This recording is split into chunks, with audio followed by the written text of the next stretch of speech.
the 21st century plague or the opportunity for transformation. How to shift yourself from panic, scale up your business, and increase your investments in the pandemic time. Digital trends for business, for yourself, and for investors. As the world races to contain the spread of COVID-19, the leadership models, investment directions, and socially distant models of working have become the normality. So how business goes in this new normality and how you can adopt and find new best solutions and which new digital trends will rise up during this time.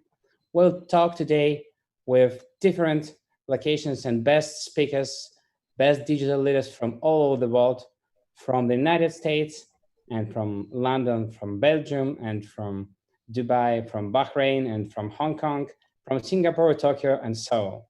And that's not the whole list of our countries and cities where we will meet today the best speakers from all over the world.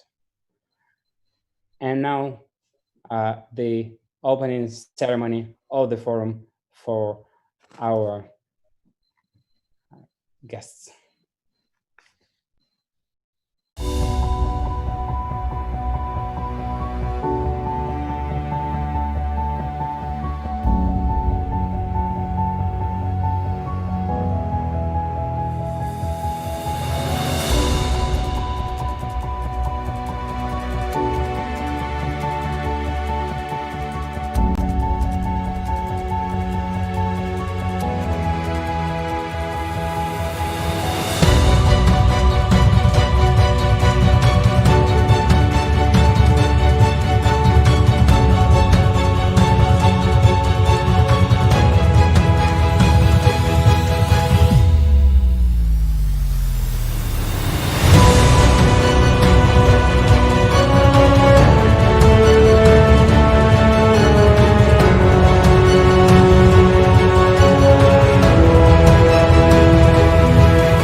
And now we start our first plenary session with our best digital speakers. And let me introduce our guests and speakers for plenary session.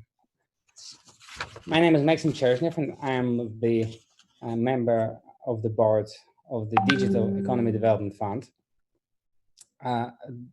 Firstly, Vladimir Maslov will join us as speak from the Chamber of Commerce and Industry of the Russian Federation. Then Christoph Ginisty, head of digital engagement of OECD from Belgium. Andrew Rippon, the founder of Throupme from United Arab Emirates. Mohamed Shahid Khan, CEO of Point Sentif and a banker from Bahrain. Anna Nikitchenko, who is a managing partner for O2 Consulting. Paul Krujilin, the president of StrategyNet. Vince Colley, startup judge MIT from Silicon Valley. And Gary Fowler, CEO president and co-founder from GSD Venture Studios from the United States. So let me give a word to pronounce a speech from the president of the Chamber of Commerce of Russian Federation to Vladimir Maslov, and I will translate him. Vladimir, please. Vladimir, ваше слово.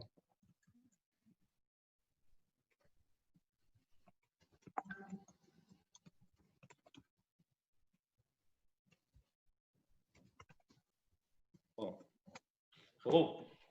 Hello. Добрый день, коллеги. Hello, everyone. От имени президента Торгово-промышленной палаты Российской Федерации Сергея Катырина рад приветствовать всех участников форума, наших друзей и партнеров. On behalf of the president of Chamber of Commerce, Sergei Katerin, let me say warm greetings to all our partners. Начнем с хороших новостей для сферы информационных технологий.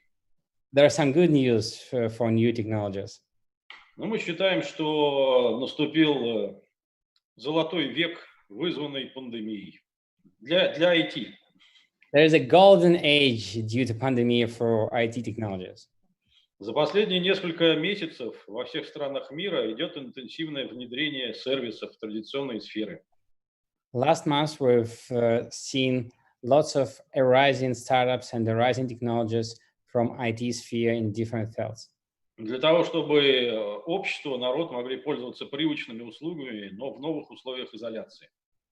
As society and business could allow and continue their job during isolation time. Изоляция закончится, пандемия пройдет, а привычка граждан использовать цифровые сервисы останется и будет развиваться все более интенсивно. Both isolation and pandemic will end, but the habit to work digital, to be digital, will be continued. Правительства всех стран также оценили преимущества информационных технологий и сейчас более охотно идут на допуск к технологии в различные сферы. The governments of all countries are more likely now to be open for new technologies and new digital trends to any spheres.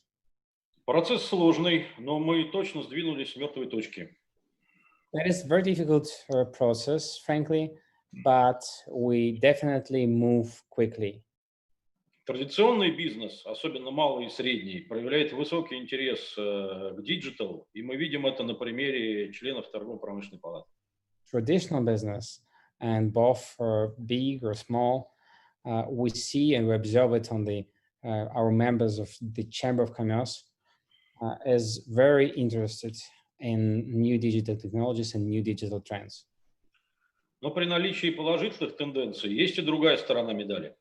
As we have this on positive, there is on the other side some negative points as well. IT-гиганты, проекты которых зависят от заказов крупных компаний и корпораций, отмечают снижение прибыли.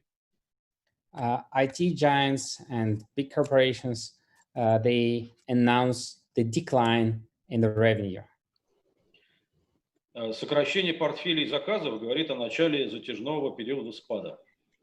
The reduce of the revenue is a sign of the long-term downfall for economic and the decrease in economy. Эту тенденцию мы отмечаем не только на рынке России. And that is a tendency not only in Russian market. Мы считаем, что в сложившейся ситуации есть выход. And we do believe that there is a come out from the current situation. Это государственная поддержка, привлечение инвесторов или переориентация на другие сегменты рынка и потребителей. That's governmental support, investment support, and new segment of the market to be open. Последний путь нам кажется наиболее привлекательным, учитывая на то, что эти рынки стали появляться в новой реальности.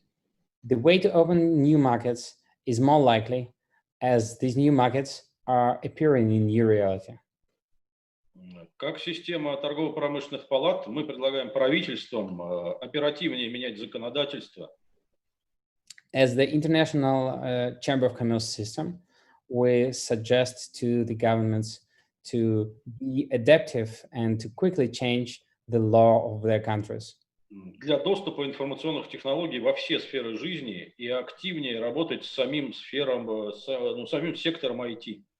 To be more suitable and to be more welcome to any IT technologies and any digital technologies.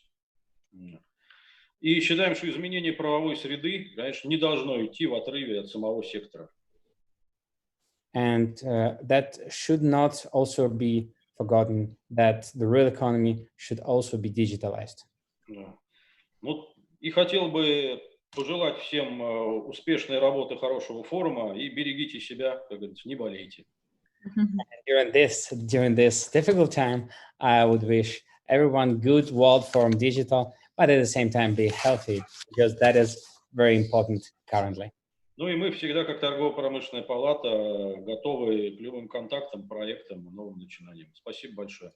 As the Trade Chamber of Commerce, we're always ready to support new technologies, digital technologies, and any kind of support you need. So welcome to cooperate with us.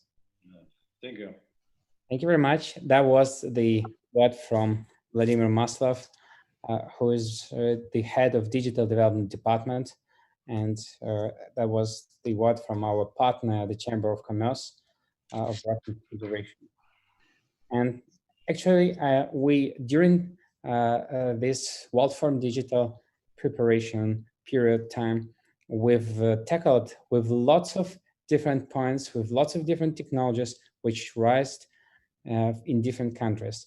And the whole day today, during this more than 12 hours dialogue on the World Forum Digital, where we'll see best speakers, best technologists, and best representatives from all over the world.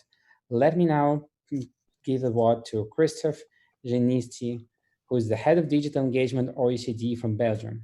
And he will tell us how to reinvent communications in a new world and how to restore hope and trust. Mr. Genisti, welcome.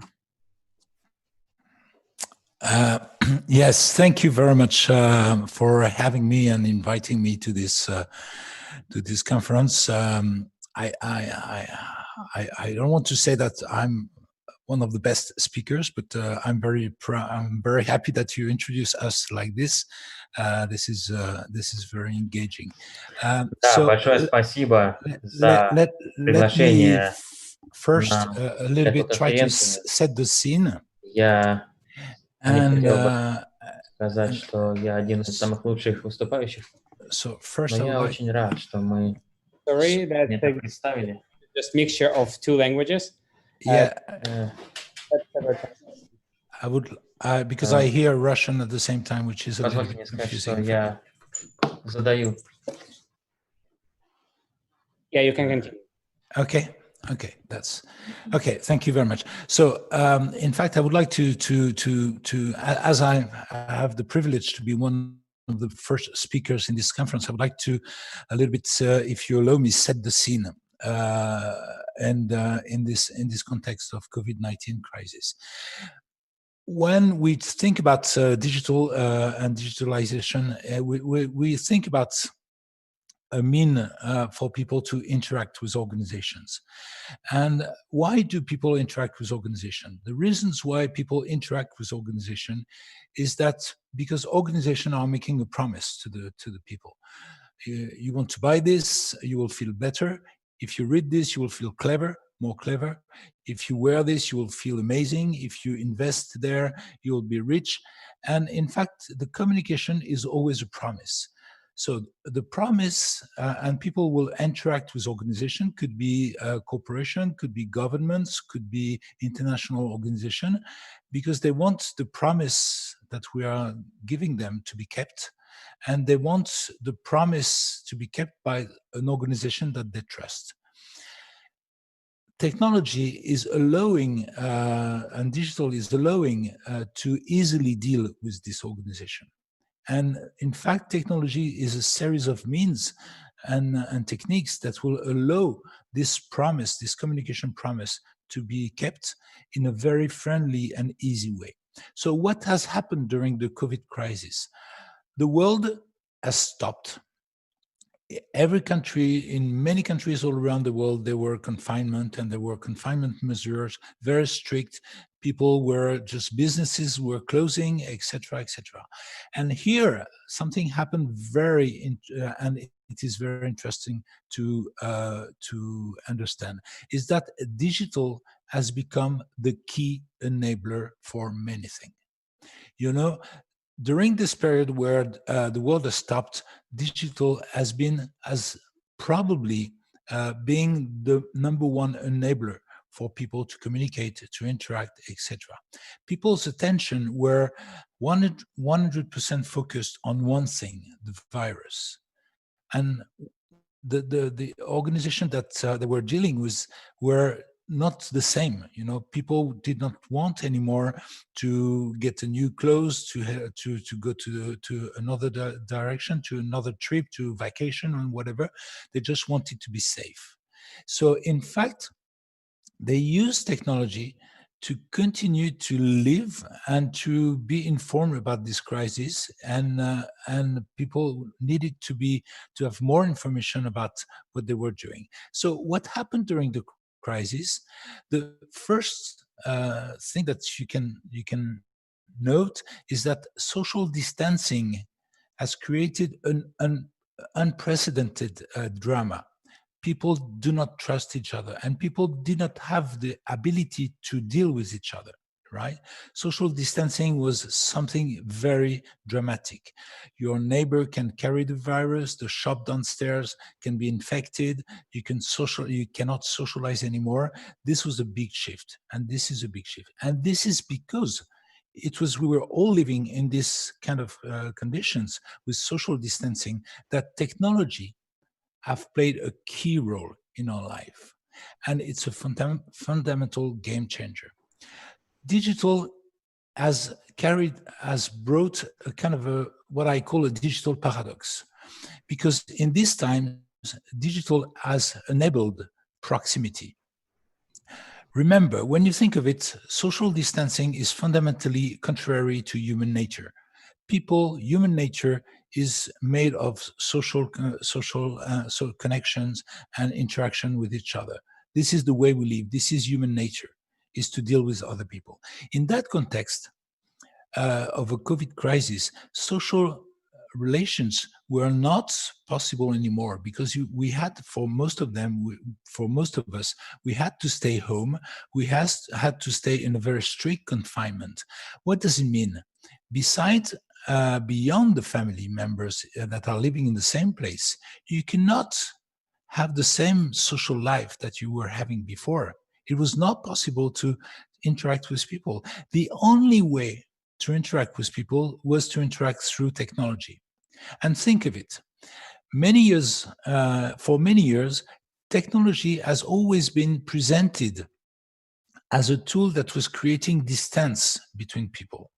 Like a lot of enemies of technologies have very often said that real life was the real way to get with each other, and really to build and to get close to each other, real life. And people were telling you, okay, what are you doing with your cell phone? What are you doing with your smartphone? What you're doing with your chat, etc. It's not a proper way to interact with people. It's not a proper way to be close to each other.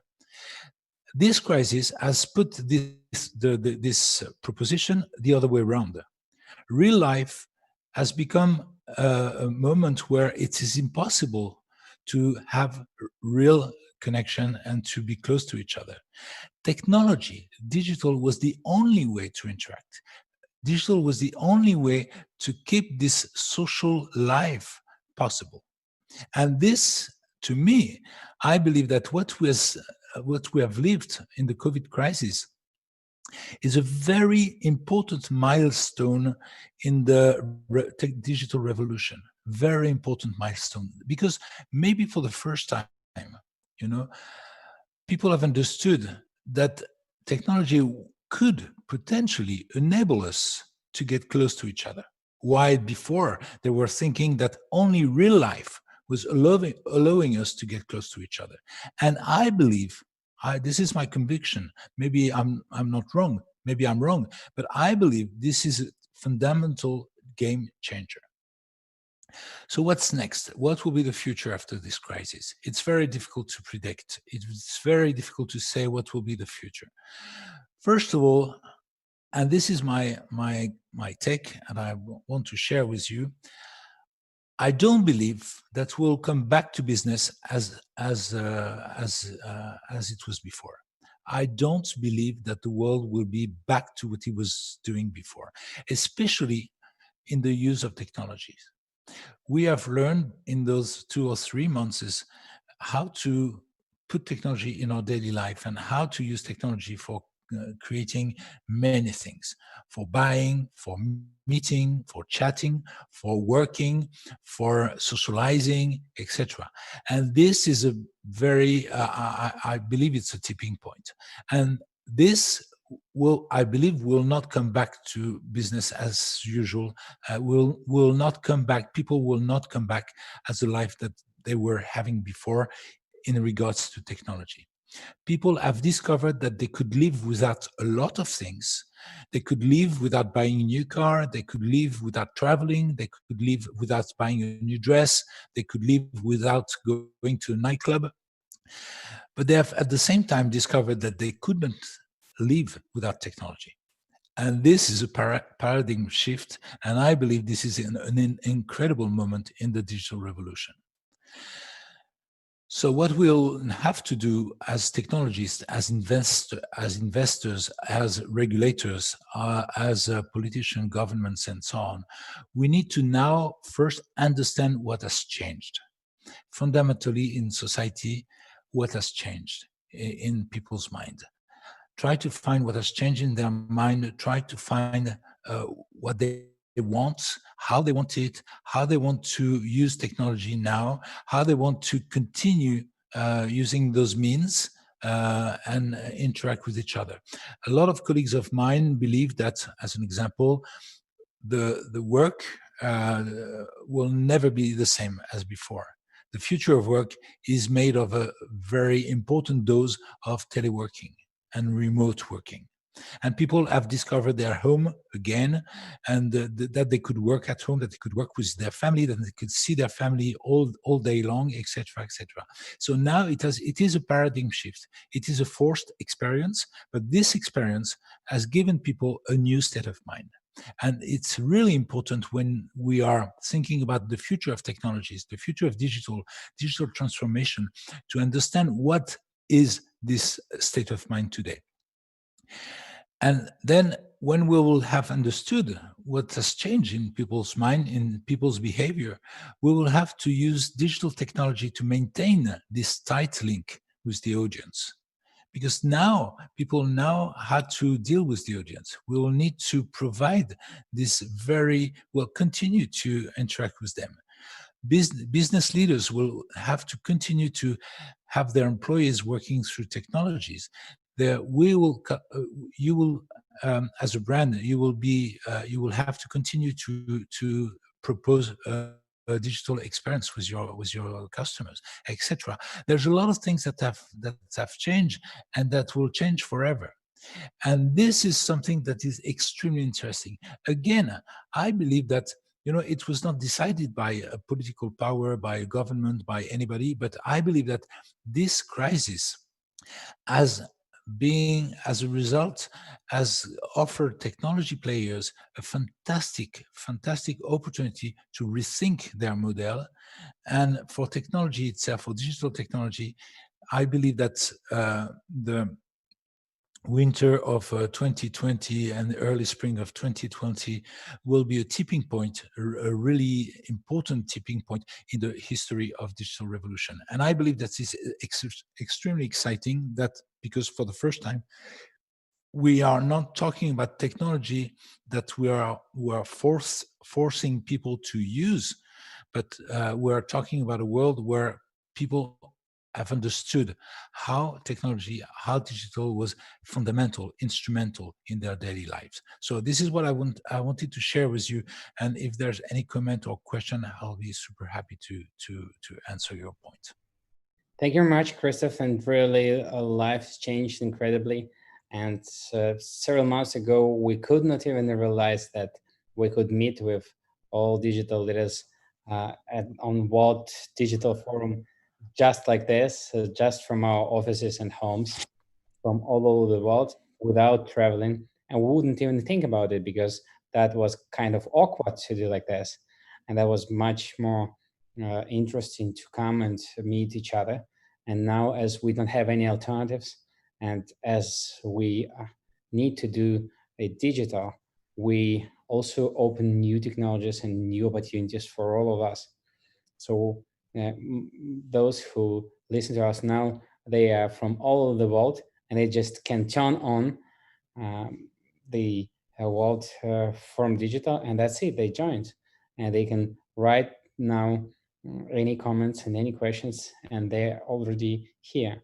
And that's how digital connects us all over the world. Moreover, like we had a Harvard Business School alumni meeting, and we really realized that during this time, we even became closer to each other, because once upon a time we have equal problems. We have the same problem of COVID-19 all over the world, and that's also unites people all over the world.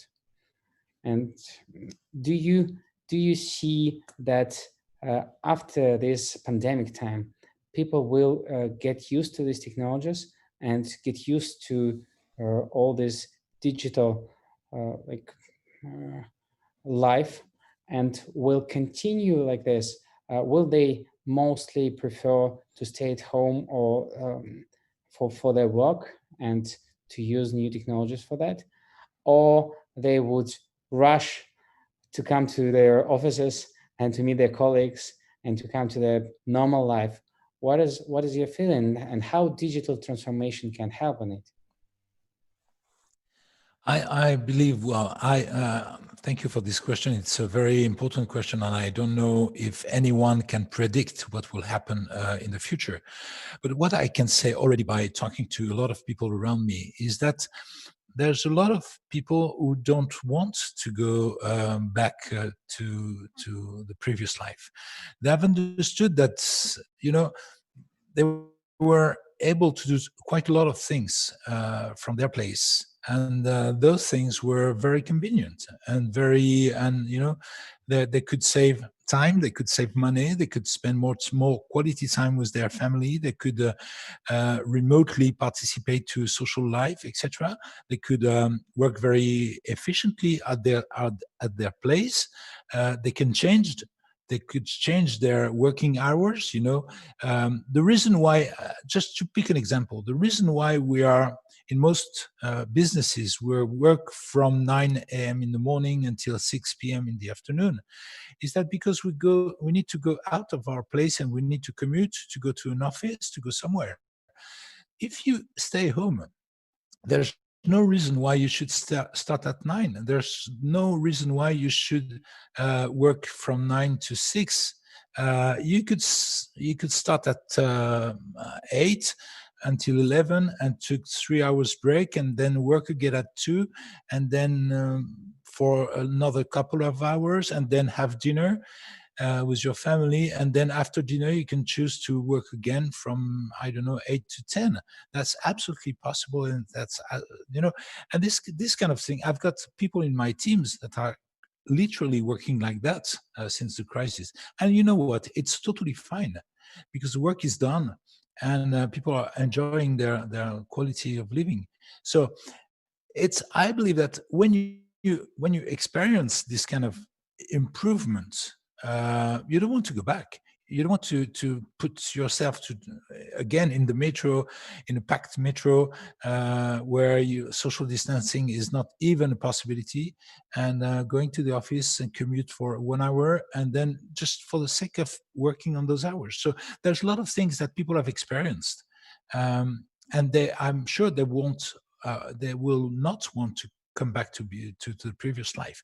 So this is what I believe, and this is what I think. Again, for e-commerce, there were, in some countries, there's a lot of people who were reluctant to e-commerce, to buy on internet, because they don't see the product, because they don't trust the payment method, because they don't trust a lot of things. And they were reluctant to do this. But in this COVID-19 crisis, they had no choice. If they wanted to have something, they needed to buy it online, right? So now they've experienced something that was, at the end, it was convenient, it was very easy, and they could. So I believe, this is my belief. Again, I'm not sure I'm right, but I believe that what we have discovered during this crisis, hoping that you're safe, is that there's a lot of things that you can do with technology that you don't want to lose. And I believe it will continue like this. And this is why I talk about the tipping point in the digital revolution. Thank you very much, Christoph. Later on, we'll continue to the questions from the audience. And now let me introduce Andrew Rippon. Andrew, that's right time for remote voting, as people really cannot go for real voting. And yeah, thank you very much. did you feel the more interest to your Forum.Digital project currently as life went digital? And let us know what is your vision? Will it come to the true life that all voting will become digital as well? Okay, so I'll explain our position in a minute, but to answer your question, I think that I completely agree with what Christoph was saying, that this, COVID, I always say COVID has been the audit of a lot of things.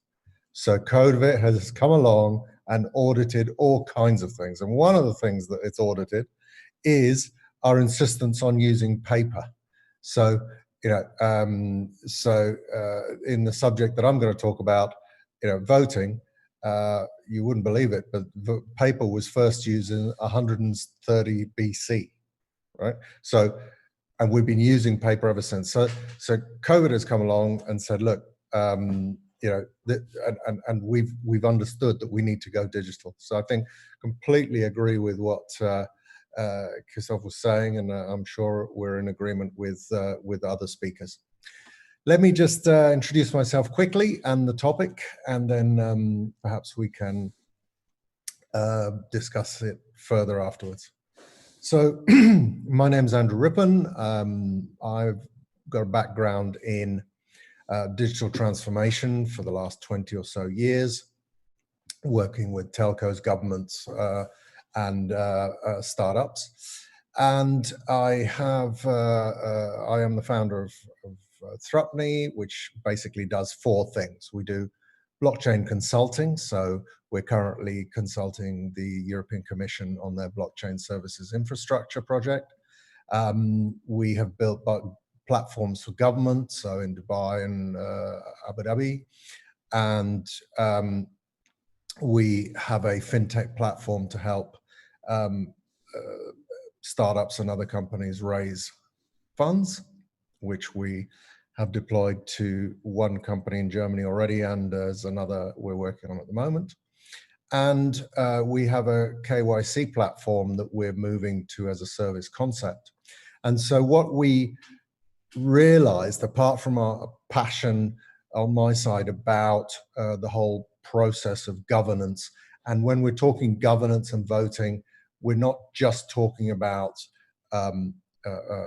national or elections or federal or state or local elections or city elections, but we're also talking about the voting needs of shareholders in a corporation. We're also talking about the need to get, let's say, expressions of will from the people, like, for example, referenda. So as Christoph was quite rightly saying, social distancing has had a major impact on people and on all our systems. And there are many places where now voting is going to be a critical issue. I'm going to back my story with the US case because obviously they're coming up to the presidential election in November, and it's a big discussion over there. But this electronic voting is also happening and is relevant elsewhere, as I was saying. What I'm calling personal electronic voting? Basically, it's voting on your phone. Does this mean that we have to switch everything right away? Oh gosh, drop everything? No, absolutely not. Clearly, one thing that you learn when you work with transformation, as I do, is that transformation takes time, and legacy is a hard thing to get rid of. So, as we've seen in the voting case, in history, the Romans started with paper, then it went to sort of well, the Greeks had started before them with voice, then paper, then voice again, then paper for a long time, and then spacky machines that were easy to hack and centralized databases and stuff that just was not secure. So I think it's now relevant because we have new technologies like blockchain that can help. So, for example, to give you the case in the US, mainstream politicians such as Elizabeth Warren, Joe Biden, and so forth, Kamala Harris, have all been pushing very hard for nationwide postal voting for the November elections, presidential elections.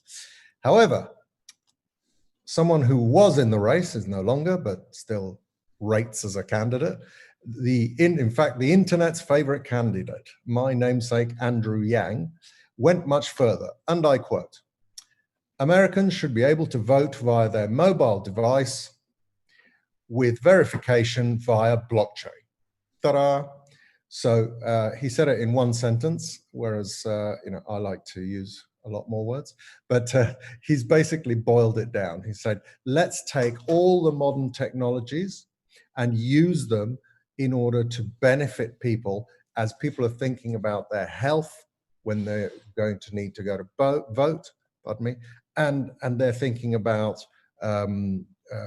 corruption, and they're thinking in the voting process, and they're thinking about all kinds of things. So, for example, in the UK also, there has been a commission on electronic voting, which means they won't get there for a long time because the best way to delay things is to have a government committee. But but what are we doing here? What we're doing is decentralizing distribution. So this is one of the mantras of the blockchain. When it started as a financial model to decentralize the financial industry, and now we can do that with anything. So we have worked on many government use cases, ranging from birth and death registries to identities to driving licenses to all kinds of things. And so in this voting context, what we can do is literally distribute that voting to the user, to the citizen. So the citizen may be someone who is elderly or handicapped, or a young person who is not used to voting, doesn't think it's in their interest. And so this new technology, not only is it, and this is where I say COVID is the audit. COVID was the audit in the sense that we don't want to go vote because we'll get COVID. But on the other hand, we have all these other benefits that we'll get from implementing electronic voting. So therefore, we're not discriminating against the less technologically savvy. The GSMA, the Global Mobile Association, says that there are 70% of the global population, thereabouts, own a phone, and half of those are smartphones.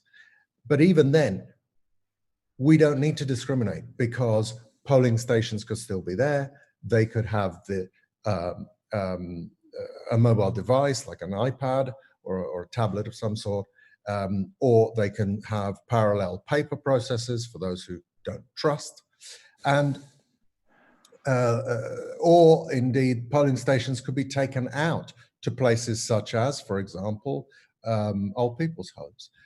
So the possibilities here are endless, not only from the point of view of what we're learning with COVID and what we'll have to live with now for the next year maybe, and what we will have to live with again if things like this come out again, because let's not forget the population of the world isn't getting any smaller. But also we got a whole load of other benefits. So, and I'm going to put one out there, which is it is more secure than paper. Right? This is one of the big obstacles also, is getting people to believe that, but it is. We have our own digital identity that can be self-sovereign. It could be me controlling it, and that register and that voting transaction can be completely anonymized, and also not touched by the people who are working on the voting. So the other great advantage of blockchain in this space is that it creates a real or near real-time audit capability where all the different stakeholders, be it government stakeholders, so voting registries, but also other ministries and representatives of people such as political parties or even people themselves, can all have an exact copy of everything that went on. So that's a really powerful. And in the corporate world, this is great because shareholders can also be represented. The audit doesn't need to take 3 months to put together. It can't be fiddled by the management.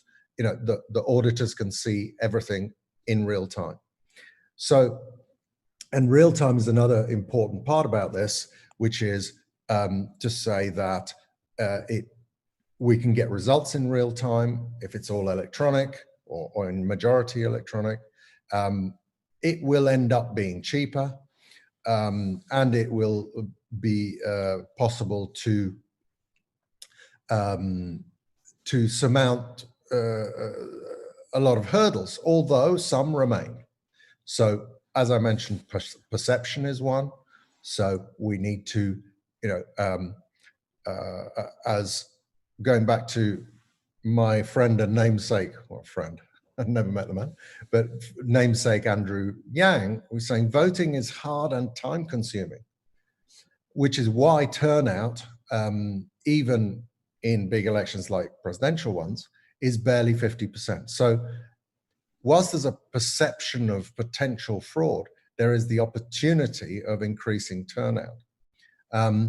There's a potential for coercion. If you're now allowing people to vote with their phone anywhere, could they be coerced to do so? There are strategies to get through that. There's also the perception of trust in the system, which is, as also Christoph was saying, has been given a big bump up by...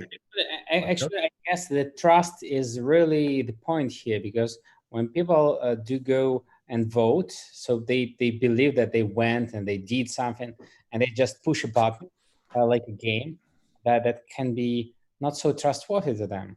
So how you are going to cope with the trust, and how you feel the system will cope with the trust? And the second question, what time frame do you believe all elections, including presidential, will be digital? Okay, so very good questions. So first of all, in terms of trust, I think that there's many levels of trust. The first level of trust that COVID has very nicely audited for us is trust in electronic systems. So I think that is we're one peg further on. You know? Secondly, in terms of trust in what you can do with your device, these devices, you can't see it, oh, there it is. These devices are so powerful now that your bank allows you to access your account through this device. So the encryption capabilities are there, and therefore, and in terms of trusting something that's so easy as touching a button, you're quite right. I think that's a generational thing, that as the millennials and the previous generations and the following generations start to really trust what they're doing on their devices, I think they start to trust also in the voting mechanism. So I'd just like to summarize all that very quickly. Do I share my slide, or shall I? Just make a summary and we'll continue. Yes, fine. So so that's that. I think there's a powerful, COVID has been a powerful leg up, if you like, for the case for electronic voting. And all the capabilities are there, as our friend Andrew Yang quite rightly said, and I'll finish with him when he said, categorically, and I quote, "It is 100% technically possible to have fraud-proof voting on our mobile phones today using the blockchain," end of quote. So if you'd like to know more, please do get in touch with me at thrupney.com. We also have I have all the references that we use today, and also we have a blog all about electronic voting, actually a couple of them, and we'd be really happy to engage in the conversation about this, because this is where we're going. Thank you very much for your time. Thank you very much, Andrew. And as you are now in United Arab Emirates, just a few words how you see life around is digitalized. So I think that in the UAE, it was already a country that was digitalizing fast. I was involved in building a digital platform for the Dubai government 4 years ago, and they've had e-government for 20 years. So it's a country that's going fast in that direction already, and I think COVID has given it a huge push now. Because, for example, in order to go out, we had to actually apply on our phones for a permit to go out and say which shop we're going to and when, which sounds draconian, but actually was very useful, because if you bump into a policeman, it's right there. This is what I'm doing. There's where I'm going. It was fine. It's a country that's taking advantage of everything that's there in the digital technology, and hopefully they'll continue that path. And one question from our auditory: why the growth of blockchain technologies has stopped? Actually, we've seen a big decline for last 2 years since it was on the top. And what's your vision? What was the reason, and will it recover? Okay, so first of all, I'll say I don't spend a lot of time looking at the price of Bitcoin and other tokens. Not about Bitcoin, it's blockchain technology in general. Right. Okay. Fine. In that case, we're aligned. So in blockchain in general, I think that what I said earlier, when you know what transformation is like, it takes longer than you ever imagine. So that's the point we're in now. We're in this dip where people are getting their heads around it. So, for example, the European Commission is now starting to deploy. They've got something like 15, 20 nodes of their European blockchain services infrastructure already deployed in a testnet. So starting to get their heads around. And I have these conversations every day with people who are coming to this technology new and saying, how is this different? And it takes a while for them to understand. There's also entrenched and spent investments. So it just takes a while. I think we're in that dip. I think it's not going away. It may be hidden behind other things because it's an underlying infrastructure, but it's not going away. Thank you very much, Andrew. And now let's go to your nearest neighbor, Bahrain. Mohammed Sheikh Khan, who is the CEO of Point Sentif and also a banker from GCC, who creates the loyalty point system of new way. Mohammed, tell us how situation is changing in Bahrain and how your new technology will improve the life of people during new digital era. Thank you very much for giving me this opportunity to participate with you today. Sorry, it's Mohammed Shahid Khan, yes?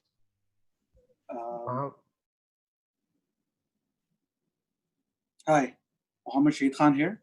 Yes. Thank you, Maxime. Thank you very, very much for this opportunity to, and first of all, congratulate the team on its inaugural online World Forum. How technologies are evolving and how the new world has shaped is a testament towards this virtual meeting that we're having. Like you said, 4 or 5 months ago, this was, we couldn't have thought of something like this, which begs me to ask a question from you and from the rest of the audience and those who are running their own companies or those who are part of institutions, that who has led the digital transformation of your company? Has it been your CEO? Has it been the board? Has it been your chief technology officer? Or has it been COVID-19? And I think by far, COVID-19 has been one of the major accelerators towards digital transformation of institutions. A brief background about myself. So my name is Mohammed Shahid Khan. I spearhead a fintech company offering financial solutions, especially targeted towards disruption of the loyalty points industry globally. Personally, for us, COVID-19 has been challenging, yet offering immense opportunities and for growth for businesses as well. And I'll touch upon those as we move ahead. I personally agree with the previous speakers at the unprecedented outbreak of COVID-19 across the globe has resulted in governments, in businesses, in educational institutions, etc., needing to rapidly transition to remote settings and towards online formats. We see that there have been a tremendous uptake on new online services, new ways of working. It has always been that urgency beats inertia in all senses. Businesses have had to, rethink how they are creating value essentially. So COVID has ensured incremental improvement is not only a solution. I mean, this was old style of thinking that you have to incrementally improve. And it was always a feeble excuse for not being bold. So the mantra of the day because of COVID was speed, agility, businesses moving towards cloud, remote working, serving their customers essentially in a new way. We see the example even in our local businesses. So you look at the local gyms have had to offer online courses now or online classes. The same goes for restaurants, their online delivery online. One question that I think of is this behavior permanent? I mean, this was a used case, and is this behavior going to remain permanently? Will we ever be truly free of the virus? And if yes, will we go back to pre-COVID world? One of the speakers mentioned that he does not feel that the pre-COVID world is a possibility. I would agree with them that I think the new behaviors will soon solidify into established behaviors. And COVID has been one of the biggest influencers for companies, for countries towards digital transformation. So we are ushered into a world, for a digital world, for good, essentially. Online and digital is essentially the future, and we see that in banking, for example, we're moving towards a complete cashless form of societies. There's been an uptake in telehealth and in demand for telemedicine solutions. Education has more or less gone online since all of the children have to stay at home. So if you look at hospitality sectors as well. So across the board, this transition has been that way. Now, the situation in the region and globally has been that we are moving to a new normalization. I mean, we gradually return to a normal life with intensified precautionary measures. So, for example, Saudi Arabia, next door to us, has announced a three-phase approach towards normalization. By 21st of June, everything will become back to normal in terms of movement of people, in terms of opening of businesses. Bahrain and Dubai are similar. Bahrain has announced about 50% of government employees to resume work this coming Sunday. By June 14th, everything will be back as towards normal.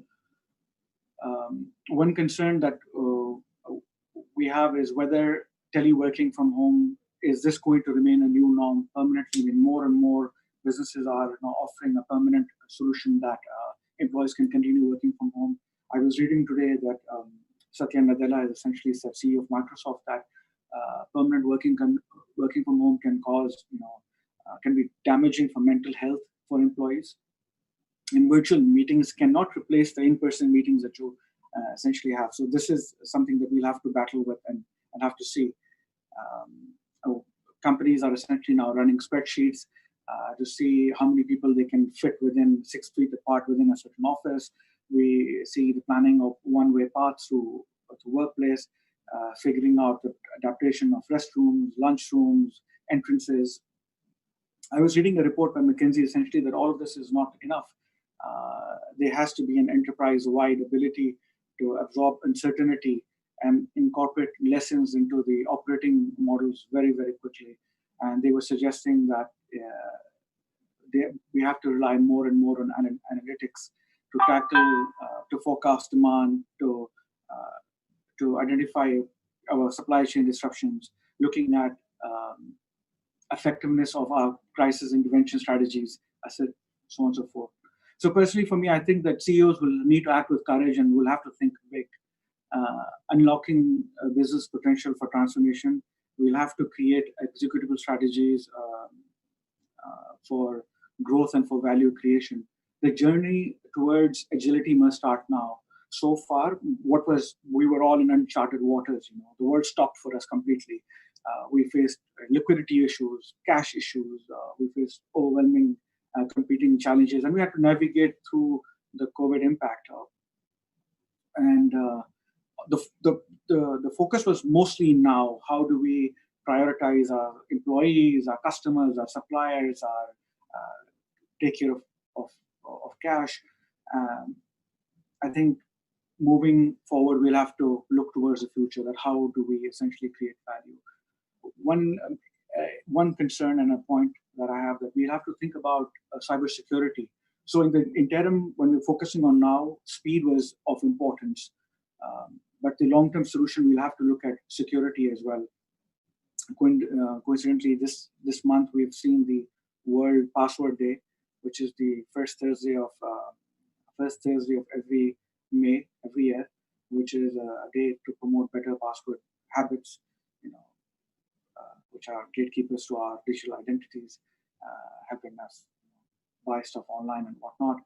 So those have to be from an individual and from businesses. The security has to be extremely important. So what we have to do is we have to now reopen and reinvent. Businesses and people will have to, their staff will have to acquire new skills.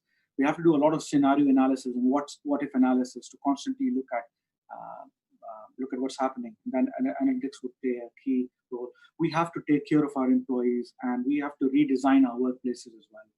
So the businesses would have to become future ready. We'll have to have a closer, be in touch with what our what do our customers essentially want. I mean, these are a few thoughts that I've had. Thank you very much for this opportunity, and happy to answer more questions as Mohammed, thank you very much. And being a banker, do you see now an opportunity for investors to invest in new digital companies, in new digital startups? And what are the you see?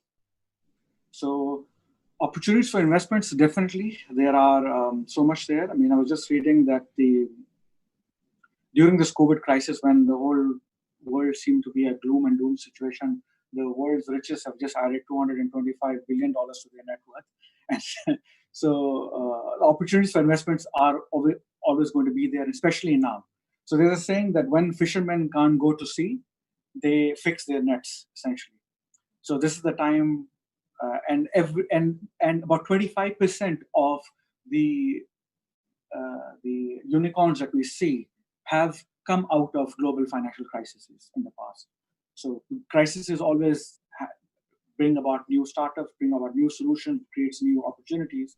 And like I said, for us as well, we see this massive opportunity for brands and for companies who are trying to engage with customers using the loyalty points, and we're trying to disrupt that industry, helping them in that process as well. So yes, there has been investment. The investment is there. It has slowed down a bit. However, there is, I think, still plenty of liquidity chasing good solutions or good ideas. Thank you very much, Mohammed. And now let's move to digital strategy and how companies should invest in digital during this time and to improve themselves. And we have a speaker here, Anna Nikitchenko, who is a managing partner of O2 Digitalization's role. We are sharing key findings with you. 1. There is no special digital strategy in the majority of companies. The role of digitalization is hardly described in the main strategy. However, there are interesting documents, like, for example, digital culture within enterprises. 2.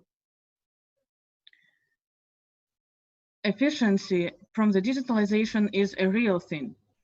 We have highlighted a wide range of key performance indicators concerning to digitalization in different industries, and we can see good results now, like increased consumer volume and substantial cost reduction. 3. Most companies tend to use a fragmented approach to digitalization of separate business processes or implementation of selected digital decisions. We suggest you some ideas of a complex approach that you can see here on the screen. Moreover, the current crisis and global pandemic generated significant impetus to further increase and improvement of the digitalization of companies. We have witnessed a huge boom in decisions on the organization of remote working. But in our opinion, it's important not to stop there. We have to perceive this crisis as an opportunity to fight off competition and use the digitalization to overhaul strategic models of the companies. Paul will speak about it now.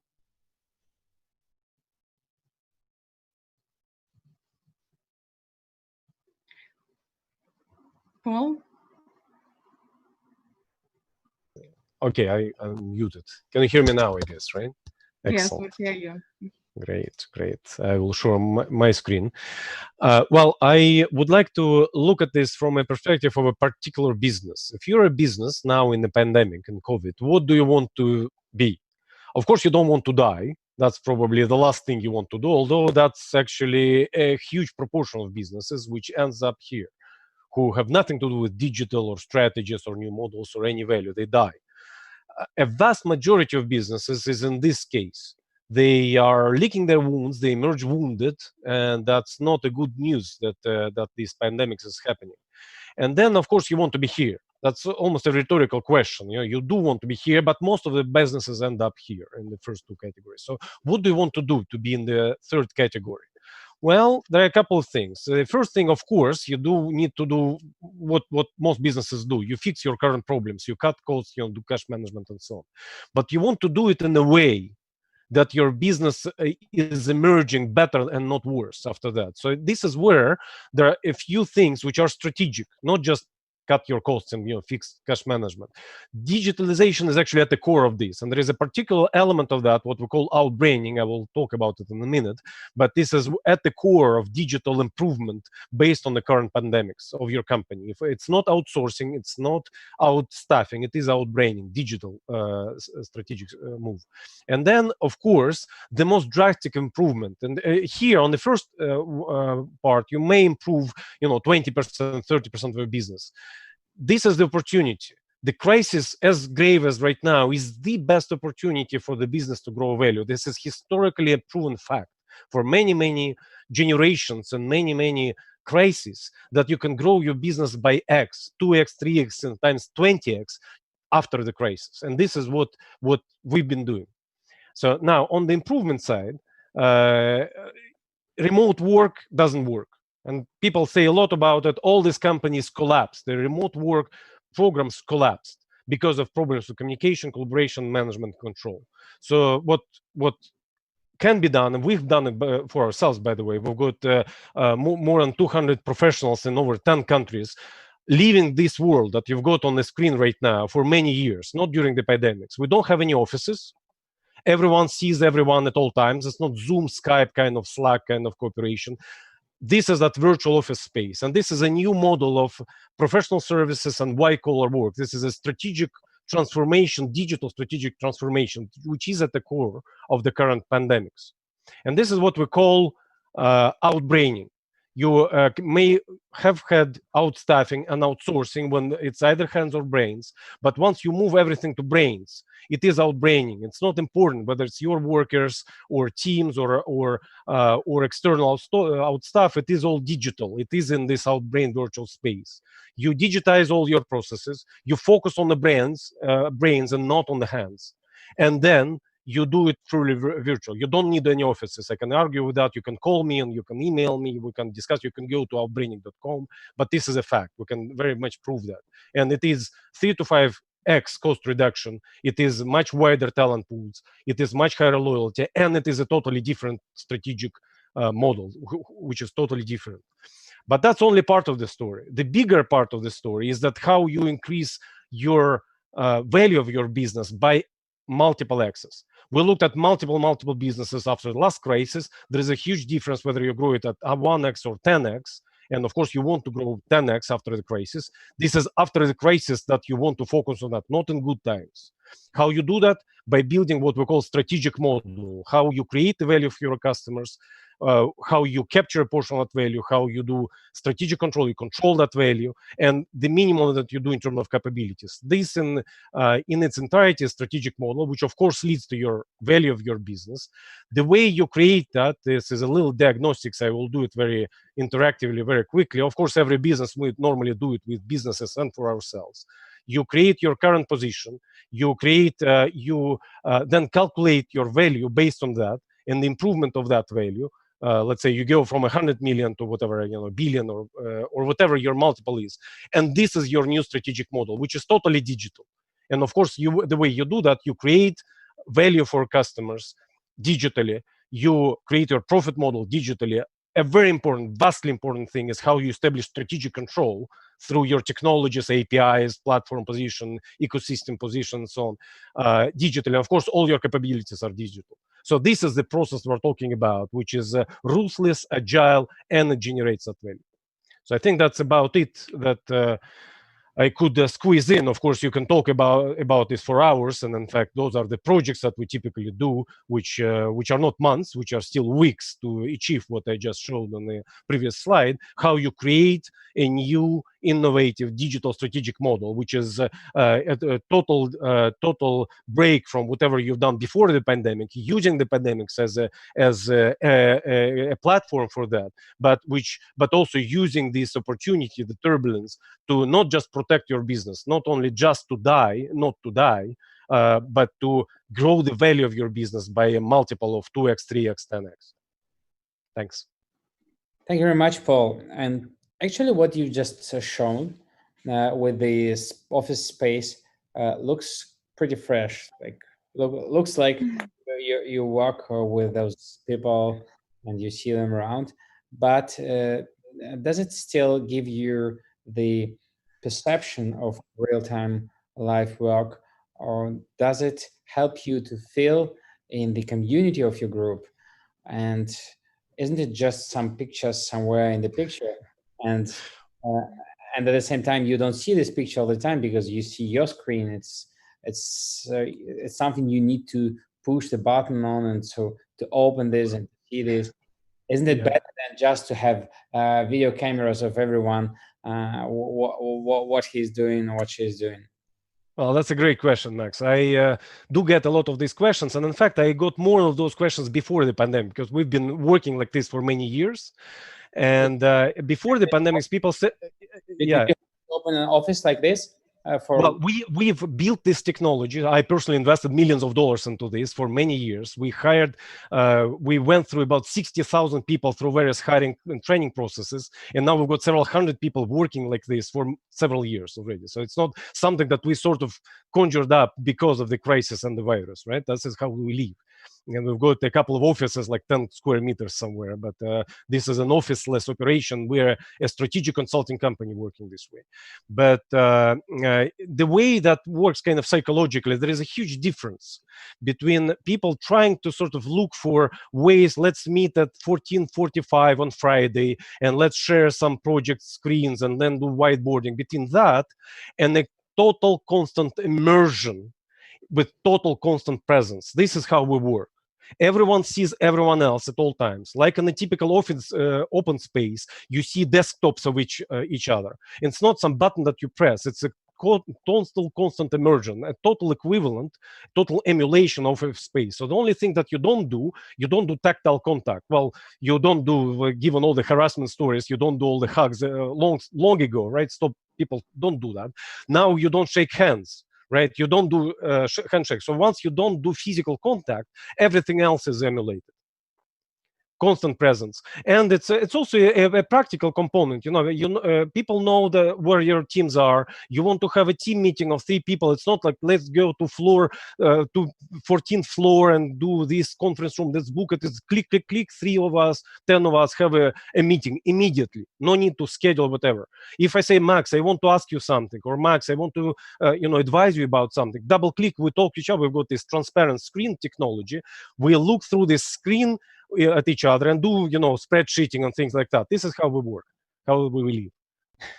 That's really great. And did you have an increase in demand for your technology? So how many companies already use it? Well, this is our dilemma right now, because it's never been intended as a sort of huge spread SaaS application. In fact, we are in the process of, we are quite proud about it, about revolutionizing professional services management consulting business. So in our business, it is a big deal. We've got a number of partner consulting companies. We've got a lot of projects we work with clients, but it's sort of almost grassroots. And we're sort of at the crossroads right now, because we, of course, when we face our situation with clients, with projects, we go and help establish this stuff. So we've got some pilots here and there. It's mostly tens or hundreds of people in some corners, but we sort of are still in this thinking process, whether we want to establish this as a rollout for millions of seats as SaaS. And to be frankly, I'm not even sure this is right, because we know how to take verticals, and our vertical is very critical. We totally changed the economics of strategy consulting. I am a former partner of Bain & Company and Oliver Wyman. We used to build, companies like Strategy Partners and so on, which is now part of Sberbank. So we came from that background, and we totally changed the economics of that business by a factor of multiples. So the project that we do is same or better quality than the typical project of McKinsey, for example, but at an order of magnitude lesser cost. So we changed that business. But it is better to take market by market, vertical by vertical, as opposed to going to any company, any corporate offices and changing like that. Although we are doing a little bit of that, but it is much better to concentrate. Sounds very interesting. And I guess that this can be also used for multiple businesses. And if you decide to move into a SaaS platform, inform us. We might be interested to support you as well. We're also interested in partnerships, and actually we're not trying to sell anything right now. Neither Anna Nikitchenko nor myself are not selling anything. It's actually we are extending an open hand for partnerships. This is what I definitely say. Anna's and my emails are usually on the screen. Strategy.net, you can go to strategy.net, and let's be friends. It is about partnerships more than about trying to sell stuff. Okay, thank you very much. And now let's move to our next distinguished speaker, who is Gary Fowler. Gary is the CEO and president and co-founder of GSD Venture Studios in the United States. Gary, tell us about your new vision in this pandemic time and digital time, how your investment strategies change during this time, and how your investment portfolio rised up and you made your X6 during these pandemic times. Yeah. So no, it's great. Thanks, Max. And it's interesting because about 5 years ago, I got a call from one of the VCs out in California, and he told me, "Would you like to meet the CEO of Zoom?" And so I actually was one of the first customers on Zoom. So I actually spread around, David Yang and I. So this is an incredible time. And did you have a chance to invest in Zoom? I didn't, because David Yang and I founded Eva, and I had just started Eva with David, and so I was in the middle of that, and I didn't want to get distracted, so I didn't. But I was there, and I was talking about the value of it then. So here we are today. 300 million people are on Zoom, up from 30 million 5 months ago. So anyhow, and it's interesting, we talked, Max, today about how this digital transformation has changed. My business at Eva, the company I co-founded, is one of the top 10 AI HR companies. That company today's business is up 38 times in terms of number of inquiries just in the last 3 months. Inbound interest in AI for remote workers in HR. So we know that this digital transformation has taken place. So what I wanted to talk about, it's interesting, is I really see there's a model. The model has changed a lot. And so you asked me, what are my investment strategy? How do I look at companies that we're involved in operationally? And really, I look for an entirely new paradigm. And the paradigm shift is I look at intergenerational, I look at multicultural, and I look at regionally diverse, decentralized.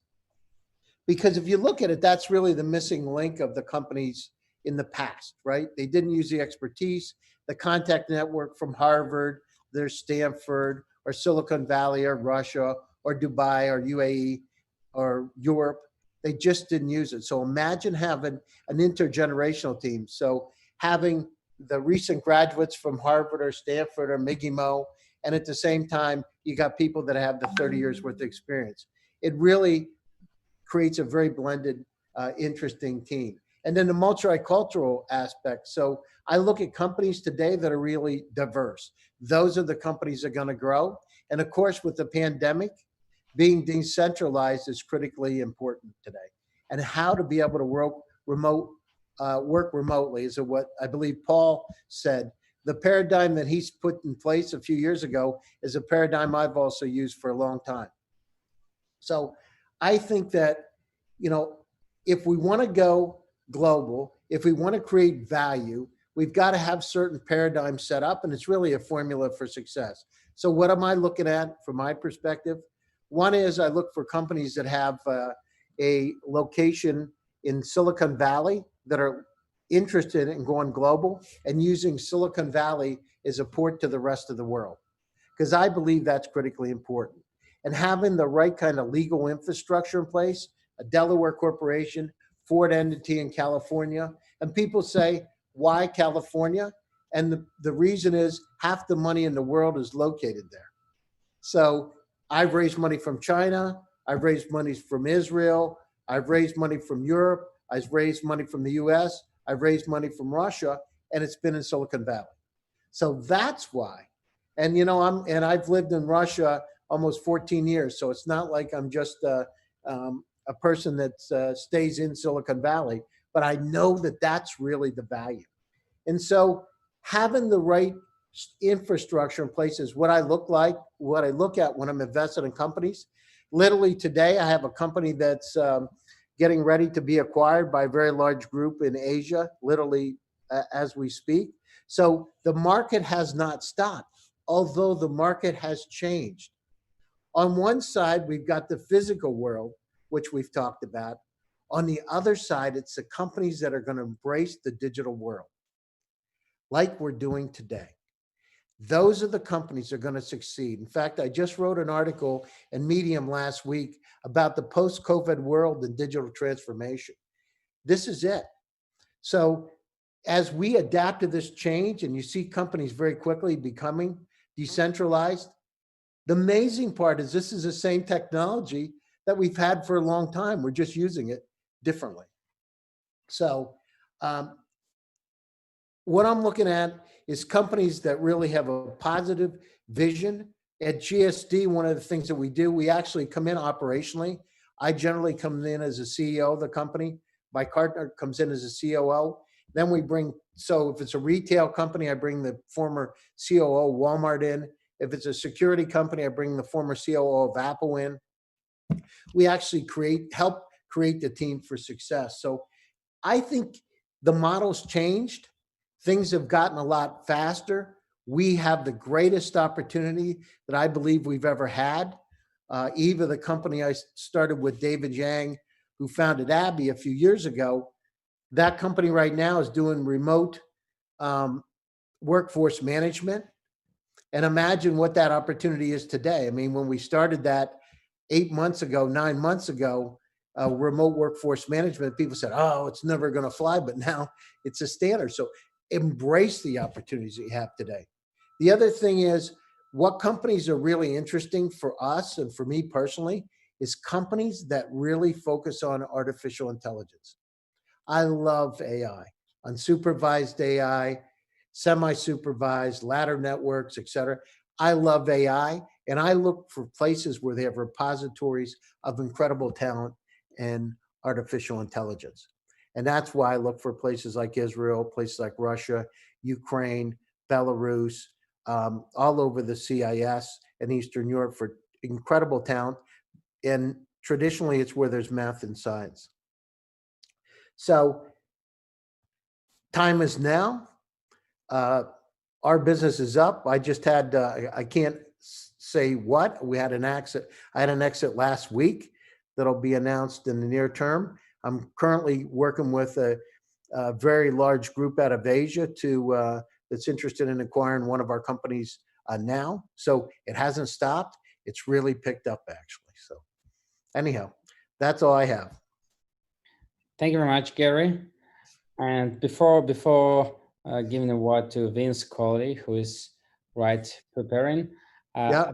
let me ask you a question to share your vision. So Yeah. currently it's a great time when some startups can raise up on their own market, domestic markets, Europe, CIS, Asia, and afterwards they can become global. What is your vision?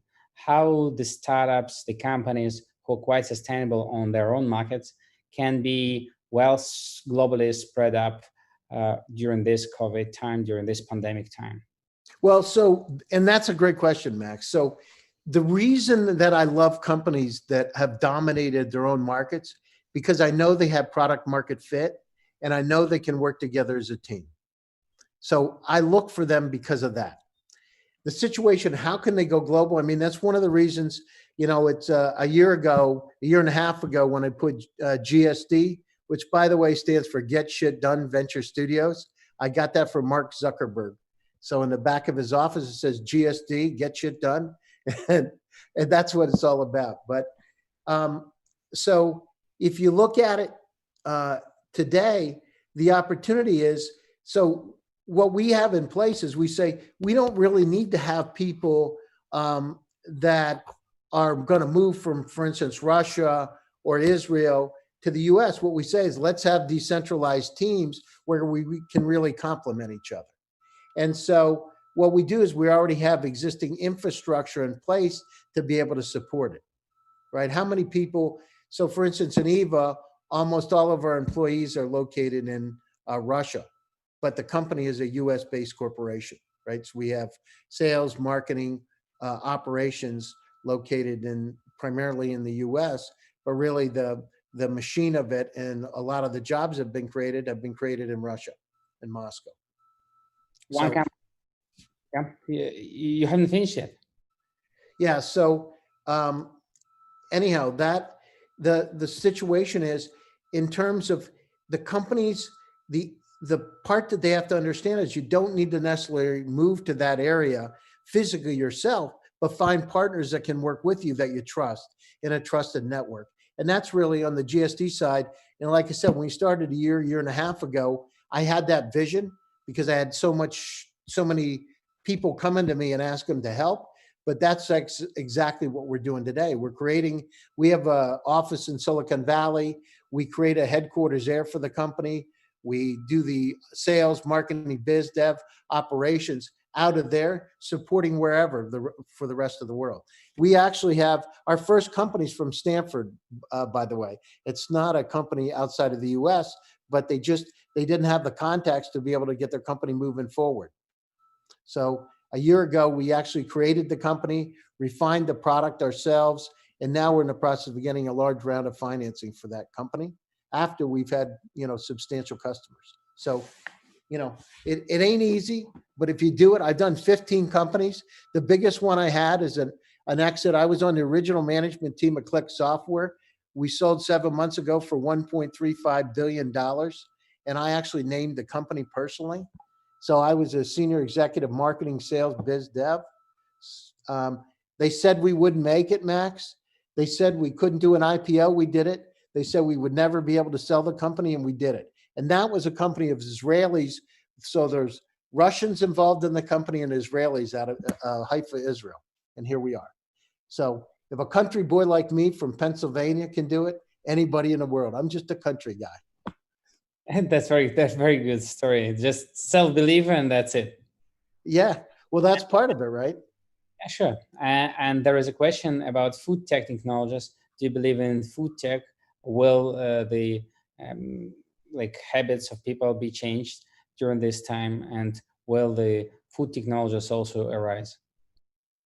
Well, I mean, the food tech right now, because of COVID, there's challenges because of packing plants and things are being shut down. Sure, there's in terms of the supply chain, there's going to have to be some enhancements, some sanitation, some rules will have to be in place. But I mean, I can speak for the U.S. side. I mean, the supply chain is pretty good because we've evolved it. But of course, there's going to have to be improvements. We're going to have to do optimization, et cetera. So every area, literally, there's room for improvement, and that's where artificial intelligence can come in to help be the game changer for it. Absolutely. Thank you very much. And now we have a time for our next speaker, and then we have a time for questions. Vince, Sure. startup judge, MIT, Silicon Valley. Vince, do you hear us? Yes, I can hear you. Good morning. How are you doing? Yeah, very well. I'm going to put the presentation up. Very good. Is that okay? Just share your screen.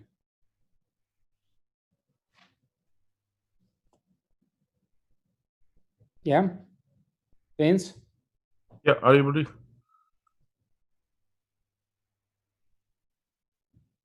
Or sometimes digital doesn't work 100%, but still we are here. Vince, do you hear us? Yes. Are you able to hear me? Yes, we hear you, but we just don't see you.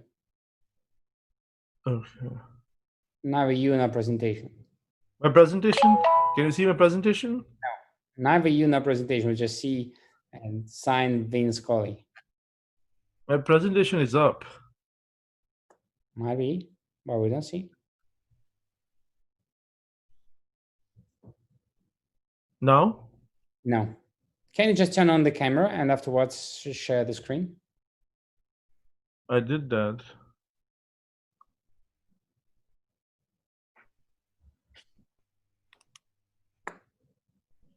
Okay. Yeah. In the meantime, while we wait for Vince, Gary, are you still with us?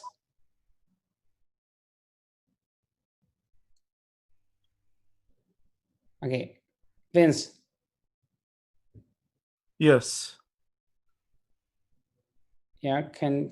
Is it okay? No. It says cannot start something. Okay, please tell us when you're ready, and in the meantime, we'll have the questions to the speakers, and let's continue with our distinguished guests. Mohammed, you are also one of the leader of Harvard Business School Alumni Club, and could you share your vision from the perspective of Harvard Business School graduates? What are the difficulties of business transformation into digital they tackled with, and what are the best solutions as the digitalization process of the business could help to make maximum out of this crisis time and to digitalize yourself? Thank you, Maxime. So I think the challenges that we have are similar to everyone else.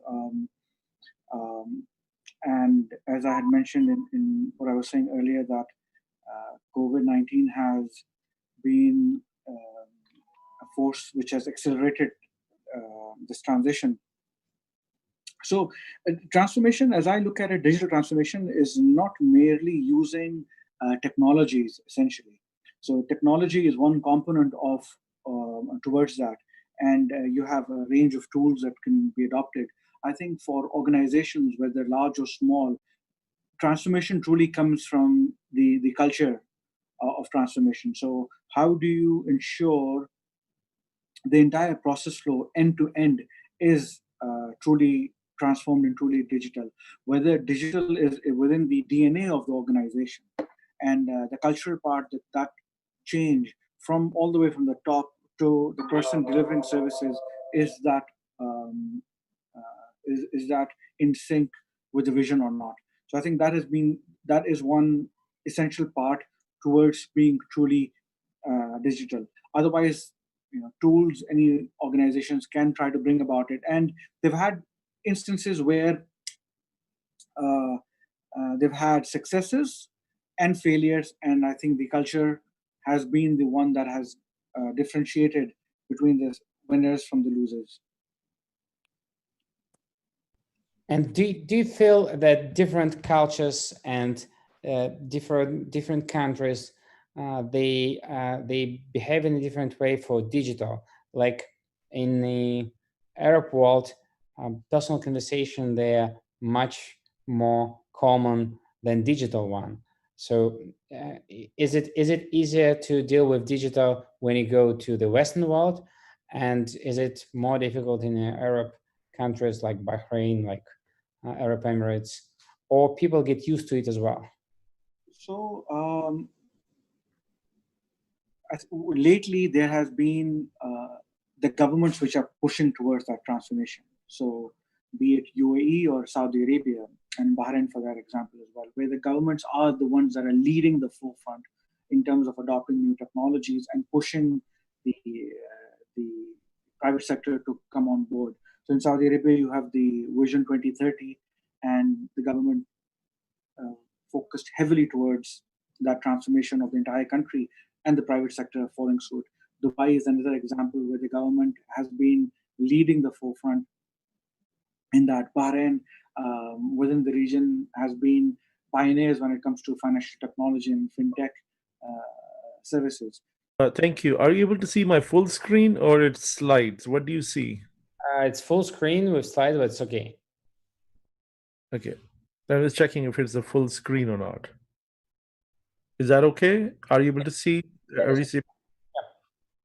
Okay. So good morning, good afternoon to the all the audience coming along. Thanks for the great team, I would say, who has been behind this mission of World Digital Forum. So today I'm going to talk about global resilience and why it is important to scale the innovation economy. So before I do that, I would actually take a moment to define what actually I mean by global resilience. So just checking, Maxim, do you see my slide next? Yes, yes. Okay, is it full screen or It's is it's okay? All right, okay. So I would like to start by defining global resilience. Global resilience is the ability of the people, communities, countries, and systems to mitigate, recover from, and thrive, which basically means learn in the face of shocks, thus reducing chronic vulnerability and enable sustained development.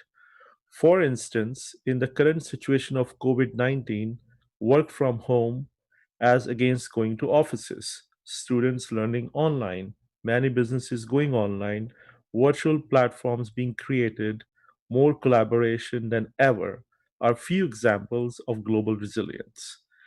And I'm going to break down the global resilience and the innovation economy into two different words so that we fully understand the story at the end of the presentation. So that coming to the next buzzword, I would say innovation economy, which basically indicates a growing economy, country where the knowledge, technology, entrepreneurship, and innovation are positioned at the center of the development model rather than seen as an independent force, which basically means all these put together enable an economy to thrive. For example, we have countries like Singapore, Germany, Finland, US as known as the world's most innovative nations. Now, in terms of defining how many types of resilience, the resilience are basically divided. So I took the global resilience mentioned the word global resilience. Now I'm taking the word resilience and breaking it down into four different. And the reason I'm asking if it is full screen because there's an animation behind it. Do you see that, or do you see sidebar?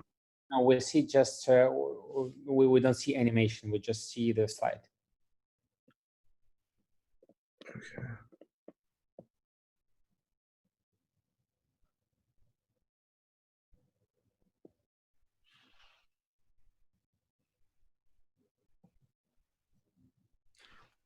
Yeah, but it's yeah. Now we see full screen. Yeah. Okay, got it. Full screen. Okay, got it. Thank you. So in this, basically, I'm going to term as types of resilience. So there are four types of resilience: physical, mental, emotional, and social resilience. So the reason I'm breaking it down into the parts because it's a conjunction of every single resilience which is required to actually demonstrate the leadership quality. Now, once you decide about the resilience, we have to break it down into daily problems, situation problems, and the major problems. What that means basically is being resilient as you face the press of life is a character trait that is often recommended. People who practice these behaviors regularly live longer than those who don't. And the nations with great resilience develop the ability to withstand any adversity, and the nation could march towards progress despite uncertain environments. Therefore, it's important we understand the various type of resilience. Physical resilience, it refers to our body's capacity to arise to physical challenges and maintain stamina and recover efficiently and effectively when damaged. That is how you overcome on physical resilience. Mental resilience is all about thinking flexibly, basically being able to weigh your options, considering alternatives, conceptualizing step by step means to reach a goal, understanding different perspectives and creating problem solving. So basically, it all boils down to how effectively you are thinking as step one and not boiling the ocean by thinking too globally very quickly. And that component moving further becomes an emotional resilience. This is connected with emotion awareness, accepting the optimism. Emotionally resilient people tend to adapt with very flexibility and attitude times, which are tough, but they know in the emotional state of mind they will get better. Emotional resilience allows people to find positive things when circumstances seem grim. Basically, they find opportunities in problems, and that comes with the strength of emotional resilience. In order to move to the social resilience, we need to have physical so we can overcome. Mentally, we can think positive and take step one.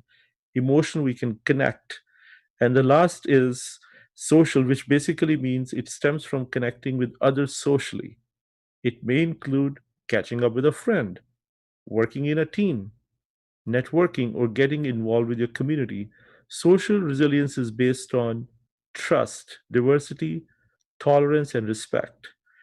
Now, the above type of resilience arises when one faces major life problems. For example, it could be a personal life problem or a life problem what we're dealing with, or a situational problem, which is on the left hand side, and the daily problems. So let's look into a major life problem. Major life problems are what most people think when they think of resilience, like death of a loved one or a major accident, whereas situation problems are not serious as major problems. However, they can still cause considerably anxiety and can impact work, relationships, and the way people enjoy life. This may include working on an unpleasant boss, or online bullying, or temporary unemployment. In terms of daily problems, which basically means they occur daily, many times a day, and can lead to negative attitude thinking and further problems if not handled well. Daily problems include like simple problems like, maybe in Bay Area, it is about traffic congestion, or it's dealing with some colleagues, or you have a boss with tight deadlines, or simply burning yourself while cooking, which I do these days. So let's look into few examples of applying these major situational and daily problems of resilience in physical, mental, emotional, and social way. So, recovering from a spine injury and learning to walk again is the best example of physical resilience with a major problem. Staying strong with health problems leading to hindrance of one's ability to learn and keep up with peers is the best example to understand mental resilience while dealing with situational problem, which is basically in a competitive Silicon Valley way, we have to keep thinking and lean forward on daily basis. Overcoming daily emotions, if you want to really overcome daily emotions, it could definitely come through writing. Like singing is proven in a lot of research, and making the art. Sometimes people are doing most of the artwork or taking a walk, which can help to develop emotional resilience while dealing with daily issues that bothers both. In terms of societies and countries being socially resilient, after the natural disasters can be best explained as instance from social resilience in the event of major problems like pandemics, which we're going through the current situation. Moving forward, I feel these are the very important steps which people must take. And in order to overcome, we really need to break down bigger pieces into small chunks. And that is the reason this type of resilience is has to be broken down on three different metrics, which is just explained.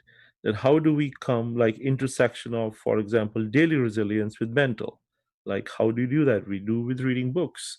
You can learn new languages. For example, if you need a situational problem with the emotional resilience is going to be strong while we're working on a negative culture or a boss and then overcome that. So in order to thrive in today's COVID-19 world, or we would say the post COVID-19 world, we really hone on to the resilience and take care of this problem either on daily or a situational problem at work or a major problem outside the work. Moving forward, I would like to say how actually the global resilience works. Global resilience works on four factors. Number one factor is encountering and or experiencing as a major acute challenge. For example, when we come to know how resilient are we when we are challenged with adversity. For example, our current situation in a perfect example of this stage, like we're all going through. The second basic problem is developing awareness. Now, what that basically means is the next step to path towards developing resilience usually begins with awareness that adversity can do damage in one's life and how extent we can cause the damage. Number three is actually preparing and coping with mechanism. This stage begins when one decides to learn about adversity, problem on hand, and becoming stronger and become more emotionally resilient. It begins with a decision to stay stronger. And when it says stronger, is basically to manage that decision for the rest of the period of adversity. So that's why it becomes very important to think very emotionally that what decision you take today has to stay stronger because it's going to be for the long period of time. And the last but not the least is basically taking an action which refers to various recovery programs, activities that are undertaken either by individual, communities, or countries to reduce the impact of damage that this adversity can bring us. For example, let's take a look few days in which resilient people are taking about empathy, collaboration. Majority of office going workforce is now working from home for months. Now most of the business is happening online. New business ideas taking shape more than ever before. People are now more tolerant to each other. Everybody taking precautionary measures at all times. It basically means that we are all coming together to deal with this basically problems. Now, I would like to give some perspective that I know in my generation I've seen only the one pandemic, but I have actually done some homework to go back and figure out what 500 years ago how the human race has dealt with the epidemics and pandemics of the centuries. So basically, what is common among all the centuries in the way we have responded? No early warning system was ever given in high time. We must start anticipating and develop systems. This means we have to develop the system as we go. In Silicon Valley, we say we will build a parachute while we'll jump from a plane. So it's not about making several type of parachutes ahead of time. Economics do not invest into healthcare, but also development of medicine, vaccines. It has always been a last minute rush after the adversity reached its peak. A lot of people have to die for testing the vaccine. And this is where the sad part comes. That in that particular era, we were targeting animals. And how was the resilience built globally all these years?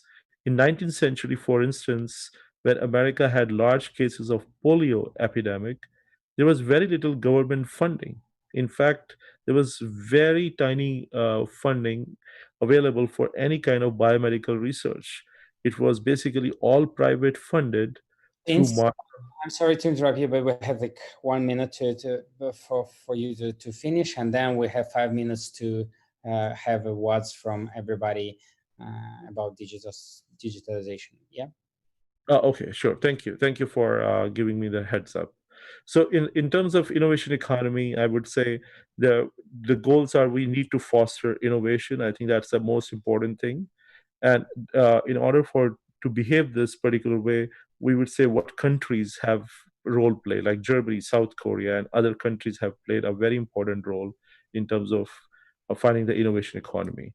Now, we're going to say very quickly on types of the innovation, just like we did before. In this, there's the incremental innovation and disruptive innovation. And basically, incremental is anything which can engage from one another. It basically requires small UI UX. For example, if you look at US digital form application has come together, and we all know how disruptive innovation works. In terms of types of innovation continuing, we basically saying there's a radical innovation which is very important in order for people to progress, and that happens basically through experts call in this particular process. And moving forward, we're going to show you the roadmap. So in fact, to roadmap to resilient. So we had resilience, type of resilience, innovation economy, and now what I've figured out, there are only 3 ways to build a resilient and innovative economy, which basically first involves empathy, which basically really understanding people needs. We need to collaborate in this tough environment, and most importantly, we have to have an absolutely great vision, and this vision requires a thought leadership. Yeah, thank you very much. That's a very good point to stop. Sorry that we need to go further because the presentation is really interesting, and I do believe that we can spread afterwards the presentation to all people who look us. And now we have last word for our panel discussion, for our plenary session from every speaker, and let's go one by one. Paul Krugili, the President of Strategy Net. Paul, can you just in a few seconds say your final vision of digital transformation era? What is it for companies and how to be sustainable in it? I'll even make it even more tactical. I believe that right now, during the pandemic, it is the right time for digital, not just digital transformation, but using digital transformation to drastically grow the value of your business. So I think I'll rest it at that. The rest is details. Yeah, thank you very much. Andrew. Yeah, you turn on the microphone, please. Sorry about that, amateur mistake. I'll just paraphrase from just a general perspective. I think that COVID has been, as I was saying, the audit that really gives digitalization a big boost, and I think people will start to take it more seriously. In essence, we've been in digital transformation for the last 20 years. Virtually my whole career, and we we're now starting to actually get it. And I think now the technologies that are around, all kinds of technologies, help us to get there. So hopefully we'll be able to improve and enhance any kind of process, be that government, corporate processes, with this transformation. Thank you very much. And that was Andrew Ribbon, the founder of Fruitney from United Arab Emirates, and Mohammed Shahid Khan. Mohammed, please. Mohammed, do you hear me? Yes. Please, could you repeat the question? I missed that. Yeah, actually, the question was like a final vision for companies to be successful in this pandemic digital era. Yeah, I think focus on both present now and the future, agility, take care of employees, take care of the stakeholders. Mental health, especially during these times, is extremely important. CEOs need to be bold. They need to, and this is the time to invest for the future as well. So if there's a war chest available, use that to sharpen the knives and be ready. Listen to your customers. If there is none, look for avenues for investments. There are plenty of liquidity available still for great ideas, for great opportunities out there. So this is what I would say. The future is definitely digital, and it would take courage and bold steps by the leadership to be able to not only survive but thrive this. Thank you very much, Mohammed. And I want to thank all the speakers from, all distinguished speakers from plenary session, and let me name them again. We had speeches from Vladimir Maslov, who represented the Chamber of Commerce and Industry of the Russian Federation, the Christoph Ginisty, who is head of digital engagement in OECD from Belgium, Andrew Rippon, a founder of Fruitney from UAE, Mohammed Shahid Khan, CEO of Points Incentive from Bahrain, Anna Nikitchenko, managing partner of O2 Consulting, Paul Kruzhilin, president of StrategyNet, Dean Scully from Silicon Valley startup Judge MIT, and Gary Fowler, CEO and president of GSD Venture Studios. And I'm Maxim Chereshnev. I'm the board member of Fund for Digital Development from Moscow, and that is World Forum Digital Coronavirus Unites the World plenary session. Thank you very much, and we are here on World Forum Digital platform to support growing companies and support companies to digitalize. And during this pandemic time, we're all united and we're all becoming digital, and that's our mission, to digitalize the world. And let me pass the word to the next moderator, who is Efi Ben Arti, entrepreneur of Effective Improvement and Innovation Consultant, mentor at Google for Startups, Effective Improvement Google. Efi, I guess there will be a pause after the plenary session, but I pass it to you for you to follow this. Thank you very much, our guests, and have a good time for our distinguished visitors who watch us and who comment all of this, and have a good 12-hour session of World Forum Digital. Thank you.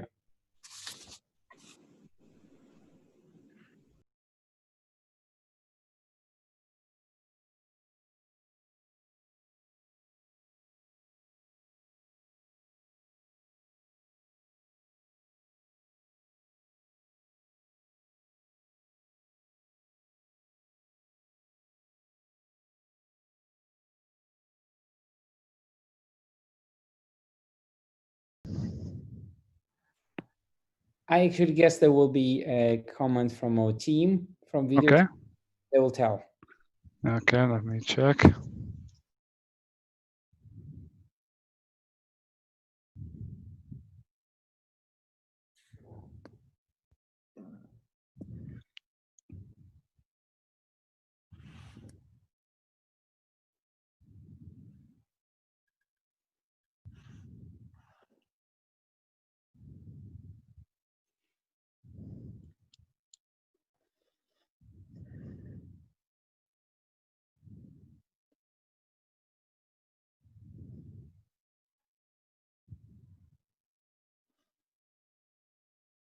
All right. So I will start. Can you hear me all? Yes, Avi, you're. All right.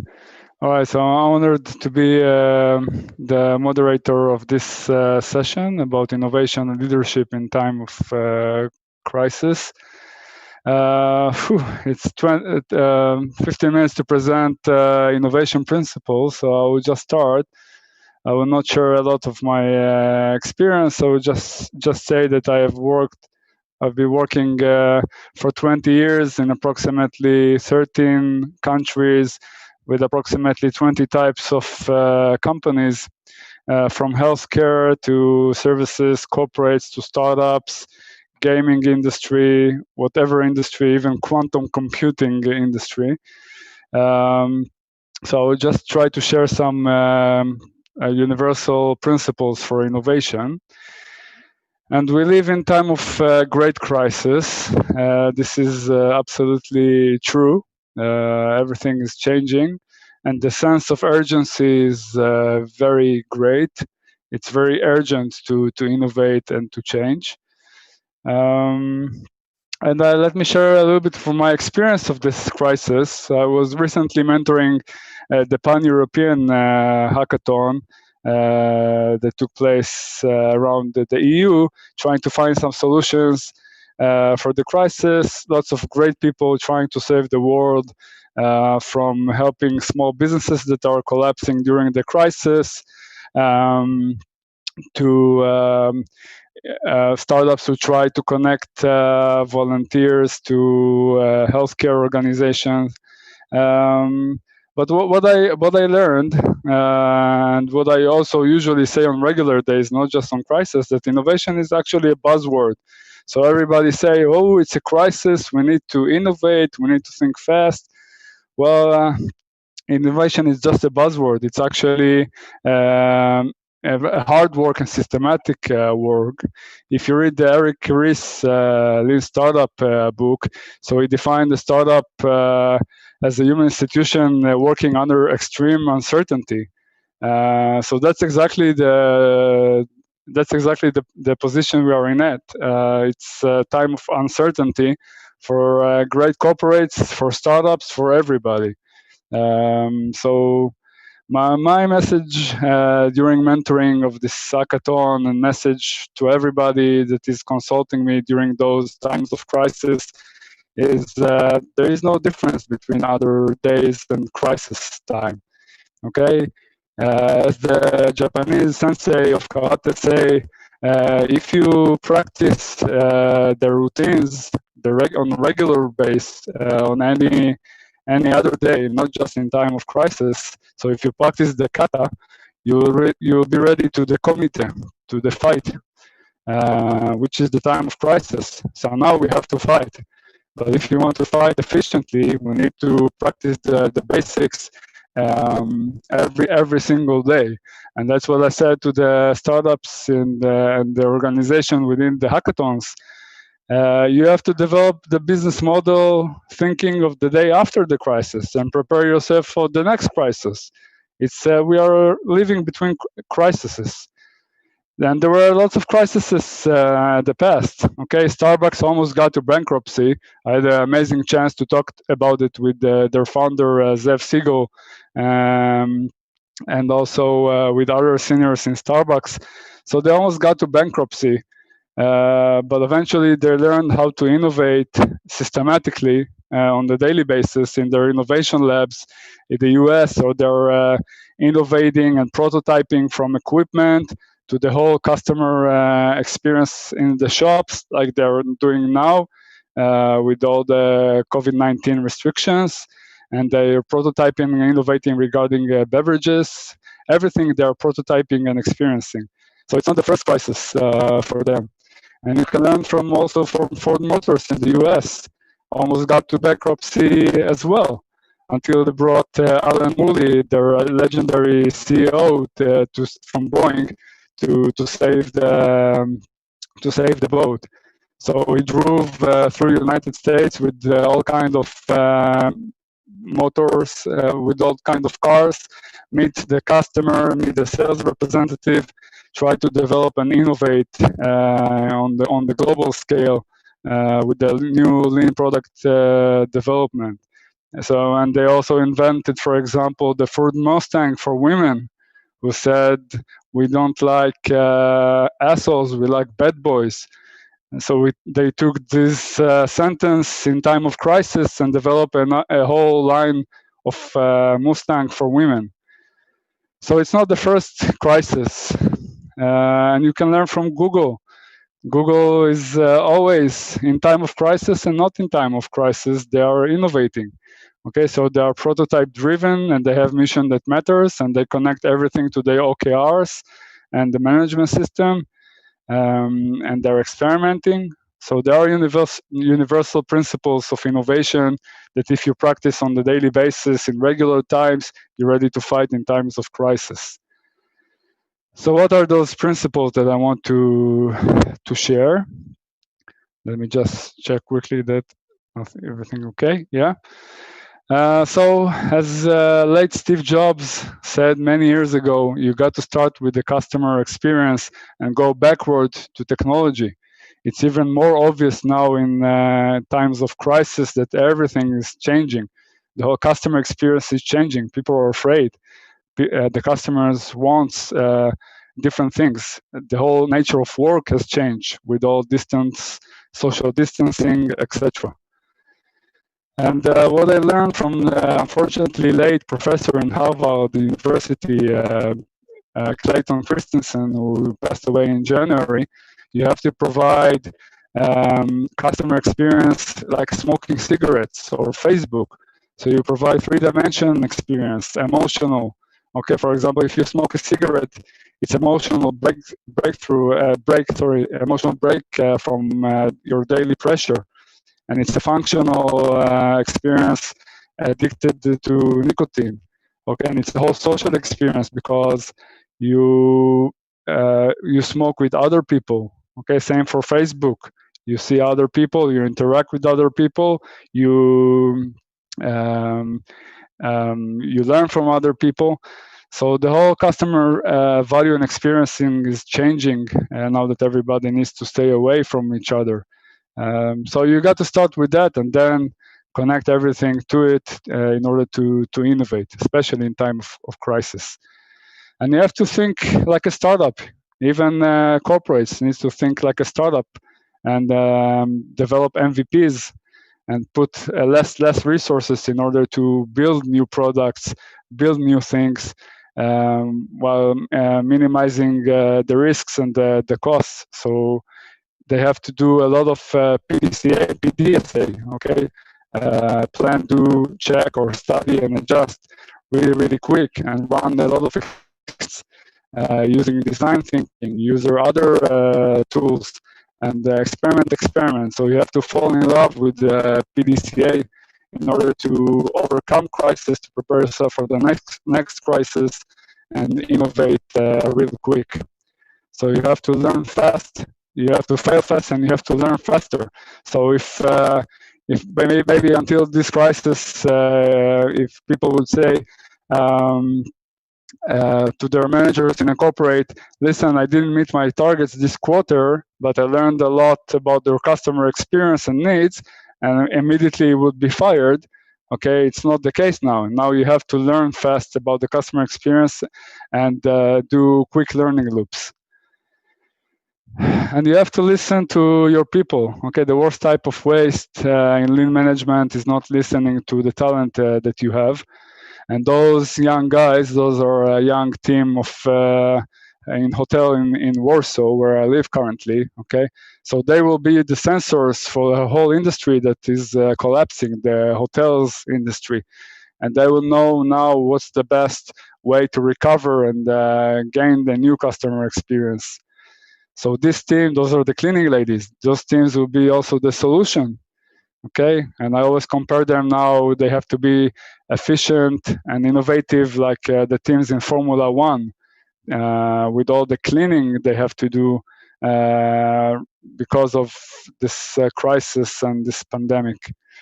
So they will be the sensors, they will be the solution for innovation for many other industries as well, the teams. And as Google do, you have to align your innovation to the management system and to the strategy deployment system, okay, and connect everything to the OKRs and track everything on the daily basis. You have to manage this innovation, especially in time of crisis when you need to innovate really fast. And some cultural principles, okay, you really have to welcome the problem. Okay, as I always say to my team, don't tell me when I'm wrong. Don't tell me when I'm right, sorry. Usually I know when I'm right. I want exactly for you to tell me when I'm wrong. Okay, I'm welcoming the problem. I want you to tell me how I need to become better and innovate. So that's the spirit we need to have also as managers. Diversity generates innovation. I cannot talk enough about that, but there are many research about that, and you have to keep a diverse team in order to innovate real quick. Okay, and you have to, as Japanese say, genchi genbutsu, you have to go to the gemba. So that's a restaurant in the hotel that now is being closed for a lot of time, and you need to. I have problems with the microphone, I get. Can you hear me? Yes, for sure. Okay, because I got a message that I have problems with my microphone. So you need to go to the Gemba and understand how the new customer experience in times of after pandemic will look like. Okay, because of the social distancing and the fear and etc. So you have to go as managers to observe and to plan. Okay, my kids at school, now the managers are going to see how the new school will look like. Okay, so you have to go to the Gemba. And in that matter, I always admire McDonald's. Okay, in time of crisis and on regular times, the managers are walking around, taking care of the customer experience, collecting ideas from customers, and improve as they go. So this go to the Gemba will be twice important in time of crisis and after time of crisis. And you have to look for ideas everywhere. It's within your customers, it's within your partners, it's within your investors. Okay, and you have to go and search for your Cronky Wonky, as Lego did. Probably nobody knows what is Cronky Wonky, but Lego delivered a few years ago, and I had the chance to meet the guy who was responsible for that campaign. So they deliver standard kits to kids around the world, try to collect insights regarding cool future products, and took it back to the innovation lab, to the designers, and developed new Lego crazy cool ideas. Okay, so you have to search for those ideas everywhere and develop your next Conky Wonky. Let's see what, okay, no problem with the microphone. So just to summarize, innovation is an outcome, all right, of aligning the purpose, your business strategy and your business purpose with your processes and your people, connected by problem solving. Okay, and this coronavirus will disappear, something else will appear sooner or later, will stay with us, will leave us, but we have to align it each day, each time. And the secret for innovation in times of crisis, as regular days, it's all about culture. Okay, it's about understanding that there's always a better way to do things. So that's my message. If you practice it on the daily basis, you'll be able to fight during time of crisis, take care of yourself, reinvent yourself, and become even better after the crisis. Well, thank you guys for listening.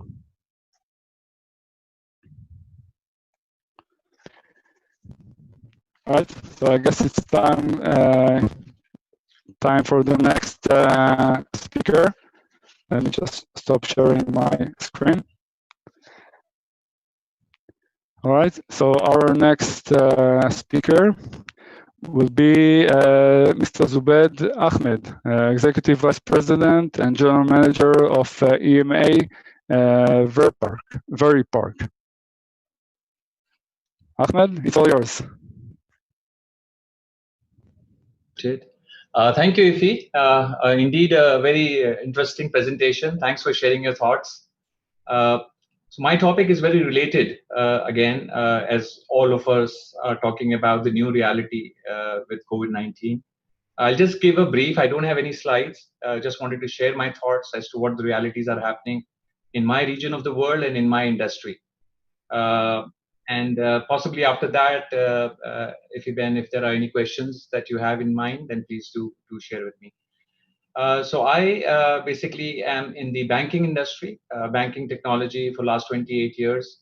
I'm in Dubai, so a slightly different part of the world. And what I have seen at the moment COVID-19 phenomena started, and back in December itself. So from the very point of it doesn't affect me. It's part of a village somewhere which I can't comprehend the location. To a point where it will not spread out, the humanity will not let it spread out, to a realization that it is in this connected world that we are in, right? We have never been so many, 7.45 billion people on the planet, and we have never been so well connected, which is fantastic because now many countries don't have visa. They have eased their visa processing. Many passports allow you to travel freely. There's a flight from here to anywhere else in the world right at your fingertips. All those conveniences also now turn into threats when you yourself are the carrier. And that kind of a reality we were never accustomed to. So when it started hitting February in this part of the world, the reality started dawning. And I think the world went into the first phase of a 4-phase process that I feel is upon us. And the first phase obviously was react and respond. And how do you respond to something that you've never seen? So all our, especially in banking systems, right? In banks which rely heavily on technology, have been working since ever in terms of digitizing and promoting digital solutions and so forth. Yet realizing that having a branch open and having a call center working is 90% of the business, and not a single meaningful account can get opened until you see the person or the company face to face. And so that archaic nature of our business processes really became apparent, and it became apparent with every passing day. And quite the shock was very rude and very fast. So from that perspective, the first phase of react and respond, so the response was paralysis in many ways, is to just lock down, just to isolate, self-isolate or isolate in pockets, and then let this pass. But then as the passage of time increases, we will find soon that ourselves as a community going into the phase 2, which is to redirect the business model towards new realities. And one of the key elements that comes to my mind is about business continuity and disaster recovery. Most of the sizable corporates in the world, they cannot exist without having a disaster recovery plan. What happens if my digital systems get a hit for whatever reason, a flood, an earthquake, a virus attack? Can I replicate it? Can I go down and then come back up from a distant site rapidly and fast and still continue to serve my clients? If there's flooding in my building in one city, can I have a smaller office in another building with lesser agents so that my contact center or call center can lift and shift, so to speak, and then I can continue to serve my customers? So all those principles were hinged on that even a force majeure cannot happen in 2 locations at the same time with the same intensity. And that very principle was defied by this pandemic, that the lightning can indeed strike in multiple places in the world at the same time and can remain striking for a longer period of time. So that changes the way our business continuity paradigm has to be in place. And then the situation even gets more complex because these organizations, whether it's been a telecom or a bank or a stock exchange, the lifeline of our economy, right? And these companies basically look at 4 different pockets of survival. So first of them is why they exist. They exist for customers. They exist to further a service to their customers, serve their customers, make more money from their customers, and get more customers, right? So that's the economic business model. So now you're in a stage where you cannot meet your customer or you cannot interact with your customer in the ways that you would like to. So that is one domain of challenge. The second domain of challenge is that you serve and you extend your products and services through people, through your staff, that staff that you hunted and really acquired the best of the available people in the world. Now those people cannot operate together, and then you moved into agile and scrum and kanban kind of setups where everybody is sharing a table, the Spotify model, where it was designed to be eliminating social distancing, right? So you are socially engaged, you are sitting next doors, you have broken down the walls, and this thing is exactly opposite that. And the third challenge of the third domain, as I call it, is your suppliers. So if you're buying a technology from a typical vendor, or you're having some other services of capital expense nature, then these companies are having the same problems with their customers, their staff, and their suppliers. And what if these companies go out of action? They cannot react to COVID in time. Hence, your business continuity has a big jolt. And finally, the fourth domain is about your operational suppliers. So those are the services that you chose as an industry, and you identified those services as non-competence for you. So this is not my core competence. I'm going to outsource this.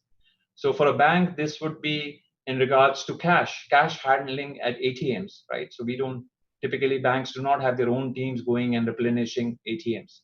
So the technology is working. ATM is working well. Somehow people are getting there, but there's no cash. Why? Because the security company that handles the cash has a COVID-19 situation that they were not ready to combat. Check clearing, a number of examples. So typically for my industry, which is the banking piece, these are the 4 domains of challenge. And when you extrapolate that, these challenges are not so different from any other, from your Starbucks or your airlines or customers, staff, suppliers, and operational outsourced partners are employed by everyone. Why? Because we are such a connected community. So a business continuity model has to be rethought. And that is the second phase of redirecting to new realities. And that doesn't come with an acceptance alone. It comes with a lot of action that our businesses have to take. Because I also have a theory, it's just my personal opinion, that since we have been the maximum amount of people on the world, on the planet at the moment, and we are connected like we have never been connected before, physically connected. Hence, I don't think it will take another 100 years for another pandemic to come. It might be much sooner. And maybe in our lifetime, we might see 1 or 2 more, God forbid. But so this challenge of resolving and creating this resilience forever is not for our next generation to sort. So I can't sit in my chair and, say that, I served it. So my pandemic is over. This pandemia is a business reality of that strategic nature. So it has to be solved and sorted by us right now. And then once we redirect to new realities in many other different ways and reframe, right now in Dubai, just this week, and in many countries in Europe and the US, malls are opening up, cinemas are opening up, gyms are opening up, but they're not opening up the way they used to be. So there are a lot of new conditions, a lot of new business processes have been reimagined for survival of the business. So that I think will remain for a good distance of times. And if you think about it, there are some communities in the world from a cultural perspective, handshake handshakes was not part of their culture, and that possibly came from a time which is maybe not known to us, where some of these things might have happened in a very small scale, and people would have learned from it. And so there are other gestures, humanly gestures, which are distant in terms of embracing each other. So that kind of thinking has to come into play. And then we move into the phase 3. And phase 3, and I hope it happens sooner than later. And the phase 3 would be to rebound to the future. So it would be a dip from a business and economy perspective. We will reach at the end of phase 2 the lowest level of hit, the lowest level of the recession or the economic turmoil, and that's when the rebounding to the future will kick in, and that's when the opening of new business models, of innovation, as Efim spoke about, really hitting the from labs to the pavements and pathways of this world start coming in. And that era is going to be very interesting, because that phase is really going to lift up and take away for a very few percentage of innovative companies will create new opportunities of business and expansion. Think about Uber, right? Since last 10 years, I've been talking about Uberization has become a word. Uber has been such a success, right? Who would have thought that a technology platform will still remain functioning, but the entire model will fail so miserably because it's a human on one side and a human on the other side. The drivers will not accommodate, and the passengers will not ask for drivers in a age of pandemic. And then the platform is working, but the business is gone. And then finally, it moves us to the fourth phase. And the fourth and the last phase, in my view, would be to accelerate growth. And this would be an era where we'll look back and we'll watch movies about what happened in 2020, early 2020 to the world, and how the world reacted. And a lot of heroism and a lot of good stories that came out. And a lot of people died in our watch at this time. But then comes a time where you accelerate growth. You have to. And there's a gap in the world's economy that needs to be filled. So whatever has happened in the last phase of rebound to the future, now those seeds have flourished, and acceleration to the growth happens, whereby all the debt that the governments are taking on and all the money that they are making available to support the corporates and individuals and small businesses have to be regenerated. And that's the era of acceleration of growth. So in my view, there are number of ways and number of times companies will have to reinvent themselves in these 4 phases. And I think we are in the first phase to start with. Well, thank you, Zubair. We must go through to the next speaker in order to meet the times, but maybe after the session we can ask you what are the one example of customer value that has changed because of pandemics for the banking industry. I find it very interesting. But we have to go to the next speaker, who is Fred Stavich, CEO of Storymakers. Hi, Fred. Hello to everyone.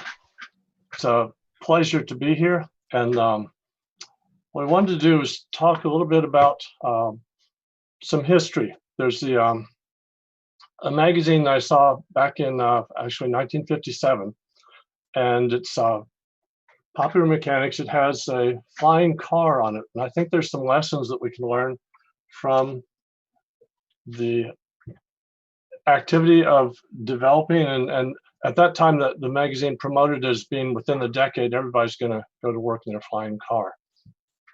And let me just share the screen, my screen now with you.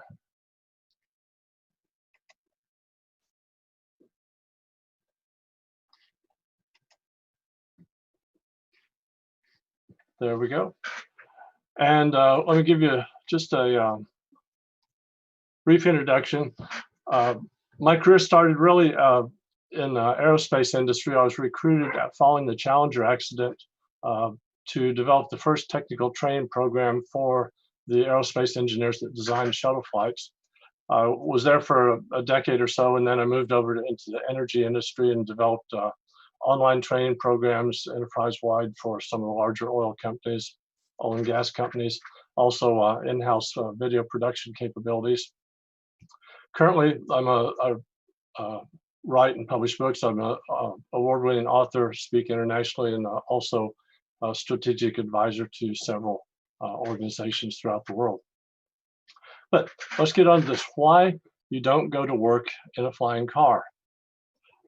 As I mentioned, Popular Mechanics in 1957 had this image on the cover, and they prophesied that within a decade that people would go to work, have flying cars in their parking lots, in their driveways, go to work in a flying car.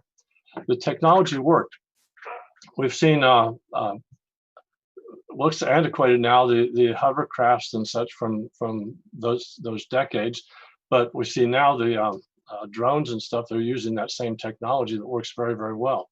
So the technology isn't the question. The question was production, infrastructure, human factors, and social factors.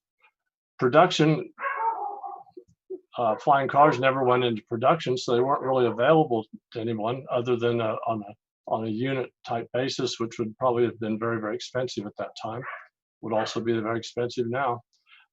Infrastructure, if we think about what was necessary, if you have just one person with a flying car, they probably don't cause much turmoil as long as they can handle it well. But if you have everybody or a lot of people flying cars, you look up and you think, well, I reflect on how well people drive on the roads now with just two dimensions in two-dimensional space. And if you think about adding a third dimension to that and having cars hovering over and what's the pattern, what are the rules of the road in the sky for cars? There's an infrastructure that has to go along with the implementation of this kind of technology. And then the human factors, can people use it? There's how much training would be necessary to get people comfortable and competent at flying a car. And the additional factor, social factors, is will society accept that? Will people accept the fact that there are hundreds of cars hovering above their heads on a path, and do they trust the infrastructure enough to make it work? The skills of the people driving the cars, and just how is it going to work? Is the society as a whole going to accept that? Let's move into this century. Drones and industrial inspections. If we take a look at those same criteria, the technology works fine. Production, drones are available, they're readily available. Maybe if you were acquiring a large number of them, there may be a delay in that, but production could ramp up fine. Infrastructure, that's another question. If you have the drone operating or a small set of drones operating on an individual basis where they're doing inspections, they're gathering photos, they're gathering video, what happens to that information? Does it go into a cloud? Is it analyzed through artificial intelligence? Is there the infrastructure to handle the information coming from the devices themselves? And then human factors, plenty of people are competent flying drones. That could be ramped up, the training for that. Social factors, in an industrial setting, there's no pushback.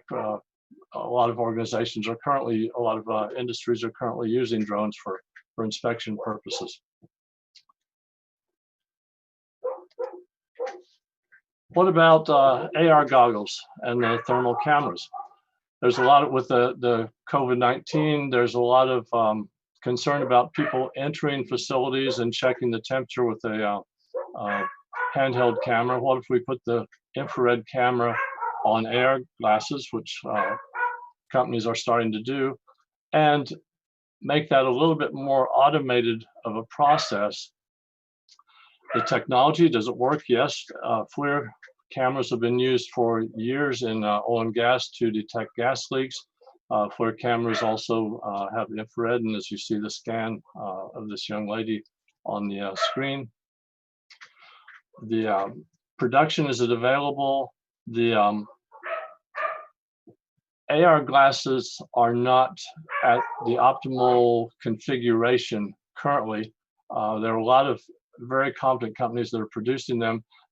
Most of them have not been integrated with the thermal cameras, and so there's a question about ramping up production for that.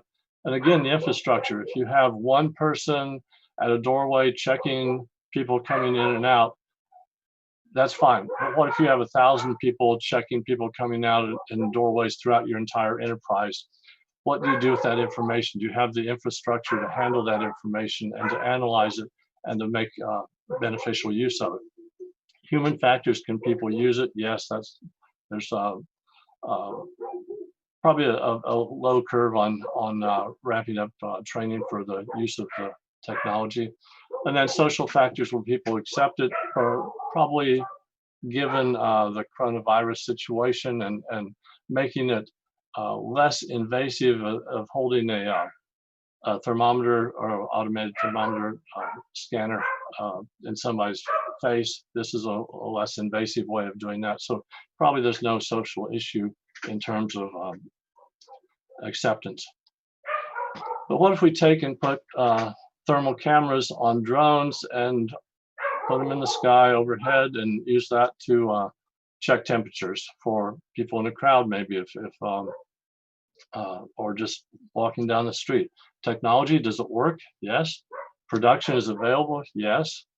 Infrastructure, again, the same issue. If you have one device doing that, then there's no issue really with the infrastructure. But if you have hundreds or thousands of those devices doing that, and doing it on a wide basis, then there has to be some infrastructure, there has to be some protocols, there has to be some rules of managing those devices. And the FAA in the United States, the Federal Aviation Administration, has struggled with just managing drones for personal use.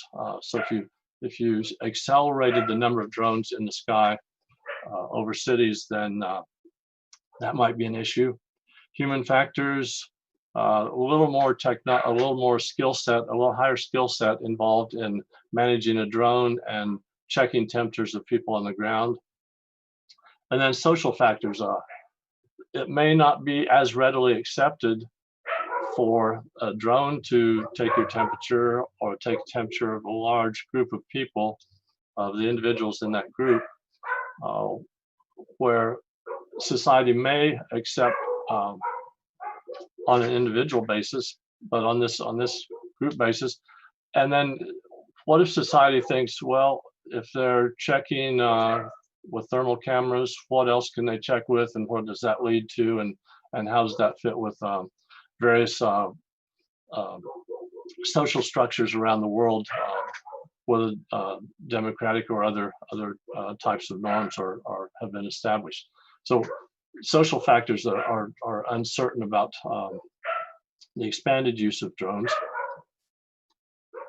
And then if we look at implementation of digital age technologies and smart enterprises, we have the basic components of those are big data, analytics, and AI on the big data, systems integration to take a feed in from all the devices, IoT devices, robotic devices, could feed into blockchain type of storage that makes easy access and immutable. The cybersecurity border between the enterprise and the outside world. All of these things, the technology works. There's no question about the technology. The production, if you need, if an organization or a group of organizations needed a particular device, that could probably be ramped up pretty easily. The infrastructure is there, it exists. The two questions in terms of really using the digital age technologies that remained pretty consistent are the human factors. Can people use it? And will they accept it? Those two factors. It was mentioned one of the speakers earlier, the culture is very important. And culture is the reflection of how people behave, and will their behavior and the norms of that behavior accept implementation of the digital technologies, whether in society or whether in a business setting. But these are really the questions that should be asked. And often when I go to conferences and speak, the first one is the only one that's really addressed in any detail, the technology. And in most cases, the technology works, but what's going to make it implementable and cause a difference or a benefit for the organization is if all of these things are working, and particularly the human factors and the social factors. So I just wanted to share that with you.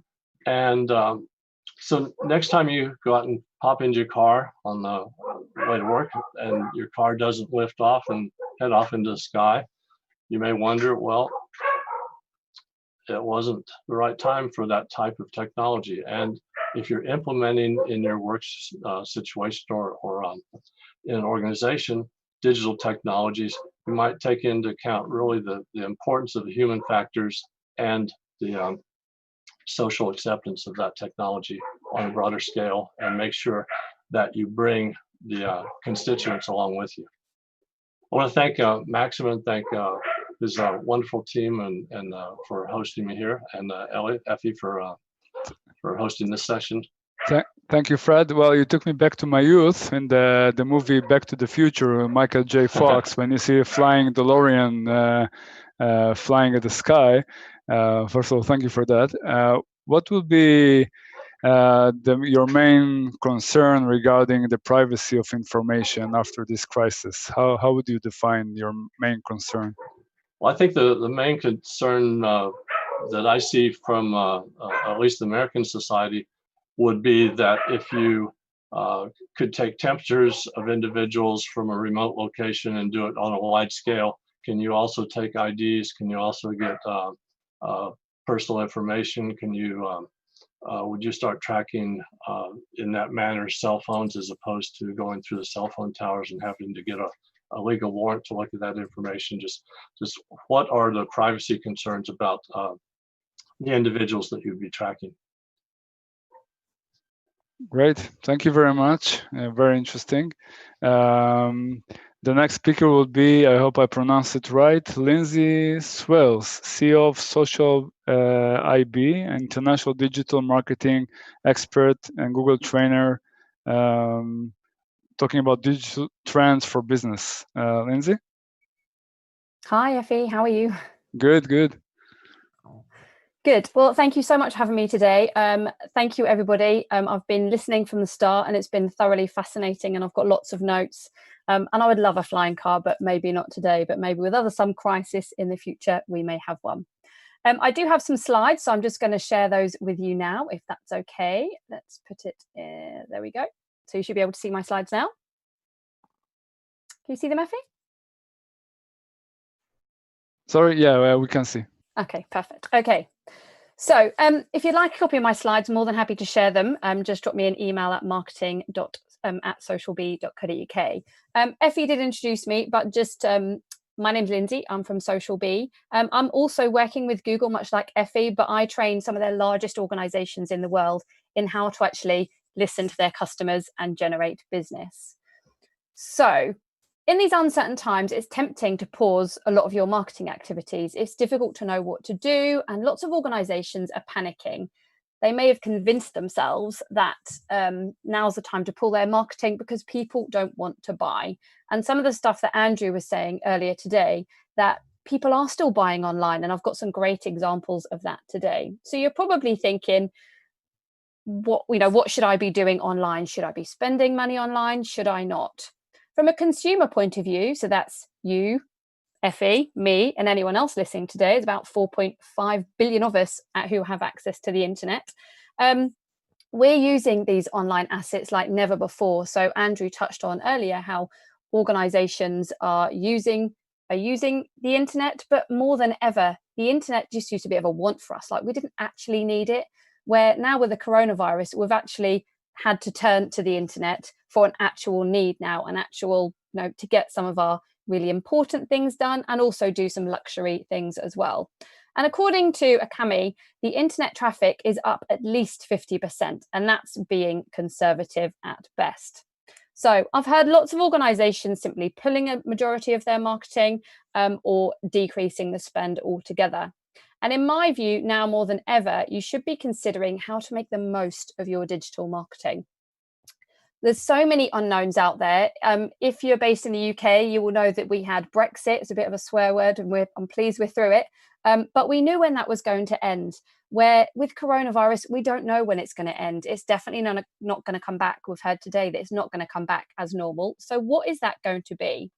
So over my next 10 minutes, what I want to commit to you is share some insights that I have, having worked in digital marketing since 2001. And I work across a broad number of sectors. So I want to share with you over the next 10 minutes how to go from panic to purpose with your digital marketing, and hopefully leave you with some actionable tips. So the other talks have been absolutely fascinating today and great and really inspirational. Mine's a bit more practical, that you can actually potentially implement within your organization, because that's my area of expertise. But there's a really critical place where we need to start. And again, some of the other speakers touched on this earlier. And that's about understanding the human needs. So in front of you now, you'll see two circles. The first circle is probably your organization. You will be online because you've got some organizational marketing needs. You're online to be able to hit your marketing objectives and your business objectives.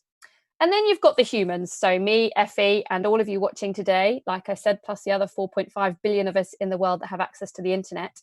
We go online to solve a problem, to answer a question, or to go and find something. We don't give an absolute monkey about your organization's demands and needs and objectives to sell online. We're online to serve a purpose. So here's a thought for you. That sweet spot in the middle is what your organization needs to find. And by finding that sweet spot in the middle, so achieving your marketing objectives, but actually understanding the customer, and that's what you're going to see consistently this afternoon. For you to be able to consistently find that sweet spot isn't easy, don't get me wrong, but if you can find that sweet spot, you can be hugely profitable and serve people online. Due to coronavirus, this is even more important than ever. We've seen a huge amount of disruption in the market. It's highlighted by many brands who really haven't been focused on their customers at all before coronavirus. They've been out for themselves and haven't focused on what's right for their customers and what's right for their needs. We've seen it with big brands like Primark that literally only had offline marketing, and they had no online presence, and they're losing £650 million worth a month. Yet their customers were online and they weren't there, and they said it's not profitable for them to be there. It's not about them, it's about the customer. So that sweet spot isn't easy to find. Large and small businesses don't often get it. And it's not just about demographics. It's not about trying to target, if I'm your target audience, it's not just about me, female, lives in the UK, 40-year-old, has 2 dogs and a child. It's not about that. It's so much more than that. It's about my wants, my needs, and my passions, and why I go on to the internet. So you may have pulled all of your marketing together in a bit of a panic. I'm going to share a thought with you. People might not want your product or your service right now, and they might think, and that might be the case, but there's some stats I want to share with you. It will be on their radar. So as an organization, and we are potentially through the first wave of the worst bit of coronavirus, but there's already talks of second and third waves coming. So we're not going to go back to where we were, but it's absolutely critical, whether people can buy your product or service right now or not, that you stay front of mind. Now, let me share something with you. I'm going to use the holiday sector as an example, but this can be applied to B2B or B2C. From an organization's point of view, if you're a travel organization, we can't go on holiday right now. I used to travel the world every other week for my work and I loved it, but I can't travel. But what am I pining for the most if I love travel? I'm looking online to be thinking about when I can go on holiday. And this isn't just me, this is backed up with stats. So analysts have revealed that travel searches from the UK to Spain with a departure date of January 2021 is up year on year over 1,500%. So if you're a travel organization and you're like, no one's going on holiday right now, we're going to shut up shop or just pull down the banners, then you're going to be missing people, because as a travel brand, you can't just shut up shop because people are searching now more than ever. It's if you've shut up shop and when things come back, so when they do start to open flights, which they're talking about next month, me and everyone else who's going to be looking for a holiday has already done all their research. So we're going to be ready to buy from the company we've been researching from. So it's going to be a real hard slog if you've shut up all your marketing right now. It's also going to be hugely competitive. Paid advertising and social media ads are very likely to be a lot more expensive than they are at the moment. And people will have already been researching and they're going to be ready to purchase. So you've basically missed the boat. So having been in marketing since 2001, and I've been through one recession, and this is a lot worse than any other recession, keeping your marketing ticking over and staying front of mind with SEO, social media, email marketing is absolutely key. On top of this, absolutely listening to your customers is the number one thing you can do. And too many organizations don't do this. So on top of this, people are spending a lot of money online. People think, oh, we're in recession, people aren't spending. Well, I've seen it personally because I work in an international digital agency and we're seeing a high-end clothing brand just having their record month. We work with a golf brand and they're selling lots of stuff. We work with high-end vehicle customization, and in the B2B market as well, people are seeing significant sales. And it's because in a lot of countries, the UK, Germany, people are being furloughed. So they're still getting their income and they're stuck at home. So what are they doing? They might not be able to wear these outfits or do this customization on their vehicle or play golf at the minute, but they're spending money. So it's really important that you continue your marketing. And the thing is, if you quit your marketing right now, even if things are not great, you're basically turning off your tap to your route to market. So that just seems like absolute suicide to me. Don't get me wrong, I'm not suggesting you spend a huge amount of money online right now. And there's lots of stats out there that people are saying, spend more on paid advertising because it's cheaper than ever. I wrote a post on this on my LinkedIn profile this week, and it's important to think about, it's not just about spending money because you can very cheaply, it's about spending it for the right reasons based on some core KPIs. And if you'd like to know what those core KPIs are, then head over to my LinkedIn profile where you'll see them. So listening and using data and context is the core thing that you can do for your organization and make sure that you're on the front foot and you're also front of mind. You also have the opportunity on digital marketing, which before digital marketing was out, you just had to sort of guess, where you've got more data analytics and insight and listening capability than you ever had before. But if you think back to my two circles, too many organizations are too busy just going on to online marketing and just promoting the pants off their organization and trying to sell to us. And we're not here to be bought to. We're not here to be, sold to. We're not on social media to be sold to. We're online to try and find a solution to a problem. Now, I'm going to share a model with you, and this is a Google model. As I touched on earlier, I'm lucky enough to be one of 20 trainers that don't just train for Social B. I train for Google's largest clients around the world. And this model sums things up really well. It's called See, Think, Do, Care. And this is all focused on the customer. And Google knows that the customer wants to go online for a certain service. Now, we know that in some countries, Google doesn't apply, but this same theory applies. And I'm going to use it as a holiday sector example again for you. So the way we've traditionally done marketing has all been about awareness, consideration, and purchase. It's been a very funneled journey. But the way we look at things with online marketing, and lots of organizations just focus on the do. So they're just trying to target the people that actually want to book a holiday today. But if we use that holiday example that I touched on, 90% of us are in the see and the think. So we're thinking about what holiday we want to go on, where we want to go, and we're landing on blog content. We're learning on podcast content. We're looking all across the internet. And 90% of organizations, or 100% of organizations, are missing out on the intent of see and think. They're too busy jumping onto the lots of intent and people ready to buy holidays today. And they think people aren't booking holidays today, so I should stop marketing. That is absolutely wrong. So it's really important that you take a non-linear approach to your online marketing and think about the largest addressable audience and think about their wants and their needs. Because actually it's much less competitive and you'll actually attract 90% of your audience much more early on in that journey, which means it's a lot more powerful for you to then attract them. And I'm going to give you an insight next into our own data. So you might think that people probably aren't purchasing right now. But as I've said, don't just use context in terms of what your audience is up to, but use data insight as well. So in front of you here is an example of our Google Search Console. So Google Search Console, you would use the relevant one in your own country if Google's not your prominent search engine. But the purple line is the number of impressions. So the number of people are searching for a subject online. The blue line is the number of people clicking through to our website. Now, the orange circle is when coronavirus hit in the UK and when everyone went into crisis.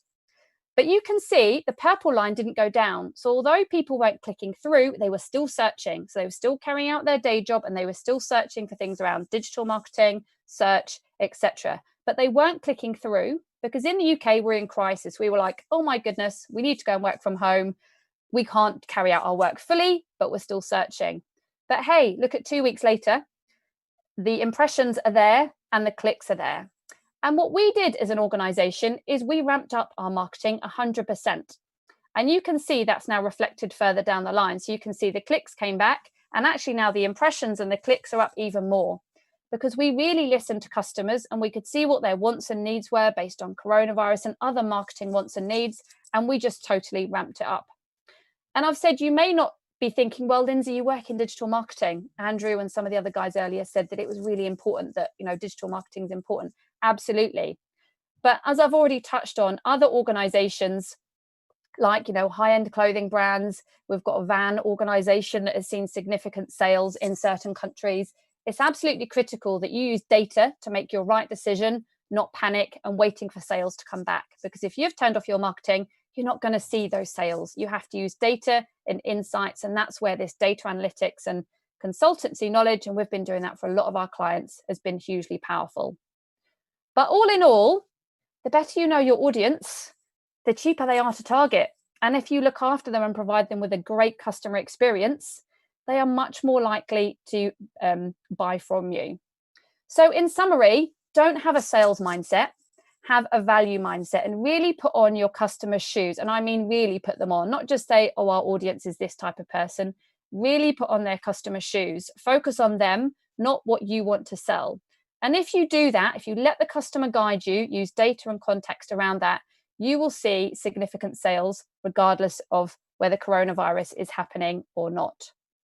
So I hope that's been useful. Just wanted to share some useful resources with you because I've covered a lot today, but there's lots of resources that we've created for free to help organizations really think about decisions in how to do their online marketing and know what to do and where to look for things. So I hope that's been useful, Effie.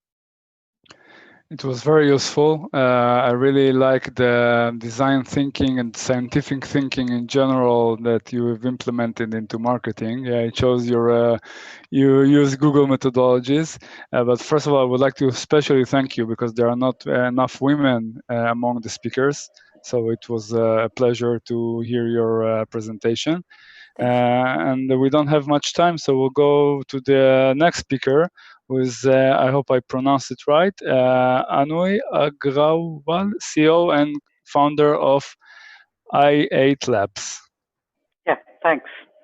So, yeah, and I just agree to what Lindsay was saying in terms of focus on your customers, and that's what currently I'm going to cover on in my session and discussion. So just a second. Yeah. So topic of this discussion is digital transformation from the lens of a customer.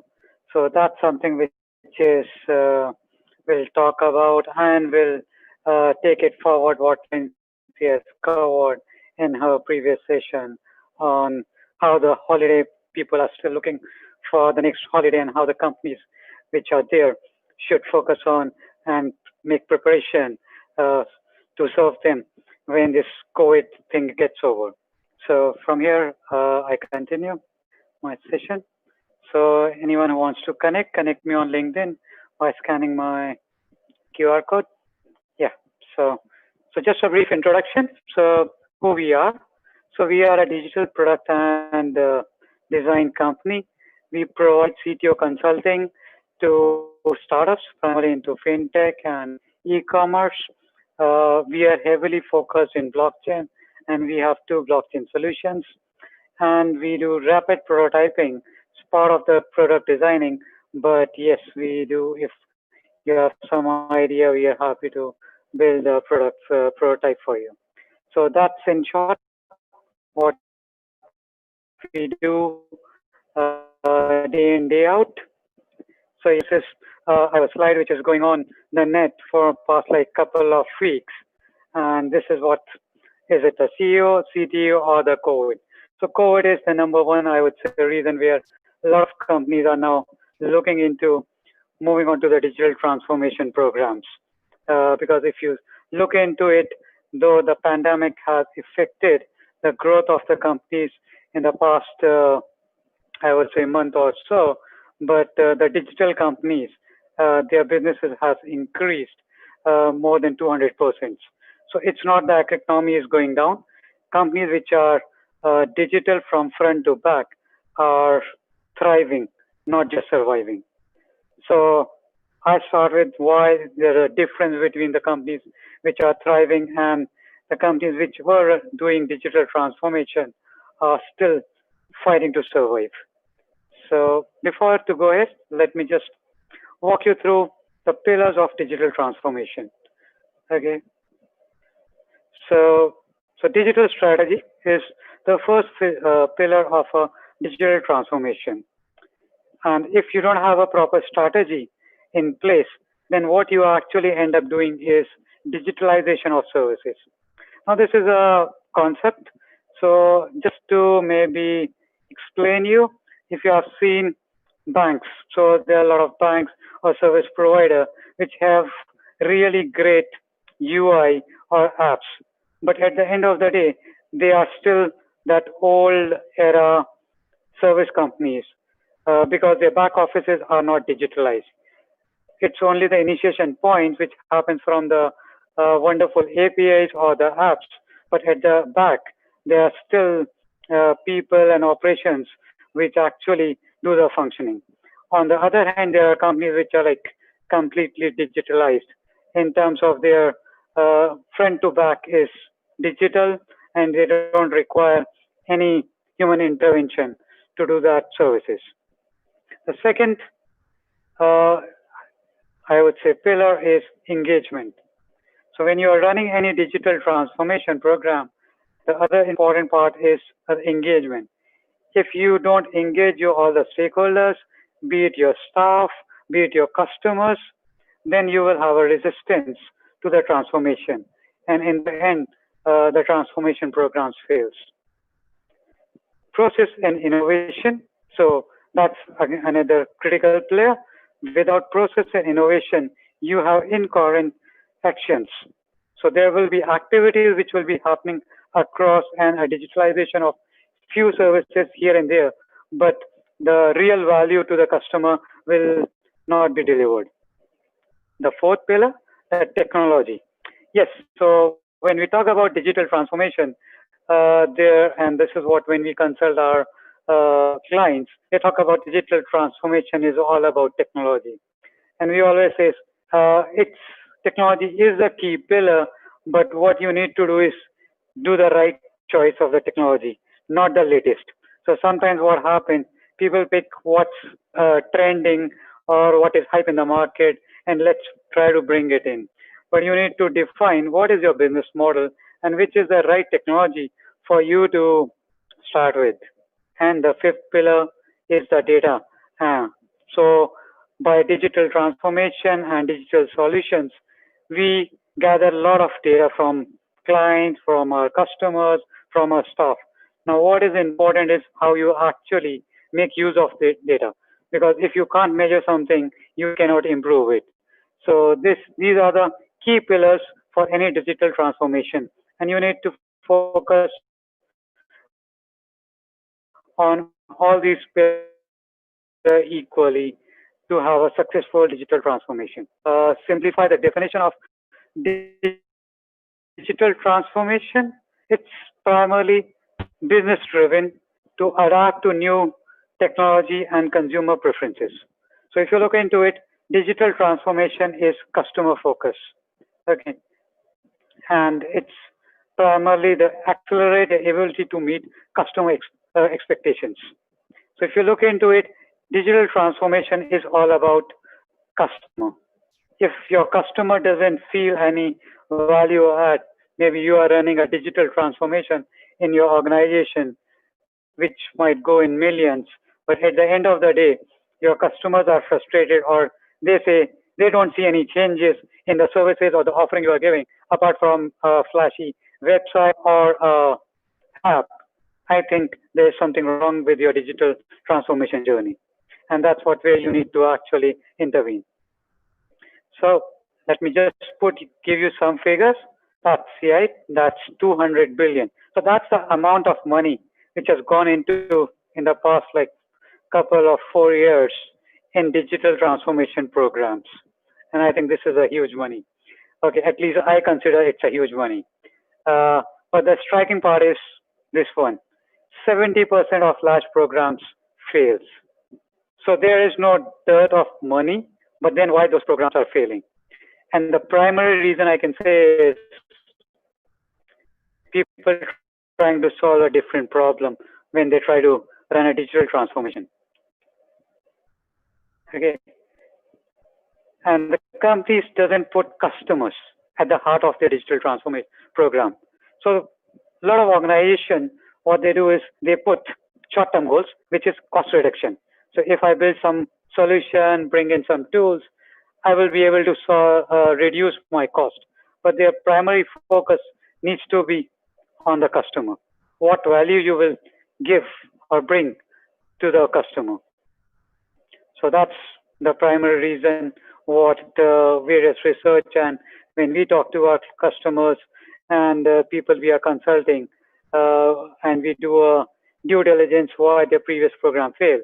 This was the number one reason. There are other reasons, which is, as I initially started with, the 5 pillars. Maybe you actually not looked into maybe a couple of the pillars, but even if all those pillars are there, but if you're trying to solve the wrong problem, then you will not be able to drive any value. Now, why, when I say 70%, that's a huge amount, and $200 billion invested into the programs. But why no one is able to solve it, or why this such a big challenge? The primary challenge is how the organization is arranged. So you don't know your customers. So I agree that, okay, my number one area to focus is customers. But do I know my customers? Yes, a lot of means. The sales team will say, yes, I know the customer because we are selling it. The marketing team will say, okay, we have the data and we know our target and we have segmented our customers. So yes, we know our customers. The financial or the CFO will say, yes, we know the customers because we know who is bringing in value to it, who is bringing in money, and what are their lifetime customer value. So everyone and each department have a different vision or a different facet of the customer. And you don't know the customer completely. And that was the biggest challenge. And these programs, what we have observed, are actually executed by one face of a customer. Maybe the sales team say, okay, let's do a digital transformation program because we see to get a more customer or reach out more customer, we require this kind of product to offer to the customer. Marketing might offer something else, but and the finance might say, okay, and in this pandemic time, I think finance will have a better say or a higher say in terms of what programs you need to run, because a lot of companies will look into reducing their cost base. So that's, I think, is the number one. You try to understand your customer by looking at the data and bringing all the teams together. Now, when we bring the customer at the forefront and bring that at the center, then what happens is, because customer is one for all these departments and all those have a function within an organization. So it forces different departments to interact and come together and bring in the information they own or they collect based on the customer. So this is like bringing all the departments together to bring the enriching experience for the customer. And that is forefront, and that is more important for any digital transformation to be success. Okay, now I'll talk about the COVID-19 impact. So the pandemic will impact all the businesses, and what happens is the people, means once the pandemic is over, or when the business starts to learn to move ahead with it, the new digital transformation program will shoot from it. But most of the programs will have a short-term goal is to reduce the cost. And that's what we consulting our partners and our clients. Please don't do that. Focus on the long-term value to the customer. Because if you try to reduce the cost, then the value to the customers might not come, and the customers might shift to a different brand altogether. And that's what I agree. And for the customer experience, you don't have to do too much. And this is what we realized after using multiple frameworks. What is required is to have a why, question the obvious. And these are some of the questions when we talk to our customers is like, and this is what we used to get. Internet will not impact us. Customer loves us. There's no competition. We are the only player in the market either. And there's people love to travel, as Lindsay says, okay. So people still love to travel, and then hotels and flights will be there. And a great example is of travel insurance. People love to travel, they will buy insurance. But when the pandemic started, people realized that none of those insurance are valid or useful for them. People will always love to watch movies at the theaters. So these are some of the statements we heard from our previous customers or clients or the recent discussion we had. Now, the questions which you need to ask as an enterprise, as a business owner is, I agree that internet will not impact, but if it impacts, how it might be. Okay, customers love this.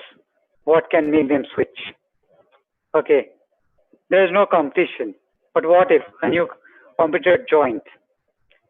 If they can't fly or travel, what if they don't or can't come to the theater? So these are the questions, I think, self-evaluation which businesses needs to do and look for the answers for these kind of questions, and that will help them to define an organization for the future. So my next slide. So what CEOs or the decision maker needs to be is be creative. Yes, the word is creative. You can't meet, and that's what we call our organization is redefine the obvious, break the box or think outside the box. Define how the company of the future will look like and how you will reach there. As we talk about, okay, flying cars or other things. Maybe the car company says people will still require cars, but define how the companies of the future will look like. Yes, people will start taking cars to offices, and how you will reach. So that's something which is what we advise our customers. Think outside the box. Try act as a competitor to yourself and try to kill your own cash cows on a regular basis. Build products which will kill your cash cows. Then wait for some competitor to kill your businesses. Okay. And our advice to this thing, the takeaway, stop random act of digital products. When you're doing a digital transformation, please don't do bits here and there, a digital transformation, bring some app, digitalize something, but bring it with a proper strategy. Identify opportunity for growth. Okay. Identify opportunity for innovation. Identify opportunity for sales. Understand if you can take on your digital competitors. So these are some of the questions or thought-provoking ideas which you need to think as a business before you actually went through a journey of any digital transformation. Okay, and the other part is when you're doing all this thinking, do it fast.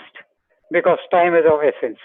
Don't take 6 months or 1 year to finalize, okay, we come up with this bold thought and this is going to change in due course of time. You need to be fast with your thought process and agree what will be your next steps, because the world is moving fast and it's really fast. So just a glimpse of our technology stack. This is what we work on. Thank you from my side. Any questions? I'm happy to take it up. Well, thank you very much. We don't have time for questions because you're slightly above time, but we'll just share with the audience the thought that digital transformation is always hard in regular days, especially if you don't have the management practices and the leadership in place as the fundamental things before you go digital, especially in times of crisis and post-crisis. But thank you very much for the presentation. I will go to the next presenter, Kengwa Ko. Management consultant and advisor. Hi, good morning, good afternoon, good evening, everyone. I do have some slides to share. Let me share it on the screen right now. Okay, can you all see my screen? We're good? Yeah, you're good. Okay, cool. So in this session, I'm going to share on the post-pandemic new normal, what small, medium-sized businesses, startups, and individuals can do to prepare. So my name is Kengwa Ko. I run a management consulting practice based out in Singapore, and we focus on helping small, medium-sized enterprise, family businesses to transform their business using digital technologies. I support them in the area of digital transformation, new product, new service innovation, also help them with digital branding and marketing. I also work with some startups to help them commercialize their technology and to go to market. Now, today, we have two crises happening concurrently. One is the coronavirus crisis. Government worldwide has locked down cities, shut down borders to fight the crisis. But at the same time, we have an economic crisis of a scale that's unprecedented in most people's lifetime, that's fast unfolding. Now, as business owners, as startup founders, it is important for us to understand the macro economy, the macro environment, so that we will not get blindsided by business cycles. So what I did for the past 11 years since the last crisis in 2008, I sought out people who had did well during the 2008 crisis and learn how do they actually foresee the crisis and how what do I got to learn from them to prepare myself for the next crisis. So in particularly, this gentleman, Ray Dalio, he runs the world's largest hedge fund. His net worth is about $18 billion. And look, this is the interview he gave Business Insider. The date is in 2018. And during the interview, he shared that the economy looks pretty much like 1930s, and he expects a major downturn coming in about 2 years. How he's able to do that? He uses a lot of data. He uses a lot of machine learning to do modeling. I guess that's why his hedge fund is so successful. Now, he shared back as early as 2013, a 30-minute animation video, which I would encourage everyone to watch it. I have the link down here. And in the video, he actually explained business cycle, short-term debt cycle, and long-term debt cycle. So what we have now is we are actually very near the tipping point of the long-term debt cycle, just as the Black Swan event, the pandemic happens. And what that means is actually in the next 2 to 3 years, we will face slow GDP growth, even a possibility of going into a depression.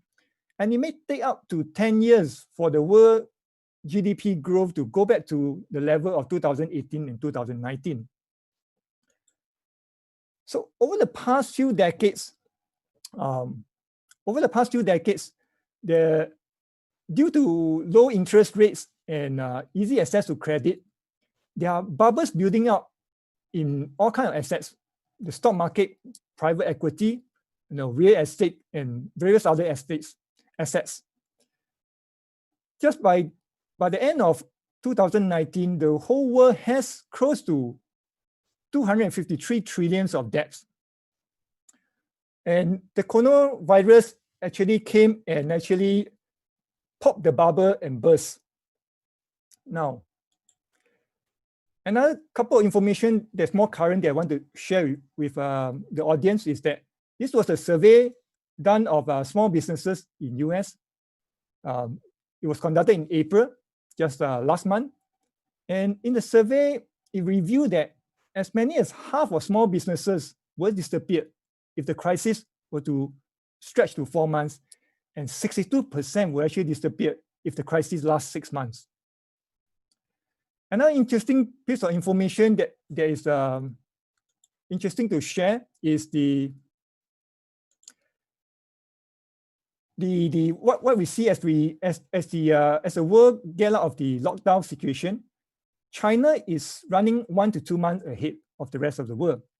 So to get a glimpse of what the rest of small businesses might face in the coming 1 to 2 months, it's worthwhile to look at what is happening in China.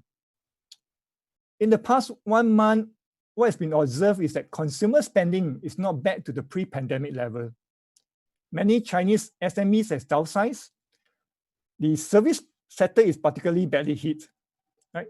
But the positive side, there are pockets of opportunity. Online product and services have taken off in a very dramatic way. Many SMEs have started generating business, and it's not just about the e-commerce. Many of them actually start to do online broadcasts to sell their products. So people are innovating and evolving. And the other area is that some of the SMEs realize that they need to pivot their product and service offering. Take, for example, SME that was offering office furniture. It has pivoted to create a home office kit that provide everything that someone needs to work at home, whether it's a flexible table and lighting. They even partner with someone to do a antiviral filtration system. So it's key that SME look at their business and pivot if they are badly hit by the new normal. Now, let me discuss on what could be the new normal that will emerge. Of course, no one will actually have the crystal ball to know with 100% certainty how the crisis unfold. But we could look at what is the trend and actually understand the macro environment and make a prediction of what the new normal will look like. So social distancing, remote working, work from home, reduction in overseas travel, whether it's for business or for leisure, that would likely happen. And I think quite a few speakers would have already covered that. I won't talk more about that. Digital transformation will definitely accelerate. To give you a specific example, the Shanghai Fashion Week 2020 went full digital. It happens towards the end of March.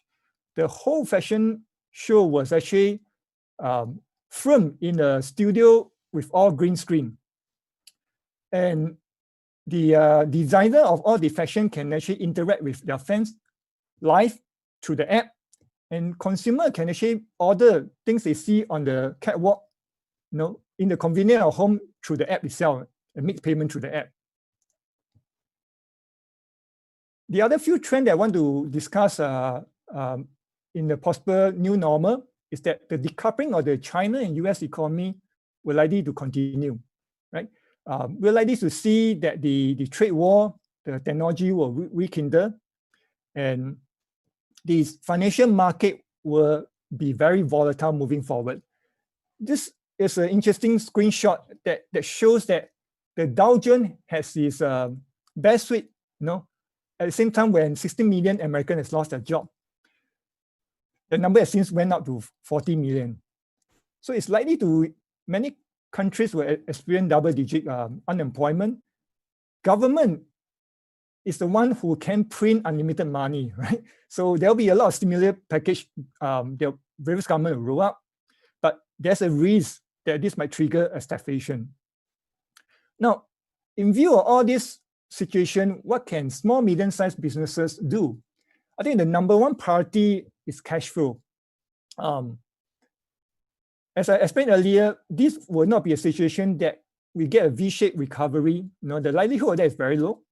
So it will not be something that will only last for a few months, but likely you will be thinking in terms of years. So various SME have to manage your cash flow well. Be expecting that your client might ask for a longer payment term. So you really need to manage your cash flow. And government stimulus package, be ready to tap them, especially tapping them to help you transform. So the urgency for digital transformation is even higher now than ever. And when you talk about digital transformation, I think some of the speakers also mentioned, it's not just about digital technology. It's not just about getting the customer relationship management software, e-commerce, or using social media for marketing, branding, or tapping more advanced technology like machine learning and AI. It's also about the culture, the leadership, right? And a lot of as a SME transform from being a traditional enterprise to a digital enterprise, the leadership, the culture, the DNA of the company has to transform as well. And successful digital enterprise has taught us various methodology, culture that works. Adopt an agile, a lean startup kind of a culture. Encourage a failure-friendly, experimental-friendly kind of culture to drive innovation on new product and new services. And be ready to relook at your strategy, your business model, be ready to pivot and transform for the digital economy. And innovation shouldn't be just a one-off kind of innovation. You need to actually build a culture of innovation so that you're constantly innovating so that you stay competitive in the digital economy, and innovation becomes part of your company DNA. Wherever you're located, SME often face the challenge of finding good talents. With remote working becoming a culture, you can actually fulfill some of these talent gaps by looking internationally or even in other cities rather than where you're located. Another possibility is that you can actually become a bridge between the decoupling markets of the China and US, and build a learning culture within the organization, because the market, the business environment will be volatile, uncertain, and full of disruption. So you need your employees to have this learning culture to constantly upgrade their skill sets and knowledge to be competitive and able to function efficiently in the digital economy. Just cover a couple of points for startups. I think whatever I mentioned for the small, medium-sized enterprise apply to a startup, but in particularly for startup, be prepared that you might face bigger challenge to get your next round of funding. And I think gone are the days where we get unicorns startup with a high valuation of more than $1 billion with a questionable business model. So in this situation, prioritize having a profitable business model. As I said, valuation is actually vanity. Profit is really sanity. You can experiment with new ways to generate revenue. Just to give an example as a thought, it could be providing a solution for social sector to solve a social problem, but the people you're providing a service may not be able to pay you. You could look into government fundings or foundation funding to create revenue source. And today, more than ever, startups need to be agile, limber, be ready to pivot to solve real important and urgent pain points, right? And you can actually do that by partnering with small, medium-sized enterprise, corporates, or NGO, so that you'll be closer to the ground, able to practice empathy. And when your product is ready, the channel is there through the SMBs, through corporates, through the NGO to market your product. And lastly, in the face of such economic crisis, what can individuals do, right? So the route ahead will be full of risk. So one of the ways which Ray Dalio actually mentioned is like, how do you actually minimize risk? You get some form of insurance. So well, insurance in the form of precious metal and maybe Bitcoin as well, could be something you can consider parking 5 to 10% of your portfolio in. Adjusting one lifestyle is a key step. be very clear what is really a need, what is really a want, right? And the virus crisis has taught us that health is actually the top priority, especially mental health, in view of the lockdown situation. And we need to be able, to have a spiritual development to actually prepare us to be resilient to face the potential hardship ahead. And focus on things that are within your control and have gratitude for what you do have, right? I just want to part with this thought, is that it's not all gloom and doom, right? I actually see the positive light in this whole situation. I see it's a great opportunity to reset, to innovate, and to design a better and more sustainable new normal. So that's all I have to share today. Back to you, Ify. Yeah, thank you very much for the presentation. I will just share one remark with the audience. I totally agree with you that startups, small, medium businesses should focus on develop smarter, more flexible business model, relying on more revenue stream, because if you lose one or two in times of crisis, you still have others. So it's a very important insight. Thank you very much. And I would like to invite the next speaker, Daniel Ho, Principal Technical Marketing Manager at Red Hat. Daniel, hello. Thank you. Hello, everybody. Can you hear me well? Yeah, we can hear you. Yeah, perfect. So let me share my screen first. Okay, here we go.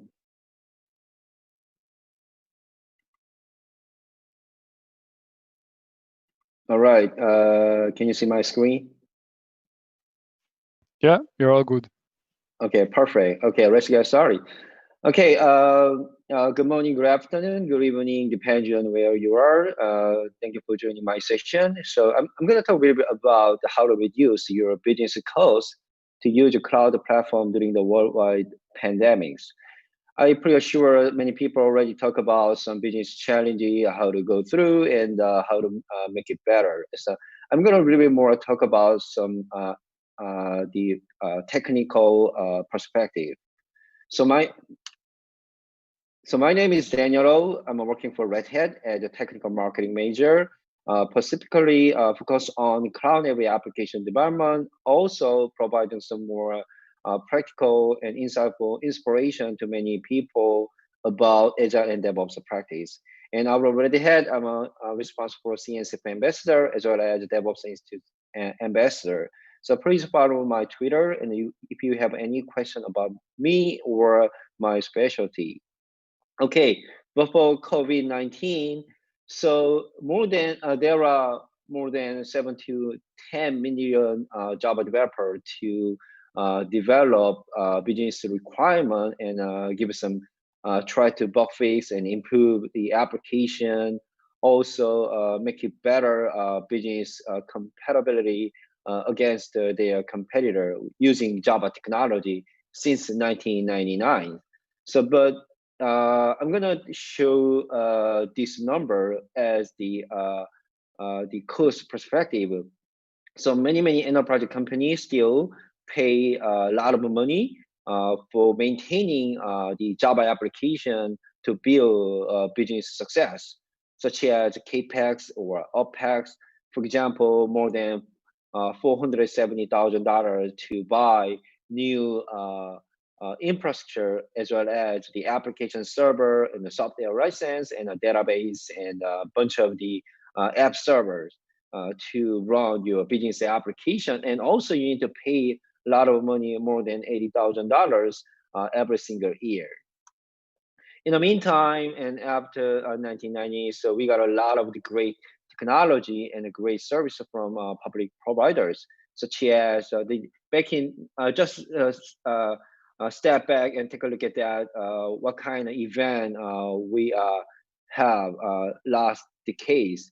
So back in 1996, Java was born, and after that, Amazon served the EC2 service in 2006 to provide public cloud, which means more and more enterprise company don't need to worry about infrastructure layer like with the 500, almost 500 CAPEX the infrastructure maintainability cost. So in a move forward to microservice era, and the Kubernetes Docker container is a totally game changer to maintain or build your infrastructure to build and run your business application. So now we have a big three, public cloud to provide your infrastructure and maintain and take care of all infrastructure for you. So we don't need to buy infrastructure, server, or memory, CPU resources, and storage or networking devices any longer. But it depends on your business requirement. But most case, we don't need to buy and maintain that things. So now you just pay as you go, whatever you need, like hourly or weekly or monthly. But let's take a look at that application architecture side for COVID-19. So even we have a modern application architecture such as a microservices, or you can now deploy a single application, whatever need, but still the center piece of this diagram, you have a dynamic application framework to build your application. I already mentioned about earlier, there are more than 7 to 10 million Java developers to engage in your business project to create your business application, which means they'll still use this architecture, even using modern application architecture to build Microsoft's application.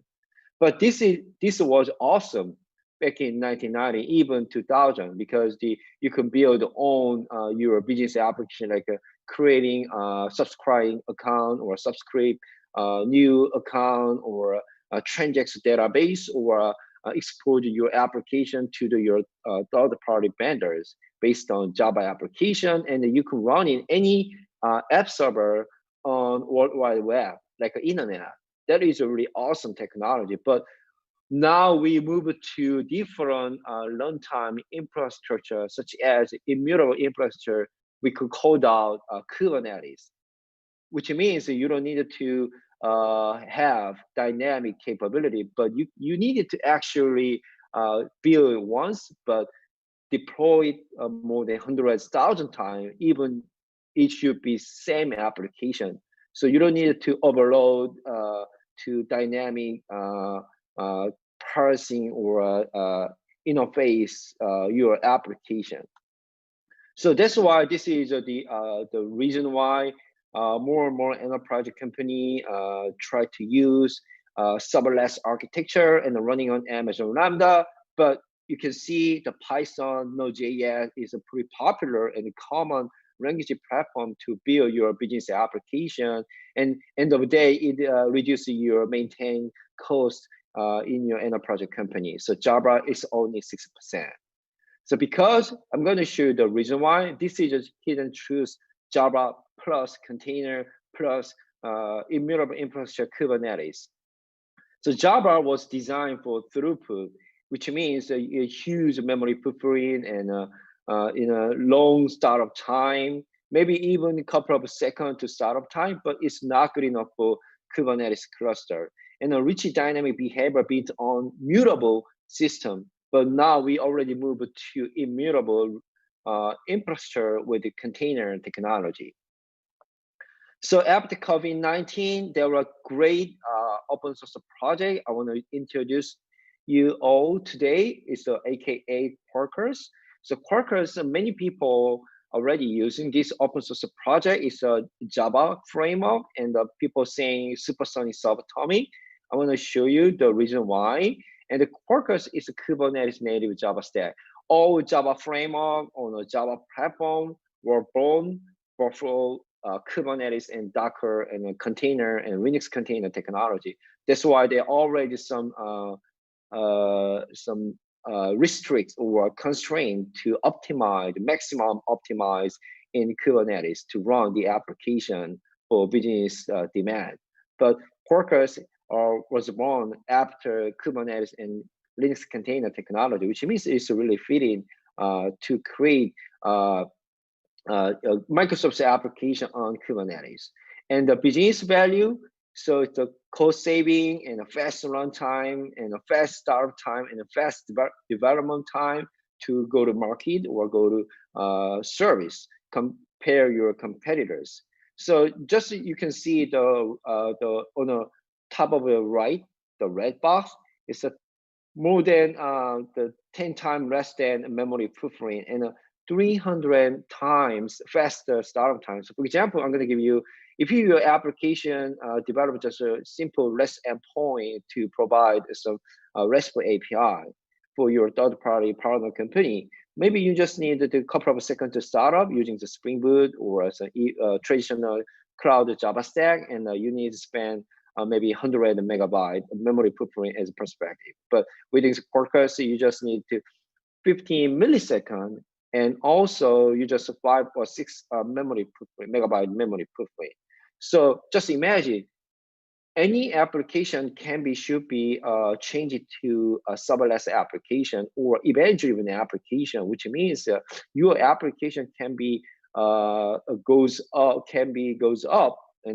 came up whenever have some request, like a triggering capability. Some application takes a couple of seconds, but some application takes just millisecond to start up and a small memory footprint.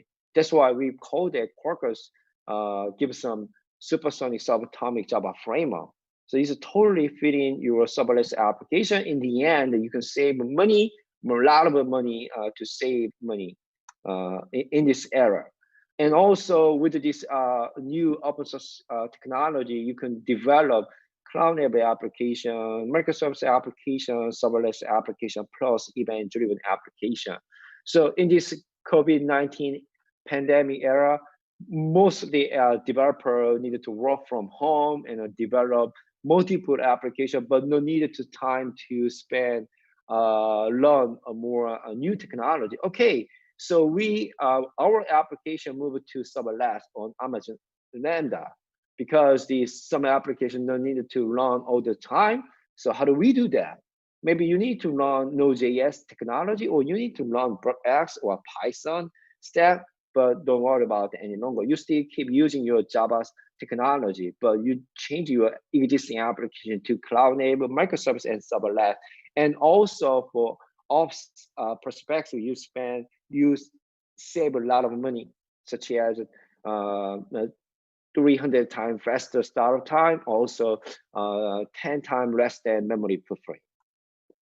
So if you are more interested about a new Quarkus project, and actually invented by Red Hat, and where they also provide more a lot of free the material, such as you can go to code.quarkus.io. Is a kind of starter to get many capability on your business application, like a transact database or create event-driven application with communicate with the backend Kafka cluster. And also there are chit chat here, and one of the good material is here, the bit.ly URL/try-Quarkus is 100%. You just need to web browser and go to this website and interact with the separate running course. You just need to go through, there are a bunch of the running course, maybe 10 minutes or 20 minutes, how to get started Quarkus application development, or how to create message-driven application, or even how to migrate existing Spring Boot application to Quarkus. And in the end, for business value perspective, you can save a lot of money, or you can keep the developer keep doing their work from home without any some new constraint to run any technology. So I'm gonna done, and thank you for joining my talk, and have a good rest of your day. And I will be there, and please have any question, just put in the chat. Thank you. Thank you very much, Daniel, for the technology-oriented presentation. Next speaker is Mike Haffe, Vice President of Wolf Summit, one of the most famous summits in Central Eastern Europe for startups. Mike, the stage is all yours. Thank you very much for the introduction, Effie, and thank you very much for the invitation, World Forum Digital. Thank you again. I've been watching the speakers as we've had a slight overrun, really interesting presentations. So Thanks for sharing your views and thoughts with us. I do have a bit of a time constraint, so I'm going to shorten my presentation somewhat today. Essentially, as Effie said, we are traditionally one of the largest Central and Eastern European-based innovation conferences focused on connecting startups with investors and corporations as partners. So I'm just going to share my screen with you to give you a little graphic introduction.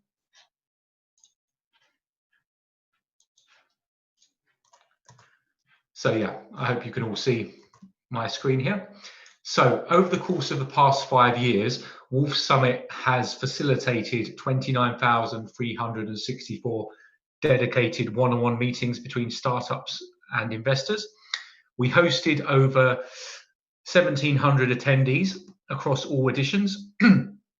Of those, we had 3,071 corporations and executives attend, as well as 1,869 investors, 3,295 startups, and they all hailed from over 70 countries. So now, obviously, with the COVID issue, we were forced to adapt at very short notice from preparations for our March event at the Palace of Culture and Science in Warsaw, and we were forced to move that event fully virtual. What I'll do, I'm going to share a quick video with you guys so that you can see how a traditional event would have looked.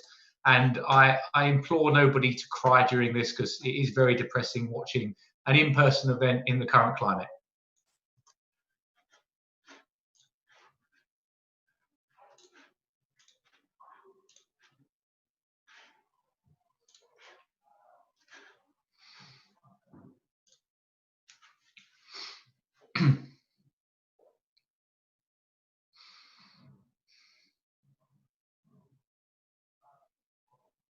So this was our event that took place during October of last year.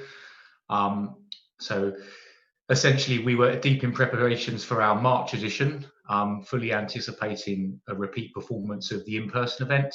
And obviously, we were cut short 8 days actually before the conference was due to take place. So I can tell you, I'm sure that many of you feel very much the same. I cannot wait to get back to these in-person events. In my mind, there's no replacement possible for them.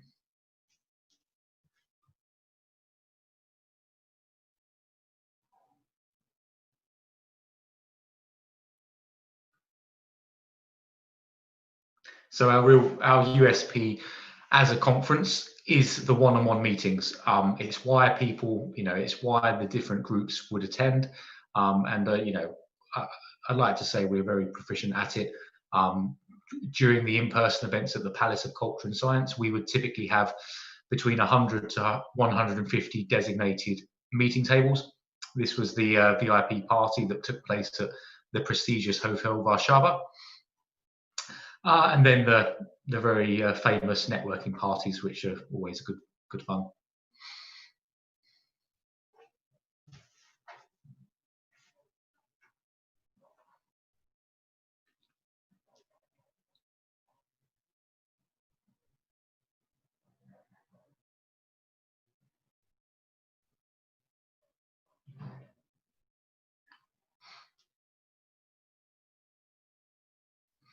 So this was the Great Pitch Finals during October. The winning startup, Pink, a fintech from the UK. So that was October 2019. Fast forward 3 months, and we found ourselves amidst the coronavirus pandemic. Literally up to probably 2 weeks before the event, we were quite sure we could go ahead with probably a 1,000 person capacity. And then 8 days before that, the death knell sounded, and we were forced to move to a fully virtual event. So I will just share my screen once more with you. So Wolf's Summit 11, our first ever virtual event. So we had startups, investors and corporations from 40 countries attend. They represented 10 industries. We had exactly 2,630 applications from the startups to attend, of which we whittled that down to 630 who were present present on the day over the 2-day event, representing 26 sectors. 70% of the participants were outside of Poland, and that represented a 1.41 higher ratio than the year before event.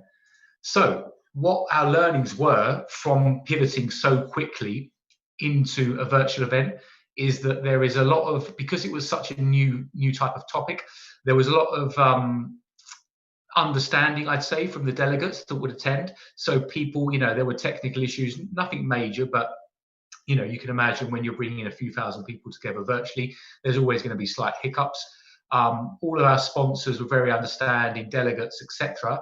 So I feel that, my personal opinion now of the market in virtual events is that people are going to, sponsors and delegates are going to become more discerning. Okay, so if you can add really bespoke audio-visual production capabilities to your event, this is going to be a huge win for you as an event organizer.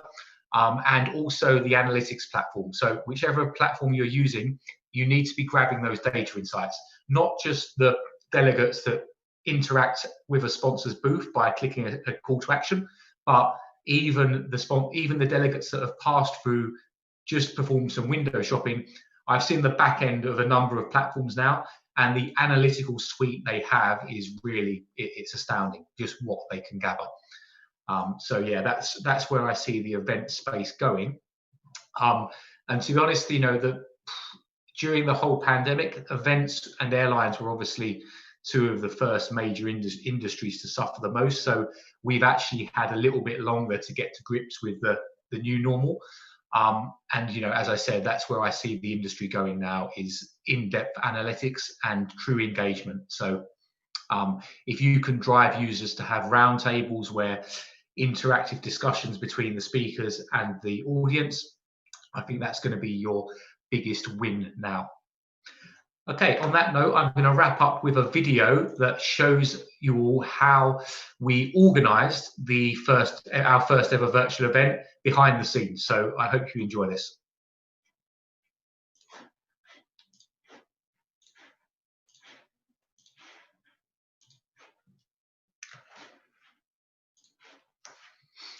So this is our shared office space that we have in Wrocław, Poland. And this is how a virtual event looks behind the scenes. And it actually, to be honest, it looks rather calm considering just how stressed people were at the time. As you can imagine, it was a huge ask.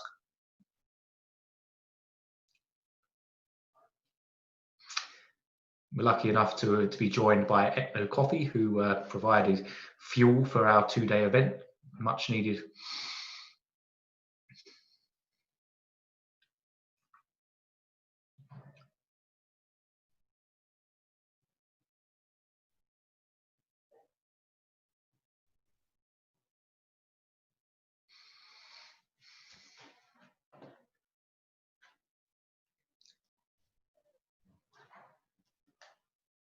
So this is the wrap up of the 2-day event. That's our President Martin announcing the winners.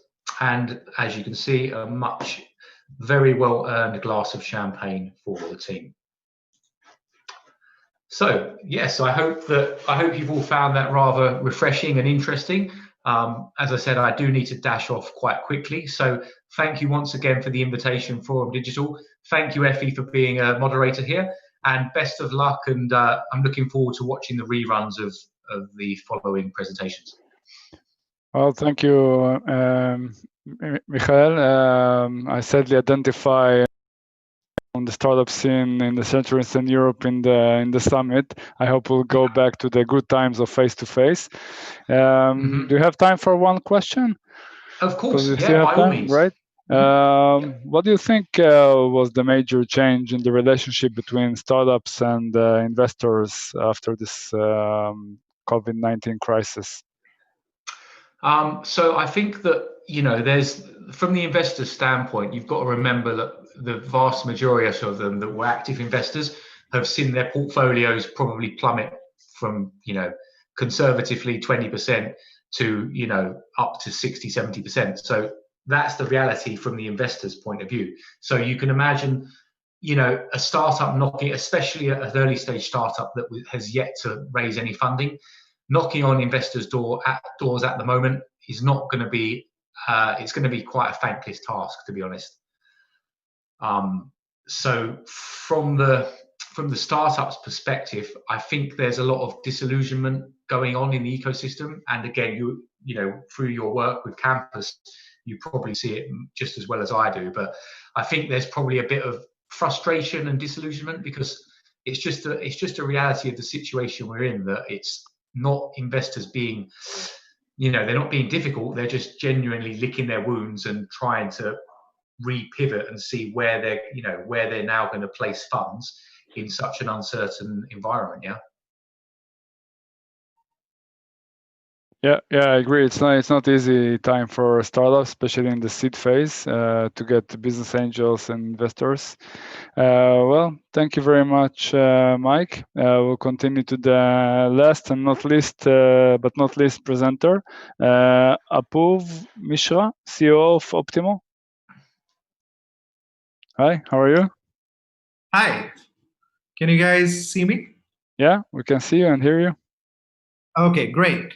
So thank you very much. It's been an amazing session of talks, hearing about different perspectives, especially now that we are in the situation.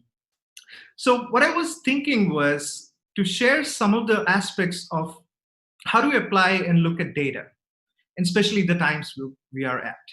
So let me share my slides.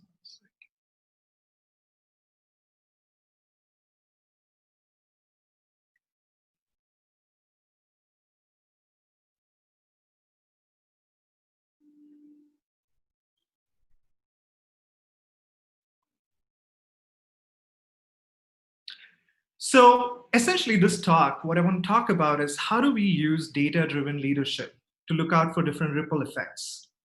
Now, we all know that COVID situation has happened and it's something as a black swan, something which came out of nowhere and nobody was actually prepared for it. Now, the thing about ripple effects is that we have one instance of one effect which has changed everything. But since we live in a very interconnected world, it's bound to have impact on different things, as we are seeing. So a little bit about myself. So I've been an entrepreneur for over a decade, building companies primarily in financial tech to healthcare. And the focus has always been applying data. How do we apply information in each of these industries and vast amount of data which is out there and making sense of it? Also, I have an academic background from University of Cambridge, which has been primarily focused on looking into the technology policy side. Now, I want to begin by where we are at right now. So as it has been quoted that we're talking about a new epoch, right? So we're talking about a shift which has not fundamentally happened in such a large scale at once. We're talking about billions of people being affected and everything in an instant. And I think Geeta Gopinath, when she mentions this term as the great lockdown, it kind of makes sense. Because on one side, we have a huge public health crisis. On the other side, we have the lockdown. And while both of them are connected, we have two aspects to look at. One from the side of healthcare, the other from the side of how that means of business as well as our existence, how we live today, would look like if this pandemic, continues. Now, COVID, as we know, has been only around for a few months.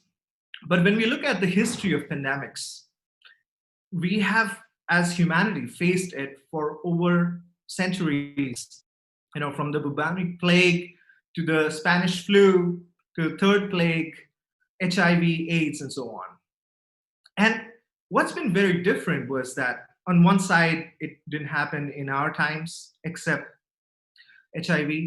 But what is really interesting is that today, we are at this time where we basically have this offline and online interconnectedness. What I mean by offline and online interconnectedness is 20 years ago, when we started, there were basically less than 15 million people online. And now we are almost looking at 4 billion people who are online. So there's that aspect of connectivity. On the other side, the travel and movement have become much more easier. We're talking about 4 billion passengers, in 2018. So when we look at these numbers, on one side, COVID has actually, taken advantage of the air travel. But on the other side, we have this amazing opportunity which is existing today through the internet. Now, today's talk, what I want to do is essentially focus on these 5 topics. And what I mean by these 5 topics are essentially is that these connected effects, which might be, affecting your business today. So one of them is essentially, the business model. So the way you look at a business model today might need to change, and what you need to watch out for. The second thing essentially is the mental health crisis. And this is something which is looming. Obviously, being locked down and the sudden change which exists today is bound to affect it. Third is the work synchronicity. So today we have this idea of office space as one place where we work together, but that might need to be rethought in a way. Fourth is automation. Like until now, we've been sitting with this idea as automation is coming. Some of the largest companies, they've been looking at things on pilot, but this might be a time to look into those things. And fifth, and most importantly, security, what it means for your business to stay secure. Now, I want to start with something personal here before, to share what I mean by ripple effects. So in 2019, I was in Albania, and unfortunately, at the time, there was a 6.3 Richter scale earthquake. But the scariest part was not that earthquake, which was only a short duration, but it was the 1,300 aftershocks which followed. The same thing is about COVID. Like, we are in an uncertain time where everything is driven by how this disease is moving and how we solve it. But the thing is that there will be a lot of aftershocks. And the question is, how do we identify those things? In some cases, take advantage, and in some cases, just be prepared. Now, the first topic I want to focus on here is business model innovation. Now, in terms of innovation, I think suddenly we have this amazing opportunity, for businesses across to rethink about how their business model works, how they operate, how they interact with customers. And at the same time, think about in a way that it can work just like, for example, Uber. It works in an asynchronous way. They onboard a driver, everything is digital, the whole process of onboarding. And with minimal support, you're basically able to make this gigantic complex thing work. So that's one of the things to kind of think about, especially looking at data. Like, what is that special thing happening in your business process right now, and how that can be automated in a way. And this is kind of interesting. Like, for example, if you focus on consumer side of companies like DoorDash and Instacart. So food delivery apps have existed, grocery delivery app has existed. But because of the lockdown, we see a sudden, you can see a huge spike here where in April 2019, there was only around 2 million active users. And suddenly in March 2020, we see somewhere around 7 million. And same thing happening with Instacart, which means that if you are in one of those businesses where you might have still retail focus, there is this incredible opportunity which is out there to understand and how to leverage it. While this effects exist, it might not work for everyone, but for those who it does, I think this is a very interesting time. Second, as we can see kind of like how even if the world had come to a shutdown, but certain areas did flourish, looking at transportation, e-commerce, healthcare especially. So any company with those verticals or aligned, I think it's really important to kind of look at some of those data. At the same time, identify what kind of new hiring policies, new way to recruit. We have this whole world of on-demand which is out there. How can we leverage it? Next is enterprise. And I think given the forum today we are here at today, I think this is one of the important areas as well. And this is a great tweet from Aaron Levy from Box.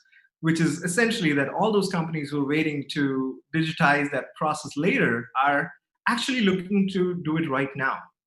And I think that's also something which is very important. If your company is in the enterprise side, how to automate that process, how to make it much more easier. Now, health, as we have seen, is also seeing a massive shift. We're talking about, for example, Teladoc, a company which had essentially like 20,000 app downloads daily. And we're talking about a huge shift in how people are approaching healthcare. So the thing is, right now, there might be a small part of your consumer base who are actually going online or essentially going for a service, and we might have also businesses opening as usual, but I think that's where some of the data needs to be looked at. Now, same thing in consumer, we have esports, which has gone virtual. We're talking about essentially same with fitness, which has gone virtual. So I think there's going to be a huge shift, and looking at those numbers and finding what is out there is going to be really, really important. Now, same, we look at Duolingo, which is, again, from education perspective, which we are going to see a huge shift, where people are going to finally go online in a way where offline was obviously the preference and online was this added advantage. But I think we might see that mainstream. University like Cambridge and many other universities have decided to go online, which means that there is this transformative opportunity which is out there. Now, when I talked about mental health, earlier briefly, I think this is a looming crisis. Essentially, all the companies out there, who have been thinking about, for example, like, how to take care of their employees. And now is a kind of a time to actually look through data. Now is the time to actually crunch those numbers and see like what is happening. And it's also really important that, from anxiety, depression, to all these different things which might be affecting just because of the lockdown, the uncertainty.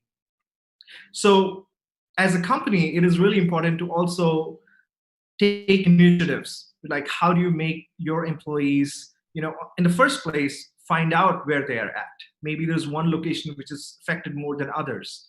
So to make the decision, it's really important to have that data and then taking an action online, which is also great because right now, as we can see, people are moving, from education to everything online, which is a great possibility. Now, the third thing here is work synchronicity. So the way we looked at office, the way we looked at work always has been around, in one place, you can see how work happens, everything is synchronous. Now, suddenly when there is a shift to asynchronous, and for example, companies like Slack, who have provided that ability that people work at their own pace. So it's really important to kind of understand how that shift is happening. So as a company, it might be, a sudden jerk for people to say like, hey, now you're going to start essentially moving everything online. Not everyone is ready for that change. So it's really important to understand how synchronous and asynchronous work need to happen, especially for your business. And there are fantastic tools which is out there, which actually enable you to move to a asynchronous work.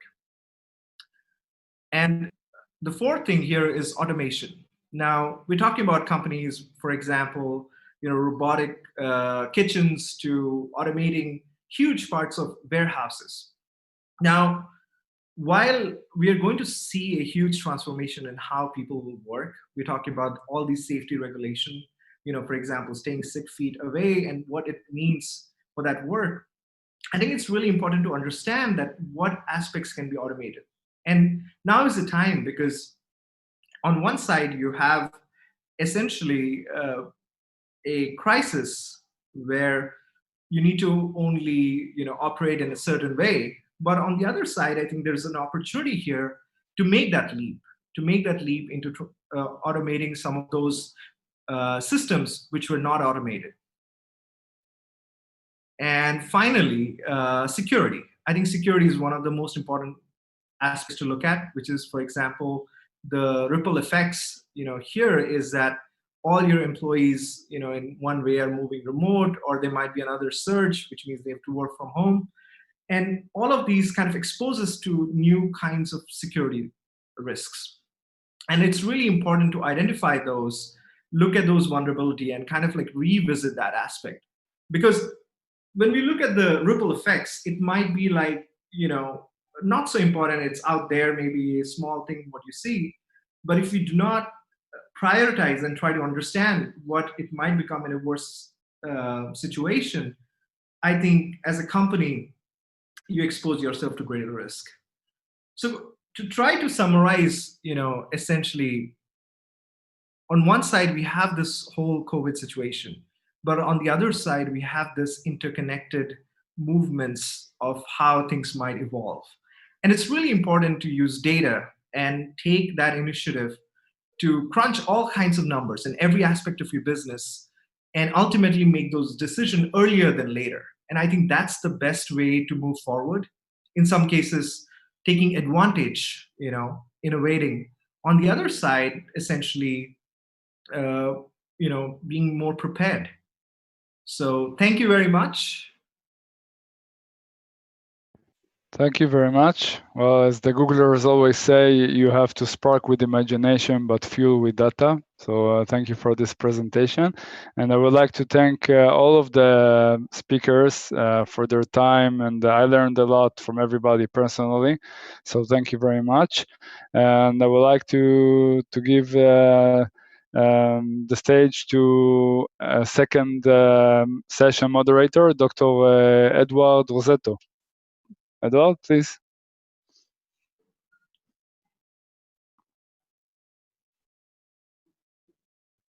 Is he online?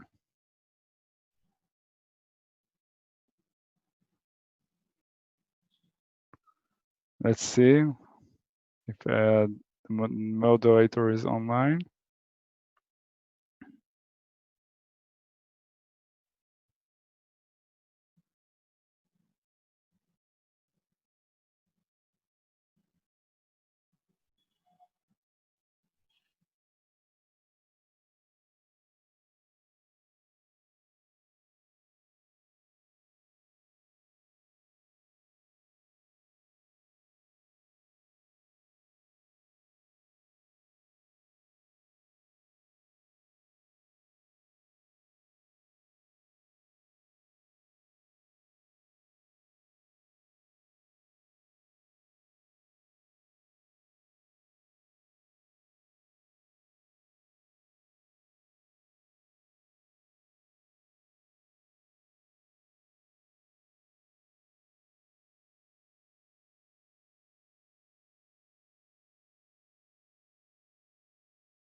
Discussed it, and I really appreciate it.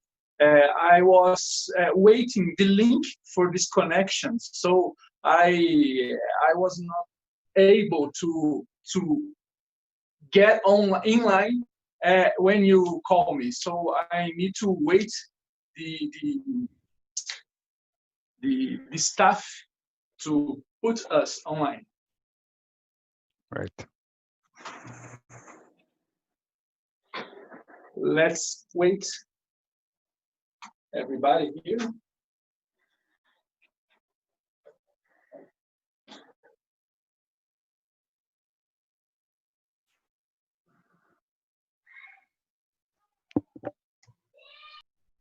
I think you're online now. Yeah, I'm in line now. You're showing up on Facebook, yes. Oh, awesome. Pretty good, pretty good. Thank you, everybody, for this great session that we had in the session 1. And now I'd like to thank you, everybody, for these attendees, for everybody that is online watching us. And now I'd like to start this session 2. This session 2 is about the new business conditions that help leaders how they could manage the crisis. So we're going to talk about the CRM systems, how to upscale existing workforce to keep current with the new technology and prevent the destruction of your business on your market.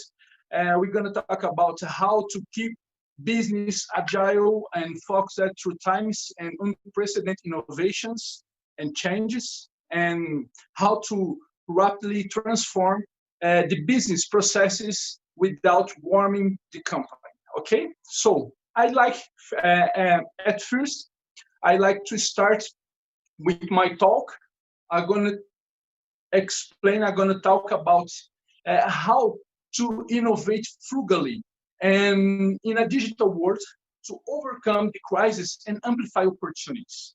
So at first, I'd like to explain a little bit about this context of the emergence of the resource-constrained innovations and how these contexts move or lead us to innovate.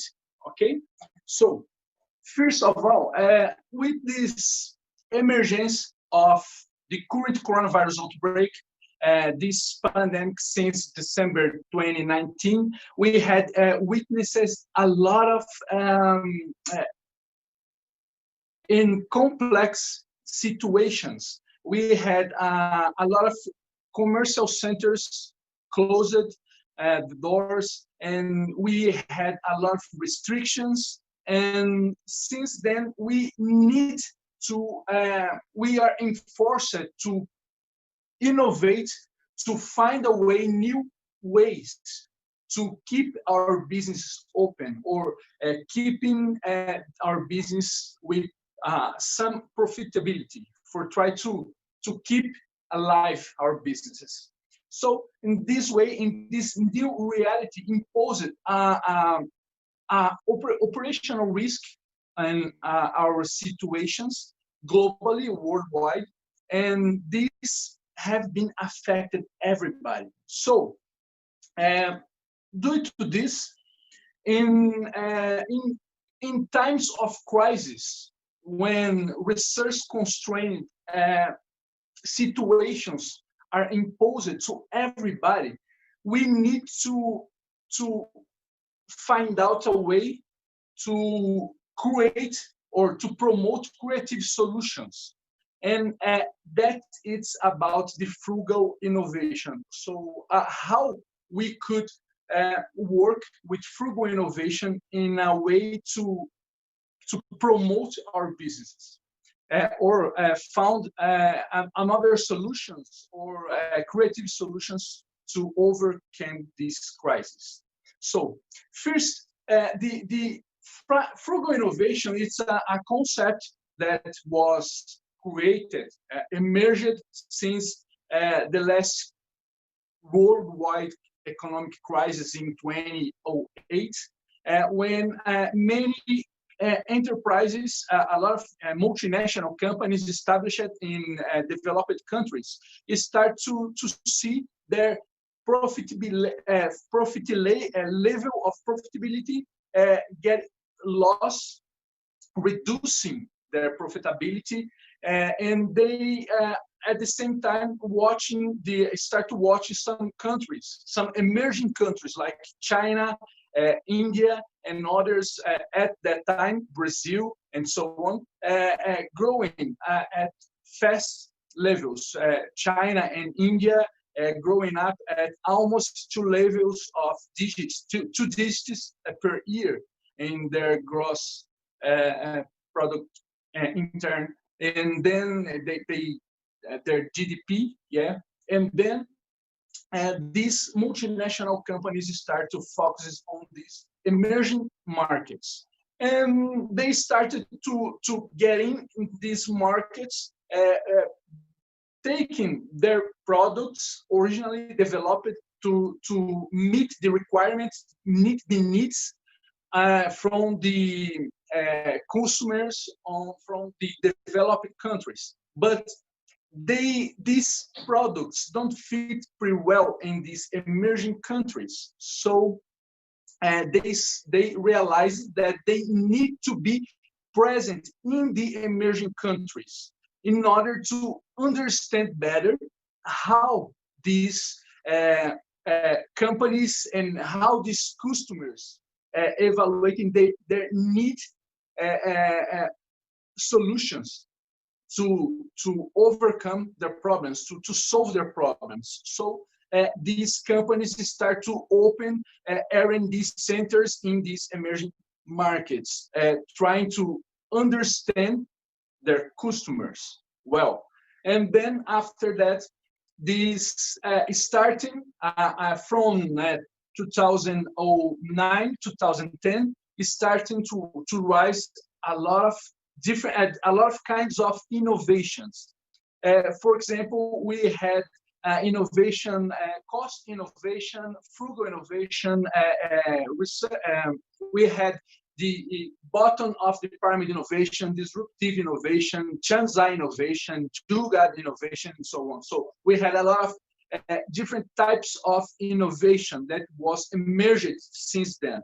But frugal innovation has been gaining space on the world among managers and scholars, because frugal innovation have been working constantly and consistently in order to find out a way to help managers and companies around the world. And at the beginning, the frugal innovation was essentially focused in emerging countries and poor countries for poor people. But nowadays, in resource-constrained conditions due to this pandemic issue worldwide affecting everybody, where the bottom of the pyramid it's growing, and many other people is at the bottom of the pyramid, and we need to open our eyes for this market, because it's pretty huge. These customers, we have a lot of companies, and we have a lot of people, customers, potential clients at the bottom of the pyramid, and this base is it's amplifying each day, even with this current pandemic issue. So due to this, we have the frugal innovation as a new source to develop strategy, to innovate.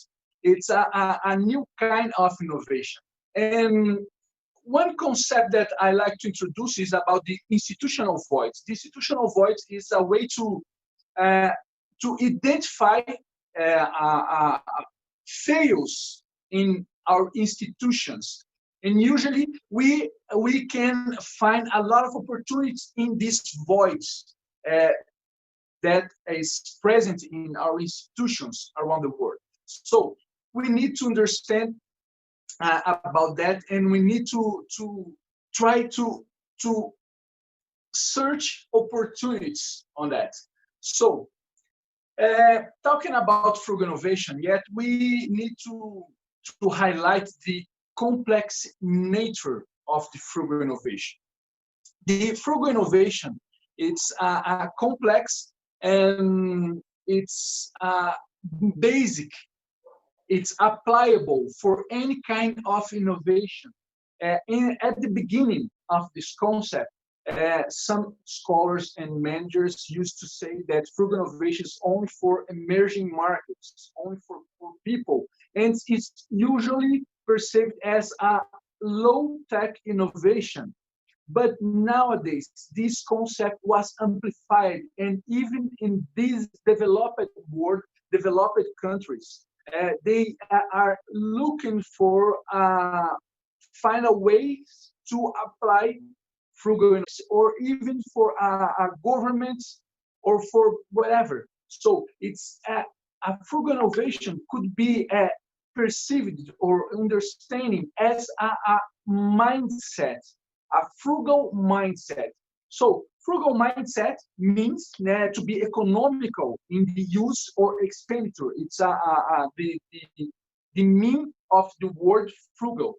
The same way, somehow act prudently, saving or sparing resources, or do something that is not wasteful, yeah, or do things in a way to require few resources. So, in this context, we have some examples about how a frugal innovation could work around the world. Since tiny refrigerators made by clay, since baby warmers, we had some wash machines made with a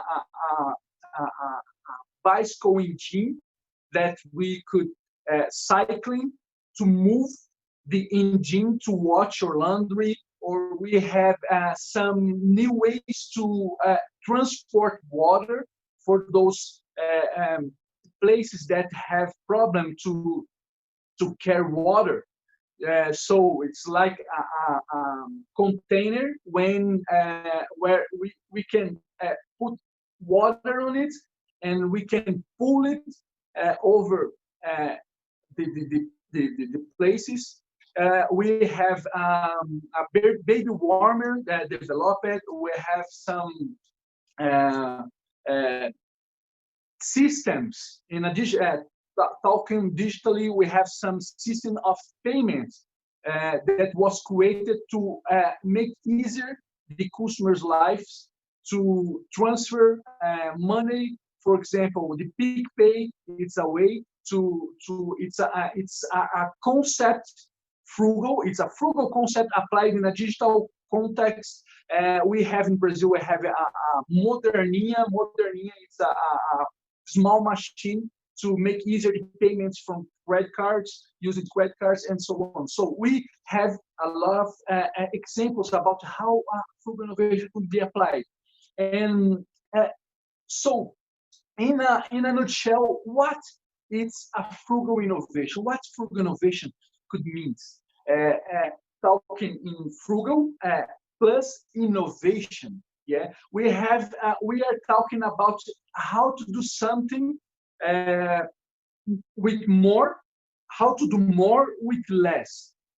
But what is more and what is less? It's about how to do more, providing more quality and more performance, and trying to use less resources, less costs, and at the same time offering more value and a shared value proposition needs to be provided to the customers, to your targets, and we need to understand that this shared value that must be shared. At the same time, the social environmental solutions.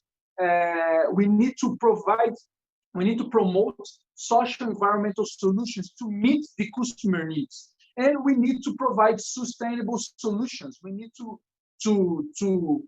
keep sustainable these solutions. Okay, so and in frugal innovation have mainly three dimensions that must to be present simultaneously to be considered a frugal innovation. For example, we need to promote. We need to show a substantial cost reduction in our offer. And this offer, frugal innovation could be applied for any offer, for a product, for services, for ideas, and so on, for digital products and whatever. But we need to promote, we need to offer a substantial cost reductions. We need also to focus on the core functionalities and the performance. We need to defeaturing something, we need to take out some features and focus only on the main features. And we need to promote, we need to deliver performance. Okay, and at the same time, we need also to pursue a shared sustainable engagement, to develop a frugal ecosystem, because the company is not able to develop a frugal innovation by itself. A company needs the environment, need the ecosystem, they need partners and agents and clients and maybe competitors and so on. So let's talk about each one of these aspects. At first, a frugal innovation could be defined as creating a shared value proposition that's attracted to selected targets, focusing on the essential functionalities and performance offering, thereby minimizing the use of the materials or financial and organizational resources throughout the value chain.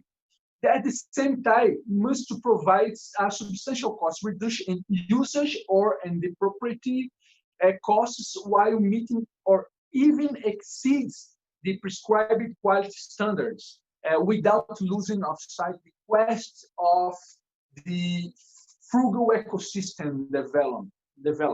So the company need to promote or need to get involved in some ecosystem, and this ecosystem, the company need to try to transform or to create this ecosystem into a frugal ecosystem. Okay, so how to promote or how to create, how to be a frugal innovator? The first one, obviously, we need to provide value. So we need to provide not a value only, but a shared value. It must to be value not only for your company, but for your customers, for the community, for the stakeholders get involved in your business. So we need to promote this value in a shared way. Okay. The second one, about the cost reduction, we need to create solutions that offer a good value. So it's how much we need how much can you offer in exchange by the money. Okay, so it's a good value, and we need to provide a significant cost reduction. So it must be affordable. Must be affordable don't mean to be cheap or something that spoil easy. You buy something or you sell something today and tomorrow we spoil it and we have to buy another one. No, we need to promote something with quality, but the feature rate, with less features. Okay, we need to keep in mind the resources that we need to save in a smart way throughout the operational process. Okay, we need to think in a smart way to try to change this concept of the production or the service, the improvement of the services and so on. And we also can rearrange our organizational resources in order to optimize our operational processes. Okay. Another way, it's about the core functionalities. We need to prioritize the essential functionalities rather than additional functionalities. So our offer must to be easy to use. We need to promote easy. We need to promote convenience. Okay, the people they don't buy products. Everybody buy benefits. Okay, and we need to promote benefits. We need to promote benefits through our products or through our offer. And we need to promote offers, products, or services, but they must be durable. We need to provide performance. It's not because it's a frugal that it's something that's don't have a good word, don't work.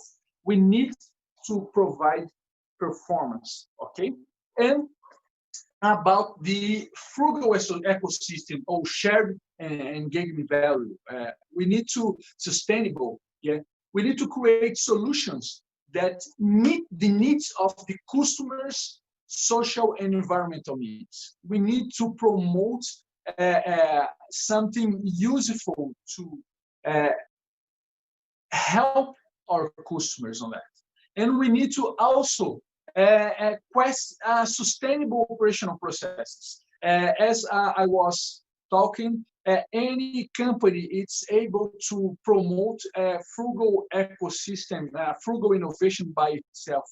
We need to do partners, local partners. We need to develop partnership with some maybe competitors or some clients, some agents, government, and so on. We need to foster the creation of this ecosystem, frugal ecosystem environment, in order to be able to reduce costs and provide quality at the same time and promote the shared value. Okay, and we need this partnership. Maybe promote some kind of open innovation, sharing knowledge, transfer knowledge between your partners in order to reduce costs and find solutions to promote, to be delivered to the customers. Okay, so this it's some concepts, and I truly believe that we could help companies and we could help managers and entrepreneurs, and how we could survive this coronavirus crisis, and how we could deal with that in this post-pandemic context, because we need to find smart solutions. We need, in a digital context, we could use or provide services. We could turn some physical services or physical products in a digital products or delivery through the digital systems, or we could use in an affordable way free solutions available on the internet to develop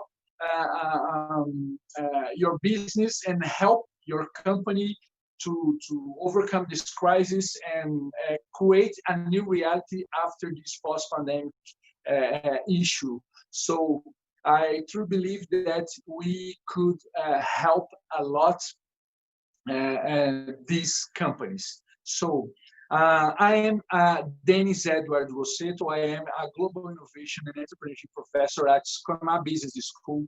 I am one of the directors of the GleanTech. GleanTech is a global institute of innovation and technology management for emerging markets. And I am at your disposal to help you or help anybody answer your questions. And I'd like also to open this space for questions. We have some minutes for questions and discussions, and then I will start to invite our next speakers for conduct their talks in our session number 2. So I'd like to check with everybody questions. Who have questions, please? Somebody have questions? Where I can see the questions?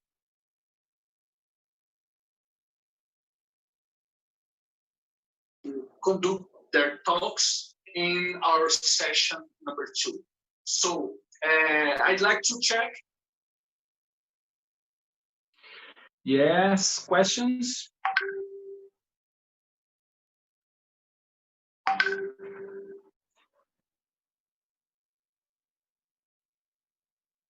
So I will start to invite, I'd like to start to invite our next speakers. Okay, the next one, I'd like to invite Mr. Martin Piqueras Caro. It's the CTO at Corner Job from Spain. I'd like to invite you to start your talk, please. Working that I have been developing in different industries and see how can we handle in different industries the remote working environment. And I'm going to make a proposal to all of you, which is going to be let's be honest, right? We all think we need to control our remote workers. They are remote now. How do I control them? How do I know they're working, right? And this requires a change of mindset. So we're going to speak about controlling or empowering people, right? So let me just present my screen.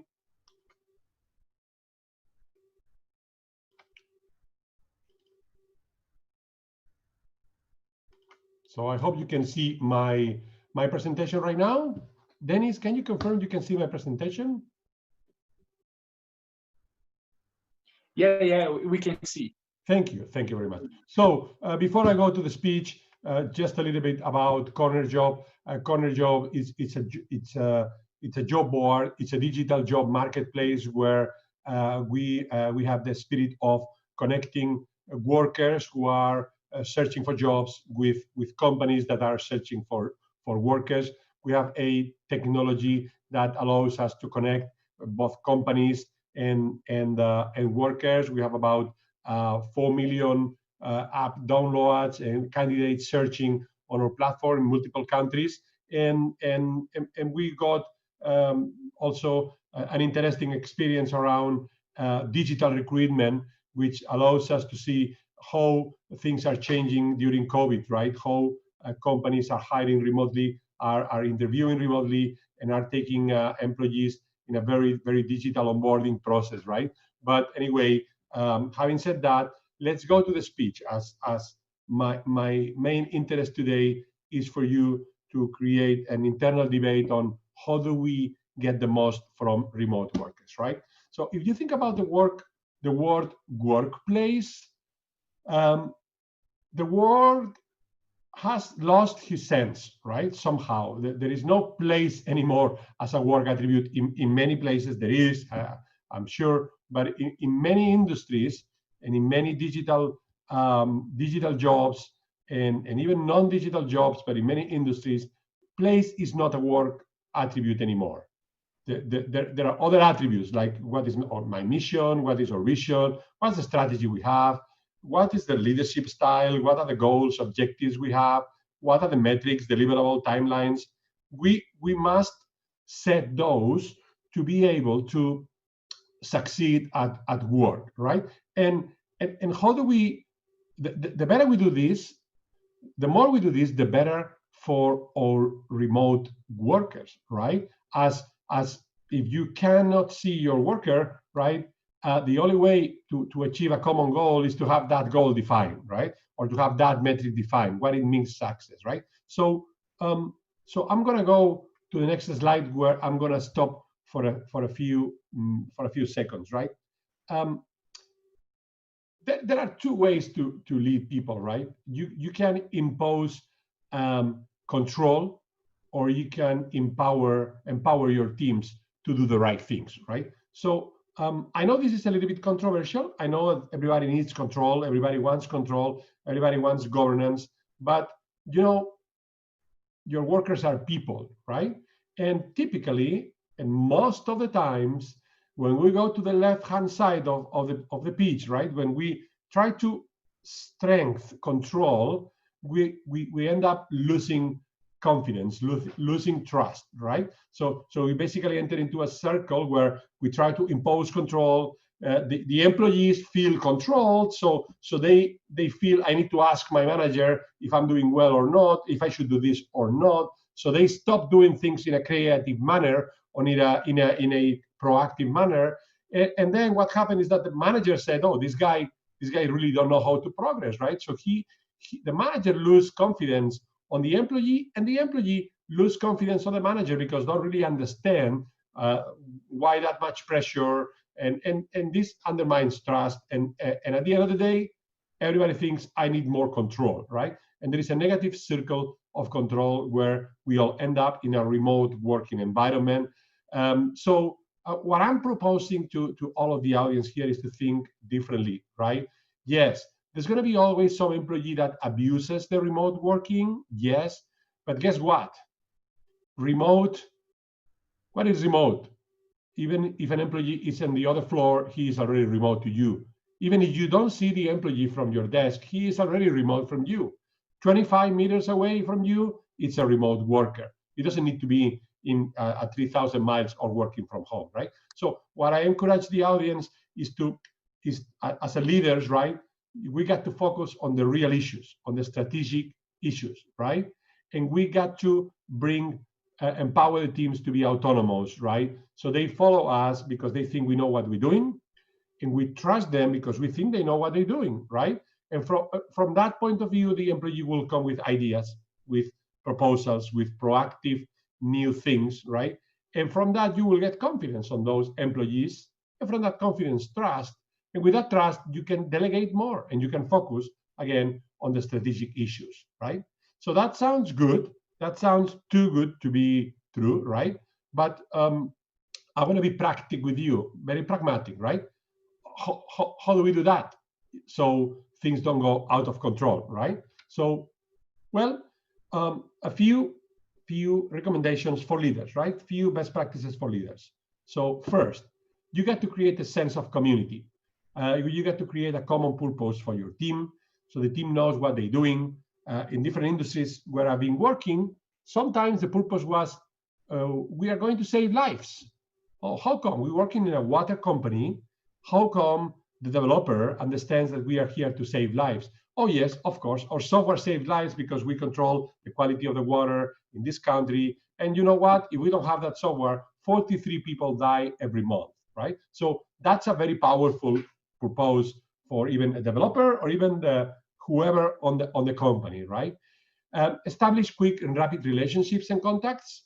You got to be in touch with people very rapidly. Pick up the phone, call them. How are you doing? How's going today? See you later. Don't do things in a very asynchronous manner. Try to synchronize, right? Be sincere, be open, and accept the difference. It's important to create trust, even if it's an uncomfortable truth, right? Tell the employee, you are not doing well. I need you to do more of this. That's trust also, right? I'm not painting here a very, very, very nice paint. There will be employees where we have problems, right? But be open, be sincere with them, right? And they are humans and they understand what you say, right? You get to set some reliability borders, right? What are you looking for? Are you looking for a precise deadline, or are you looking for high quality results? Be precise so they know what is most important for you. Of course, communicate a clear strategy, vision, and values. Whoever is reading this, they will say, yeah, right. Okay, but how many times do we see companies that don't have a written strategy or written visions? What is our vision? We at Corner Job love to connect people who is searching for a job with companies that are searching for workers. That's our mission, right? So what's yours? Do you have it in written? Do your employees know? Just make it clear, right? Communicate it. And also fast reward positive behaviors, right? So people knows as close as possible to the event that they're doing well. A quick call, a 10 seconds call, a 20 seconds call, 1 minute call. Hey, I love this you did today. keep on going. It's fantastic, right? This do more than anything else. And you know how neuroscience work on this, and how the likes are working on digital environments. What I'm asking you is to give your like to your employee, just giving a call or having a chat, right? But it's much better to do a quick call every other day than to do once a year a recognition of the best employee of the year. That doesn't work, okay? Reduce the changes phone every 3 months or every 6 months. Changes work every 3 months or every 6 months. So they don't stick to the past. That's it. They don't want to have a car. They don't want to have a flat. Sometimes they don't want to get married. They don't want to establish long-term commitments. So empower them, bring some, embrace those new paradigms, demand more from them, and try to help less, right? They like to be demanded, right? Avoid micromanagement, so just give them confidence, right? And control just what should be controlled, right? Finally, as employees, as we also are employees, just try to excel on performance, right? We got to ask them to have a daily agenda, to have a place to work, to have autonomy, take decisions, be visible, and be available, and again, reduce emails and separate private from work, so they also have a healthy life, right? So those are my recommendations. I hope this was helpful for the audience, and I would open for questions if you have any.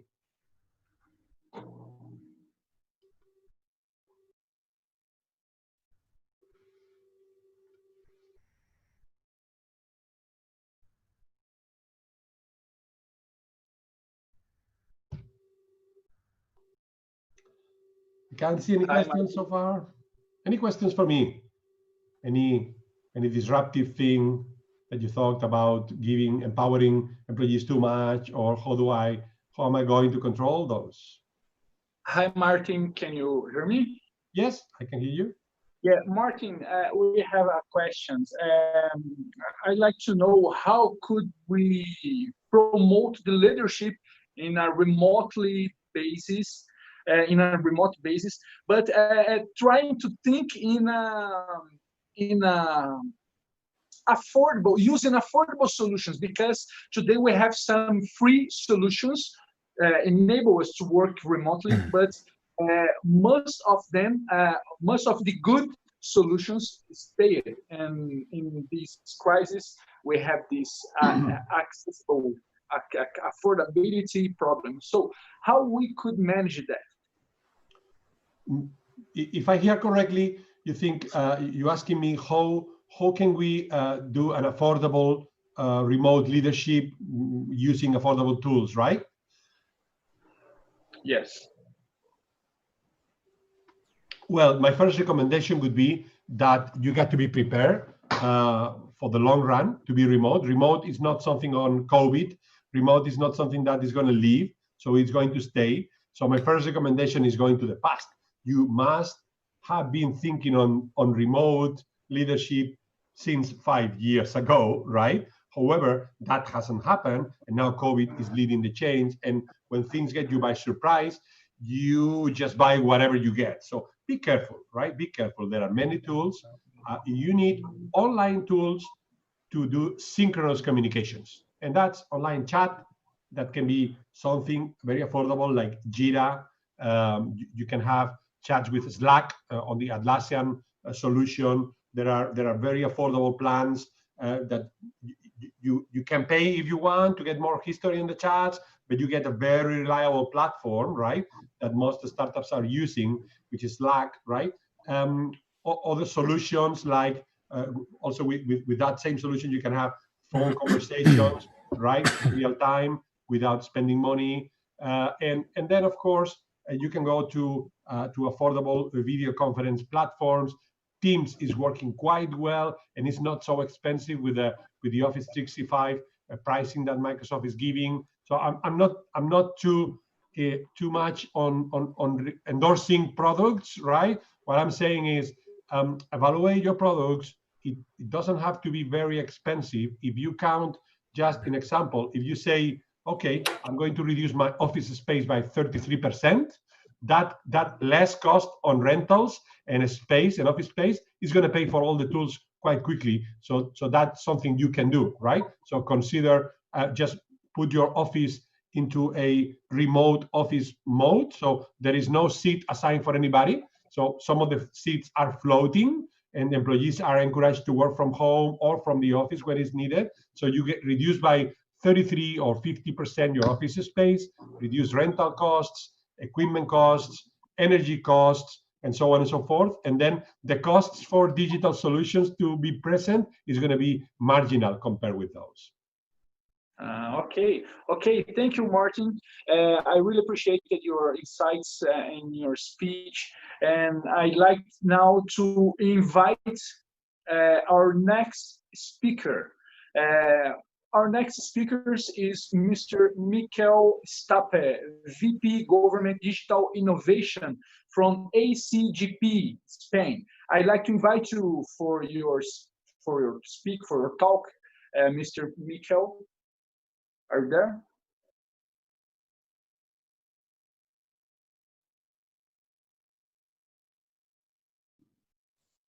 Hello, everybody. Can you hear me? Hi, Miquel. Yeah. We can hear you. Thank you very much for the invitation to participate in this great event. I hope, first of all, I hope that you are all fine. I am delighted to be here with you. Let me share my presentation. Okay. So it is during critical times that we see the best and the worst of people and organizations. So I'm going to talk about digital government. Specifically, I'm going to talk about the heroes and the villains in digital government during this coronavirus crisis, about some of the best initiatives, but also about some of the bad practices in the public sector. I hope this is interesting for you. First of all, let me introduce myself briefly. My name is Miquel Stape. I work in government in Barcelona, Catalonia, a region of Spain. I'm a civil servant, passionate about driving the digital government transformation and fostering public innovation for the common good. And one comment before starting my presentation. I'm going to share my personal experience in Catalonia and my personal views and opinions. But I want to be very humble. I understand there are thousands of different initiatives around the world. Let me describe some of the specific challenges for the public sector during this pandemic. The government foundations are based on procedures, bureaucracy, and controls with the goal to deliver good but steady quality services. So government in general are not designed to be flexible, not agile, not open to experiment and innovate. And that has been a big issue during the last years because of the technological revolution that we are living in. But right now, addressing this issue is urgent. We are facing the biggest crisis in 100 years, and we need public organizations, government officials, and public employees that manage by purpose, not procedures, that are flexible to adapt to rapid changes, that are ready to work from home efficiently. For instance, in Spain, only 4% of public employees had some kind of previous remote working experience. Organizations that are keen on working together. The issues are huge and nobody can solve them on their own. Very easy to know who are the good and who are the bad guys. Well, in reality, we know very well who are our superheroes. Our superheroes are the doctors, the nurses, and all the health workers. But also, superheroes are the people who have been working the worst days of this crisis to make our life comfortable. Personal care workers, cashiers at supermarkets, police officers, garbage collectors, etc. They have faced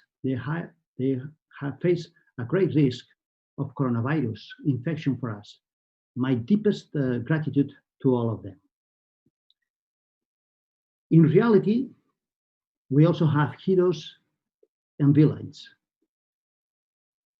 although it is not easy to recognize them because of the propaganda and the social media noise. From my personal point of view, the heroes are the ones that clearly know that govern is to serve, especially now. They empathize with citizens. Sorry. They empathize with citizens.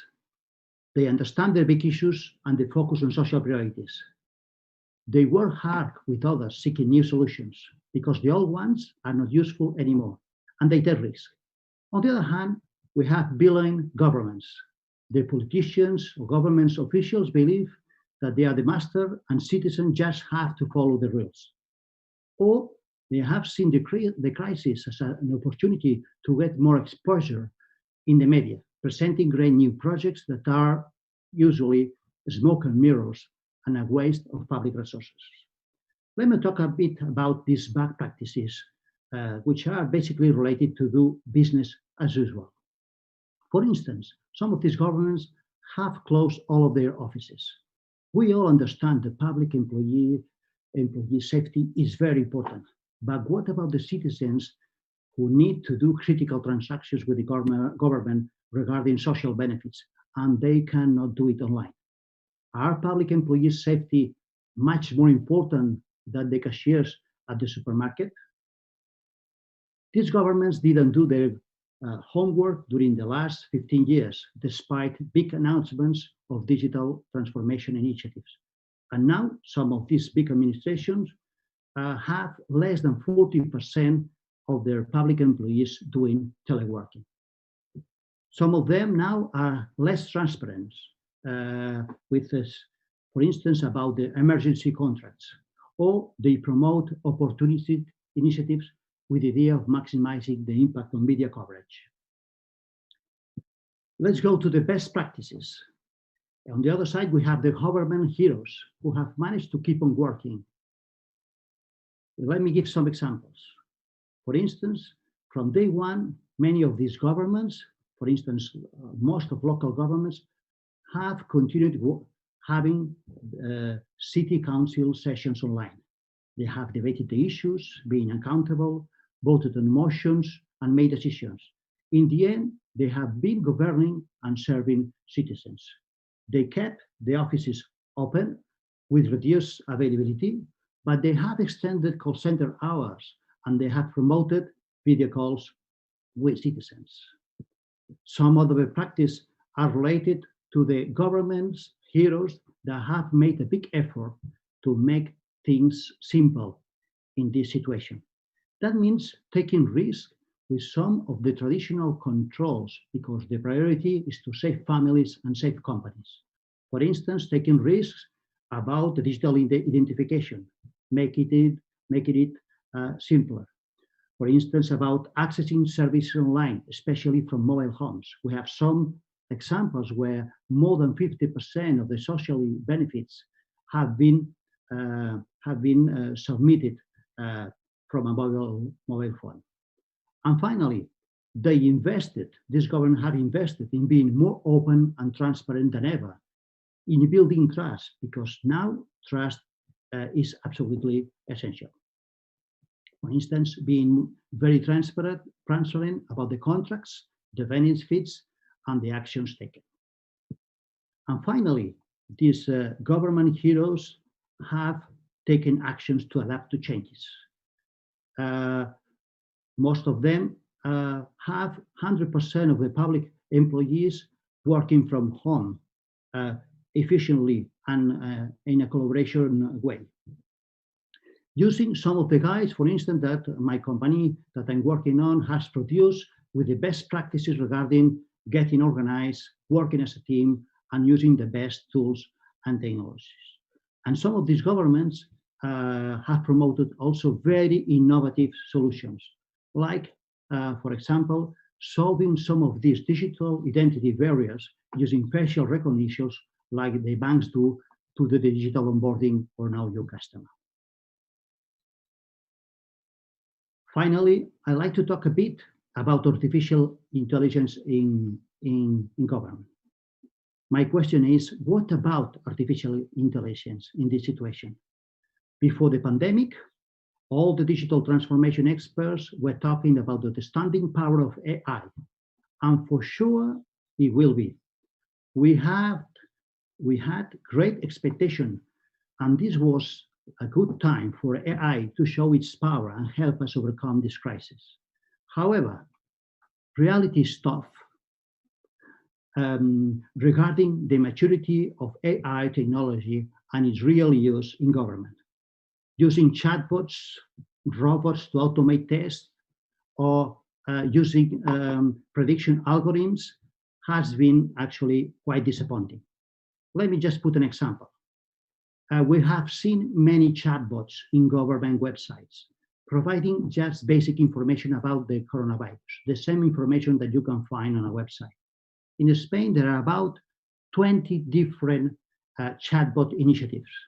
Some big administrations even have 2 different chatbots. This is not an efficient way to invest the public money.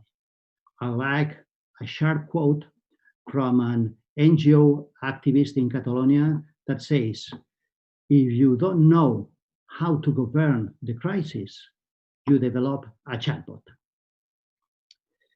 So let me summarize my presentation with a few comments.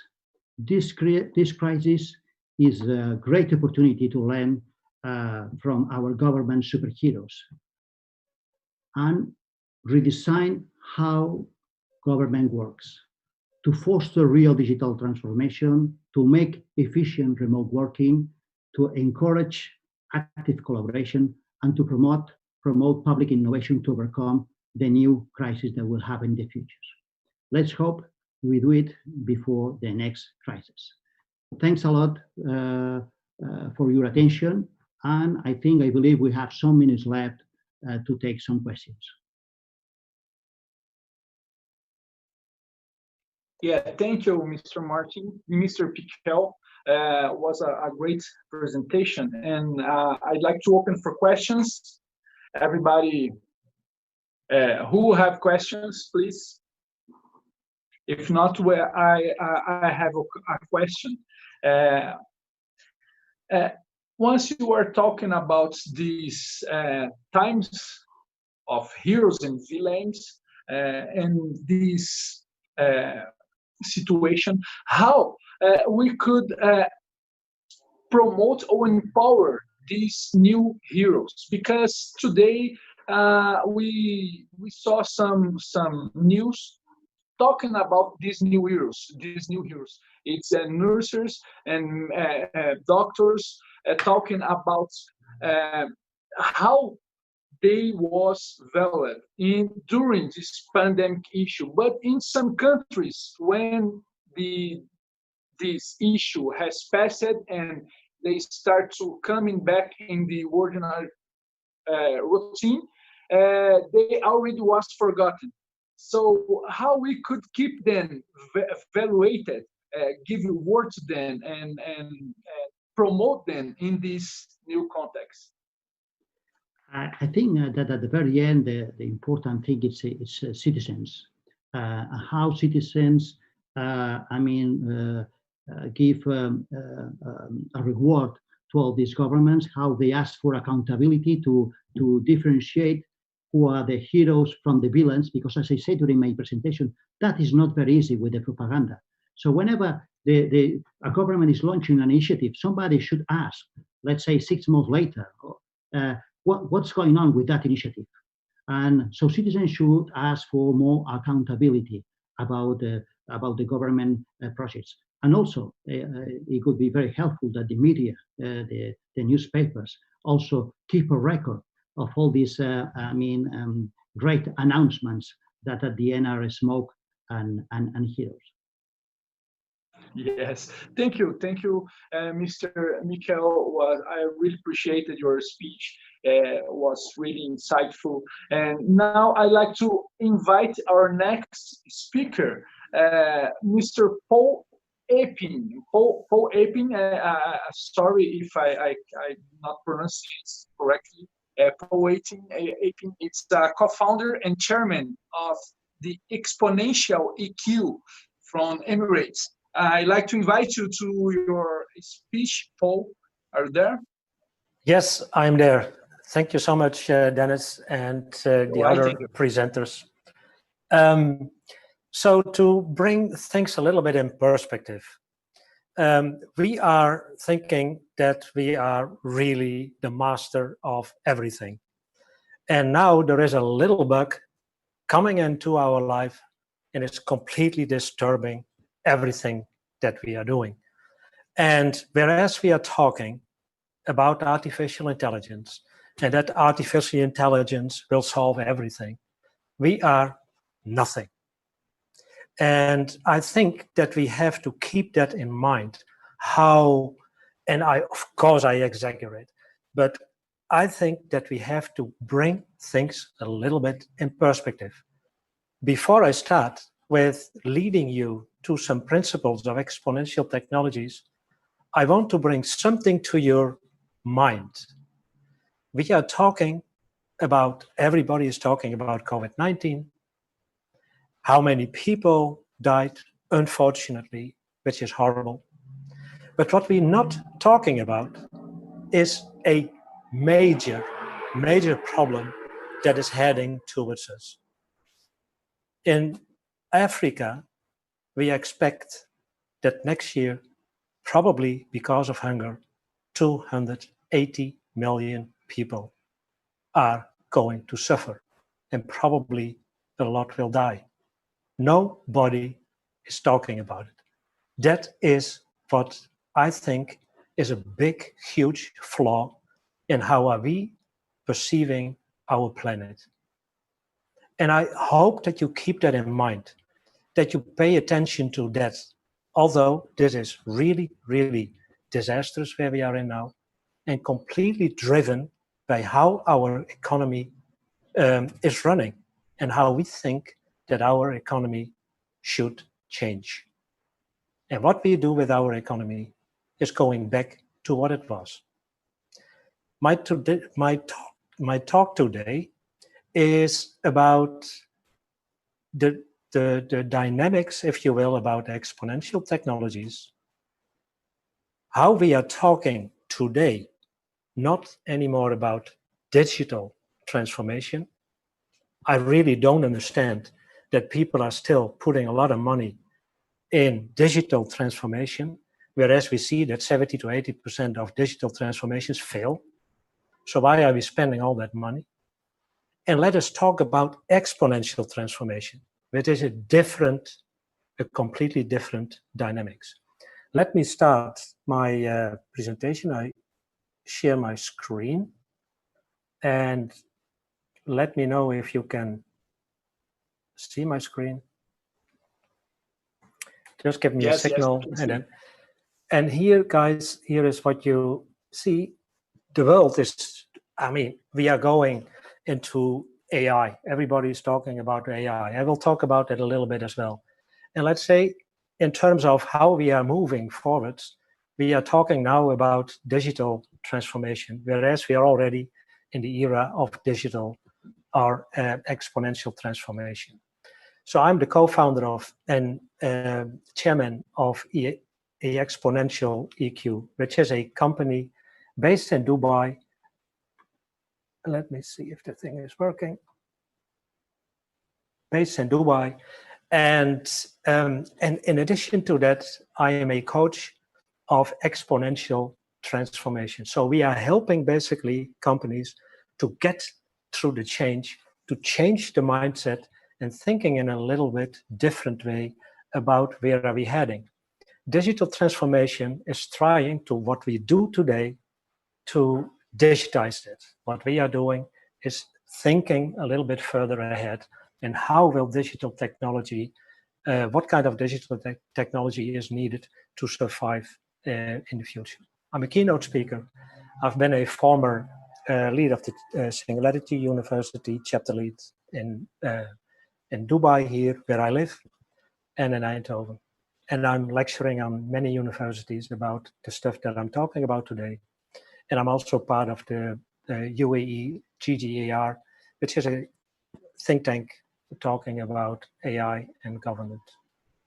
entrepreneur, and I'm also a master disruptor. So we are talking about here about the COVID crisis, and I think it is an exponential crisis, and that needs an exponential response. And that exponential response is what I don't really see. We are trying to change the COVID crisis with the old thinking that created partly this problem. So we have to engage a little bit better with the future. What people are talking about now, and that is very sexy, talking about the next normal. Guys, the next normal, there is no normal. And then other people say, well, we are talking about a great reset. Think a little bit about reset.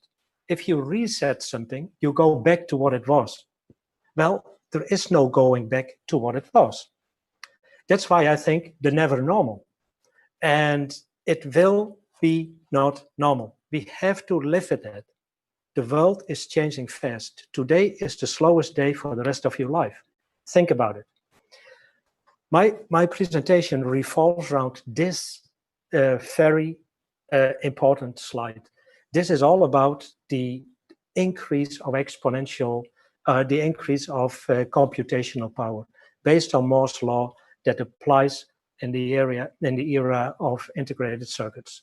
So doubling every 18 months, roughly, the amount of transistors on a chip. And that means that has a couple of consequences. Firstly, that the calculation power is increasing rapidly and that the price performance is decreasing.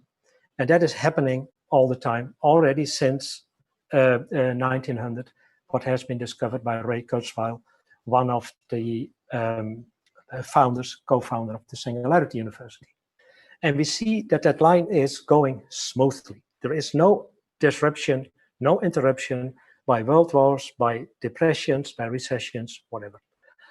That question mark, we don't really know what that will be, but most likely it will be quantum computing. And what always happens is that we overestimate the change that happens in the next 2 years and underestimate what is happening in the next 10 years. We always do that. We make that mistake. And here I'm talking about a little bit about what are those exponential technologies. So biotech, of course, nanotechnology, 4D printing. People are talking about 3D printing, but we are already in the era of 4D printing. Drones, we already heard that in several presentations today, the Internet of Things. But most importantly, those technologies are going to be empowered by artificial intelligence. So that will influence all those technologies. Moreover, those technologies in itself are merging. And then we get a kind of an embedded system, an ecosystem of technology. And what is going to do that ecosystem to us? To bring things again in perspective, what is going on around us and what we probably don't see? The intersection of these technologies is important. We are talking about the Gutenberg moment, and probably you don't know Gutenberg, everybody, but that is the guy who invented the printing press. And that was an explosion around the world in a very slow way, by the way, that people now got access to information. They started to read, and that cultivated a lot of things in our society. Today, ladies and gentlemen, we have about 20 of these Gutenberg moments that now take a couple of ages to really ingrain in our society. It happens as we speak. And tomorrow it will be happening faster. That is the difference that we are seeing. That's me with my grandson. And imagine when that grandson is, my grandson is 9 years old. How will the world look like? And look at this. The computational power is 20 times faster, more powerful. Not 21%, 21 times. Let that sink in for a minute. And that accelerates, that fuels all the other technologies. Our drones will be 665 times better. That means that ports, that transportation, that everything that can be carried around could probably be done by drones, cheaper, faster, and better. And think about the last one, medical knowledge. In 7 years' time, 1 trillion times more. That I predict that this decade we will eradicate most of the diseases. And what will the impact be on healthcare? What will the impact be on you, on your health? This is what we see all the time in successful implementations, successful developments of new companies focusing on digital technology. So if you want to start something, and I heard presentation, this leads to deflation. That means that everything that we are bringing now to the market that is in that phase of demonetization will deflate our society. How do we see that? Well, we know the Ubers, we know Airbnb, but everybody's talking about it. But go back now to this crisis. What we were doing is using online tools to be able to continue with our business, to do education, to have conversations, to have conferences like this. What does that mean for office spaces? The former speaker was talking about it. Or what does that do to the business of conferences? What does that do about the business of traveling? That all will decrease. These new technologies have a deflationary effect on our economy. So what are we going to do with our office spaces? What are we going to do with our cars that are not that much needed anymore? We are traveling not, and in the travel business.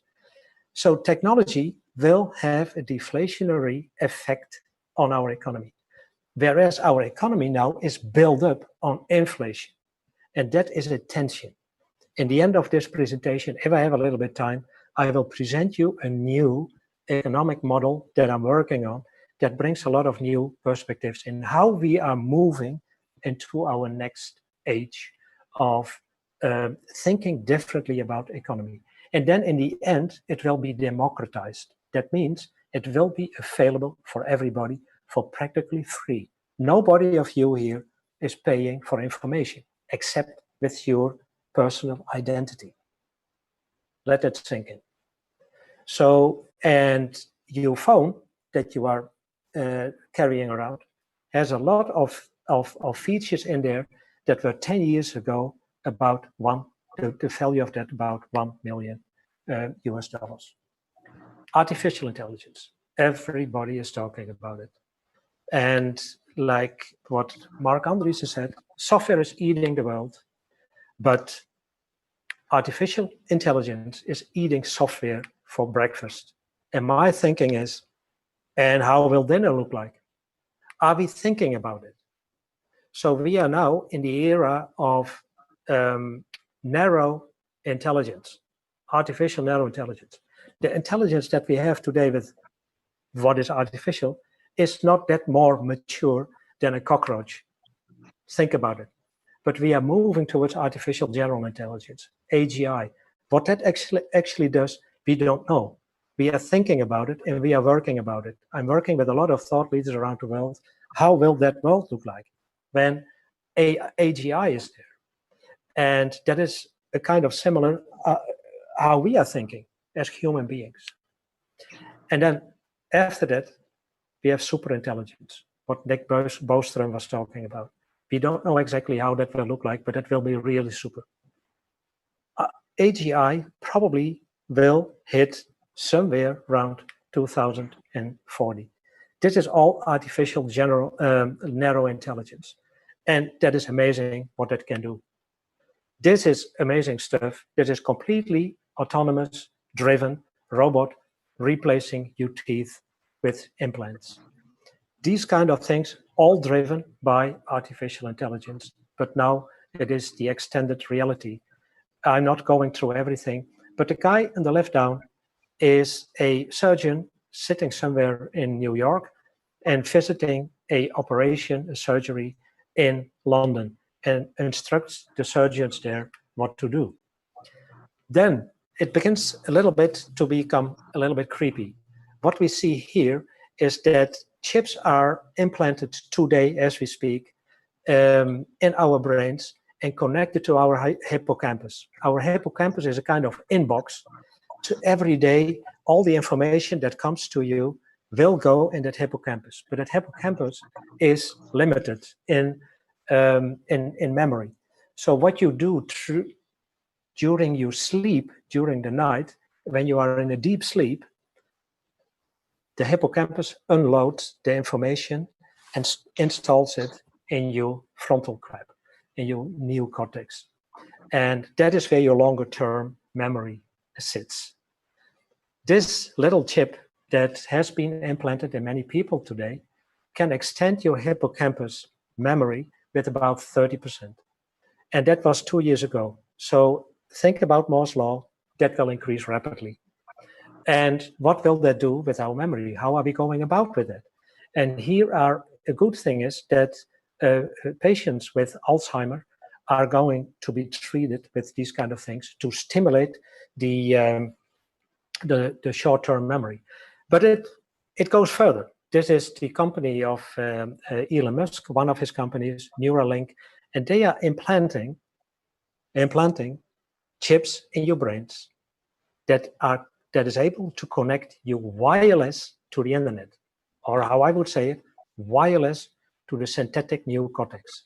But we are probably underestimating the complexity because we have trillions of connections in our brains. How are we going about with it? We have to ask these questions.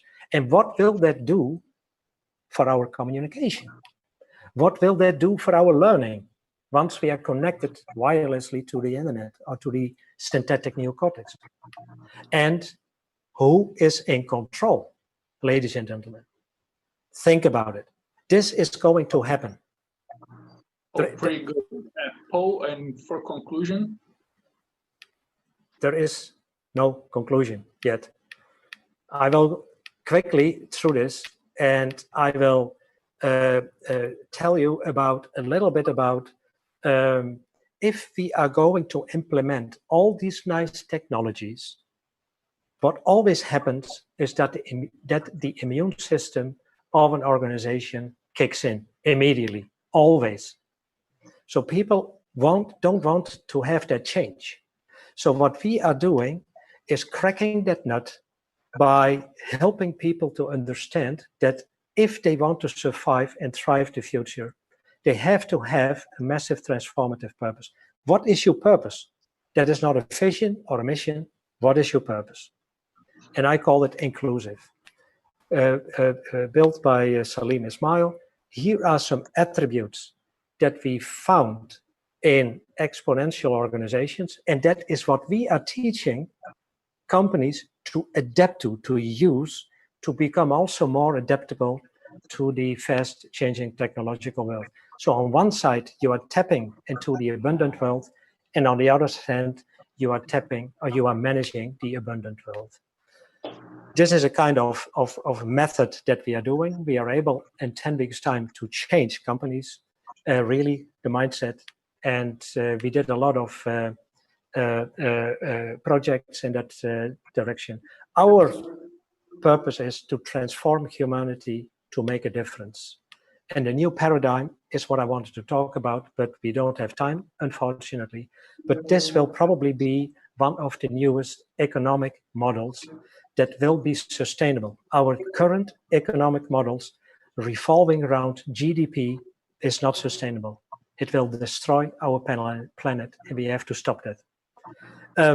I did a presentation about that, so people who want to watch that can go to YouTube, to my channel, and you can find it. And this is what we are doing. And I hope, guys, if you have any questions, reach out to me on LinkedIn, and happy to talk to you and answer questions. I hope that that there are questions and that I did not exceed my time too much. Thank you, Dennis. Go for it. Hi, Paul. Thank you. Thank you. I really appreciated your speech and pretty insightful as well. And these exponential technologies, as each day is more needed, it's more required to move us ahead. And we have a question, but our time is up. So I like to ask you to answer our question from Lynn Chitik on the Facebook chat, please. And I'd like to invite you, our next speaker now for a speech, Mr. Professor Anirudh Agrawal. Sorry if I don't pronounce it right. It's Anirudh Agrawal. It's associated professor at Flame University. I'd like to invite you to start your speech, please. Hello, everyone. Quite frankly, I'm extremely motivated by the speech of Paul Epping. I think he was very right, very interesting, and very future oriented. I'm a professor of entrepreneurship and strategy at Flame University. Flame University is located in India, in Pune. It's 3 hours away from Mumbai, and currently I'm based in Germany with my family. They live in Frankfurt. My talk, it's a short talk, and I'll be talking about business strategies during times of crisis. And I don't have a presentation, but I'll be focusing my conversation on 4 points: empathy, risk management, bottoms-up approach, and top-down approach. I think COVID-19 crisis, and so does earlier crises such as the crisis of 1929, oil crisis, world wars, uh, crisis of 2008. We learned certain things that have always helped certain type of organizations succeed, and certain organizations that typically do not succeed.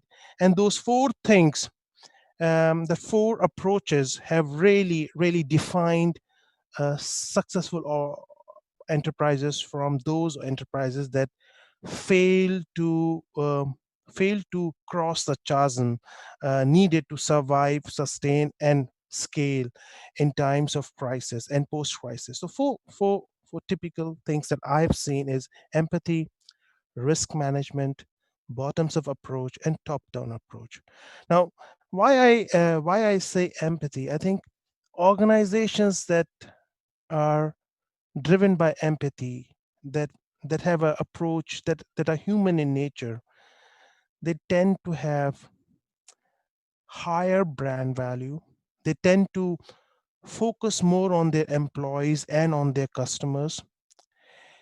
They can be aggressive in the market, yet they would not carry any bad name.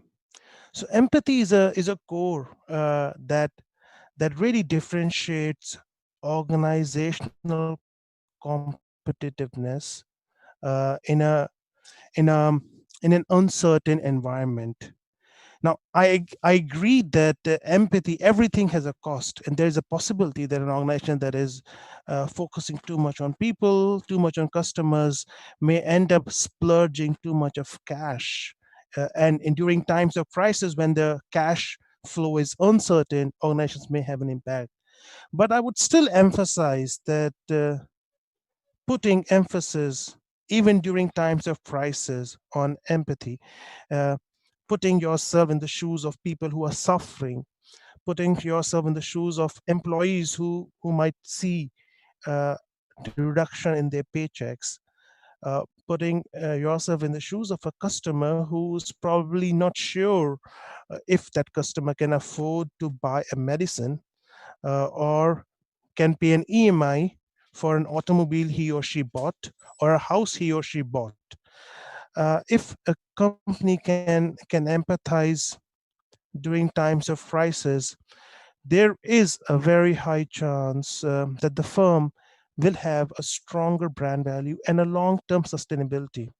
As many of the speakers previously mentioned, especially Paul Epping, that we must not look at 2-year horizon or a 3 horizon. We must have a long-term horizon of how things will change. And if you look at some of the best brands in the world, Johnson and Johnson, Pepsi, Coke, BMW, Mercedes, these brands, they were not driven by 2 or 3-year product cycles and investments. They really invest in their people, in their product long over a long term. They build their brands not only on innovation, but also on how they treated their customers. And empathy is a unique tool that help you manage how you treat your customers efficiently. My second point is risk management. Now, risk management is a very, very managerial jargon. I certainly agree with you. But there are more interesting things about risk management. For instance, do you want to play a high risk game or a low risk game? Now, during times of crisis, you you may have a very there can be a depression, there can be a recession, a GDP might be negative in the negative territory by 2 or 3%, the cash flow can be limited, customers might not be willing to pay. One logical conclusion is that cash management is the key. Ensuring that you reduce your expenses, you reduce your splurges, ensure that the liquidity is there in the company so the company can operate. That's one strategy, is to really go low on cash splurging. The second strategy is really the definition of entrepreneurship is someone who takes a risk during so you increase your risk. Now, during times of crisis, there are many companies who might not be doing well. Why not just buy those companies? If Hertz, which has a very high debt, has recently went for bankruptcy, is it a good case for Uber to buy Hertz and ensure that the employees who were let go by Hertz can be rehired by Uber, and the company can increase its size? So the point I'm trying to make is that that it's not really you should not always be risk averse during times of crisis. Firms can also increase their risk. They can take high loan from the banks. So typically during times of crisis, central bank reduce the rate, and then the cost of loan, the cost of capital decreases substantially during times of crisis. So firms which are aggressive in the market, instead of being risk averse, they can increase the risk of their company. They can take loans at a very low cost from the banks and then buy companies or invest in innovation. They increase their risk. They invest in market creation innovation in order to drive the market. And that's another way where firms can really be more competitive during times of crisis. So it's a two-way thing. Do you want to be risk averse, control your cost, or do you want to be up the ante, take more risk at the opportunities that a crisis gives you by buying companies, by focusing on, by getting capital at a very low cost, by investing in innovation?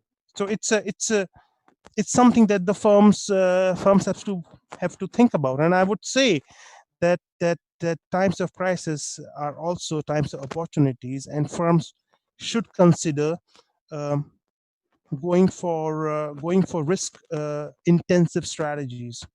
Third focus of the talk is bottoms up approach. Basically means that firms should look at their consumers and customers. Who are their customers? The customers can be businesses, normal end users, can be governments. And so it's very important for firms to really look at their customers and then be agile.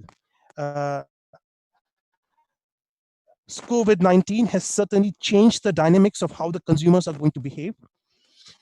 So it's very important for firms to assess the behavior of their consumers and realign their immediate business strategies.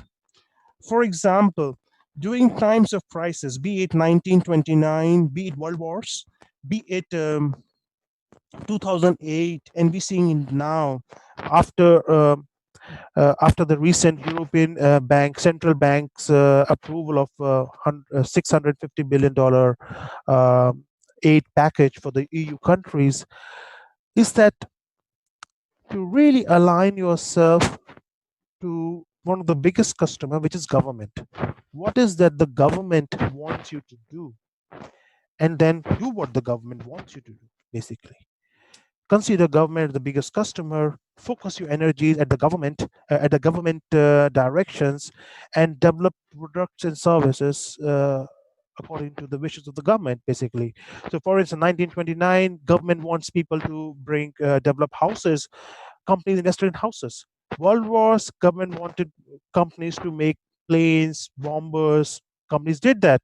2008, government wanted companies to ensure that there is employment and there should be activities around employment generation. Companies did that uh, through construction, through focusing on automobile sales by reducing the cost of buying automobiles, so on and so forth. So it's very important to really align yourself with the needs of customer. One personal example, our university closed on 17th of March. I came to Germany on 18th of March. Luckily, I got the last flight from India. But the university continued its online lecture. Within 2 days, we got a very good a deal from Google Meeting, and everything. The whole university within a week or 1 week was transformed, was moved from offline campus oriented. We have a beautiful campus to online campus. The whole university, every process it was very fast.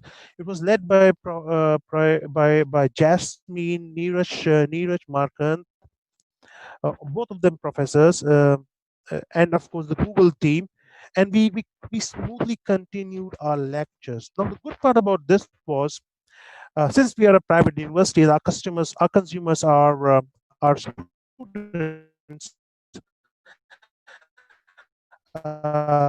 We got a very good brand. The education business is word of mouth business. A brand by going by doing marketing on mass media or online social media marketing. You create a brand by word of mouth. We made this transformation. We were pretty agile. We focused on our consumers. We ensured that our services to our consumers, who are students, is constant and continued. The students were very happy. They told our story to their friends who had to apply next year. And this year, our application, it's probably 28th of May today. In the last 1 month, our application selection ratio was 1:10. So we were getting 10 applications for one seat. So obviously our brand value increased tremendously because of this unique transformation that we undertook. So my third point is bottoms up approach. Look at your consumers and align your strategy accordingly. Your consumer is not only the end user. Your consumer could be your businesses. Your consumer can be your government. So listen to your consumers and be focused, be agile, and provide the best service possible at the lowest possible cost. And the fourth and most unique strategy is top-down approach. By top-down approach, I mean to play the political game. So what is the political game? The political game is typically it's a credit crunch time. People don't have money, and everybody knows that the central government has to take loan from the central bank and make the economy liquid. And that's the approach that every economy is following during times of crisis. Now, you as a company has to ensure that you form associations. So if you're a wine company, you must be having a wine association. If you're a SME, you must be having an SME association. If you're a farmer, you must be having farming cooperatives. Now, each of these cooperatives have to come together, form a political association, push the government for money. Now, it might sound very cheap, but that works. You push the government that they give you the money, and that's a strategy that works very well during times of crisis. Because during times of crisis, government has no clue. They just want to give you the money. They want to take the money from the central bank, and they give you the money because they want to reduce their political cost. And so you, in a purely capitalistic environment, have to ensure that you push the government that gives you the money and not your competitor. And so you work with associations, you work with your trade unions, your political representatives in the parliament, your local politicians, so that the money comes to you. So really play a power game of advocacy, politics to ensure that the money comes to you. So these are my 4 approaches: empathy, risk management, bottoms up, and top down, to ensure that your business survives during times of crisis. Yeah, I'm done with the presentation. Yeah. Any questions? More than happy to take them.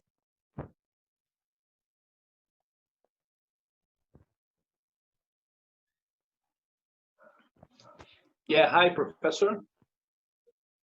Thank you. Anirudh? Yes, sir. Thank you. Yes. Thank you. You can I call really me Ani. appreciate your...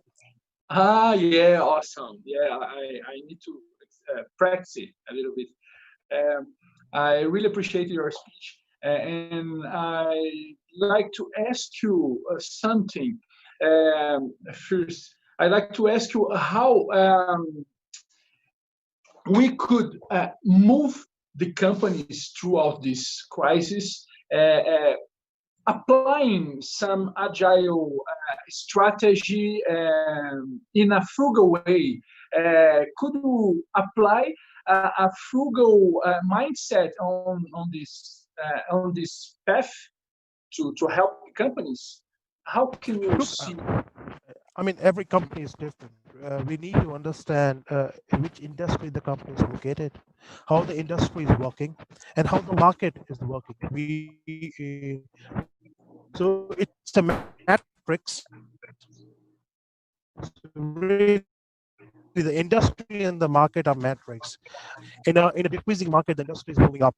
So it's very difficult for me to give you a very specific answer, but it's very important for an individual working in a company to understand where the company is located and how the industry and the market are behaving. So it doesn't really matter if it's a crisis situation. The crisis can give you an opportunity. And if you look at the crisis right now, the markets are really going down, but the public sector is giving you money. And so you have to look at, I mean, if the public sector asks you to do something, you do it, and you get the money to survive. So it's in my humble opinion, I strongly believe that you should place yourself in the matrix of industry and the market, and see how the industry and the market are behaving, and then sort of restructure or follow agile strategy. If you look at the Nokia story, Nokia is an amazing company, and historically Nokia has really followed this principle of market and industry. Nokia started as a paper processing company, and now went to mobile. I mean, imagine from a paper processing company to leader in market in mobile technologies, and now it's out of the mobile sector. And I don't know what they are doing next. But if you really believe that they really focus on this matrix of market and industry, they should be doing something really interesting and become a leader. As I assume at the moment, I haven't really studied what they're doing now, what the strategy at the moment. That's my answer to you, really. Oh, awesome, awesome. I really appreciate it. And thank you for your speech. Was really interesting. Now I'd like to invite our next speaker to move on our schedule. Please, I'd like to invite Mr. Samir Beg Serik. He's an executive chairman at Mayfair Investment Club. Please. Thank you so much, Dennis, and thank you, the World Digital Forum, for this opportunity. I must say, like the previous speaker, Professor, I was very impressed with Paul Epping and his presentation.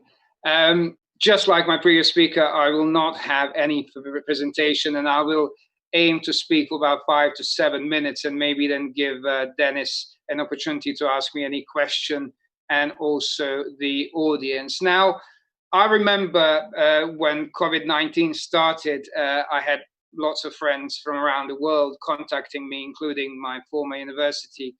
And I just remember them talking to me about how terrible this is all going to be, and how we are literally at war with the invisible disease. And I remember many years ago, about almost 30 years ago, I came to London from the former Yugoslavia when the war broke out, and subsequently the capital of Bosnia, where part of my family was from, was then under siege for 1425 days, and people had to self-isolate and really kind of protect themselves in the process of just living and coexisting for 3.5 years, and they had to adopt to the new norm.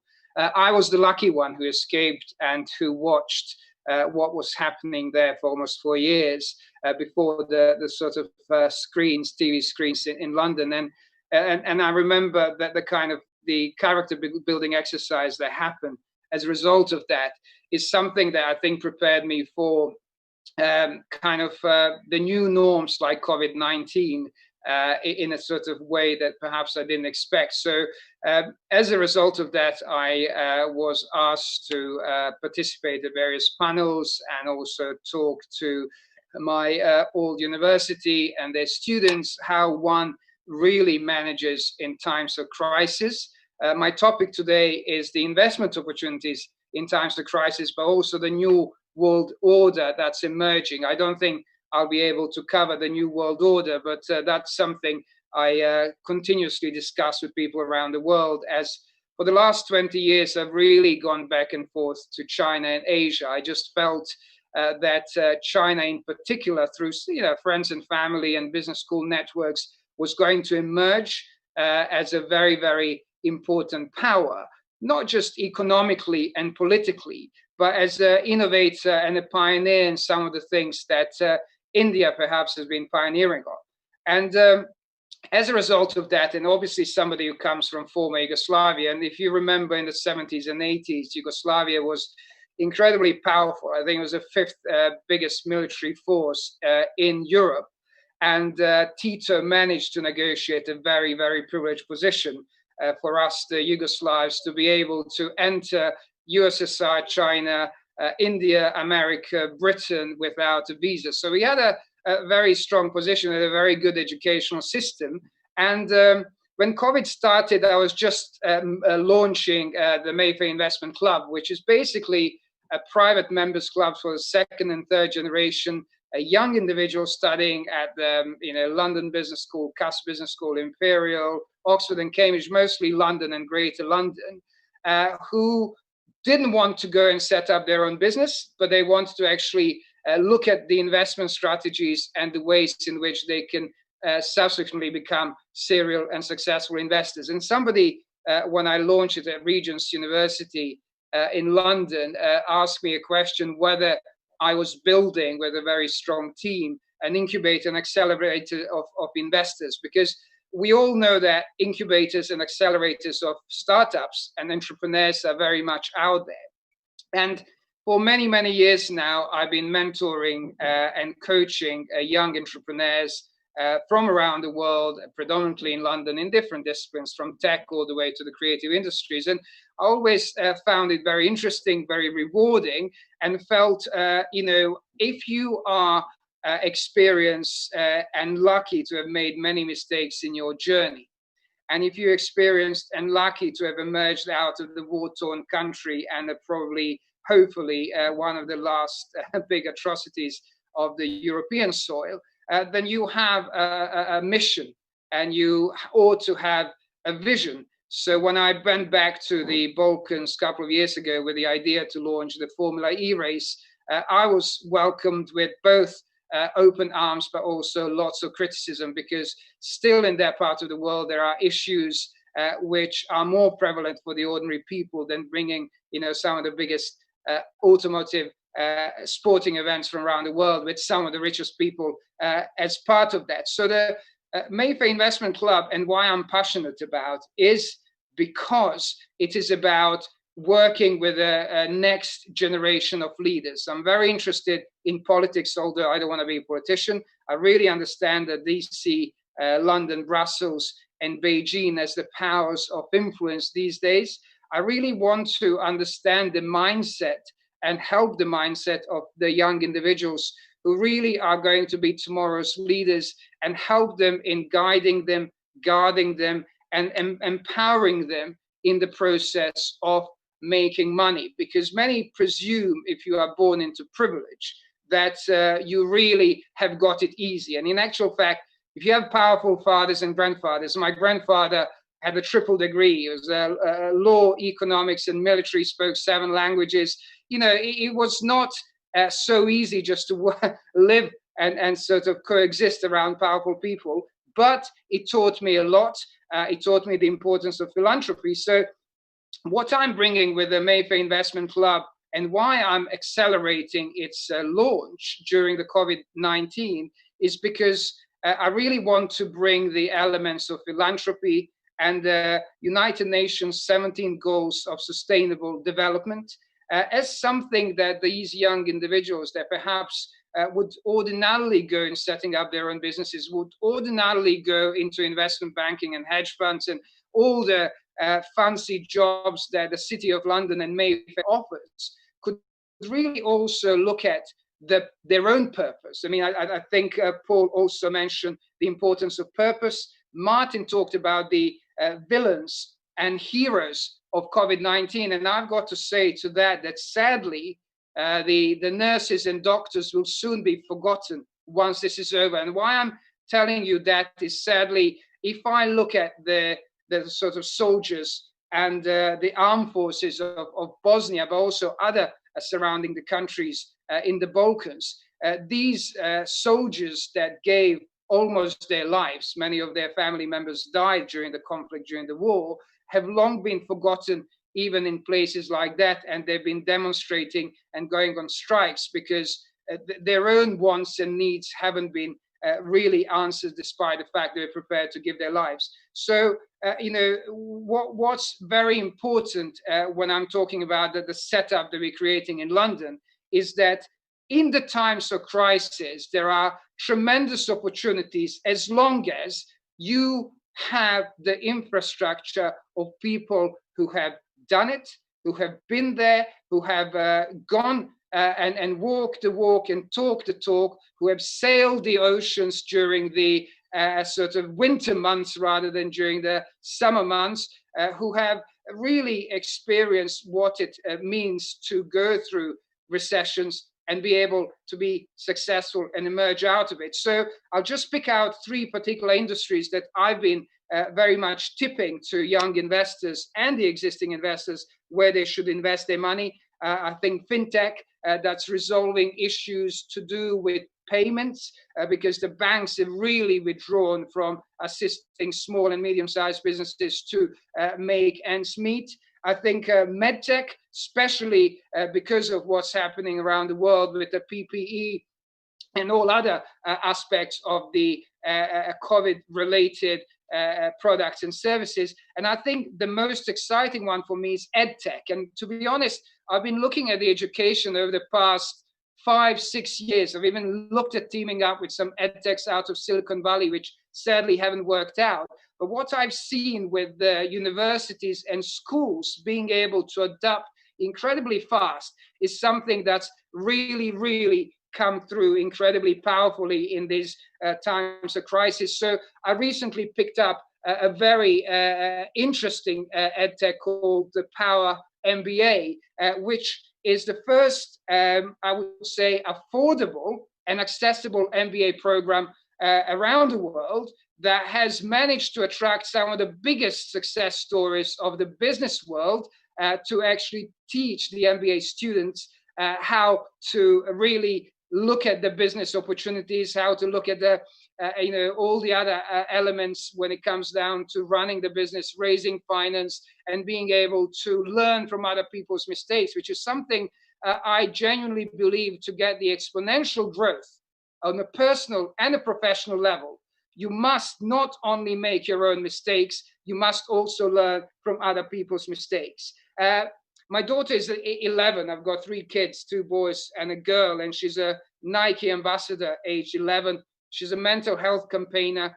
She recently won a Jack Petchy award as somebody who's been motivating and inspiring her generation during the times of crisis by doing live workout sessions on our Instagram page. And I remember 3 months ago, 2 months ago in London when the lockdown started, and she said to me, Daddy, you know, what can I do to make a difference? You know, how can I use my ambition to one day win the Olympics and also used as the platform to promote so physical activity for the mental well-being? And I said, you decide and I'll support you. So it's been great to see how in these difficult times we can use what we have to motivate, to inspire, to contribute to those around us.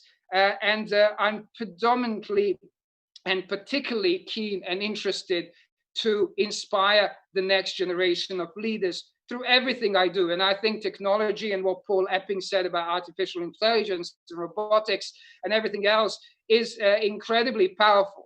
But ultimately, we are looking at the face value. We're looking at the missions and visions and the purpose and passion of people that will be tomorrow's leaders. And I think in that respect, I would like to conclude the talk that, frankly speaking, I didn't want to sort of do a presentation of, because I really wanted to explain to the audience and also the panelists here that the sort of power of technology, the power of human sort of interaction, and the power of times of crisis where we happen to join forces more than we do outside of it is something that keeps me awake at night and keeps me motivated and keeps me wanting to improve myself in order to be able to make a difference in other people's lives. Thank you, Mr. Samir, for your speech. I really appreciate it. And I like to open for questions, and I have some questions. The first one is about how's London responding to the double crisis, both Brexit and coronavirus? Thank you, Dennis, for the first question. I think London has responded really well. I mean, I think one could discuss Boris Johnson's decisions on the late decision on lockdown, perhaps too early decision of the relaxed things. Brexit has been the talking point of all of us in business over the past 3 or 4 years. And to be honest, I was really happy to see it done and dusted to a point.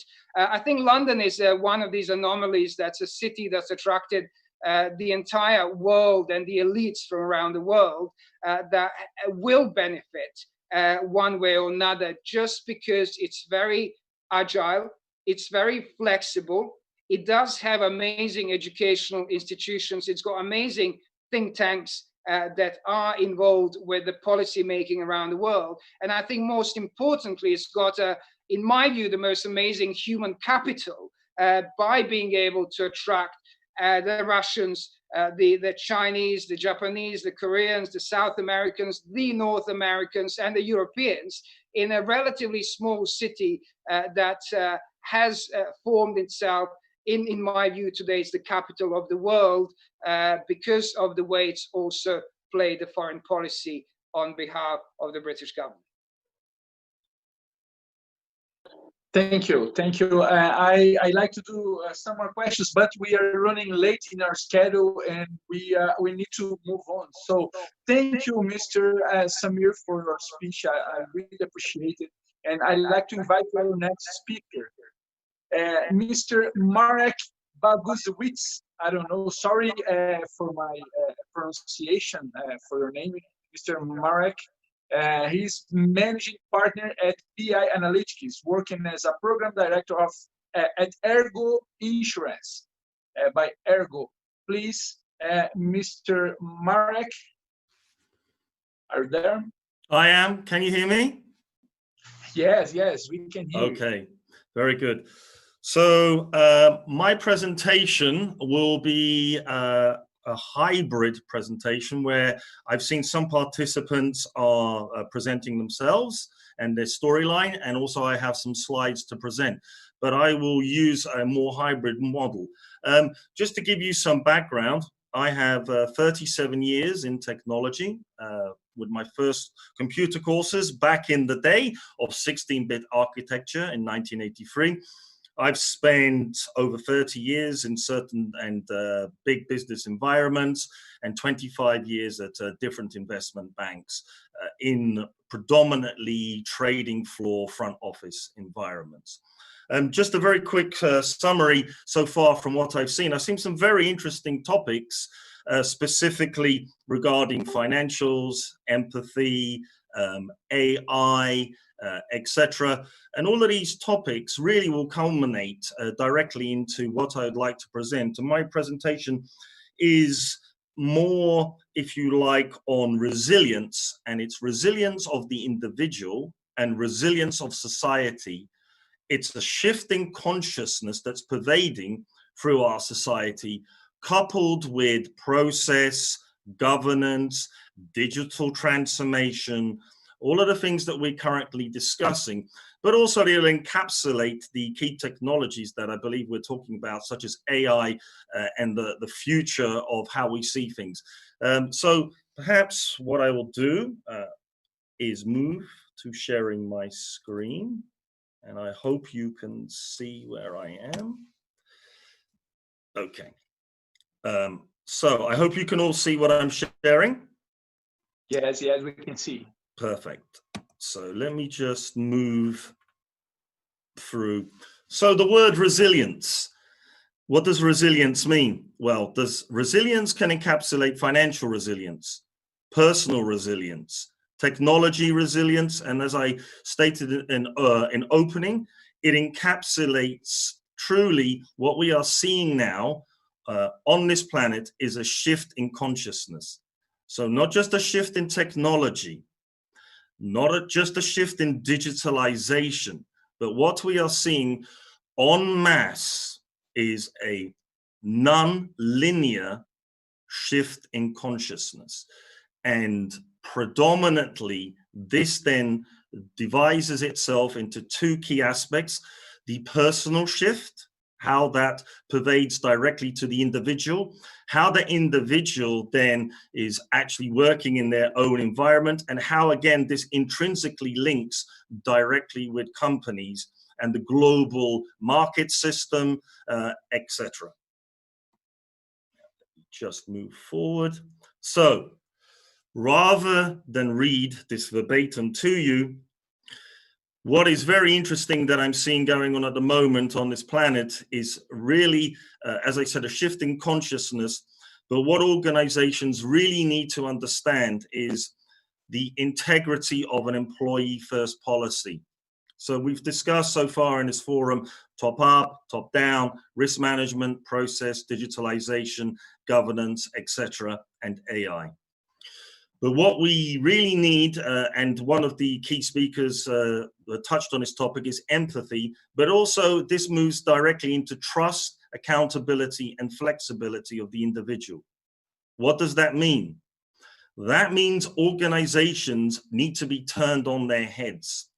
The new thinking, whether it's AI, and I do like the AI and the quantum mechanics view of what's happening on this planet and the shift in consciousness and these so-called singularities that are coming up, but I don't have hours to discuss these topics. So specifically here, we also need to understand people's mental well-being, how they are looking at things from a neuro-linguistic perspective, how they are working operationally, do they feel siloed, and ultimately, are the organizations really there in their archaic, matriarchal views able to make use of this new type of shifting consciousness?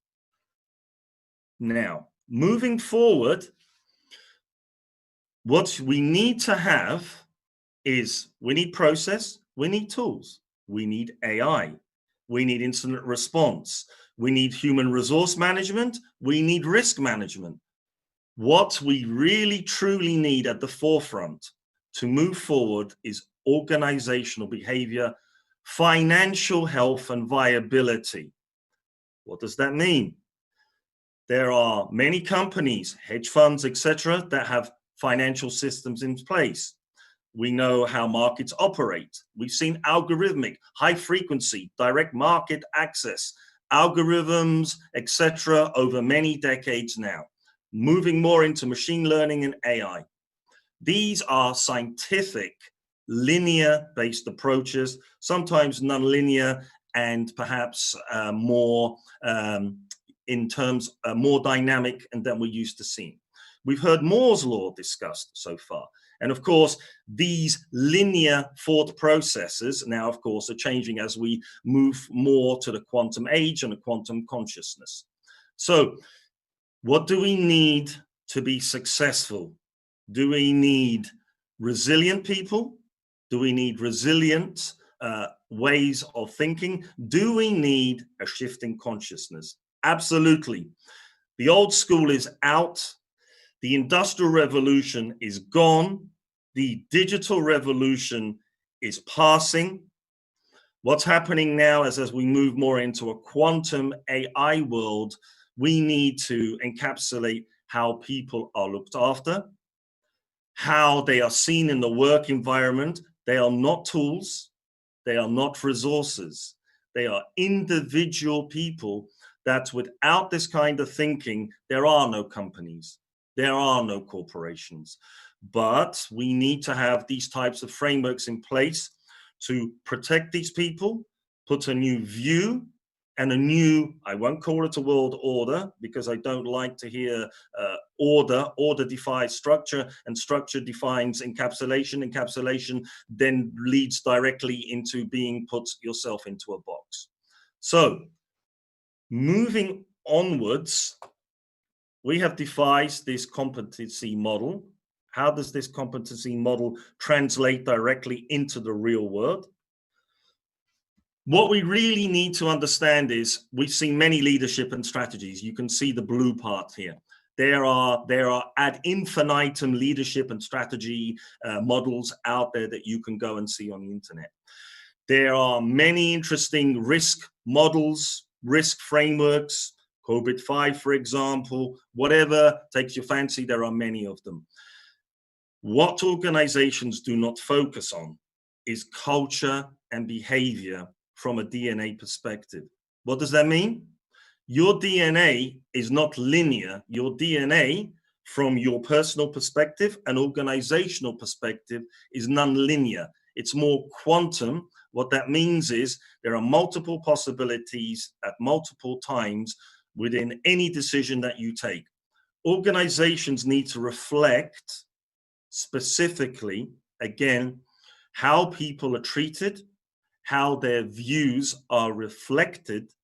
We need honor, empathy, integrity, AI, risk management, digitalization, all encapsulated in the so-called shift of consciousness in the way that business is being done.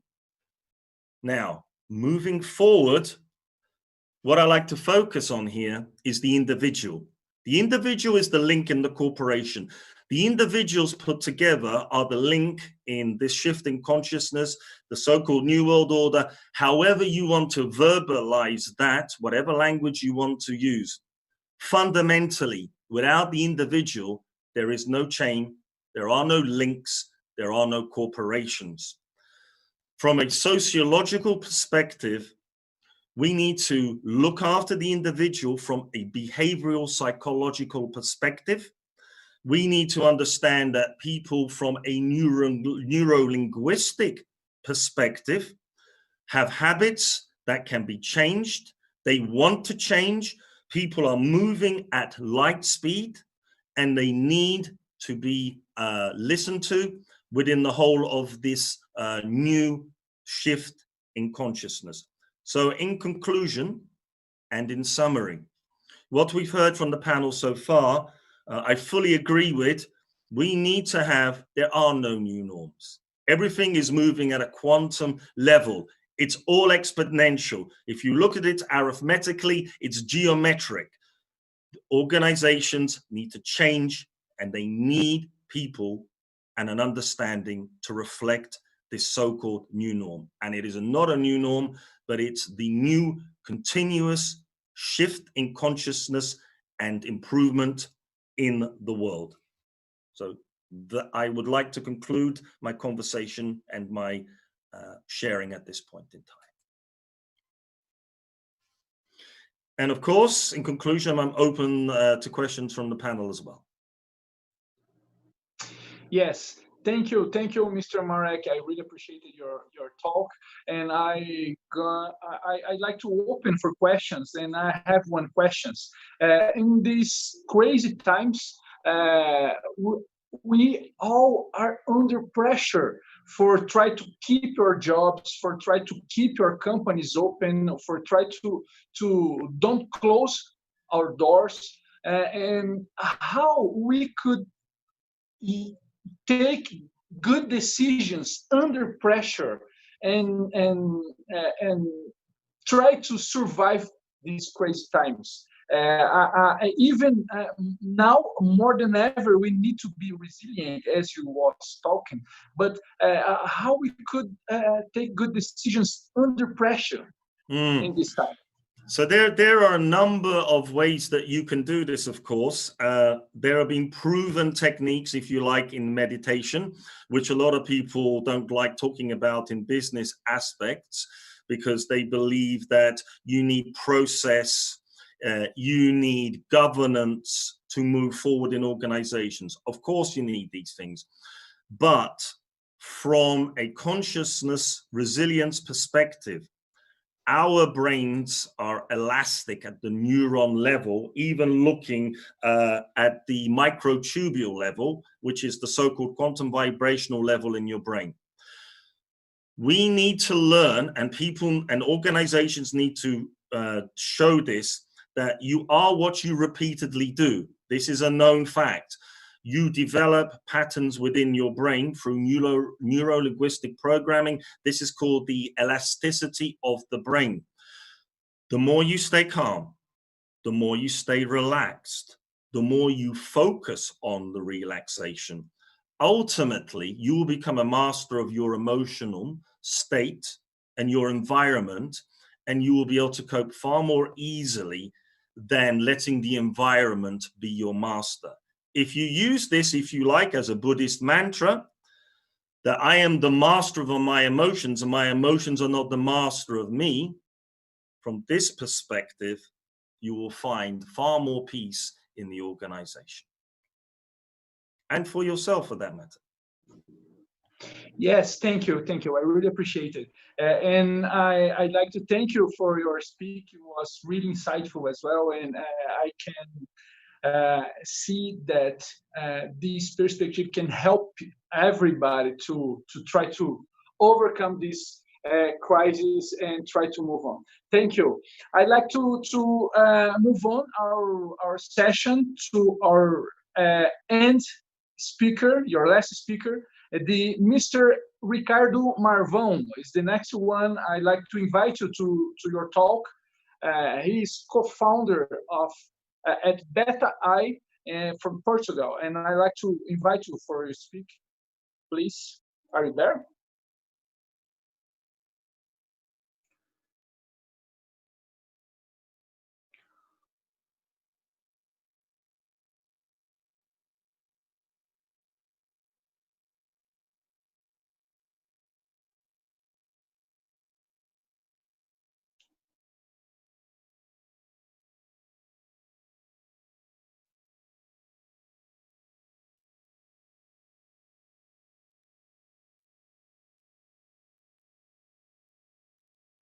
Well, Mr. Ricardo.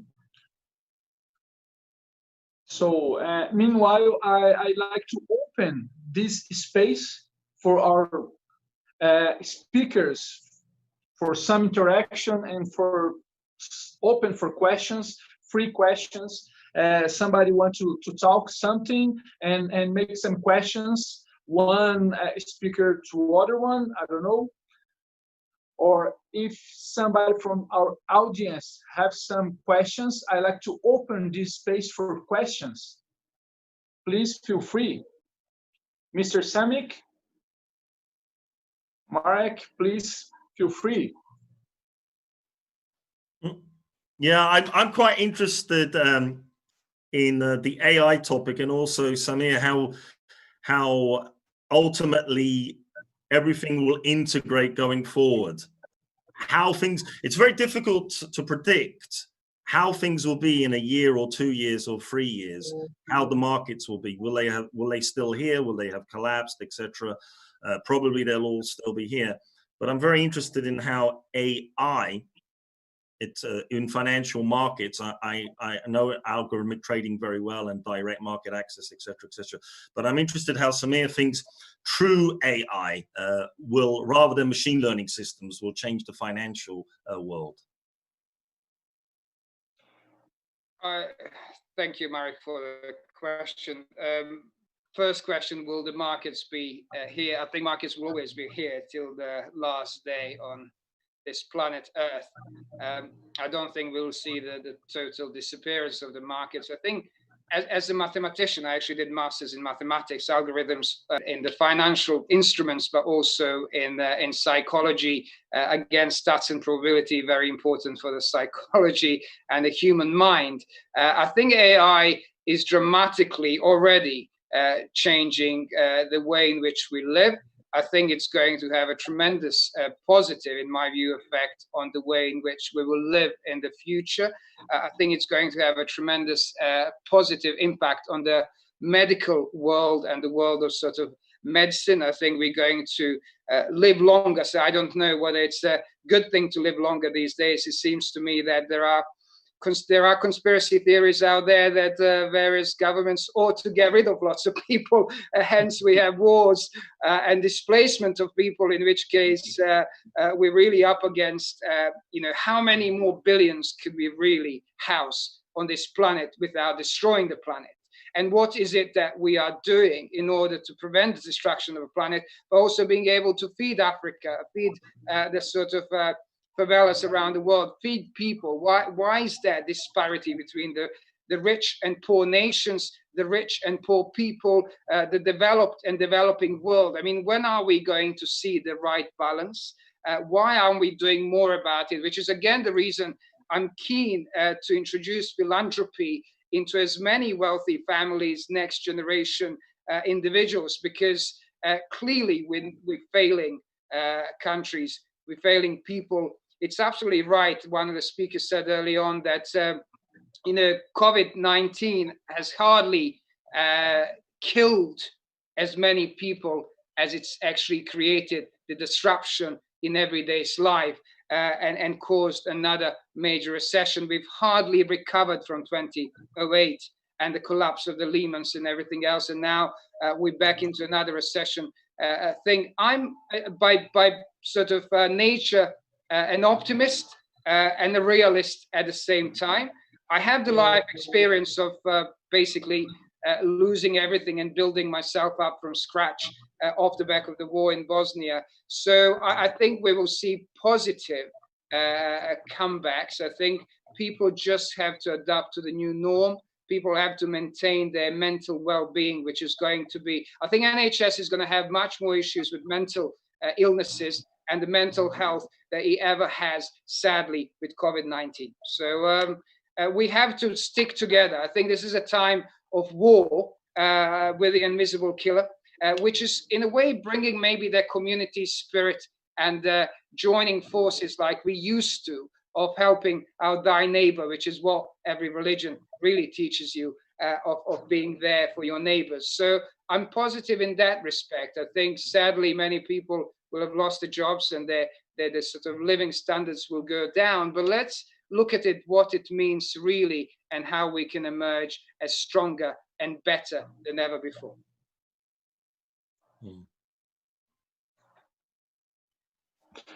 Great, Samir and Marek.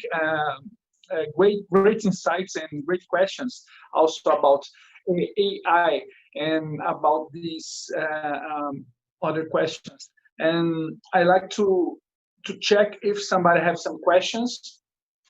If not, I have one for Mr. Samir. Somebody want to talk? So I have one question, Mr. Samir. I'd like to know about the winners and losers in business beyond this crisis, how or who are today's winners and losers in this crazy situation, and how they could move forward on that? Thank you, Dennis. A very interesting question. I think it's hard to point at winners and losers. I think obviously we all read newspapers and we're seeing which industries are really benefiting, which ones have been massively affected. And I think in my talk and presentation, I talked about the edtech and fintech and medtech in particular.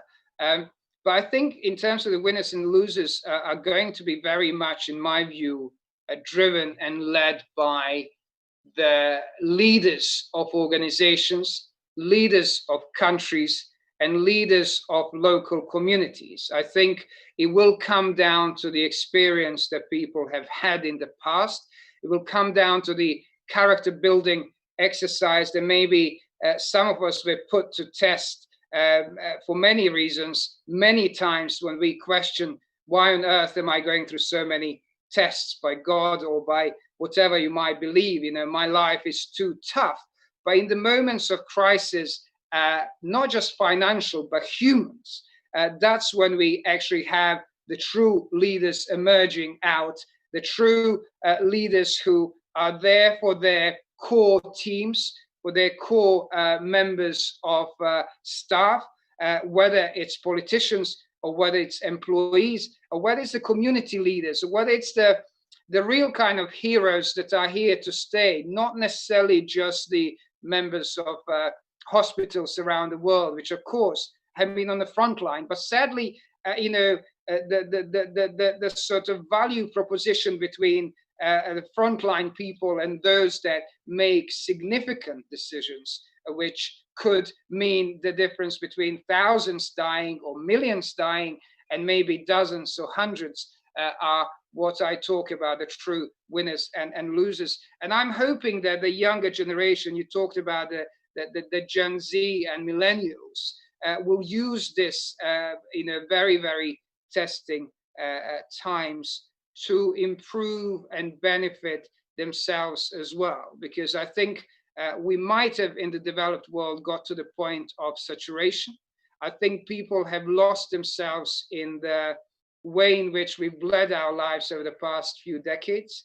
Maybe it is the opportunity to take stock, to do things that perhaps we were too busy to do, to come back to the core values of who we are and what we are here to do. Because we're not here just to take care of ourselves and our families. We are here to contribute to the society we're living in. We're here to contribute to the community we're part of. We're here to help those who are in worse off position than we are, with a smile, which doesn't cost. I mean, I live in London and I go on the tube and people are just miserable. I mean, the only people that actually laugh and smile are the foreigners that come from Brazil, from America, from Europe, who haven't been here long enough. But the ones that have been here long enough morph themselves into this a very, very moody and angry person that is really getting into the rat race. I'd like to see more unity, and I'd like to see more sort of joint forces because of this.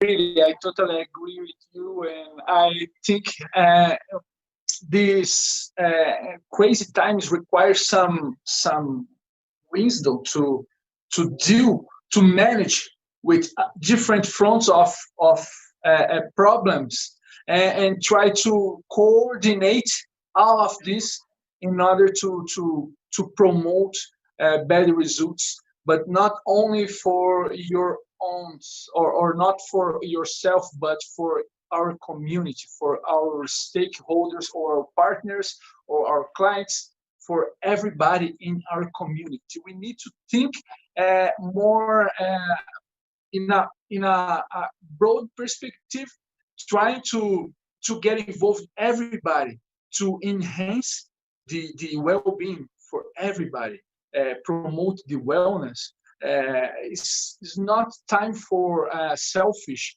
or for individual initiatives. We need to promote this coordination between the sectors, between the people, the experts, and the workforce for try to find out solutions to help everybody want each other. So Dennis, I really totally agree with you. Yeah, Dennis, you made a very valid point, because I've been a mental health campaigner with two of the big charities in England, Mind and also recently Anna Freud. And I remember a few years ago we did an art exhibition with some famous people that actually became the portrait characters of it. And the conversations I had with people that have been campaigning, and that really includes, and what I've seen with Prince William and Harry and Princess Kate in the United Kingdom, they've done more for mental wealth and well-being than anyone else, any politician and any celebrity anywhere in the world. They've really brought the importance of talking about the fact that you're suffering.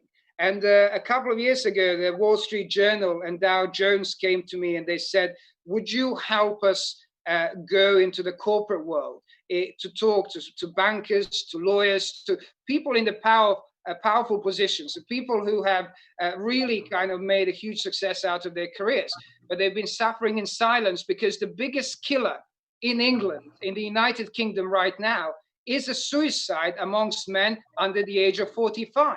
We're actually losing thousands of fine men from every strata of the society to mental illness and to suicide.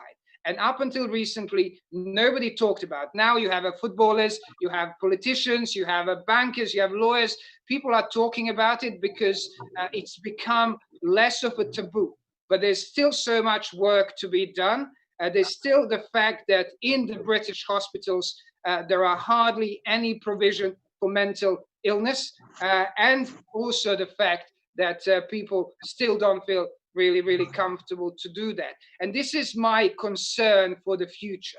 The lockdown is not something that we were kind of prepared properly to really do. And I understand why certain governments have skipped or reduced or relaxed the lockdown, because they've realized and analyzed that the effect on the mental well-being to people being inside is going to be dramatically much bigger and harsher on the National Health Service and the economy than COVID ever will. And I think that's the kind of quandary I'm in as well. You know, where am I sitting on the government's decisions? And if I were Boris Johnson or Donald Trump or any of the major leaders, how would I be taking this role and what I would be doing? So yeah, a lot of work to do, but hopefully together we can do that. And I think what World Digital Forum has done in bringing people from all around the world with very different experiences is something to be applauded at. I only recently learned about their great work, and I'm very pleased to be participating and contributing in a little way today. Yes, thank you, Mr. Samir. Now we have about 5 minutes to finish our session, and I'd like to open for everybody, for our speakers, few seconds to a final message to close our session. So I'd like to invite you, Mr. Marek, for few seconds to finish it, final message, and then let's talk. I'll invite another one for finish our session. Please, Mr. Marek. In my final 30 seconds, I think ultimately humanity will go beyond their so-called conditioning and programming of the corporate world, number one. Secondly, the system that we have at the moment has to eventually break down, where the individual is seen as the primary part of society, not corporations. We are not here to serve corporations. They are not our masters. When this changes, consciousness will change, people will change. When that's going to happen, I have absolutely no idea. I know it will happen. I'd like to see it in my lifetime. Thank you very much. Thank you, Mr. Marek. I'd like to invite Professor Anirudh for a final message for finish our session, please. Thanks a lot. I think everyone spoke really well. They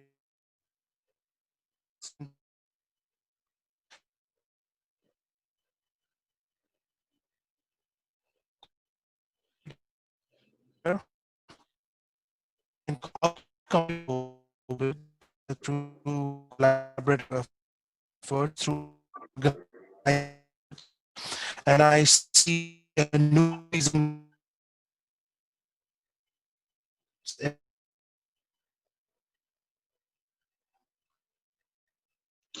Oh, I guess we have some technical problems.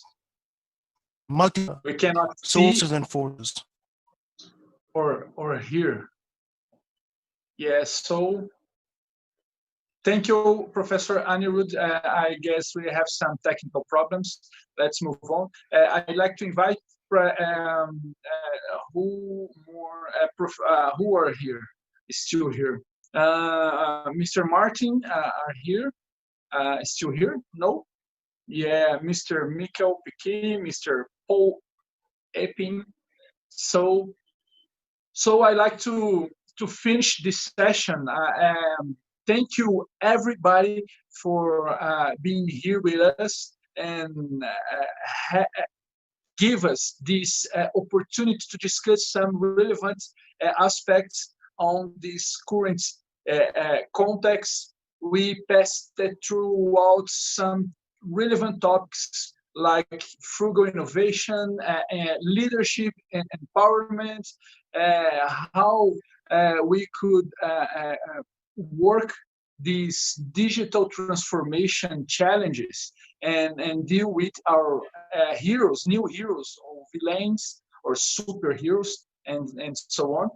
We talked about the exponential technology and how this kind of technology can drive our transformation, move us forward. We also talked about the strategy to some strategies and agile strategies to move on our companies and help the managers to overcome the crisis, and about innovation leadership in time of crisis as well. So I'd like to thank you, everybody, for this opportunity. I am Professor Dennis Edward. I'm an Associate Professor of Global Innovation Entrepreneurship at Schema Business School.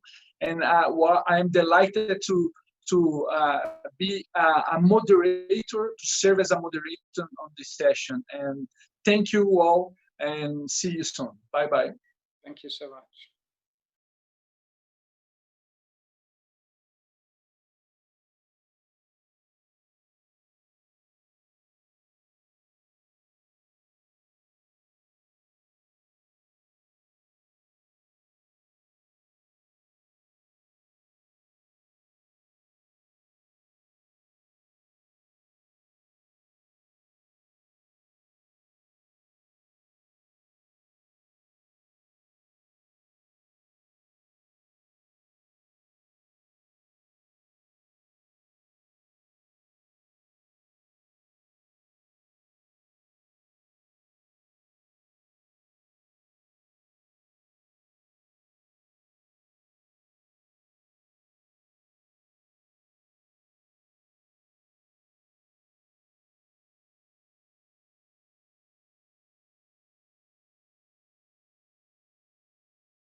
My name is Mark Hamadi, and I've got 20 years experience in venture and turning around companies, in building startups, later stage companies, and so forth.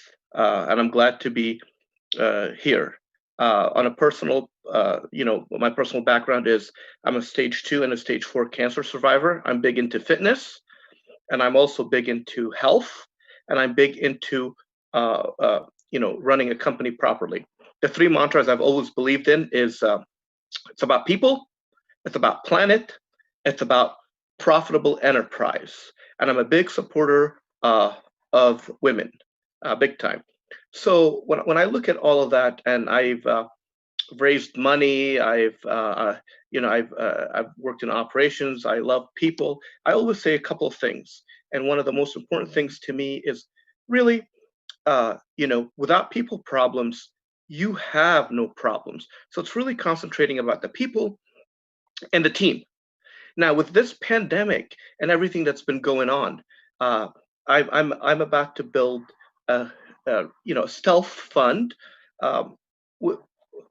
very, very large, and it's going to be dealing with resiliency to change. Okay, and so what's something that's very, very critical is to be resilient to change. And the 2 biggest things is you got to keep cash in the bank, and you got to have a low run rate. And if you have cash in the bank and a low run rate, and you're able to be resilient in how you adapt and move, you can have a lot of money. I have dealt with a particular client that I worked with when the pandemic started. He has paid his employees, and he has kept everything going on and paid them and didn't lay off anything. And he is able to do that for 25 plus years, which is unbelievable. Unbelievable. So that's very, very critical. And so if anyone's interested in something like that, we can discuss. Things are changing. The new things that are happening, right, from cloud computing to various different things like that. Microsoft, Google, all of these are doing really well. The returns are great. Just remember, IBM and Microsoft were all started in a depression time. So it's really not about when you're starting. I always say, cash is king and low burn rate is queen.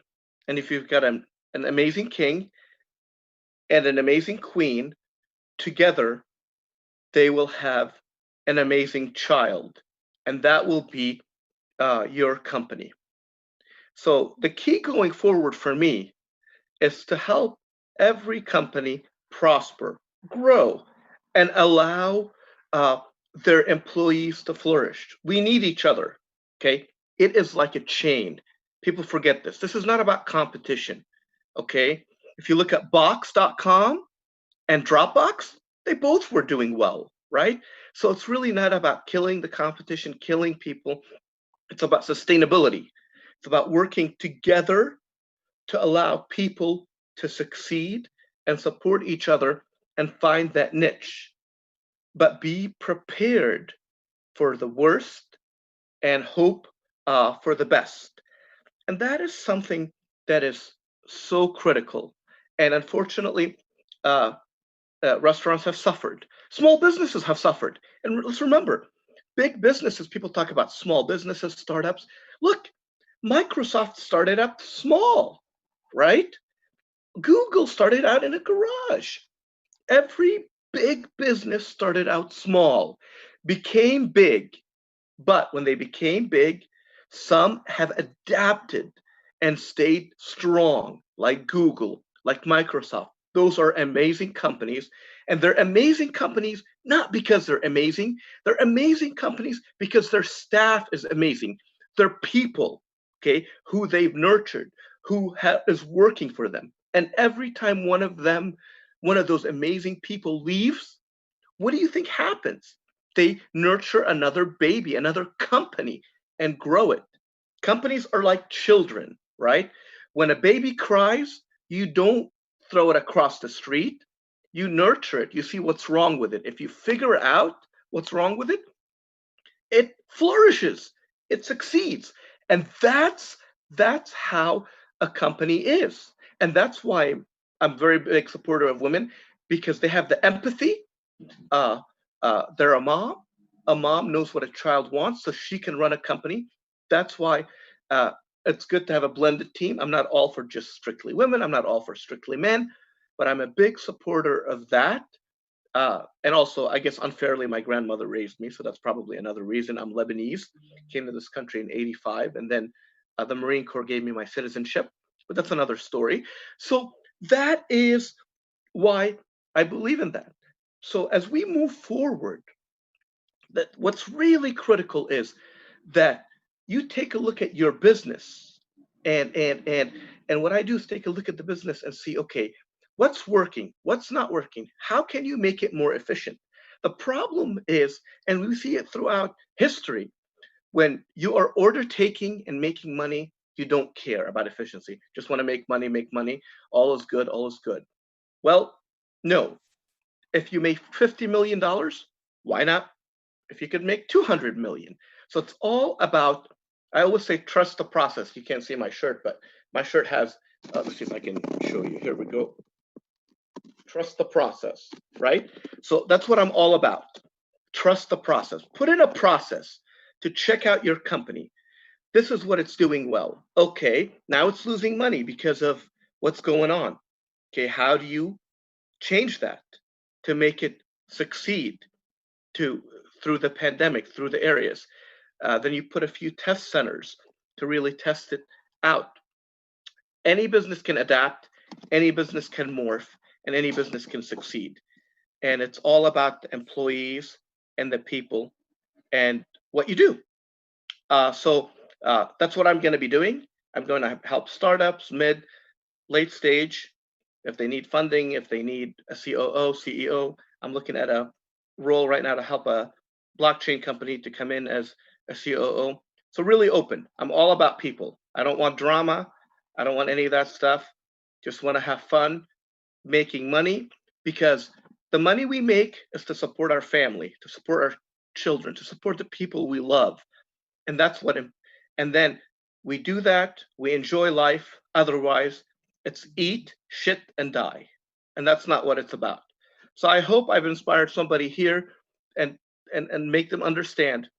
I am probably one of the dumbest people from an intellect standpoint, but I use common sense. Common sense can make you money. Treating people with empathy can make you money. Okay? Take care of people. Pay people well. Treat them well. Be empathetic to them. Listen to them. Support them. Break down your business. I don't care if you're a billionaire or non-billionaire or whatever. Break it down. Set it up properly at gmail.com. You can find me on LinkedIn, on Twitter, wherever else. At Mark Hamadi on Twitter.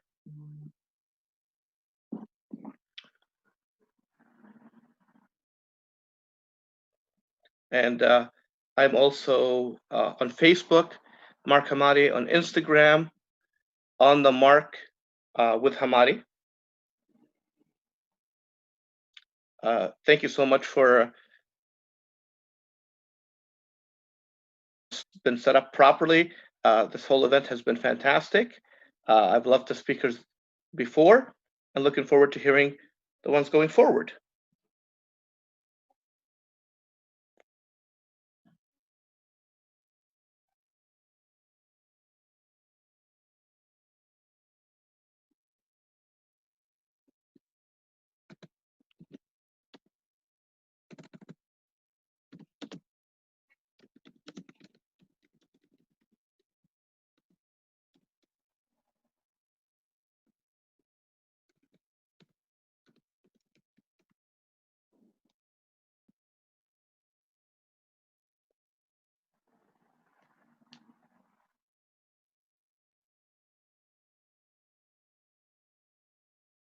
My website, www.markhamadi.com.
So hello everyone. I hope everybody is listening me. My name is Emerson Pina. I'm work on technology for 13 years and in big companies, mostly on business analytics and CRM space. And today I would like to talk with you that what the digital transformation has been accelerating in these COVID times, right? We know that until now,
support each other and just do well for everybody to I always make the example, when we were born and your mom or dad was raising you, they never said to you, you know what, you need to do well in college and in school so you can get a Rolls Royce or a Ferrari or a private jet. It was always, I raised you, I put every penny into you. Eventually I need to relax and enjoy life. I need you to do well in school so you can support me and support your family and have a roof over your head. If we focus on that and then we have disposable income, that's fine. But people focus on the other way. How many Twitter followers can I have? How many awards can I have? It's the same thing with this pandemic. Oh, well, so what if 200,000 people die? Let's look at the long term. No, we shouldn't want anybody to die. I'll get off my soapbox. Nelly, you asked me for the tea of Morocco. Oh my God. Give us some of that, please. Send it over. With pleasure. It's one of the favorite drinking tradition in Morocco. The next generation of Zoom should be able to make the report. Yes, why not? Hello, guys. Hi, Emerson.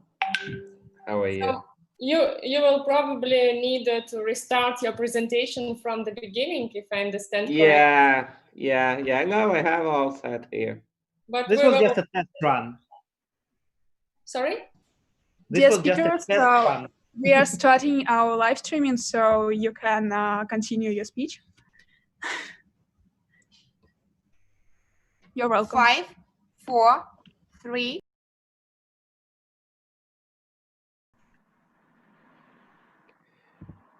Okay, good afternoon, everyone. Good evening, everyone.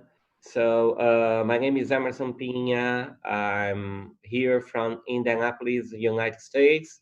I have almost a bit more than 10 years in the technology space, working for business analytics and CRM companies around the world, especially in Latin America and now in North America. So today I would like to share with you some trends, some thoughts about how digital transformation has been massively impacted for the COVID, right?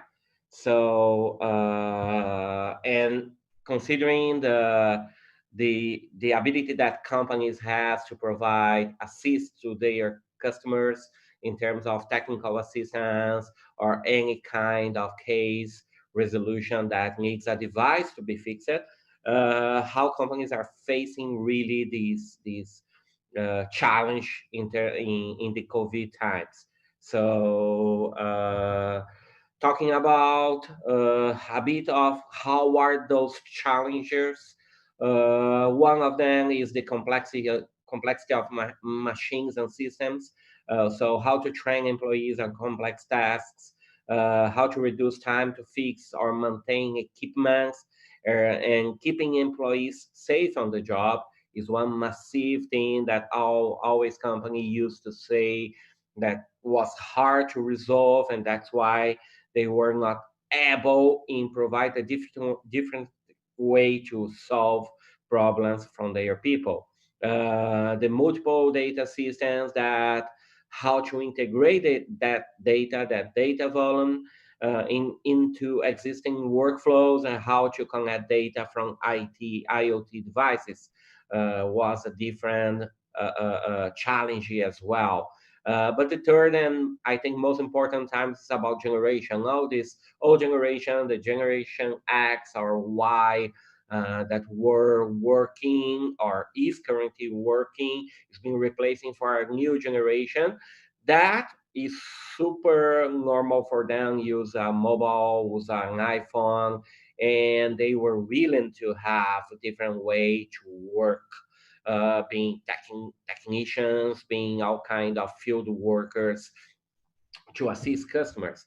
But with the COVID, we have massive pandemic that is really impacting all around the world.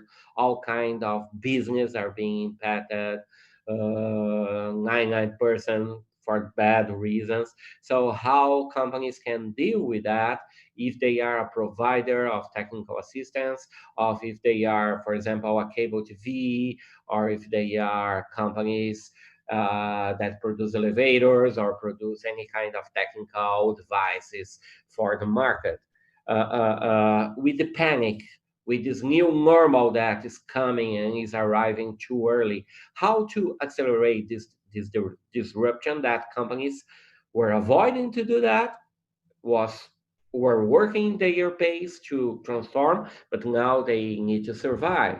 So business were adapting to the third wave of computing since the last century, from the personal computers to mobile and smartphones, and now the mixed realities, the new kind of devices that will really transform this space of business, the technical assistance. So how to transform the way to work, basically from the physical world to the digital world, a blending or a combination of the both worlds, that users can really interact with digital and real world objects, will be key for the success of this business and success of the company. Thinking also that the customer need to transform.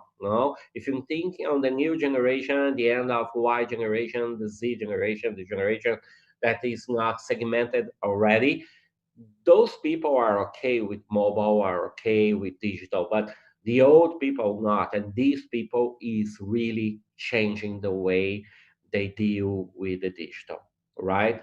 So even that 87% of companies currently explore, pilot, or deploy some mixed reality experiences, for sure they will need to really, really accelerate what they are doing to survive. So how to change? Here are the three pillars that I really believe that are great. Thinking on the customer and employee, your employees first.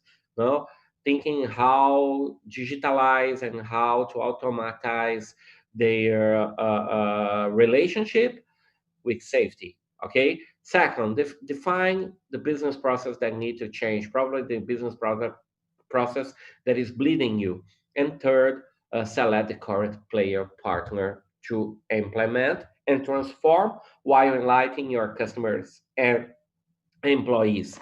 We are seeing this all the time. One example that I bring to you on the table is the ZF, is a German automotive company that on Germany that is really transformed their workplace, and remote assist technology has been transformational for not only for the business but for all experience, and provide to the technicians a different way to innovate. They use Dynamics 365 Microsoft software to field services and remote assist, combine it with HoloLens, and of course you can use a bunch world class of glasses, remote glasses, and virtual glasses. Okay, so in this main, I would like to thank you guys and provide here my contacts. Again, I'm pretty open to touch base with all of you offline. Send me a mail or connect with me in the LinkedIn. But most important, be also aware that if the digital transformation, that is a word that we used to talk all the time, was not happening the way that were needed before COVID, now we have to recover the time we lost in the past. So thank you very, very much.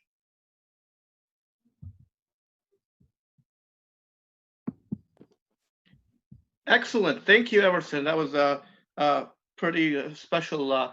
How can people connect with you?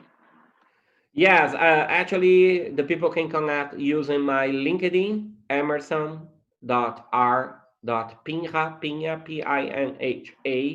And also can send an email to me, epinha@outlook.com. Okay, repeat it one more time, just in case. Yes, epinha,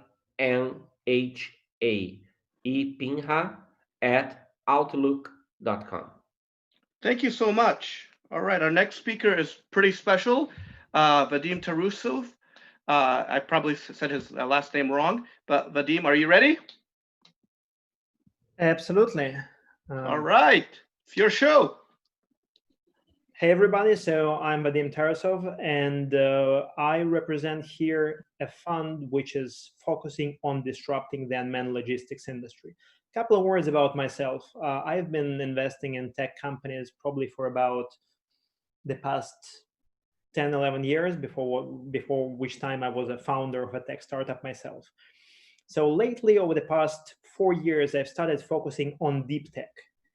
And I've been a faithful investor in drones for the past maybe 3 years now. And what I've seen, what probably everybody has seen, is that drones or UAVs have been either small toys, as we all have our DJIs and our small drones with good cameras, or have been used in, well, let's say cases when we see them on TV doing some pretty dangerous military stuff. There has been no in between. So for the unmanned industry in general, the current situation, the COVID, came in, it's bad to say it, but it came in very handy. Today, the unmanned industry is experiencing its real birth for the businesses. Particularly, we will talk about the disruption of the last mile delivery and delivery in general. So what we see today, if we're in any city in the world, people from local delivery companies, Deliveroo, some food delivery startups, whatever else. The city is basically full of this colorful jacket saying food delivery or whatever else, right? However, especially in the times of pandemic, there have been a lot of discussions. Is it really safe? Are people really well protected against contracting any sort of disease from a person who is doing delivery? Is the person who is doing delivery safe himself in this sense? So this is the first part. The second part is, in general, I'm talking about sustainability. The traditional methods of delivery has long been obsolete but impossible to replace. So the trucks that are delivering our goods, like Amazon delivering to your home, these trucks are constantly stuck in traffic. The drivers are underpaid and complaining. So lots of issues. And anybody can say, well, you know what? Drones has been around for a while. What is preventing them from actually disrupting this vertical completely? Like, why are they not still there? And there are a couple of very important reasons for this. So when people think of unmanned delivery or unmanned services, they always think about a simple drone. However, the biggest issue is that unmanned delivery is not only about drones, or shall we say, predominantly not about drones. There are a lot of vital components which comprise the concept of delivery. And here is a few of this. So for the delivery industry to be really disrupted, all of the major hurdles should be solved. Endurance. How much time can your drone really stay in the air? Let's say you have a logistics hub, I don't know, 15 kilometers from the city, and you need to do a delivery of a 5-kilogram package to the porch of somebody's door, right? So to somebody's home. You face a hell of a lot of issues. So the first, most likely your drone won't even make it there because the distance will exceed its capacities, or it will make it one way and then will need to be recharged. Who's going to be recharging it? Who is going to take care of it? Will it even not be stolen as it's sitting there and recharging for quite some time? So this is the first. The second, let's assume you even arrived to the right place. However, what is the probability of you dropping the payload, dropping the package which you have delivered incorrectly, and this particular package falling on the head of a child or killing a dog or whatever, causing some material damage? All of this makes the use of the drones, generally speaking, not practical or not feasible. So the things which need to happen before the industry is disrupted is the endurance topic should be solved. The safety and reliability, again, the chances of your package not arriving to a very precise location, maybe a couple of centimeters of precision, this cannot happen, right? So while the drone is in the air, it should avoid colliding with any other object, be it a UAV, be it a bird, be it anything else. Can the drone really operate in the hostile environment? We've all seen several cases where a drone takes off, flies somewhere and lands, and this is shown on TV and everybody is enjoying a really good demo experience. However, once people start applying this in real world, they see that in many cases, the GPS is not there. The connectivity is lost. It's raining very heavily and the drone just cannot fly under heavy rain. The wind is too high and the drone falls off. So capacity to operate in hostile environment, and we can expand this term by also including whether hostile environment or artificially created hostile environment, such as, for example, somebody trying to hijack your drone or steal your drone. So landing and delivery precision, we mentioned this. And finally, the full cycle autonomy. What does that mean? Let's say I come to any delivery service and I tell them, I have the best drone you can find in the world. It's absolutely perfect. It flies far. It does everything good, etc. However, for the delivery company, it's more of a problem. They don't know how to integrate this into their operating cycle. They need to take care about recharging it, reloading it. Basically, all of the manual operations for them create a headache and they don't know how to deal with it, and they won't deal with it, which is why you need to create a fully autonomous solution which automates the process 99.9% with only extreme situation requiring an actual human intervention to the process. And maybe I'll very briefly stop on a very short anecdote. There is a really good company in robotics and warehouse automation. And the founder was showing it to the warehouse owners and saying, guys, this will reduce your costs perfectly well. This is an amazing robot. It's doing everything, just amazing thing. And he got a lot of orders. And then he started getting a lot of complaints where the warehouse owner said, well, you know what? It actually stopped working and we needed to send somebody to fix, and this person didn't know how to fix it. So there were a lot of complaints coming because the drone maybe stopped, or the robot stopped 1 or 2 times a day. Because their expectations were, you know what? We put this thing in here and it solves all of our solutions. We don't even need to enter the warehouse. And these are the expectations people will implicitly, let's say, assume when you're sending a systems, which can allow your drone to very precisely land on any surface under any angle in a fully autonomous way. And there are a number of other companies which comprise the ecosystem. Our goal is just to make all of these solutions work together and deliver a one fully integrated, fully compatible experience. This is how we feel we will disrupt the industry. And we absolutely welcome anybody to join this. We're happy to find co-investors. We're happy to find additional tech companies, really cool, amazing tech solutions at work. Can you expand a little bit on how big the fund is? Is it an evergreen fund? Where is it going to be headquartered?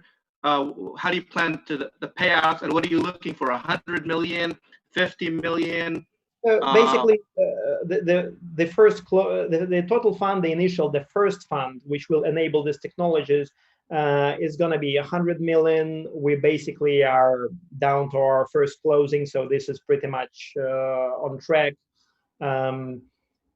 We may then expand this to like the second series of the second vintage of the fund, etc., etc. In terms of payoff, it's a very traditional vehicle for the LPs with very traditional type of return: exit from the companies mostly, or additional opportunity. And we're actually, even before launching the fund, we're already discussing this with one potential partner, so to say, is the possibility of actually selling the whole connected solution in a relatively short term to a very large strategic player. So this is one additional opportunity for the fund. So anyways, I think my time is pretty much up at this point. Feel free to connect with me on LinkedIn, and would be happy to discuss any collaboration opportunities. Tech companies with proven technologies and good solutions, especially guys, if there is any company which has really good rechargeable batteries with density over 400 watt-hour per kilogram, and generally any solutions which automate the industries in a quality way. Reach out to me on LinkedIn, and happy to chat. Thanks.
I got disconnected, but I'm back on. I think my time is up, so happy to pass the word to the next speaker. Enter. Well, Hadim?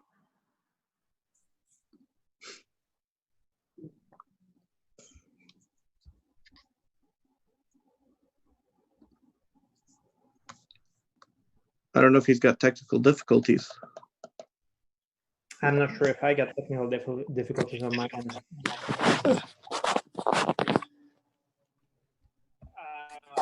My time is up, so happy to pass the word to the next. Yeah. Hadim? Hamza. All right. Hello. You're next. Yes, I'm here. Thank you, Mr. Mark. Joining us from So, Morocco. I don't know if he's got technical difficulties. The sound is good. Yeah, I can hear you well. Just go a little bit slower, just so we can get translations.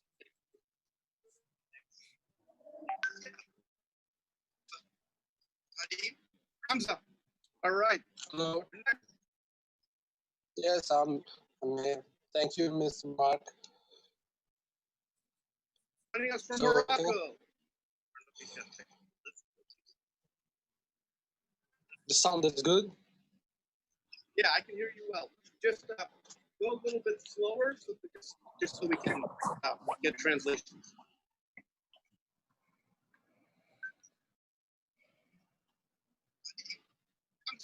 Sounded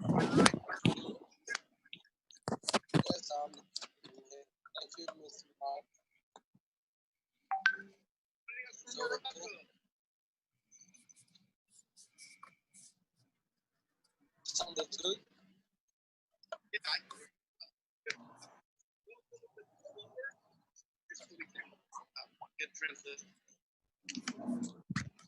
You can start. Yes. Yes.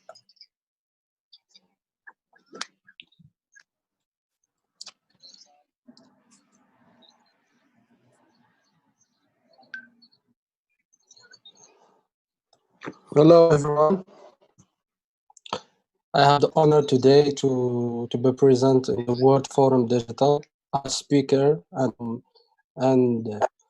one of the representative of Morocco. You can start. Yes. All things is good. Looks good. Looks good. Okay, let's go.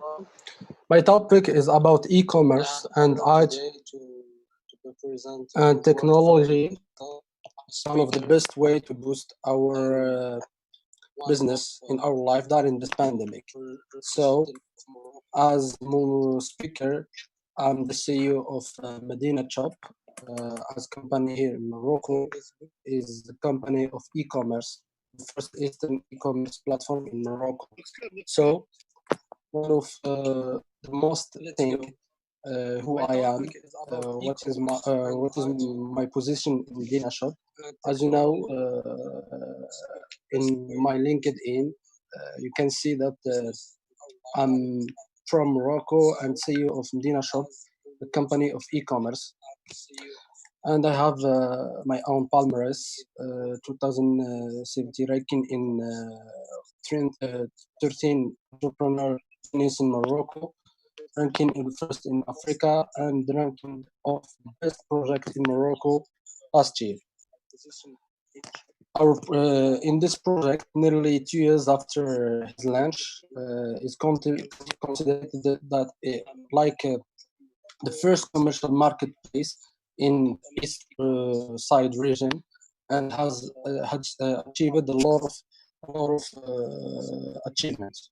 For example, we have the support of our regional council and the support of the regional investment center, partnership with and contract with the Federation of Traders of the city here in Oujda.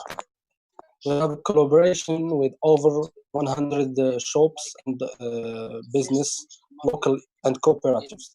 Collaboration with the City Trader Association and institutional partnership entity of e-commerce. And one of the best thing is the partnership with the leader of logistics is Amana. So our subject today is e-commerce and technology as the service, the best way to boost your business, and how we discover how to adapt and boost our business during this pandemic. All of you asking me what is e-commerce? Is e-commerce for me is the way to buy a service or product. The trade in e-commerce, as you as much know, we have a lot of traders. For example, community management, web developers, SEO, responsible of customer relation management, data scientist, network architect. As webmaster, I occupy in my company responsible of CRM and SEO management. One of the best way to boost your business is to matrize or to have a lot of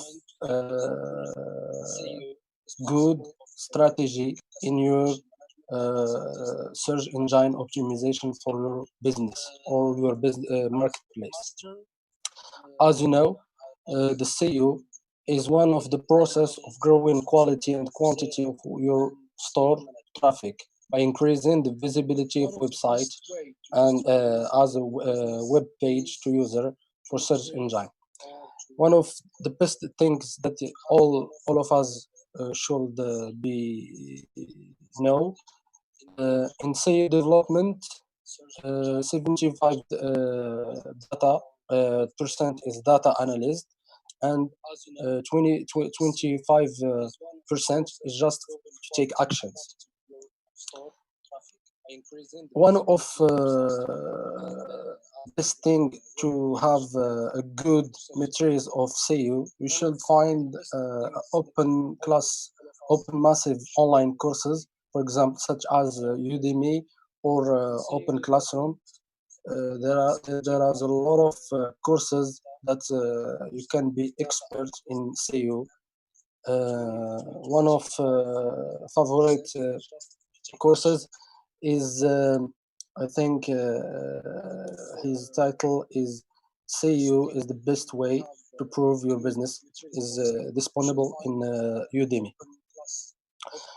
So I will share with you with us top 25 most popular e-commerce websites in Google in 2020. For example, in France, we can find Amazon and Cdiscount and Fnac, eBay. And in the last rank, we can find Kiabi, Electro, and Asos.fr. For example, one of the two best marketplaces in the North America, you can find Amazon and Best Buy, one of the best marketplace in North Africa. And we can find mobile is the best way and the best traffic sources in e-commerce. So now I will share some good advice and some good plugins and or service to boost your business during this pandemic. For example, you should adapt this strategy. 3 simple reasons why you should start using social proof in your website or your store. For example, one of the best things is you boost your conversion, build credibility, and increase revenue. For example, boost conversion is to convert your visitors into subscribers and customers. Build credibility is to share real-time customer activity and increase your credibility in your marketplace. And the last one is leverage the fear of missing, FOMO, to convert visitor to customer. One of the most important thing is the social proof. Is one of the good things to increase conversion rate on your website. So you should share. For example, this one of the good things is increase website. So you should and display the visitor counter in your website or your marketplace. And one of the best thing in your website in e-commerce is to choose your best sales funnel. For example, traffic in viral, such as the Facebook, or Google, or Instagram. You should convert this traffic or this viral to your website and to make them buy your product or your service in the and you should process the fulfillment. Turn your website into a selling machine using one-click sales funnel. Good checkout, order bumps, upsells or downsells, and more. I recommend the 4 steps. And for the 4 steps, this plugin or this and you should process the fulfillment using one-click sales funnel, upsells or downsells, and more.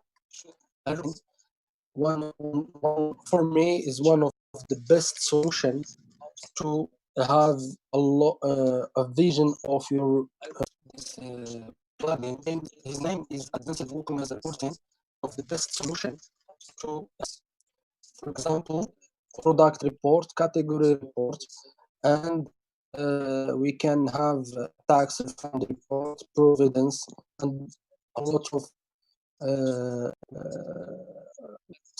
or feature for this plugin. For example, this plugin is not free. I can give them as free plugin because I have the license. So if someone interested of this plugin, I can share it. I recommend all of this plugin is one of the most important service in WooCommerce. For example, your SEO, double victory, total cash for your cash marketplace, contact form for your best way to contact clients, and for example, BBPS for forum, or if you have community to contact him. For example, for me, how to get money from digital, I think Shopify and WooCommerce, Squarespace, Magento, and BigCommerce is one of the favorite for me, and the best way to have money this time for contact us. For example, and the local store and for the cash on delivery, such the same thing for WooCommerce and Magento. And one of the best thing is you should pay tax and decrease your income and change your money. Therefore, COD, cash on delivery, such types to be among the best in your business. Have a good team, have analytical intelligence, practical intelligence, creative intelligence, and thank you for your time. Contact him. Have a good team. Thank you for your time. I can share with you. You can find Just me share how. in LinkedIn. Yeah. Thank you for your time. Business. Have a good team. Please share how someone can connect with I you. will share. Okay.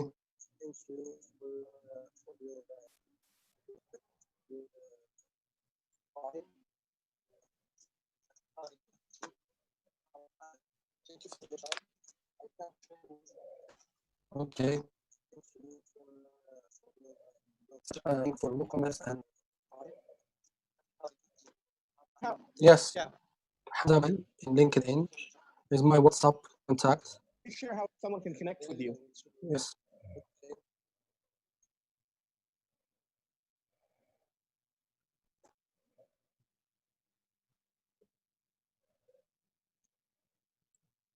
Thank you, Mark. Thank you. Now we're ready for Dr. Masad.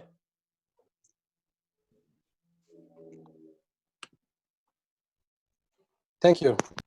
Thank you. Mark. Yes. I can share with you. Hello, good evening, everybody. Thank you, Mark, for the introduction, and thank you, Hamza, for a lovely presentation as well. I'm going to start sharing my screen at the moment and pull up my presentation as well. I hope everybody can hear me.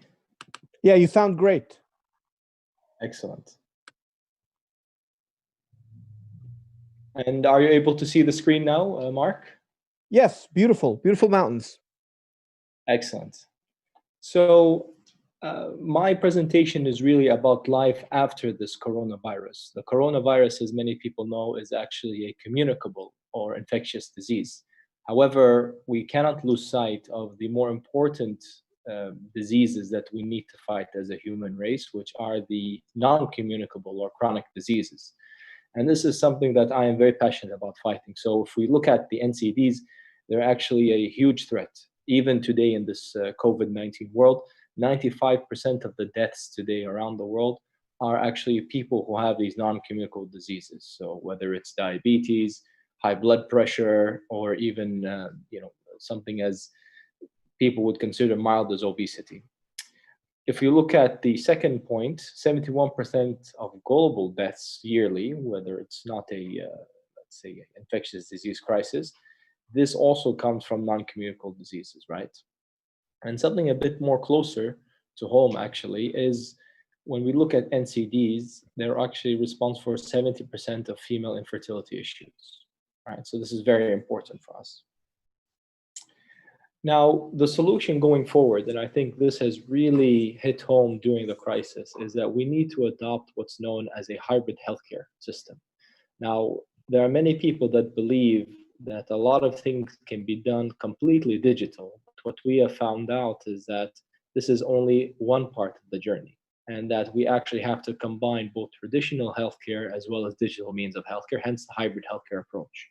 Other industries are a bit more lucky. For example, the tourism industry or what have you have moved a lot of it online. But essentially, we still need to take medicine in the physical world. We need to be seen by physicians in the physical world. Telemedicine is a great step, but is not enough. And definitely in terms of rationalizing care, it is a great way to make sure that patients can, that we can treat as many patients as possible when we fight these non-communicable diseases. So again, if we look at the kind of combination between the digital world and the hybrid healthcare world, we notice that there's a huge potential for artificial intelligence and machine learning to hopefully not only address the immediate concerns of the patients, but also look at populations overall. And this is really, I think, the benefit of the hybrid healthcare system, is that we step away from just treating individual patients, and we are treating patients, we are treating entire populations by looking at what's known as population health dynamics. So here, using infertility as an example, we notice that women and different test cases can interact with the system both by online as well as traditional means. And this way, we can both reduce costs for the entire healthcare system and also treat more patients. So I want to use this, it's not a real patient, just as an example. Selma, an average woman who has suffered from infertility and now is looking to really start a new chapter in her life with her family, with her husband, to have a baby.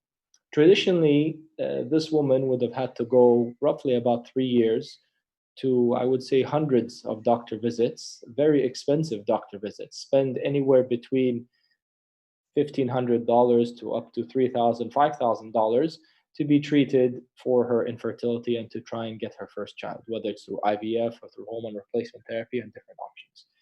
Now, in a hybrid approach, for example, her first interaction, instead of going and having a costly doctor visit, would be through a personal assistant, which is essentially developed by artificial intelligence. They can start this discussion, learn more about their condition, diagnose the condition hopefully one day, and then the next step would be for them to actually go and engage the different, what we call a hybrid healthcare pathway. And so you can see, so this is an example of a pathway we have identified, and it will actually shrink from all the way from 3 years to 3 months to come up with the diagnosis and with the solution. And this is really, I think, the future of healthcare. And thankfully, one of the few positive things that this crisis has really helped with the healthcare system, it has expedited this archaic and let's say very clunky old system to adopt new modalities of care, to encourage a hybrid approach, to encourage a digital health approach. And this is, I think, something that is one of the few benefits of coming out of the current coronavirus crisis.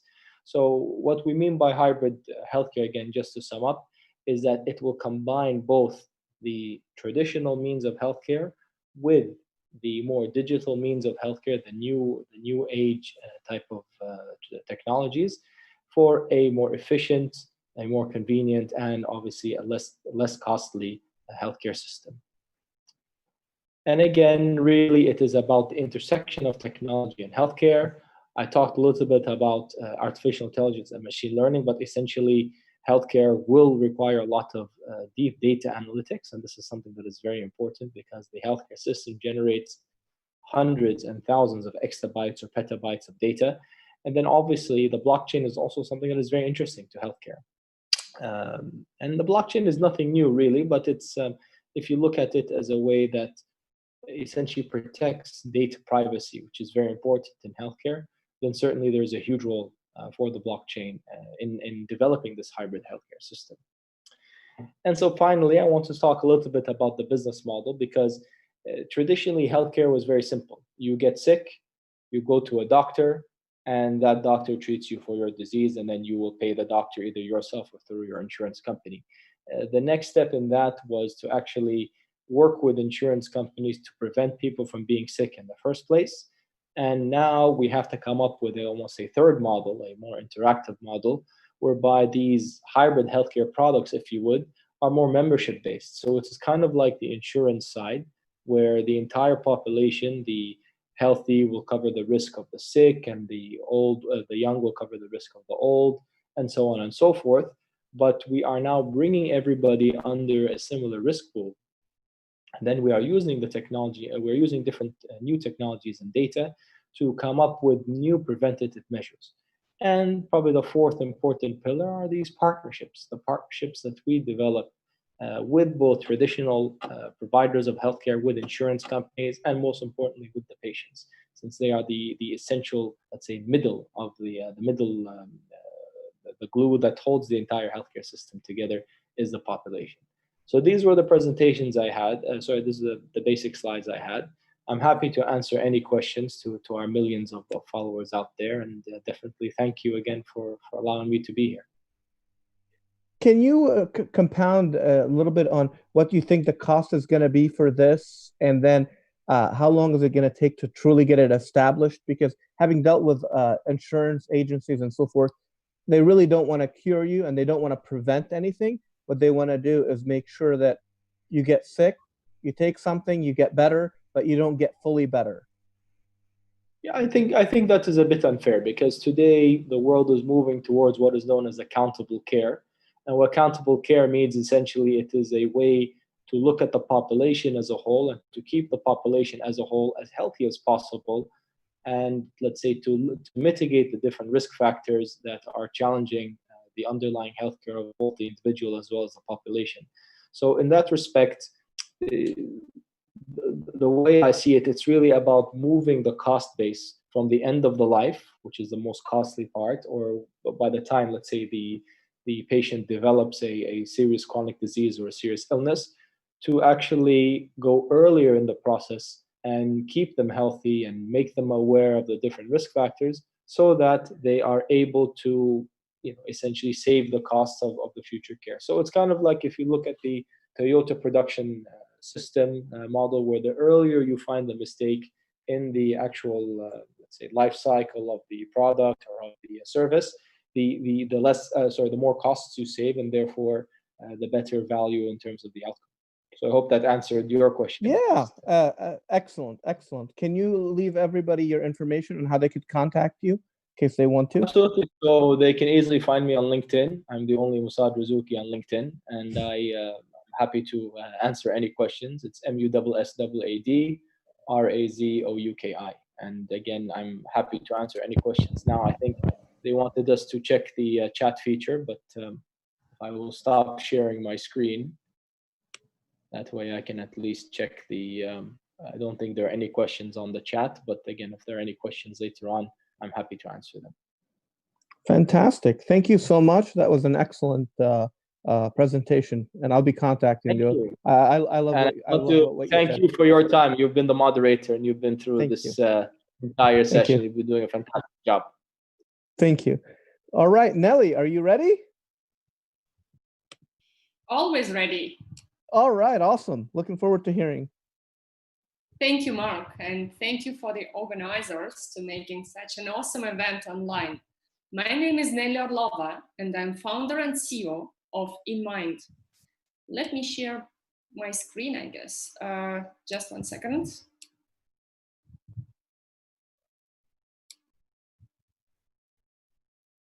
Yeah, here it is. So InMind is a global ecosystem for startup founders and venture and angel investors. It was founded in 2015, and since then, it has the community around 50,000 of technological startups from 70 countries in the world. InMind helps startups to connect with investors, business angels, and market stakeholders like accelerators, mentors, advisors, and of course, corporations who are the main customers of many new technologies. And as a digital ecosystem, which connects all this community, technological community of startup founders and investors, we are #1 platform in Europe now and actively expanding to the new regions. Since the beginning of the global lockdown and the coronavirus pandemic, we had a lot of scaring and worried messages from startup founders and tech entrepreneurs. They were worrying about what will happen with the venture industry, what actually is going to happen with the investments. They were sharing rumors like many investment funds will be closed, will switch their strategy, or will be in the pause. So we decided not to support these rumors and not to guess. Instead of that, we went to venture investors, venture partners of ours, to ask their opinion and the real situation, what's going on with their strategies. And what we actually asked them about. Of course, we asked about the investment activity and how the COVID situation influenced their investment focus. Did they switch to the stealth mode or pause their activities? How their interests will change due to the situation, because obviously the market observes significant changes. And what recommendations will they give to their portfolio companies and other startup founders in these difficult times? The survey took around 2 months, and we spoke with more than 100 VC firms from Silicon Valley, from Europe, from Asia, from MENA region. Among them, there were big venture funds operating more than 100 millions. And there were small funds and angel clubs with checks around 10 millions and even sometimes less.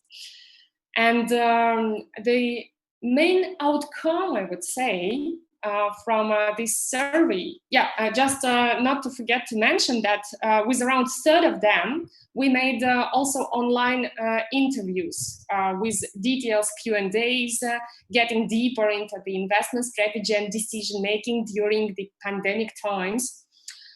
So the main surprise on ourselves was that actually there is not so much what have changed with the venture market, venture capital market. Instead of believing the experts' forecasts that there will be not enough money in the technological startups in the next few years, we have seen, as the results of the survey, that majority of investors, they still keep quite positive, and they consider a crisis not as a danger, but more as an opportunity.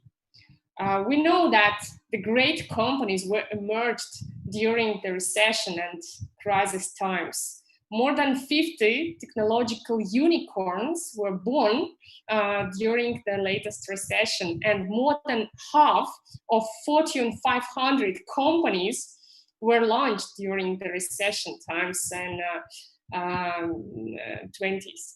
So investors, they also share this opinion, and majority of funds, more than 60%, they not just didn't pause their activities, even more, some of them expanded their investment activities.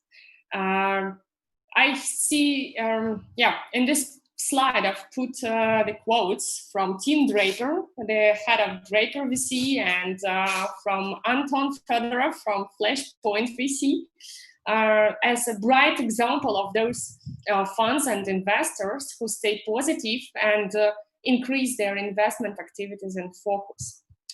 The overall sentiment, what we have seen so far among those 100+ investors, was that this crisis gives more opportunities than before, because it kind of allows you to go 10 or more years back with current understanding of what are the boosting companies, sectors, and business models right now, but getting a chance to jump into these investment opportunities on more fair pricing or more fair valuation and getting more money out of that. Of course, it is not so only pink and white.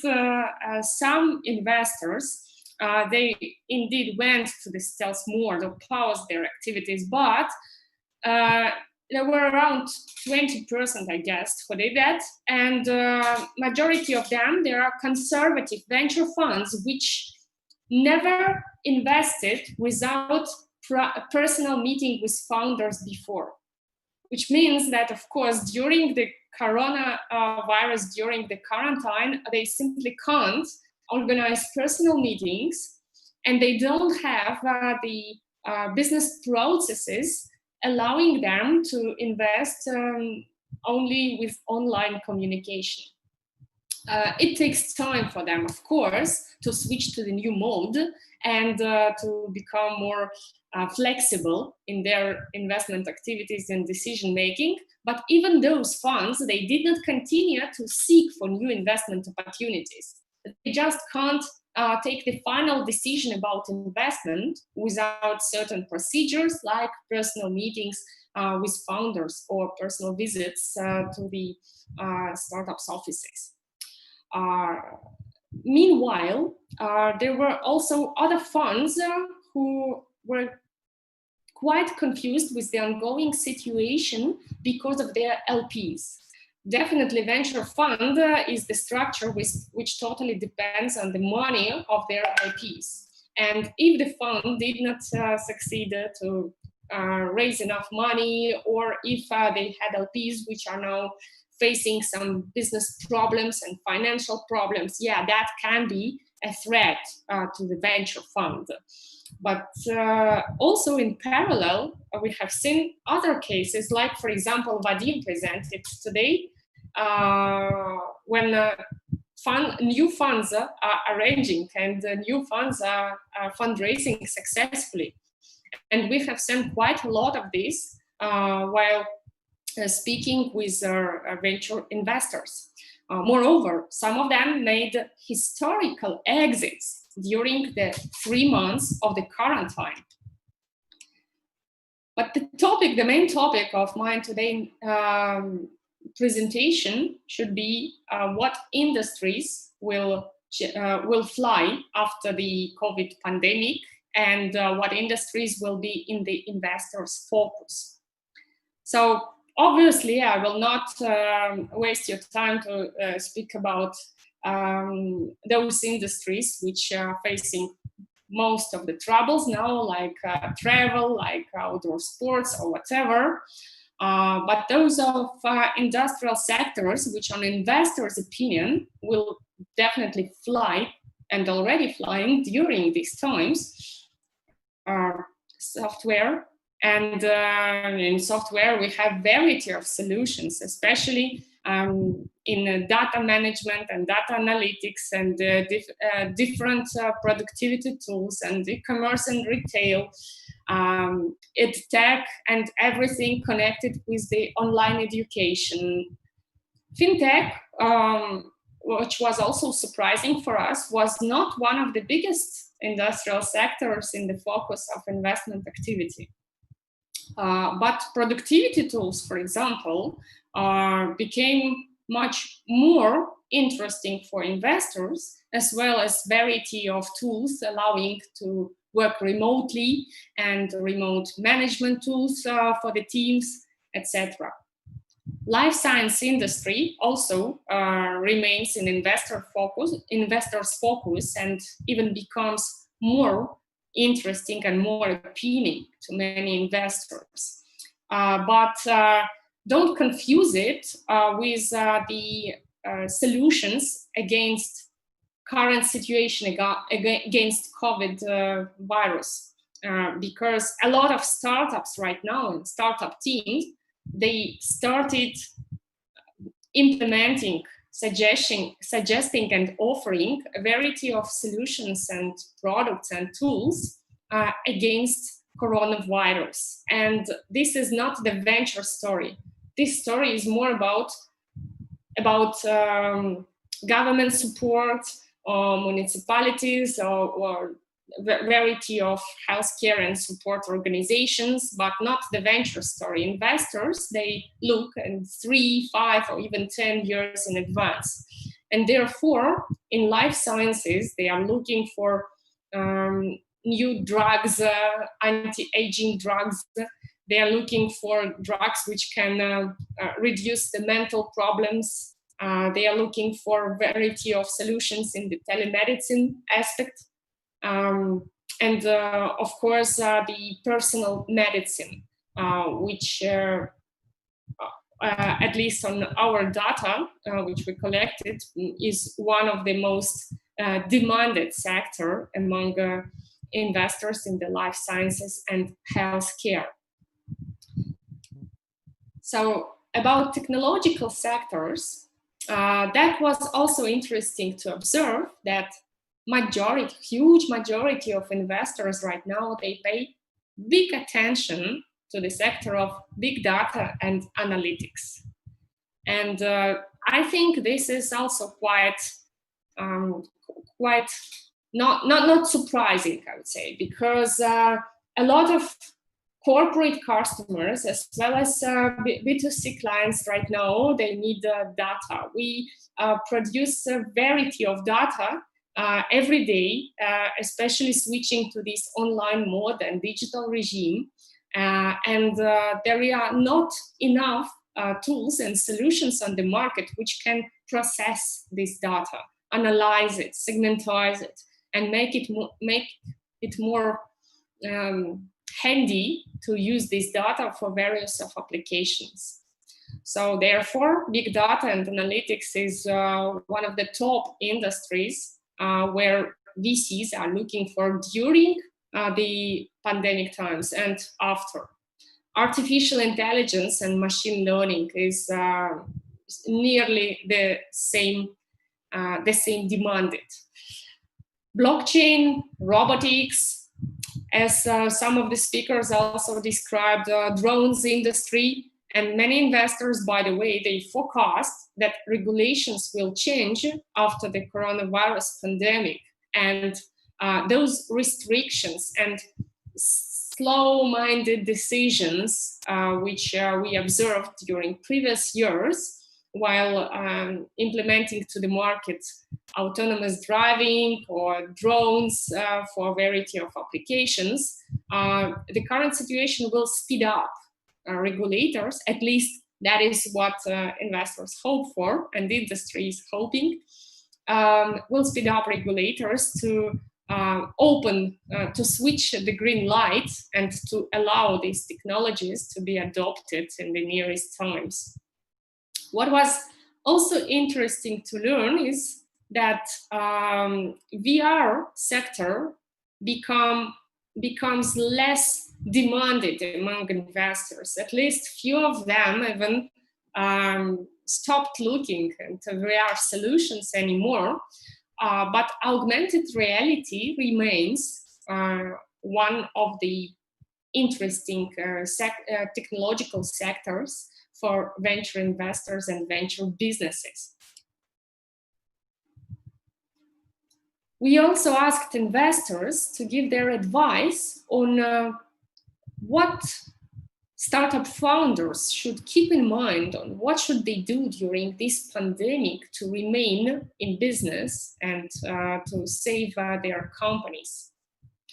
And given that majority of investors right now, in parallel with seeking for new opportunities, they make a lot of discussions with their portfolio companies. They actually give advice every day, every week. They are on calls with startups in which they already invested previously. Therefore, they have quite a good understanding of the main steps entrepreneurs should do in order to avoid bankruptcy. So one of the most common advice is, of course, keep your cash reserves until 3 or 6 months in advance. And if you don't have enough cash for 3 or 6 months, and if you planned to do fundraising during this time, don't wait. Don't plan to do fundraising at the end of the year, for example. Do it right now. At least start connecting with investors, start pitching your startup, and start negotiating. There is a lot of cash on the market right now, and there are enough effective investors who are looking for investment opportunities in the technological startups. So there is no sense, we don't know what will happen in a year. There is no sense to wait longer. It makes total sense to start communication with investors right now. Push your online presence. Yeah, this is obvious. Everything is online now, and already other speakers underlined what significant changes happening in the market due to the digitalization of everything. So for the startups, it is essential right now to be online and to increase your online presence through social media, digital marketing, and anything you can use right now. Use quarantine for customer development. That is, I find, one of the greatest advice. This means that right now we have unique opportunity when a lot of people in B2C and B2B segments, a lot of potential customers are at home and they are available for communication. If you are GR or if you are B2B sector, for whom normally it is quite difficult to reach out to potential customers, and the length of this story is quite significant. Right now, it is an amazing chance to reach them out while they are available, to talk with them, to make deep customer development, ask questions, and identify their problems, and suggest to them solutions which they really need, which solve their problems. And yeah, of course, as I mentioned, talk with investors. If you already have investors in your board, don't wait until they will reach you out to ask what is happening and what preventive measures did you take. Reach them out yourself and just explain what you are doing to avoid the troubles, what you are doing to facilitate the growth, and what help do you need from their side. If it is introduction with potential corporate customers, or if it is advice, or if it is additional cash, just contact your investors and speak with them. They will do their best in majority of situations to help you right now if you are already their portfolio company. This is indeed an amazing situation when a lot of people are available for online communication, when we can even make such great events like this just online, spending sitting in our homes and without flying long-time flights. And you should use this situation to extract maximum value for your business through the online communication with investors, with customers, and with your potential audience. I did not, due to limited time, I could not put on the numbers into this presentation in few slides. But if you need to get the full report with the results of our research, with the numbers and details, quotes from investors, I'm welcoming you to and inviting you to go to inmind.com website And there we will have the published report in a few days. This event is the first one where we presented on the wide audience. It was not published yet, so it is very, very fresh and very new. I am more or less done with the presentation, and maybe would love to keep more time for questions and answers.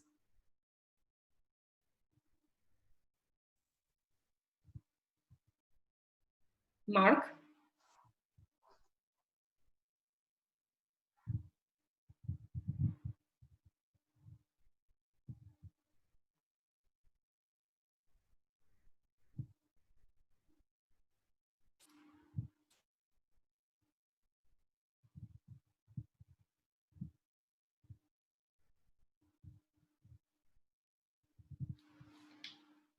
I think we lost the moderator.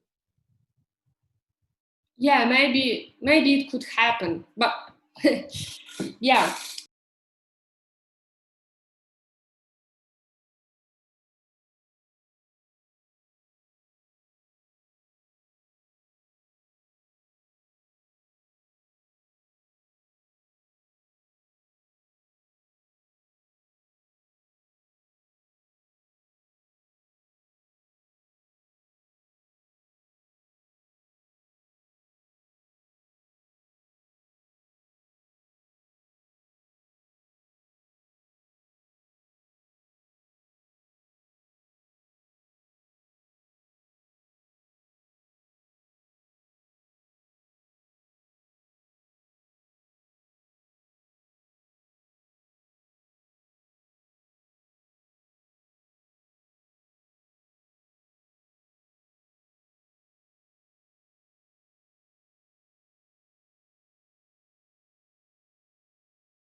Oh, all right.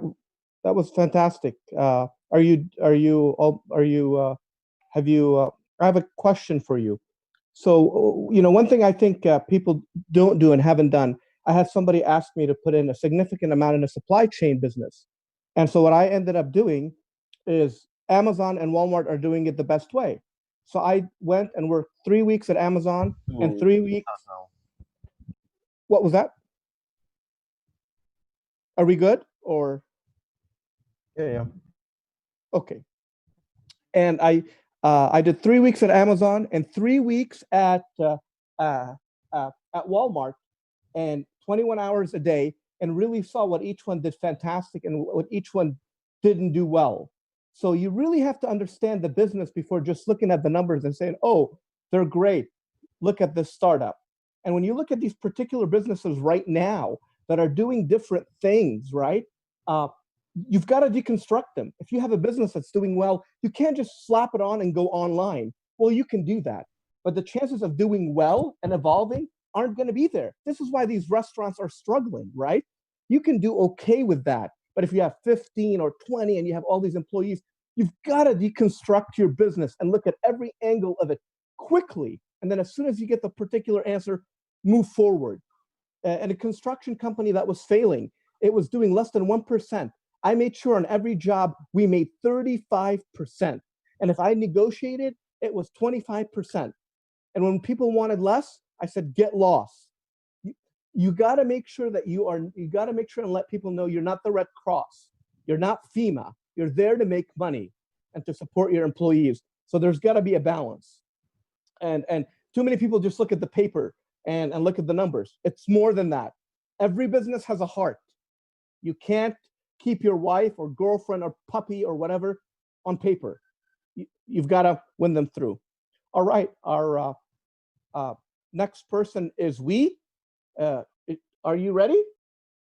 Yes, I am. All right, excited to hear your speech. Looking forward to that. Let me just, how do I upload? You should be able to just share your screen if you have it on. It's third button on the bottom. You see? Yeah, I'm just trying to get the document. No problem. Technology is one of the best things that we have, and it also can be one of the worst when it goes slow, right?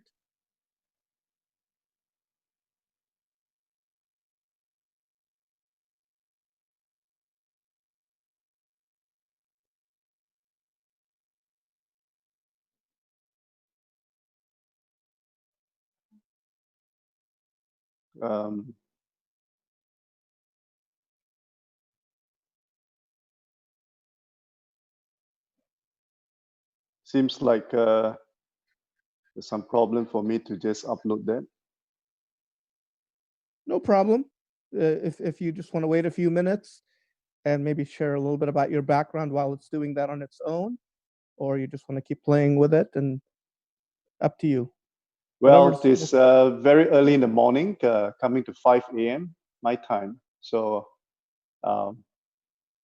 you know, my brain is pretty much half productive at this point in time. Okay. Well, we'd rather have you half productive than no production, right?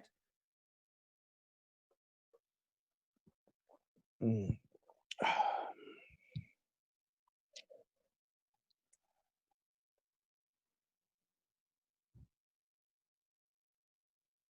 Well, now I'll say a few things. One thing with this pandemic that people forget is, oh, all right, there we go.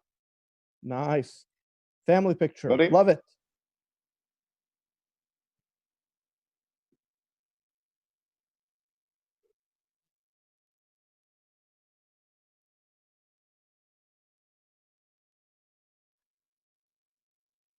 Are we in business? We are in business. Very good. Okay, so hi all. My name is Wee Ming from Leonie Hill Capital. I'm based out of Singapore, and basically we are a single family office backed fund. We are one of the earliest regulated fund under the Monetary Authority of Singapore, MAS, as a private equity and venture capital since 2009.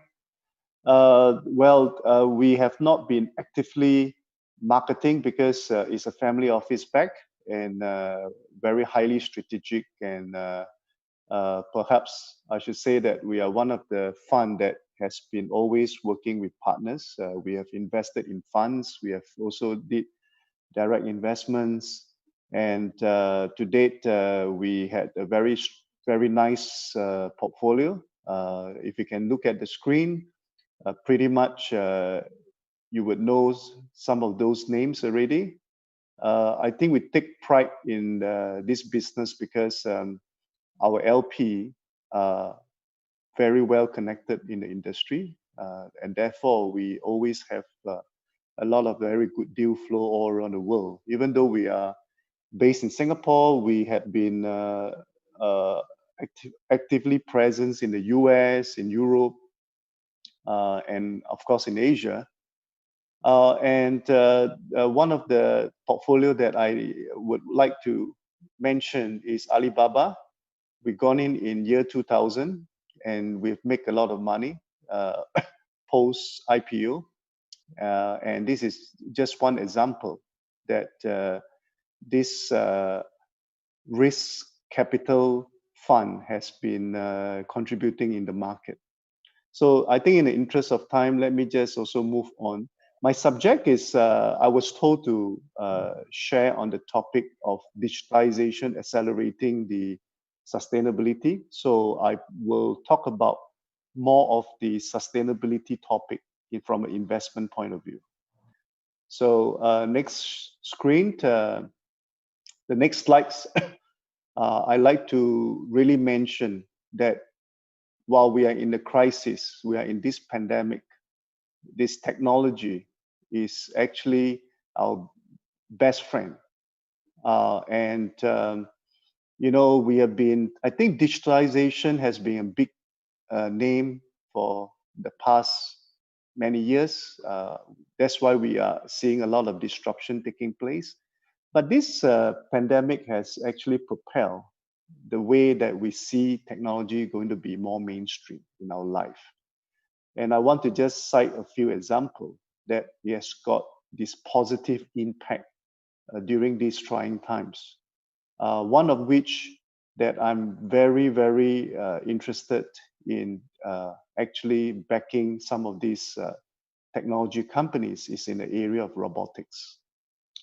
Now, as you know that the robotics technology has actually came into the play with a more intelligent form, with AI, machine learning, and thus we've got companies that today, as I'm speaking, be deployed into isolation ward in the hospitals, right?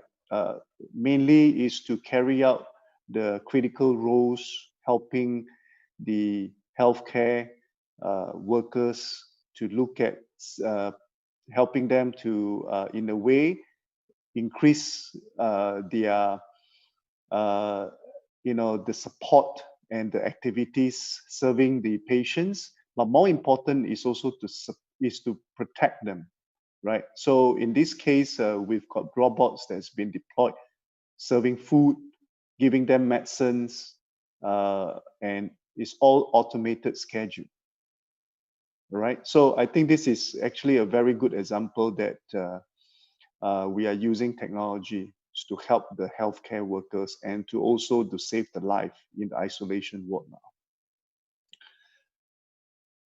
So having said that, we are a fund that has been doing a lot of work at the back scene in terms of backing technology for good. And in this particular pandemic, of course, we have been responding to all this situation around the world. But let me just bring these three examples to just give you a flavor as to how and what are the technology companies that is creating an impact that we have been working with for the past weeks. First of all, we all knows that testing is going to be a very critical function in how government is going to open up their economy. And we have been involved in some of those activities in terms of helping government to do testing for the critical mass population. So on the left side, if you can see some of those pictures of the color code, this is actually an AI engine that was designed to identify. In this case, we can come out with the result in 2 minutes, 2.5 minutes. So this is a very good supplement to all these healthcare workers in the field, helping them to test more, and not mentioning reducing the cost. Of course, this is not the only solution that they would be certifying the diagnostic. They still have to go through the PCR model, the way that is in the lab to certify the patient's positive case. But this is a tool that they are using it to drastically helping them to do more with less cost. Second, I want to mention that this is in Indonesia. We, instead of setting up the lab in hospitals that will take months and millions of dollars, what my guys have done is repurpose the container, pack all this medical equipment in as a lab, and actually ship the container to the villages. So instead of bringing people to the hospital, we bring the equipments to the village. So this is a very strong impact that we have done. working with the National Disaster Agency. And it is actually one of the most visible project right now that my team in Indonesia is carrying out with the local government. Last but not least, on the right side, everybody is in the race of vaccination.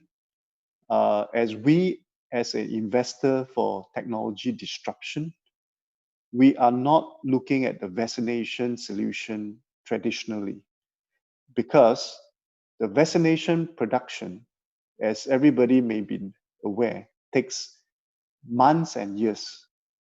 So what we have identified is some of those innovations happening now in the biotech world.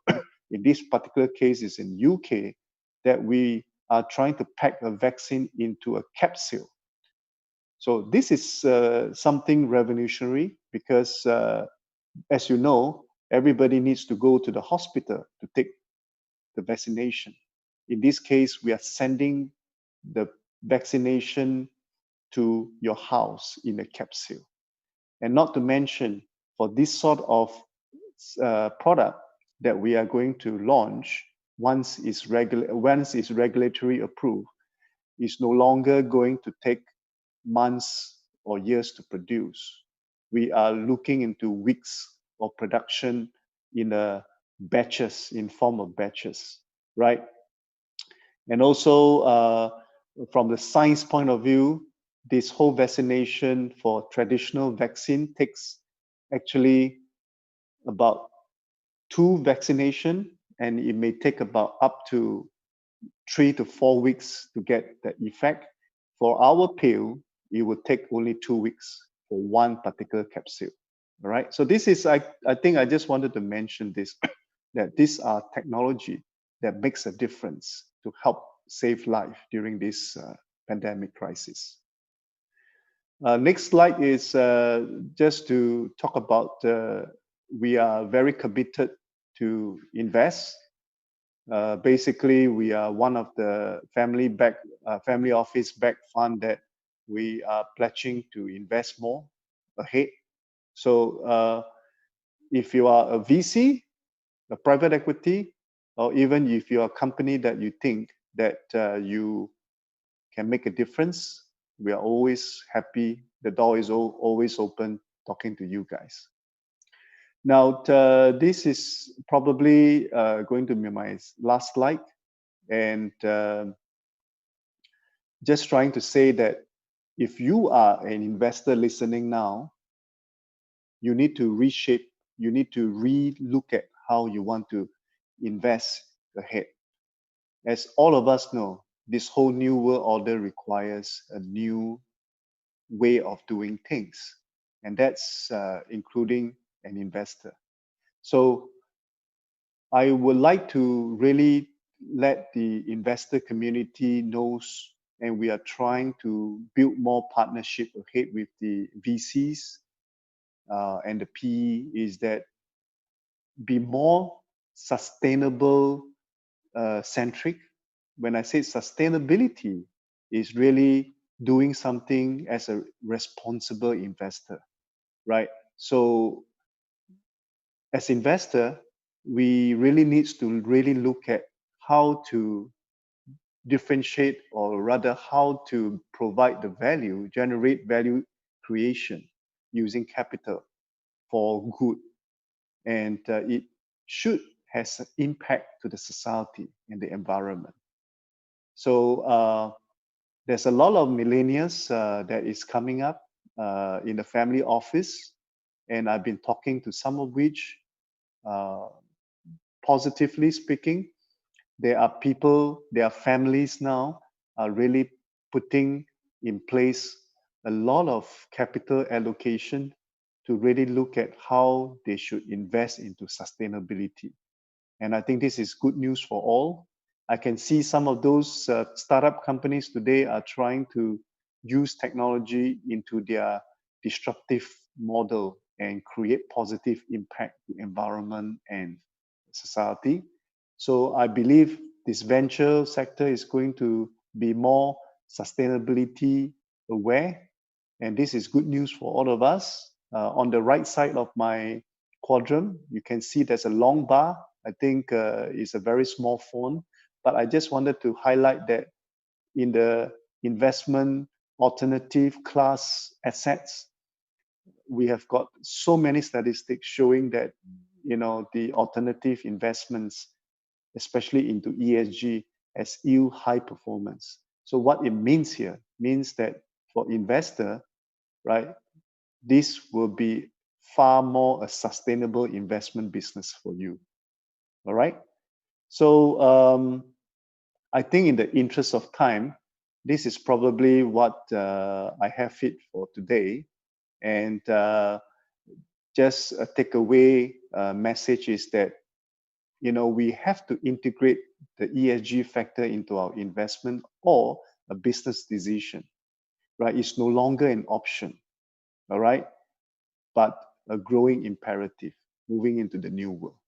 So I think with that, I'd like to really thanks the organizer and all of you for listening, and have a very good evening and day ahead. Thank you very much. Thank you. We'll be contacting you. Could you please just repeat kind of your information, how somebody could contact you in case? Well, you guys can reach me at LinkedIn. Otherwise, okay. You know, this is my email address. You can drop me an email. Awesome. All right. So you can reach, excellent presentation. And we'll be sending you some questions on how much you're looking for from our fund. Awesome. All right. Now, Igor, are you ready? Yeah, I'm ready. All right. Last but not least, right? Come on down. Okay. So let's make everything ready. Okay.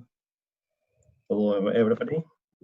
Hi from California, Bay Area. Okay, I'm sharing my screen.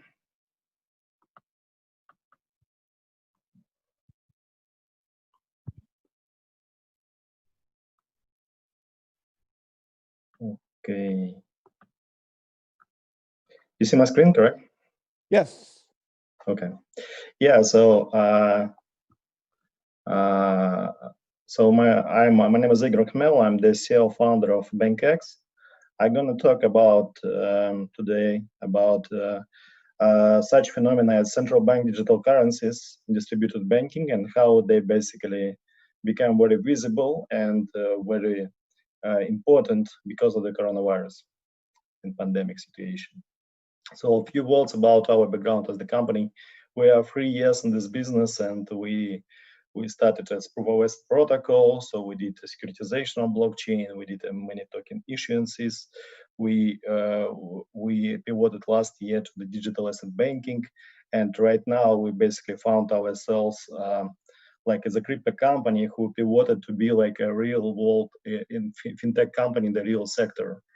So, and we have two types of businesses. So one business is in crypto, which is mostly in Asia, and one is in small businesses and merchant banking and loyalty payments for small businesses, which is in the United States.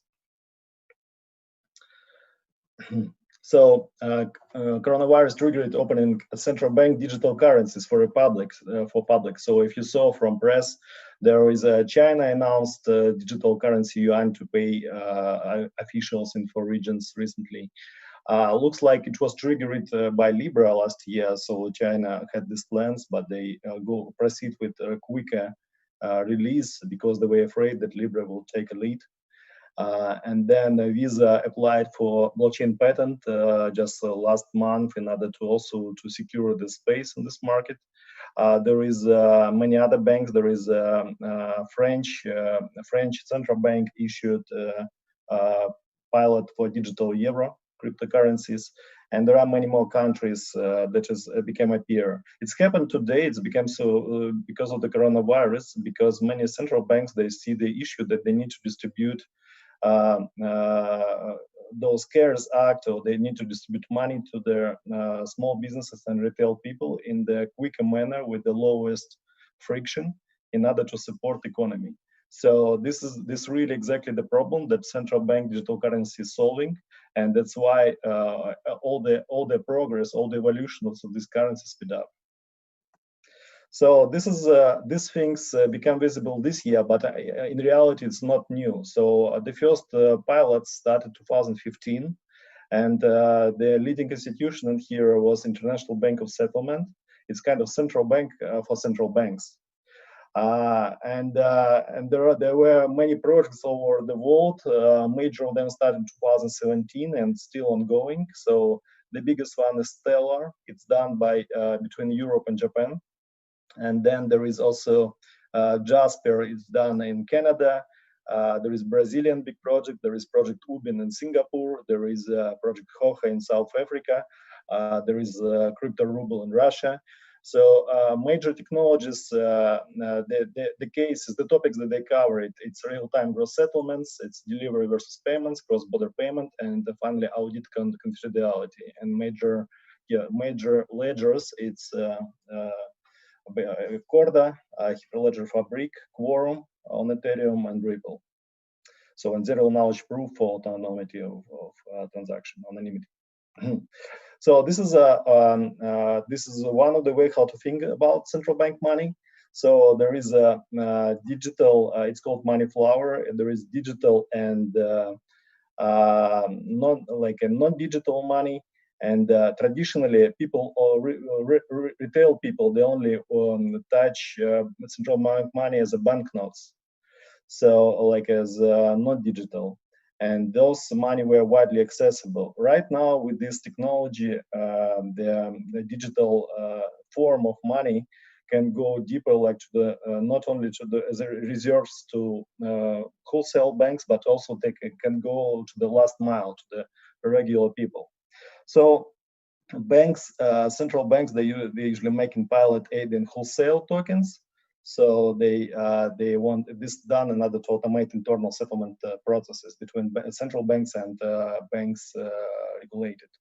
And then they also do like the next stage retail token, like in China, for payments.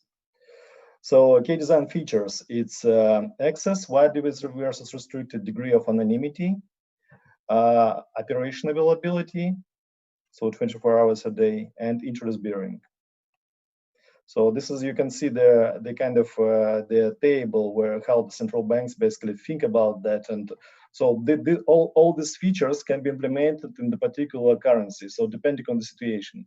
So the currency can basically even expire, so you can stimulate a demand like after coronavirus while giving the people expired currency. So if they enter, for instance, right now Alibaba is distributing these vouchers, so they should be spent within a week.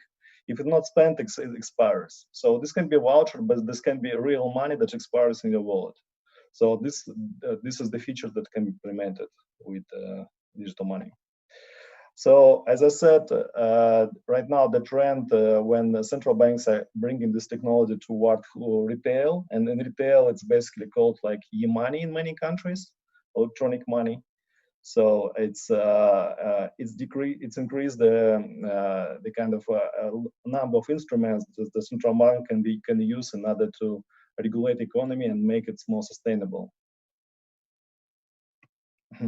This is so if a little bit to zoom out, then the central bank money not the only thing on the market.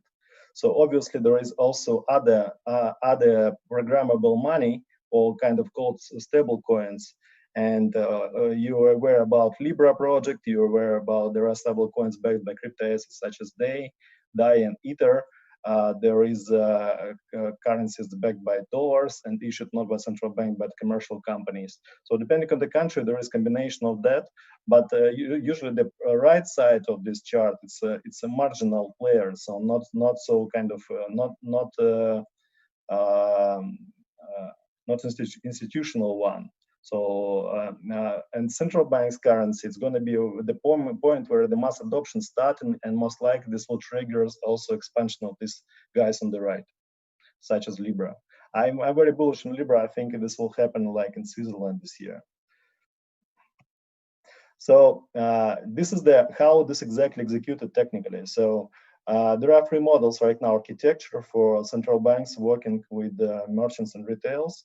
And so in direct model and hybrid model, this is where the digital currency issued directly by central banks and deposited. So in hybrid model, these agents play like escrow accounts and KYC for central bank. Indirect model, the issuer is not central bank. The issuer is these banks in the middle that have reserve position with central bank. So most of the technical thing is done on the bank layer.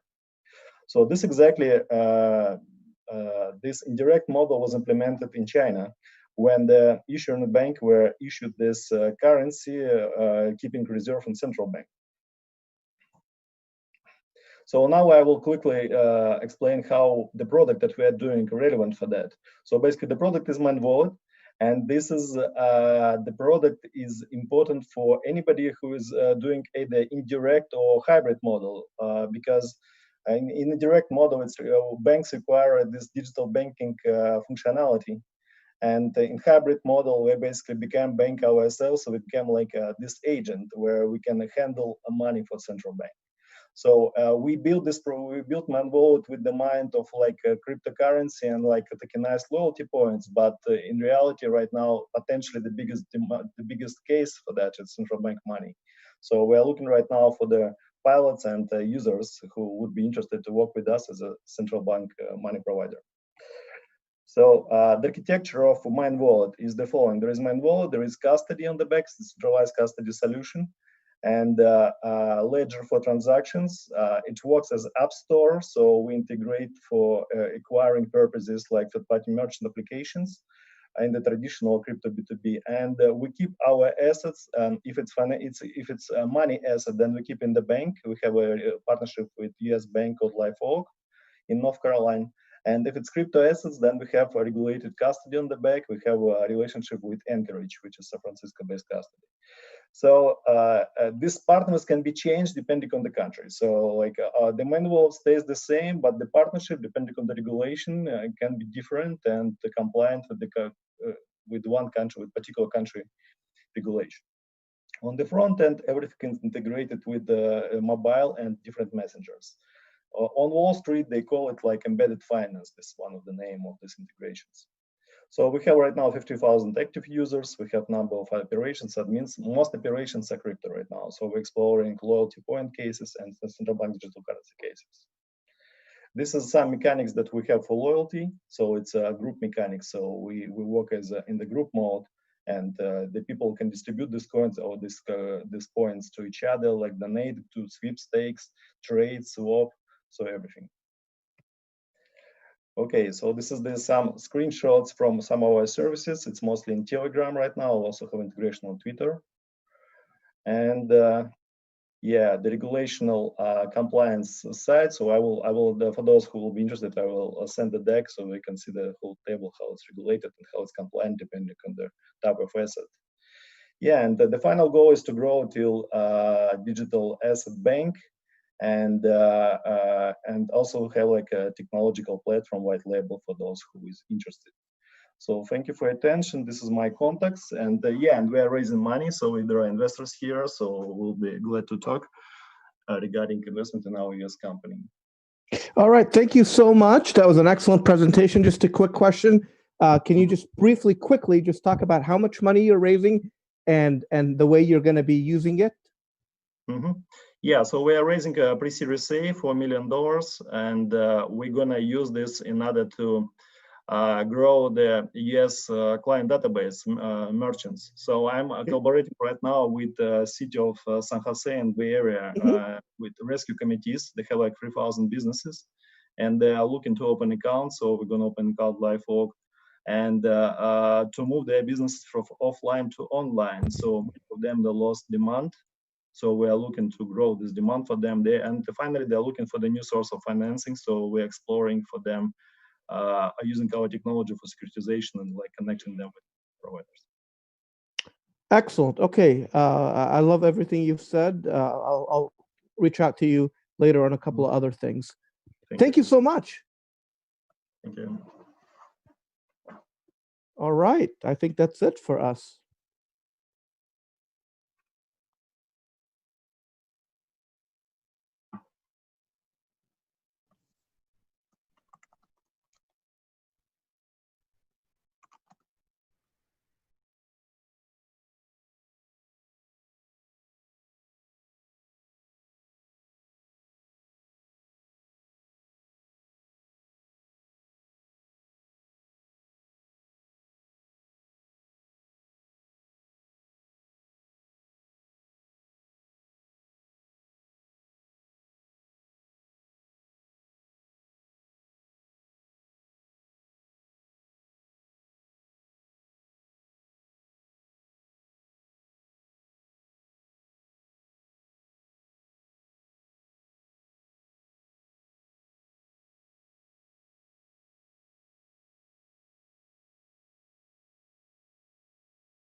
Can be pretty cool for me to listen to.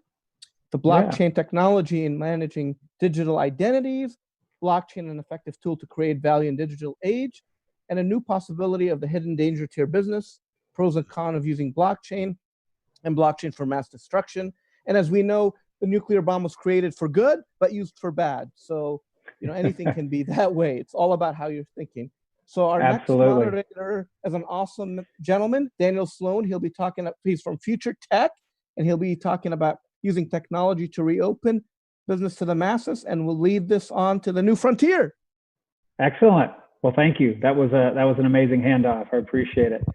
You're welcome. Hello, everyone. Daniel here. Hello. Very excited. Yeah, very excited to talk to everyone today. We've got a great line of speakers. I'm excited to be the first one to present. Let me go ahead and tee up my presentation. Get to Zoom again.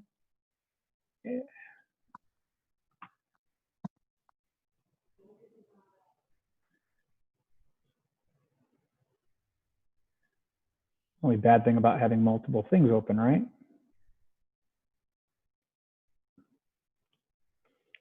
All right.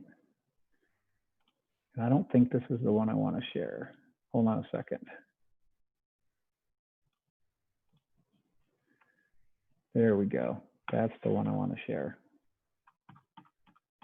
Get it to the beginning.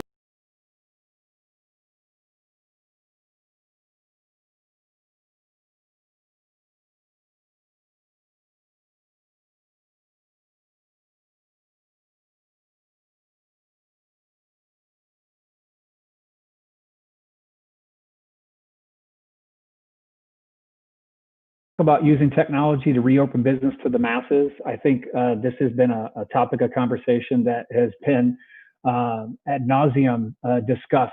How do we do this? How do we get people open safely?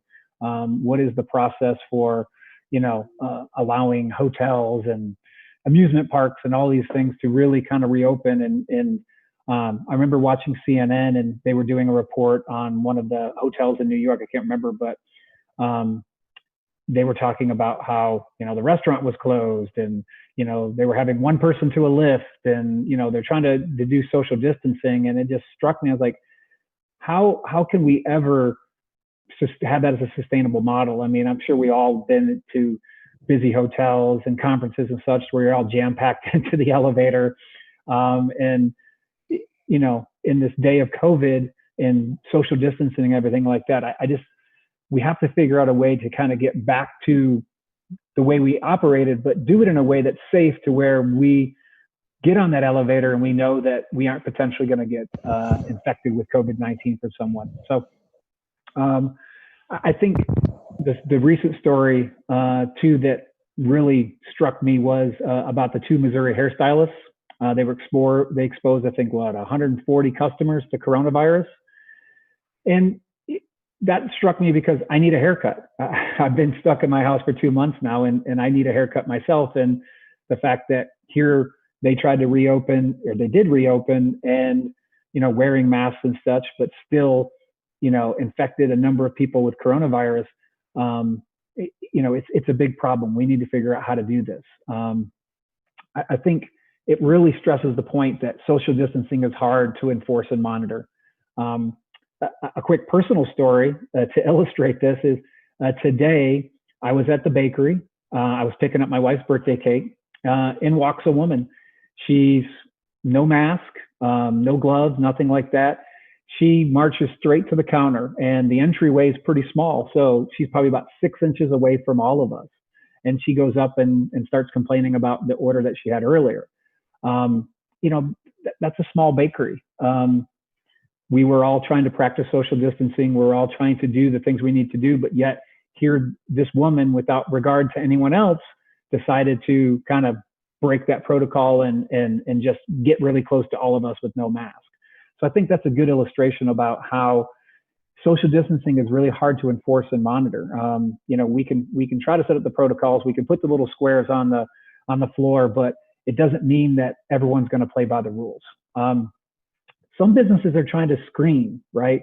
They're asking questions, they're doing fever detection, and they're trying to do some diligence. But I think we all would agree that is no assurance that someone's COVID-19 free. Just because they don't have a fever at the time and they answered all the questions properly, they haven't been out of the country and whatnot, does not ensure that they're COVID free. Another thing that really has kind of struck me is that the restaurants and other businesses that are trying to open, they're doing it at a limited capacity. So how do you sustain that? How do you have a restaurant that can only seat, let's say, 10, 20 people and be at 25% capacity and operate that business profitable for a long period of time? A number of business owners that we're talking with are saying, listen, if we can't get back to a normal, capacity and be able to service more people, we're going to go out of business. And so that's really a problem. The topic of my talk today is really how can we use technology to solve the problem. There is a pandemic management platform called Rebuild the Chain, and this was created by our partner Accubits, and we're very excited about it because this technology enables businesses to be able to get back to normal, to allow people to come back in safely. And let me talk a little bit about kind of the methodology and how we do that. So one of the ways that we've come up with that can allow businesses to kind of reopen and do it safely is through creating safety zones. I'm former military, and we call them green zones, right? So without technology, though, it's really hard to kind of create a green zone and track who's coming in, who's coming out, and all of that. So the technology is an integral part of having that green zone. So let me break down the green zone. I think to get people to really kind of understand what I mean, I think airport terminal is probably a good example because we've all probably been through the airport. You have to go through the rigorous screening, right? Get your bags scanned, go through the little thing that missed you. Once you've gotten past security, now you're in the green zone, right? You can walk where you want to go. You can go from terminal to terminal. You don't have to go through any security checks again. If you look at an area, right? So let's take an example of how we would set up a green zone for a business. And I think a good example, and actually some companies that we're talking with are owners of shopping malls, right? So cordon off that shopping mall, set that whole area up as a green zone. And then what you're going to do is you're going to ensure that you only let people in that are COVID free. So how do you do that? Well, in order to ensure people are COVID free, you have to test them, right?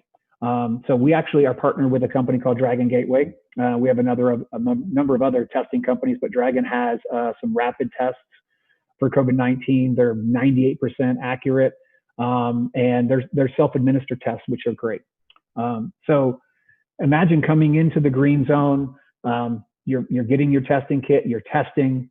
After about 10 minutes, the results of those tests will come in, and the system will automatically issue you a health card and on the app that you have downloaded, right? So this health card is your kind of ticket into the green zone. If you're COVID-19 free, you'll get a health card that allows you to go to the green zone. If you're not, then they handle that and kind of get you to the right people and make sure that you get the care that you need. So let's talk about the health cards. It's a very common technology people are used to, QR codes. You scan that at the entrance of the green zone.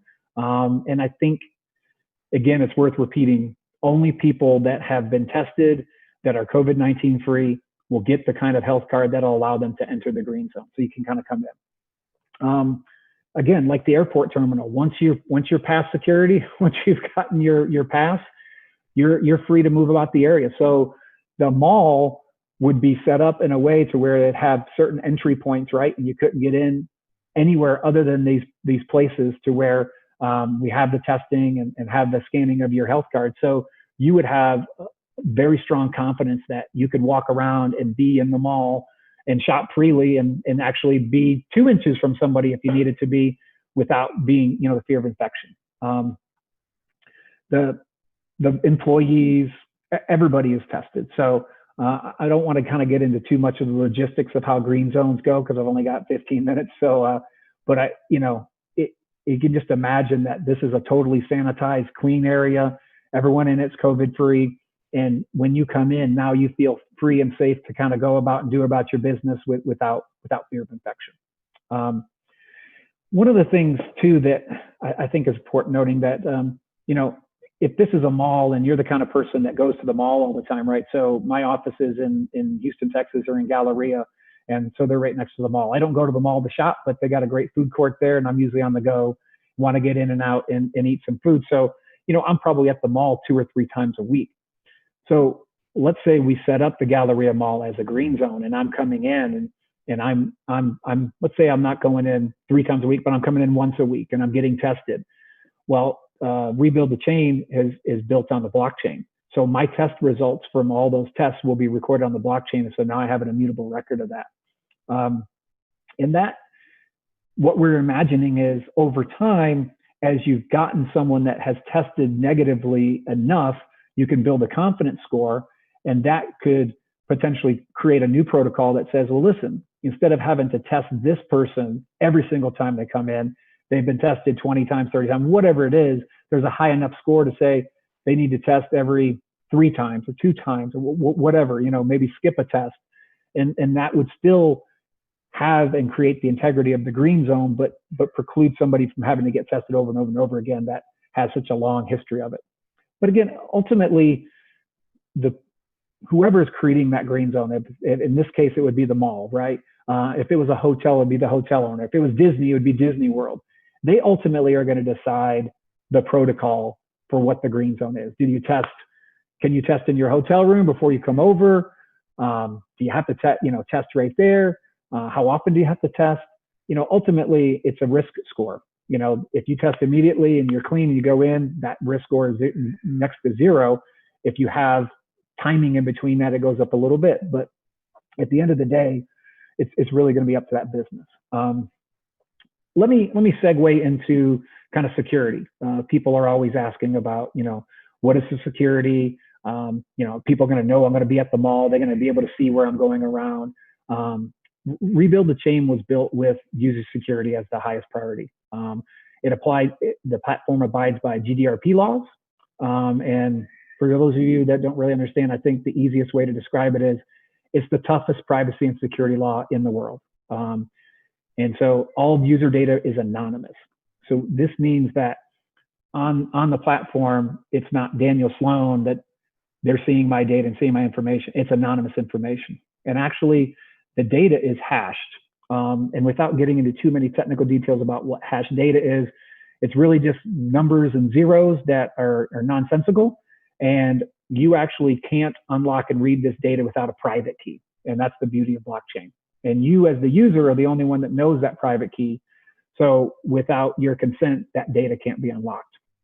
And then all the user data is encrypted with AES 256.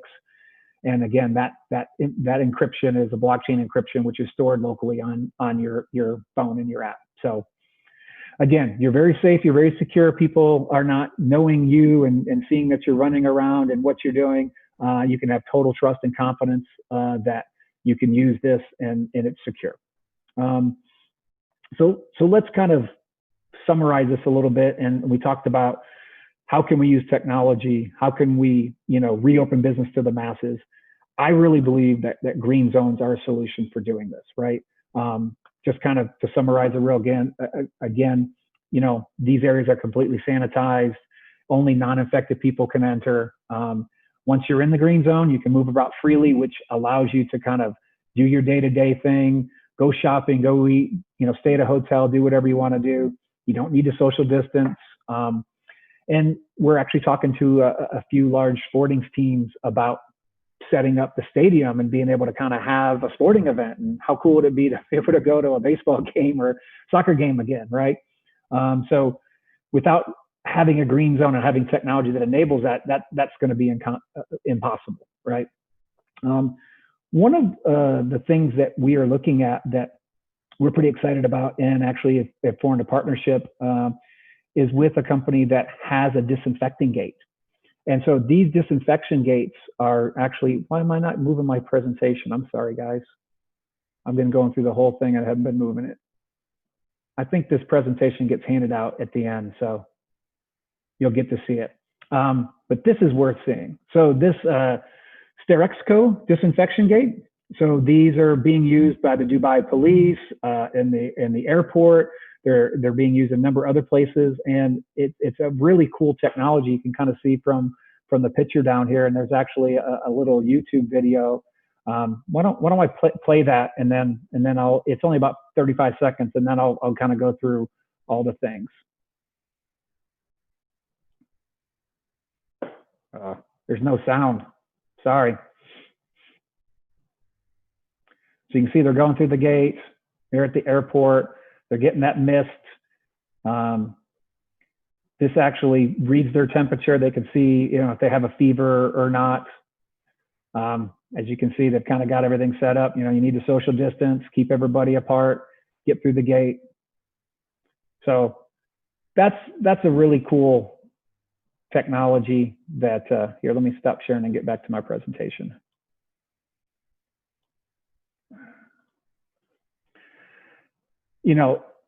Through integrating a tech like that with Rebuild the Chain, we can go ahead and then if they don't want to go ahead and test people to issue their health card, but they want to issue their health card based upon them going through that gate, and then, whether they have a fever or not, or whatever, you could issue health cards through that, or you could do both. You could actually test and run them through the disinfection gate just to be sure that they're, definitely COVID free. This also makes sure that when they go through that, there's no, potential COVID on their clothes or anything like that. It totally cleans that. And again, they have these before entering the public and private buildings. You run through there, get your COVID, we're calling it pandemic proof passport. One of the marketing names that we put up for that. And again, I think it's pretty self-explanatory of how kind of a technology like this combined with the app to create a green zone could further enhance the creation of that, and to ensure that when you go in, you've been tested for COVID, you're COVID free, you've been, disinfected with all your clothes, so you're not potentially carrying it in, and then you can go into this area and freely move about. So again, by using technology, we can safely reopen businesses to large groups of people again.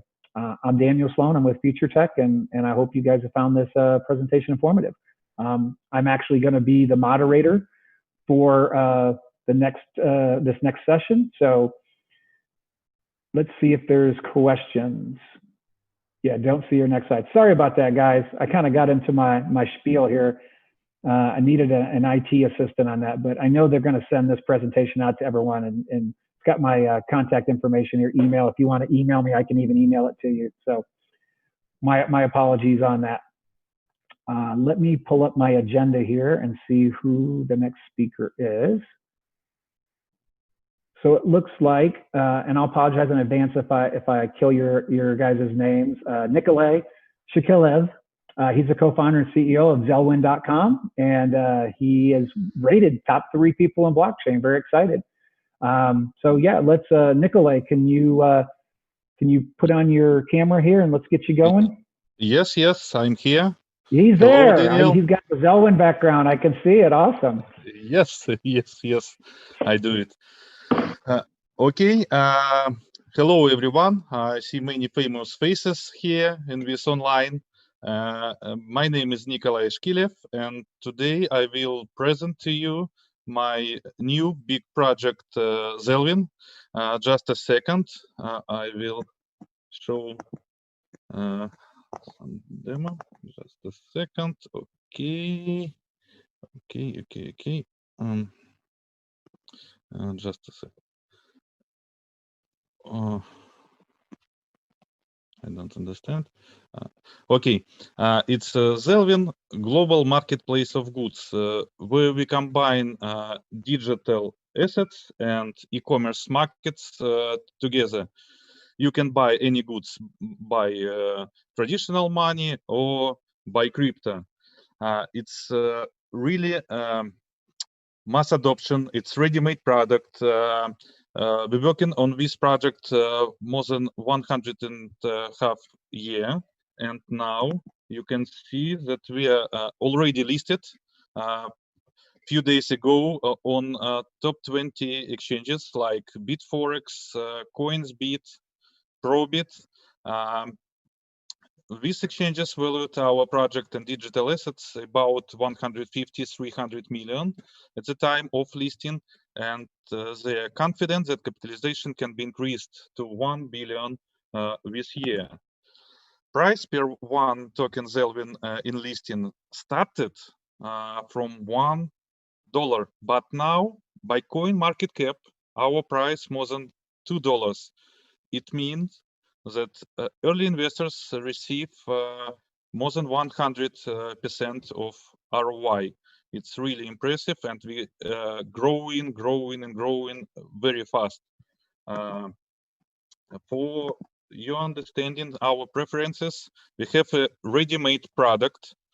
As I told before, 11 teams are working on this powerful project. We're fully financing project. We did everything using our own money. We have a clear business model, and we have no less than 4 monetization methods.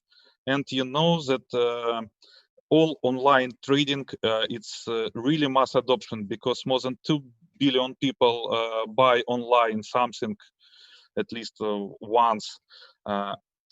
And 99, maybe 98% of projects on blockchain have a problem with mass adoption, with clear business model, with ready-made product. We resolved all of this, as you can see. Let's speak about our monetization method. We have, for example, first of one, traditional way of monetization. We receive money from buyers and commission from merchants, sellers. Number two, you can exchange crypto to fiat on our exchange site, change fiat to crypto, buy, send to Visa, MasterCard. It's really very easy in one click. It's very useful. Number three, we have Zelwyn tokens, as I told before. We don't give away any tokens. We don't do any airdrops, any bounty. We don't want to destroy our price. We have a model. If you can see, for example, sellers send to us $100 of commission. We send to buyer $50 in our tokens. In our pocket, we still have 100 real dollars. We can buy all those tokens back from exchange for real $50. And finally, we have $50 in our pocket and also return all tokens back. This creates a natural deficit and can increase the value of our digital assets by several times. That's why our tokens growing every day. So number four of our monetization method, it's very interesting in this situation where in world crisis with COVID-19, we created a powerful affiliate program where everyone can earn with us. For example, people can invite sellers to our marketplace and receive commission from all their sales. People can invite buyers and receive 20% of cashback from them. and it's profitable for buyers to use referral link of those people, because then the cashback is doubled. It's really impressive, and people can sell our partners packages and receive up to 30%. It's not only win-win strategy, it's really interesting for all parties, and we not do MLM system. We do only one level. It's affiliate program. It's not a pyramid. We receive some money, some commission. People receive some commission. Make advertisement for example, for merchants, and it's very profitable for merchants too. That's why only for this month we opened our communities in more than 20 countries. It's Malaysia, Vietnam, Singapore, Malaysia, I told you before, India, Japan, Korea, Russia, of course, Italy, Brazil, in many countries, and we growing thousands and thousands people coming to us every day. Also merchants, buyers, etc. And you can see our goals. For example, in this year, we are aiming for $1 billion by coin market cap, and we want to expand our community to 10 million people. And for example, we want to connect over 1,000 online stores, merchants to our marketplace. And as I told you before, only for 1 month, only for this 1 month, in our marketplace, we added more than 600 stores. I think we can beat with our forecast. I think we will have more than 1,000 stores in this year. I hope for it. That's why we invite all active people, stores, exchanges, media, bloggers for partnerships with us. You also can see recommendation about our project from many famous people in blockchain, in the industry, and you can read about our project in many media, in Forbes China, the American Reporter, Fox News. For example, in Hacker Noon, we got second place as one of the promising blockchain project in 2020.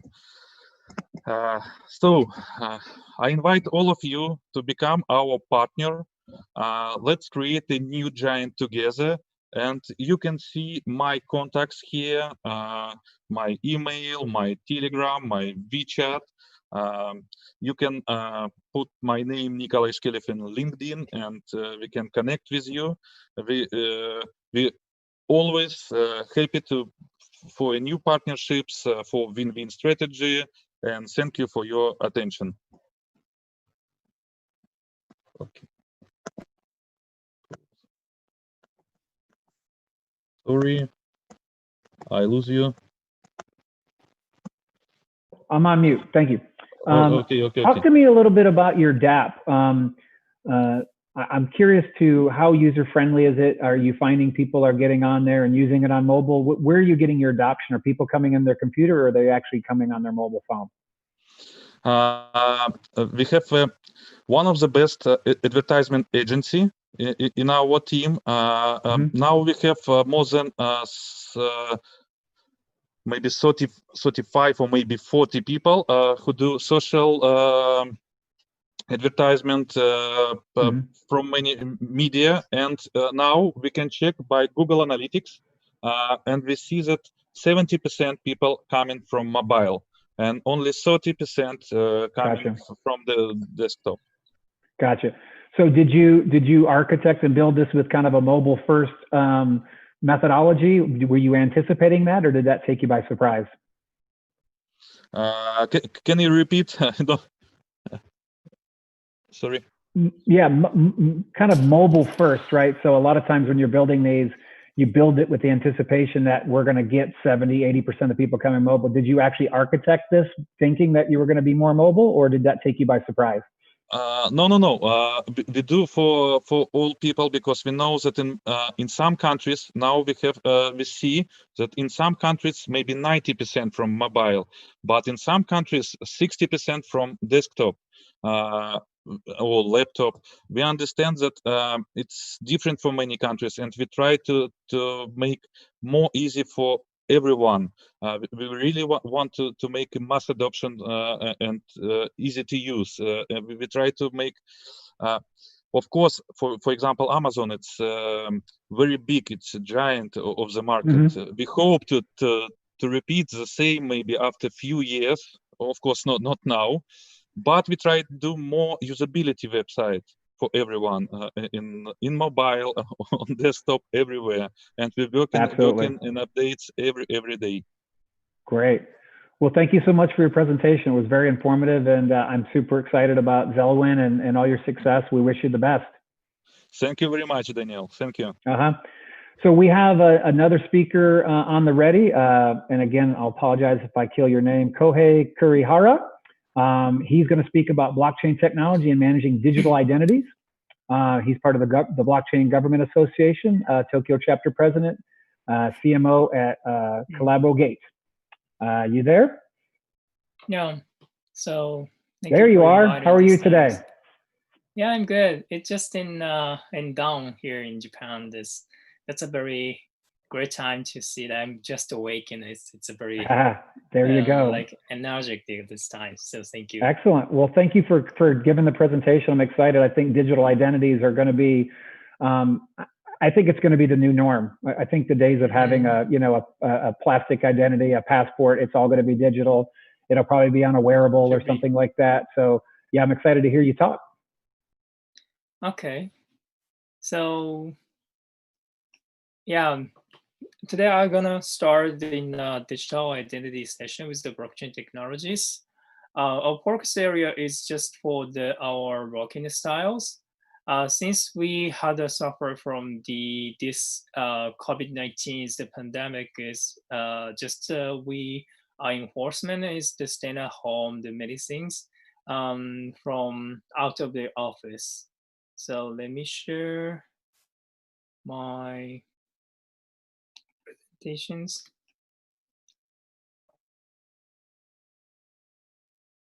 Okay, so the blockchain identity is in the beginning right now. There's some project has been started to develop the layer one technology, such as in the hyperledger indices, sublink identity.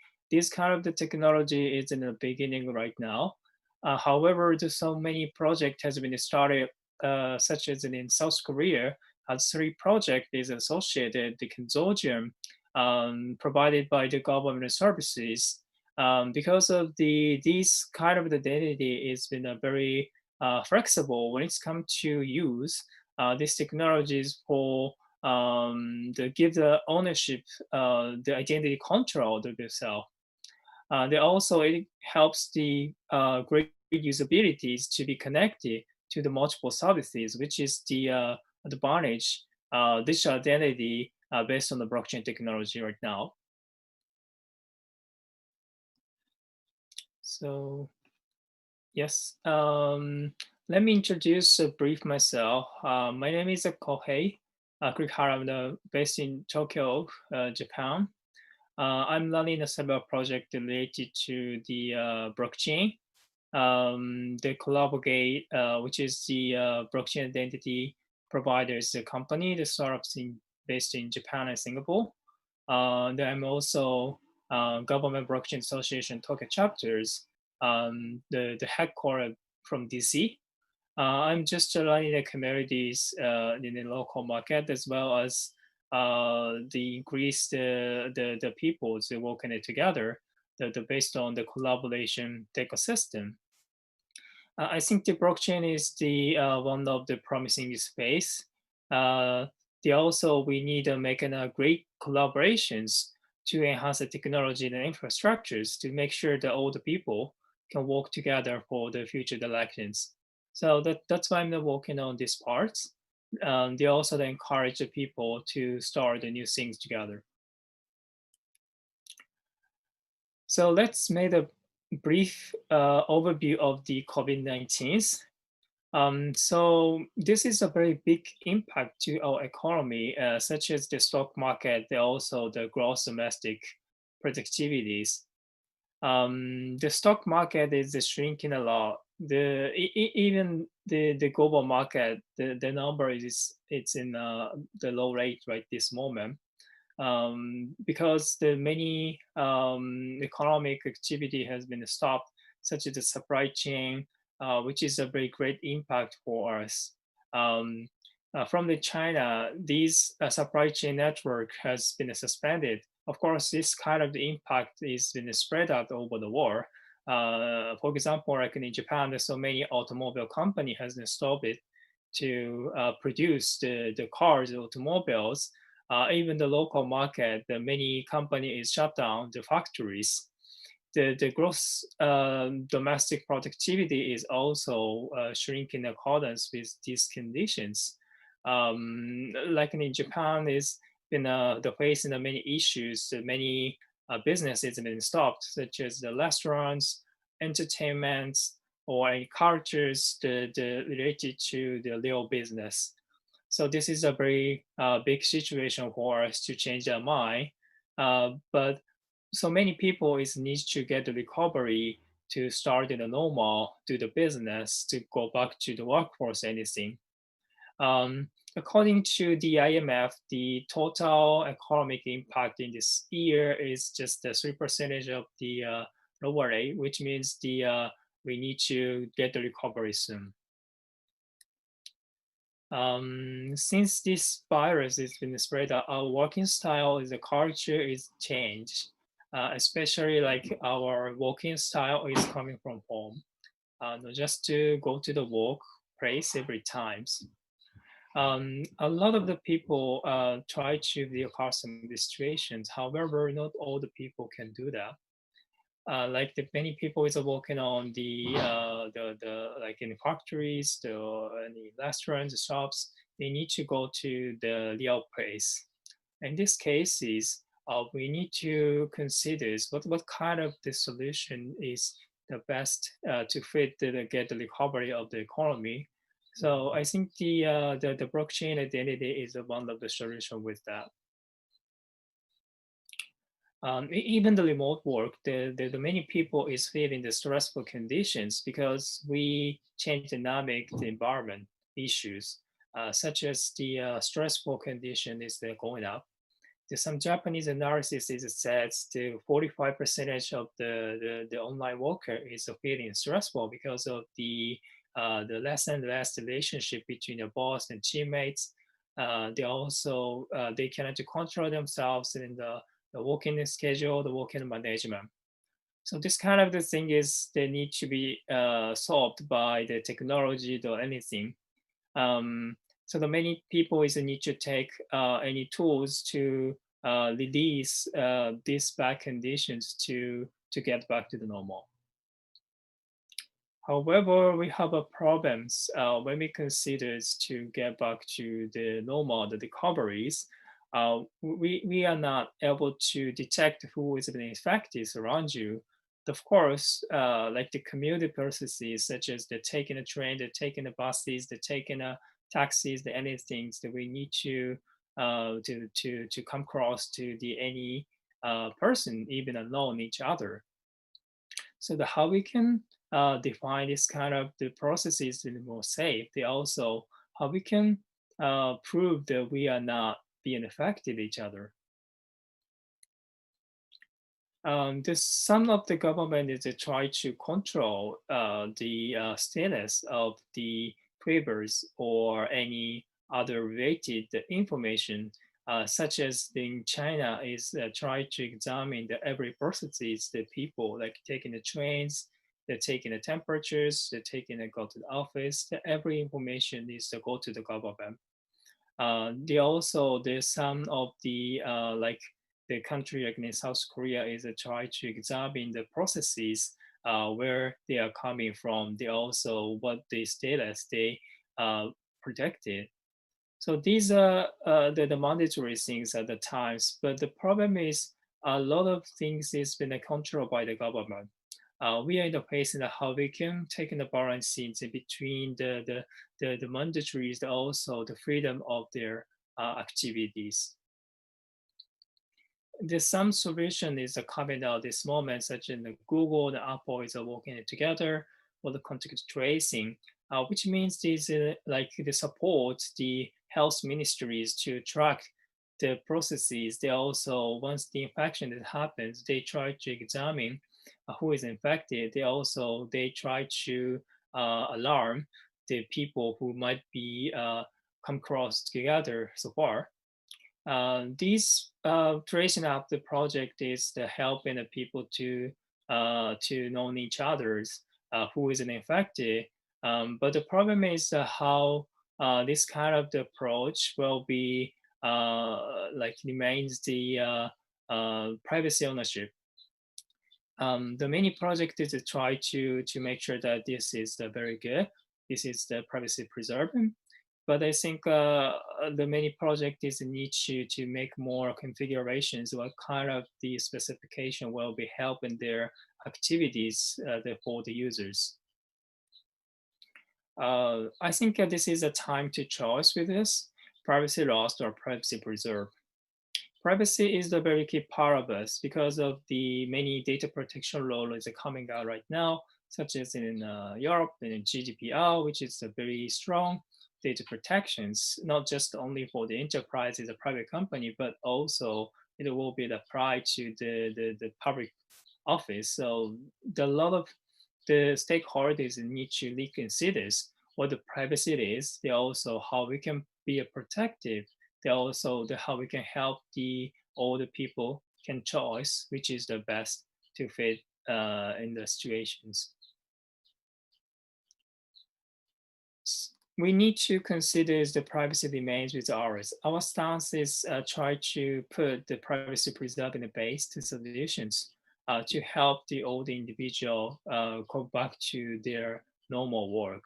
I think this is a very great opportunities on the blockchain to prove the technology is in the very solutions to help all the people can be protected and privacy preserved identities. So the basic processes is the worker is having their own data. The issuing to your status to the health authorities to get credentials. This process is proves that you are not infected or you are infected in the space. In that cases, you got the temperatures. You can control your own data on your devices, any agents, which means that you can prove that you are the potential person who won't be able to go outside anything. Then once you go to the companies, you also need to make an issues to get the credential from the workplace. From the company side, they need to figure out who is infected, potentially be infected, get fever, anything. In the processes, they can easily to confirm who might be infected on the space. They also how they have to take care of it. These processes need to be make on the privacy preserve and the self-control of your database. So that's why the blockchain is a key part of it. It's a time we need to consider the hybrid space. The future identity is a privacy first. So this is the primary things. But when it's come to the long-term visions to succeed the processes for identity figures. The identity is not just for the COVID-19's purpose to be infected detections. I think this kind of identity is been connected to the many services, the events that you will be connected through the with COVID environment, such as you go to the restaurant, anything. You don't have to touch any services before. Because of the potential infections. In that times, you just scanning on your QR code or anything, untouchable services, which is very comfortable for all the business consumers, not to be afraid of the potential infections. We have many arguments, the security or data. I think more security is necessary, but we need to consider the less data. So the many companies that try to collect too much of the data before, like well, consumer names, address, the emails, the phone numbers, the many things. But we need to consider that all the data is necessary or not. If you data is been like the piling out the a lot of things, you need to take care of the more security. It's in a budget purpose. So we need to consider the less data is the other alternative options to succeed as a scalable business model. In some project has been started, such as the COVID Credential Initiative, which is the voluntary project for the developing a governance system of the blockchain identities. This is a kind of the new kind of the initiative, the global mindset to go together. Our idea is to make a more great experiences for the users. Just download the apps and scanning the controls of your data as much as you can provide it to the third parties. The processes of authentication is a very simple, just to the QR code like this. This is the untouchable experiences. When you visit any other place, you don't have to take a cash, the credit card, just to call on the QR code, which is the very simple way. This will be the mainstream when the COVID-19 is our based consensus. So that's, I think, blockchain identity is a very important part to the considerations. And the futures, we will be coming back to the normal, coming back to your place, where you have been living so far. We need to consider what kind of the technology is the best. I think it's a blockchain is one of the promising. The identity is the very great applications for taking initiative in these parts. Thank you for my listening and presentation. Please connect it on LinkedIn and just having talks how we can work together in the futures. Thank you. No, thank you for that presentation. It was very informative. So give me your vision for this. Where are we with this technology 3 years from now? Where do you see this? Because I think COVID-19 has really pushed the adoption of a lot of new blockchain technology. I mean, you see countries like Kenya saying, we want to outlaw paper money, we want to go digital currency and things like that. So I think the pandemic has shined a big spotlight on the benefits of blockchain and this tech. Where are we at in 3 years? Yeah, that's good questions. We need to consider the disseminations that many people can easy to use it. But the problem is a lot of the technology is to try to produce their own technologies, right? This is the one of the big problems. We need to consider the usability. Still means that we need the interoperabilities. At the times, is many technology try to become standards. So we need to make sure that what kind of the standard is the best to fit for all the people can do work together. Besides, the credential issue is the one of the things like once you make a standard, you need to align with the customized credentials, such as like in UK has the different healthcare authority has their standards, and US is as well, and Japan as well. In this sense, we need to make more comprehensive identity first. This identity is been applied to the many other authorities to get the specific credential at the times. I think the one thing that you said in there that I'm totally in agreement with, not that I didn't love everything else you talked about, was you said interoperability. That really is the key, because there'll be lots of other tech and different governments will have different things, and we all need to be able to connect. And you know, as you know, in the healthcare space, that's been one of the biggest challenges with EMRs and other things. Once they really put a focus on interoperability, all of these techs started talking to each other, and it really started to get mass adoption. So I agree with you. That's great. Well, thank you so much for your time. I appreciate it. Thank you. Let's see who's up on tap next. It looks like we got Michelle Zaloshi. She's going to talk about blockchain and cryptocurrency from the education standpoint, and she's going to do a case study, traceability of supply chain. Michelle, you ready to kick it off? Yes. All right. Yes, you should. Turn on your camera, then you should be Yes. good to go. There you Yes. are. How are you? Fine, thanks. How about you? I'm doing amazing. Thanks for asking. That's It's been great. a good That's day great. here so far. Some great presentations. Looking forward to yours. So Of without course. further ado, we'll let you kick it off. Of course. I have some slides to share, so I'm going to share my screen. Okay, can you see it? I can. Okay, so in my presentation, I would like to talk of something to say something about the blockchain, of course, but also about the cryptocurrency education. I'm part of a team in Italy. So, okay. I'm taking part. I'm working from Italy, and I'm working with a UK investment fund, and I'm in charge at the moment for what concerns the businesses about cryptocurrencies. And I'm making businesses since 2013, so it's kind of 8 years that I'm inside the business field. I have a background as a chemical engineer, but yeah, I'm an academic chemical engineer, but I became an entrepreneur by inspiration.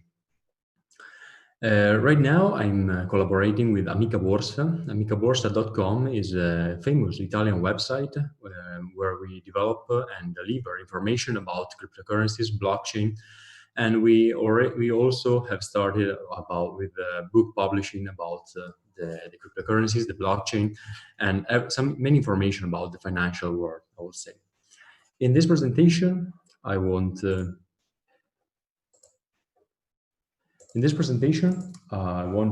point at your attention some information about what we are doing in Amica Borsa.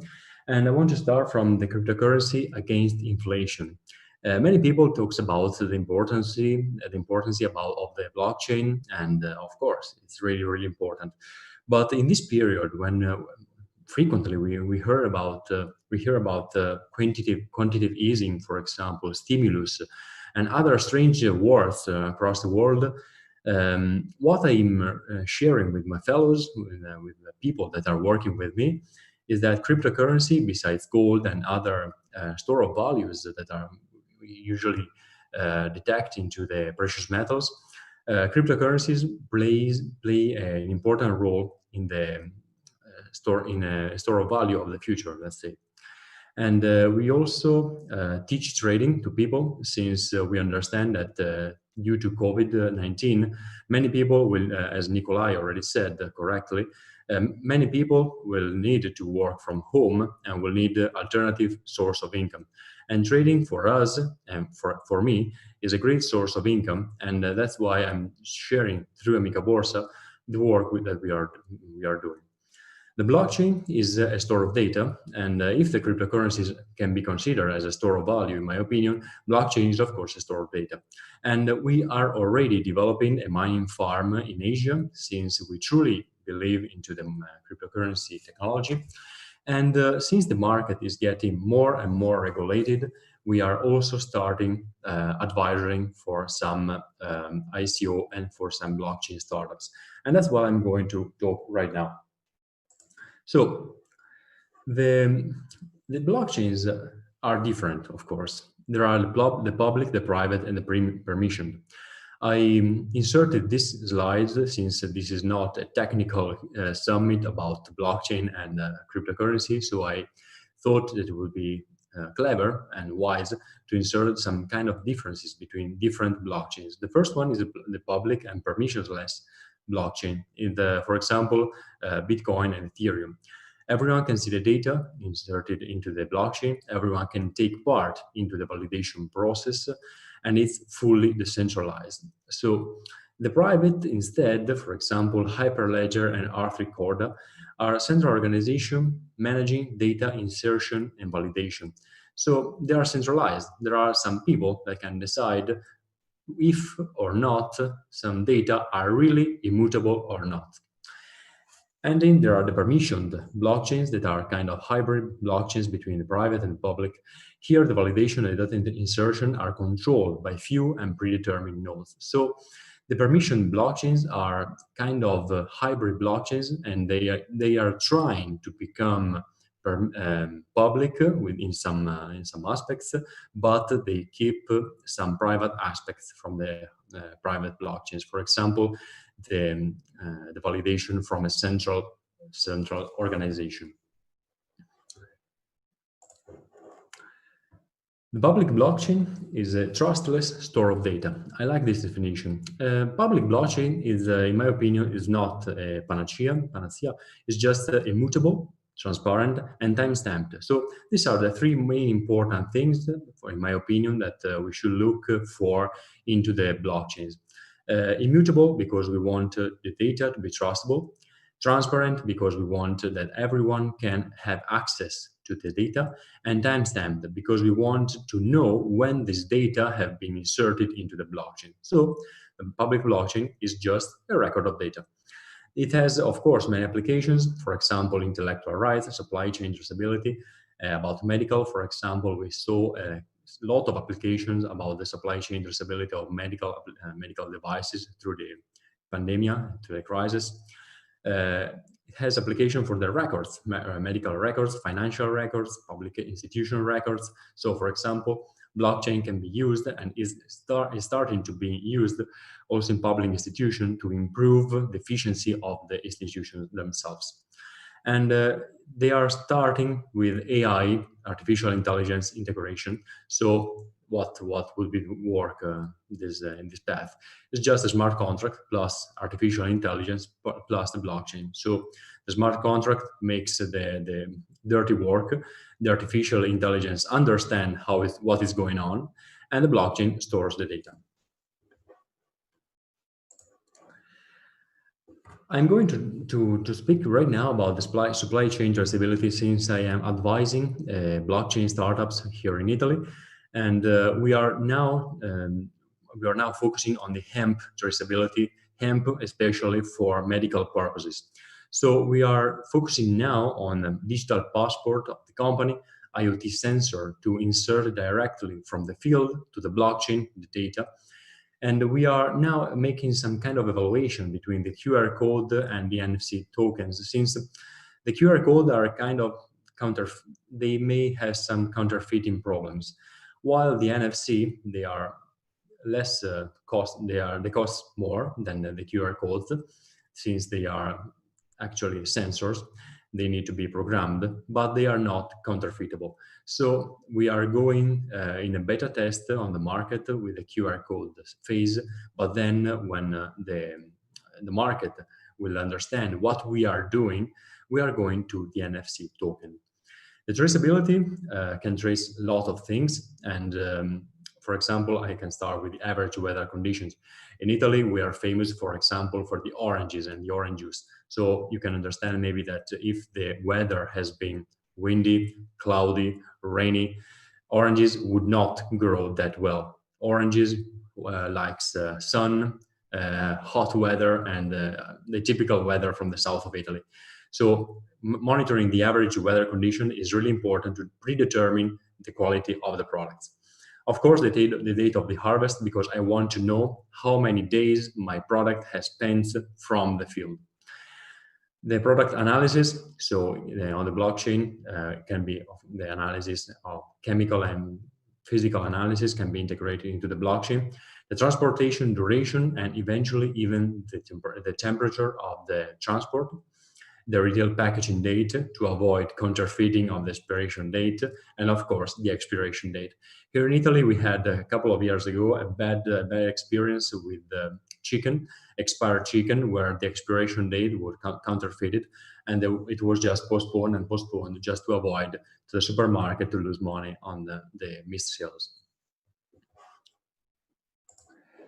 So this is how easily the blockchain works. We start from the harvesting from the field. We have the logistics. The logistics goes to the distribution center, and from the distribution center we go to the final customer. The exact same path works for the blockchain. So we gather data from the harvest, from the harvested raw material, for example. So again, the weather condition, the harvest date, all these data are hashed into the blockchain, and the hash goes into the QR code or the NFC token, as I previously mentioned. And then the customer, the final customer, with an easy application, for example, a QR code reader or an NFC application on the cell phone, the smartphone, they can easily access the data of the product they are buying.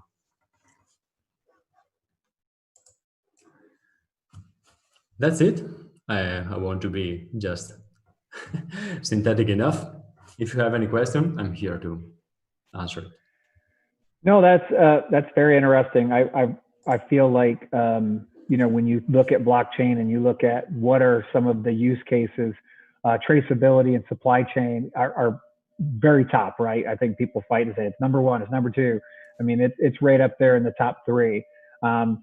I did have a question on your IoT sensor. So I was working with the company and they were looking to do an IoT sensor in the shipping containers, right? And part of that was to also detect whether someone could break into that container and open it up and swap out things. So does that have the ability to like detect light and tell you, you know, kind of like GPS where it goes? Talk to me a little bit about those sensors.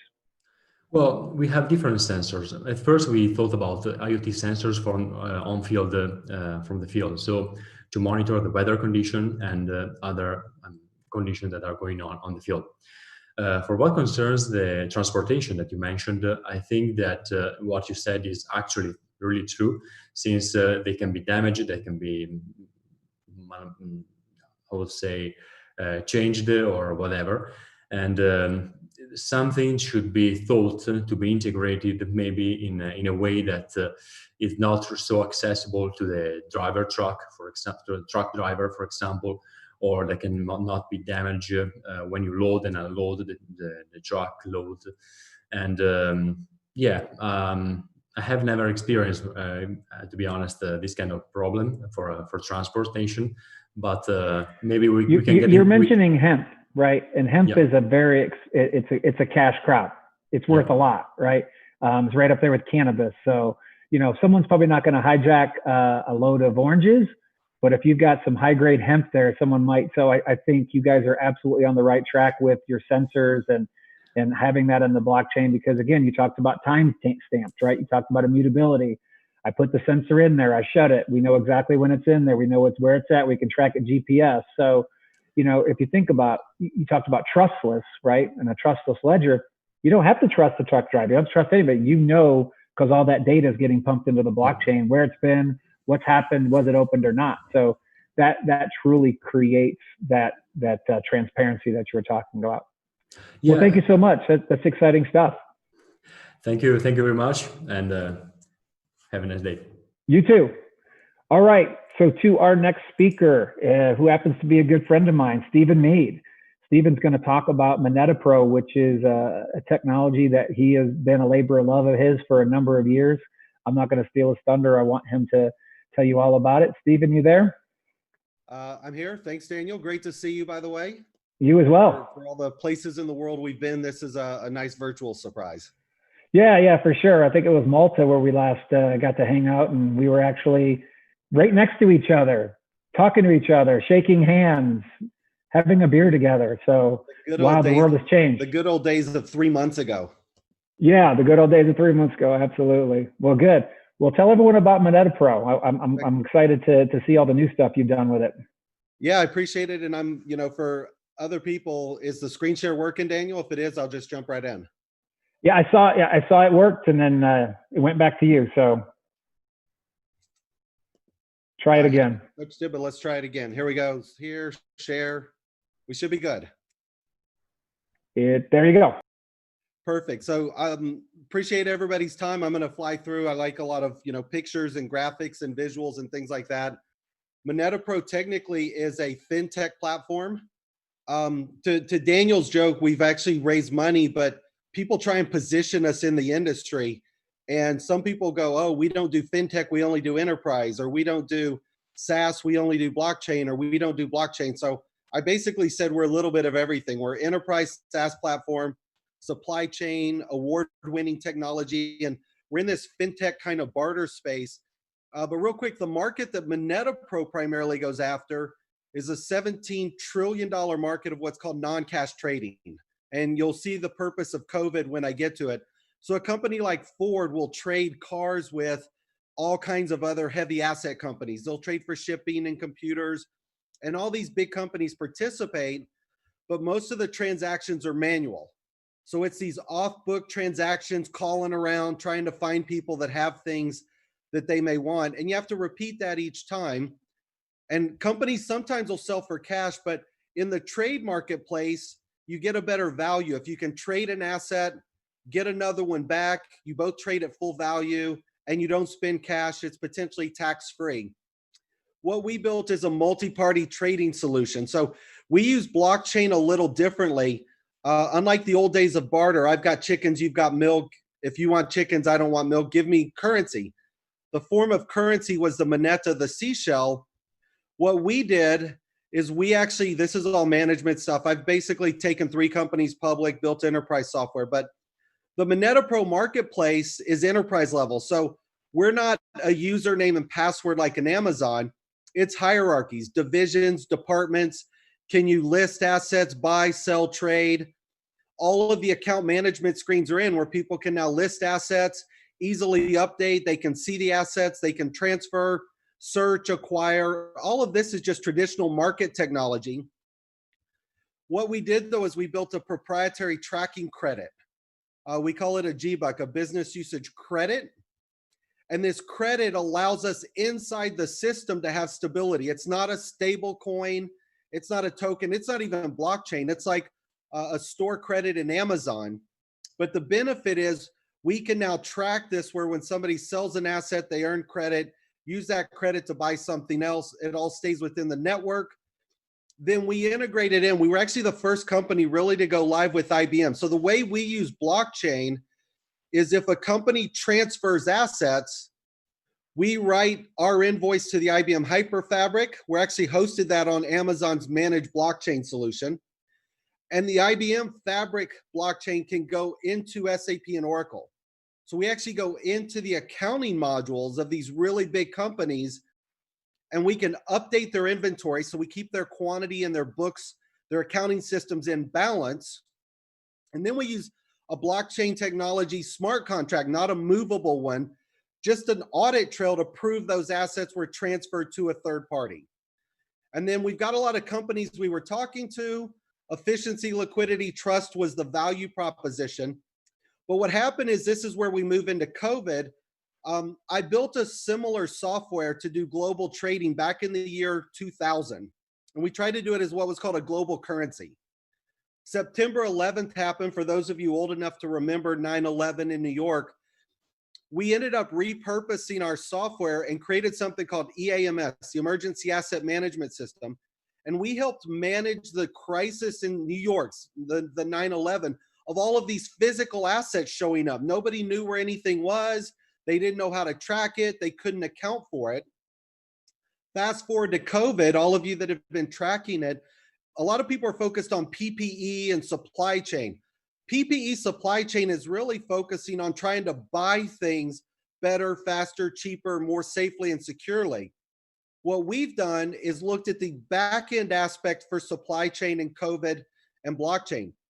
We repurposed the same exact Moneta Pro software and relaunched it again as what's called EAMS, the Emergency Asset Management System.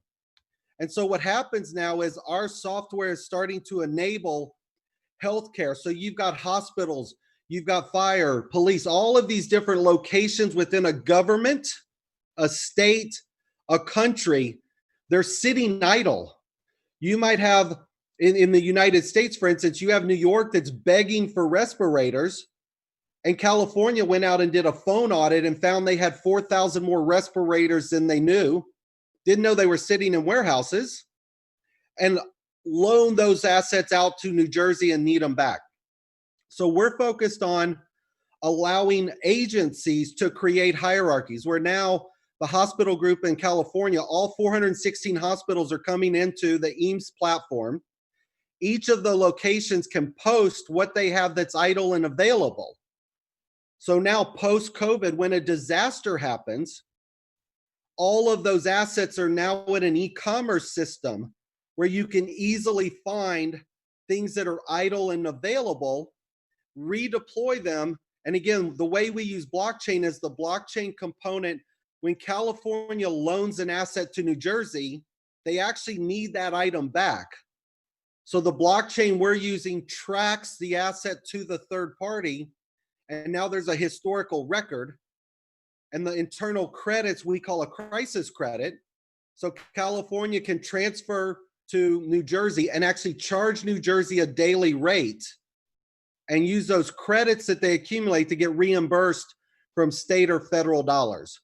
So we took the same identical award-winning software on the enterprise, just changed a little bit of functionality, a little bit of buttons that goes from buy, sell to donate and acquire.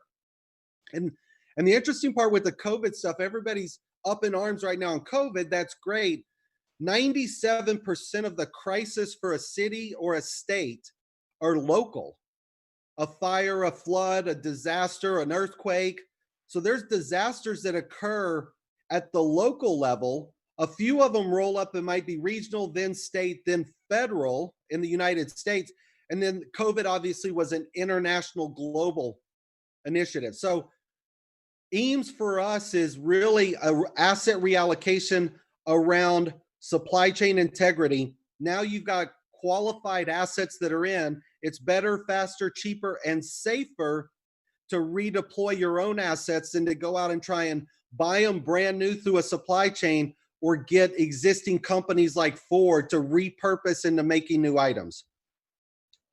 So that's it. Again, for sake of time, that's Moneta Pro, which is the parent company. EAMS, the emergency asset management system, is really the same software, just a repurpose into the COVID space. And I'll turn it back over to you, Daniel. Yeah, so I saw one of your slides. You were talking about white label opportunities. Really quickly, it sounds like for COVID, people, I'm talking with people that I would never have guessed are like, hey, I've got so and so, and we're selling stuff to this municipality or this government, but all of this tracking and tracing and keeping kind of all the balls in the air are tough. Right. If they coupled that with your solution, I think they could have a better way to do that. What talks about your white label opportunity? Yeah. So what Moneta Pro is technically is a marketplace software technology. If a large city like Los Angeles wants to have their own marketplace to just identify and redeploy assets that the city owns, they can. If you go at a state level, the state could have their own marketplace, which would roll down. Federal could have their own. And Daniel, you know this, with technology, we have APIs between the systems. So even though Los Angeles and California and FEMA or NHS in UK, there could be a global marketplace where somebody says, oh, our assets are here, we'll post them into this new disaster marketplace. So our technology communicates, even if it's private labeled, into Houston for the next hurricane or into Alabama for the next tornado, or anywhere in the world. The software works and each of the marketplaces can communicate with each other. Excellent. Well, that's good to know. Well, thanks, Stephen. That was amazing. As always, appreciate it. And I'm looking forward to the next time we can actually see each other in person. Thanks, and good luck with Future Tech, Daniel. You guys are doing great. You. Appreciate it. All right, so next speaker, Sei Wei. He's co-founder and the group chief executive for RF International Holdings. He's going to talk about harnessing the digital economy. Sei, you there? Yep, I'm here. Can you hear me? Excellent. I can hear you great. All Why don't right. you test your screen share? Let's make sure that's working, and then we'll let you get going. Let's start with this one.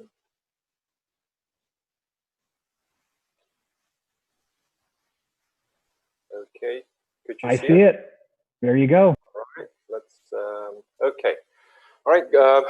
Thank you for having me here today, Daniel, and the rest. Okay, I'm based in Singapore together with the previous speaker, Wei Ming. It's about 6 o'clock in the morning here. So what I wanted to share briefly, it's about two things. What who we are and why we started this journey and how we are looking to enhance harness the digital economy world, which we strongly believe in. So let me start. So I'm from RF International Holding, which is a investment management firm. It's pretty young. We started sometime in December 2018.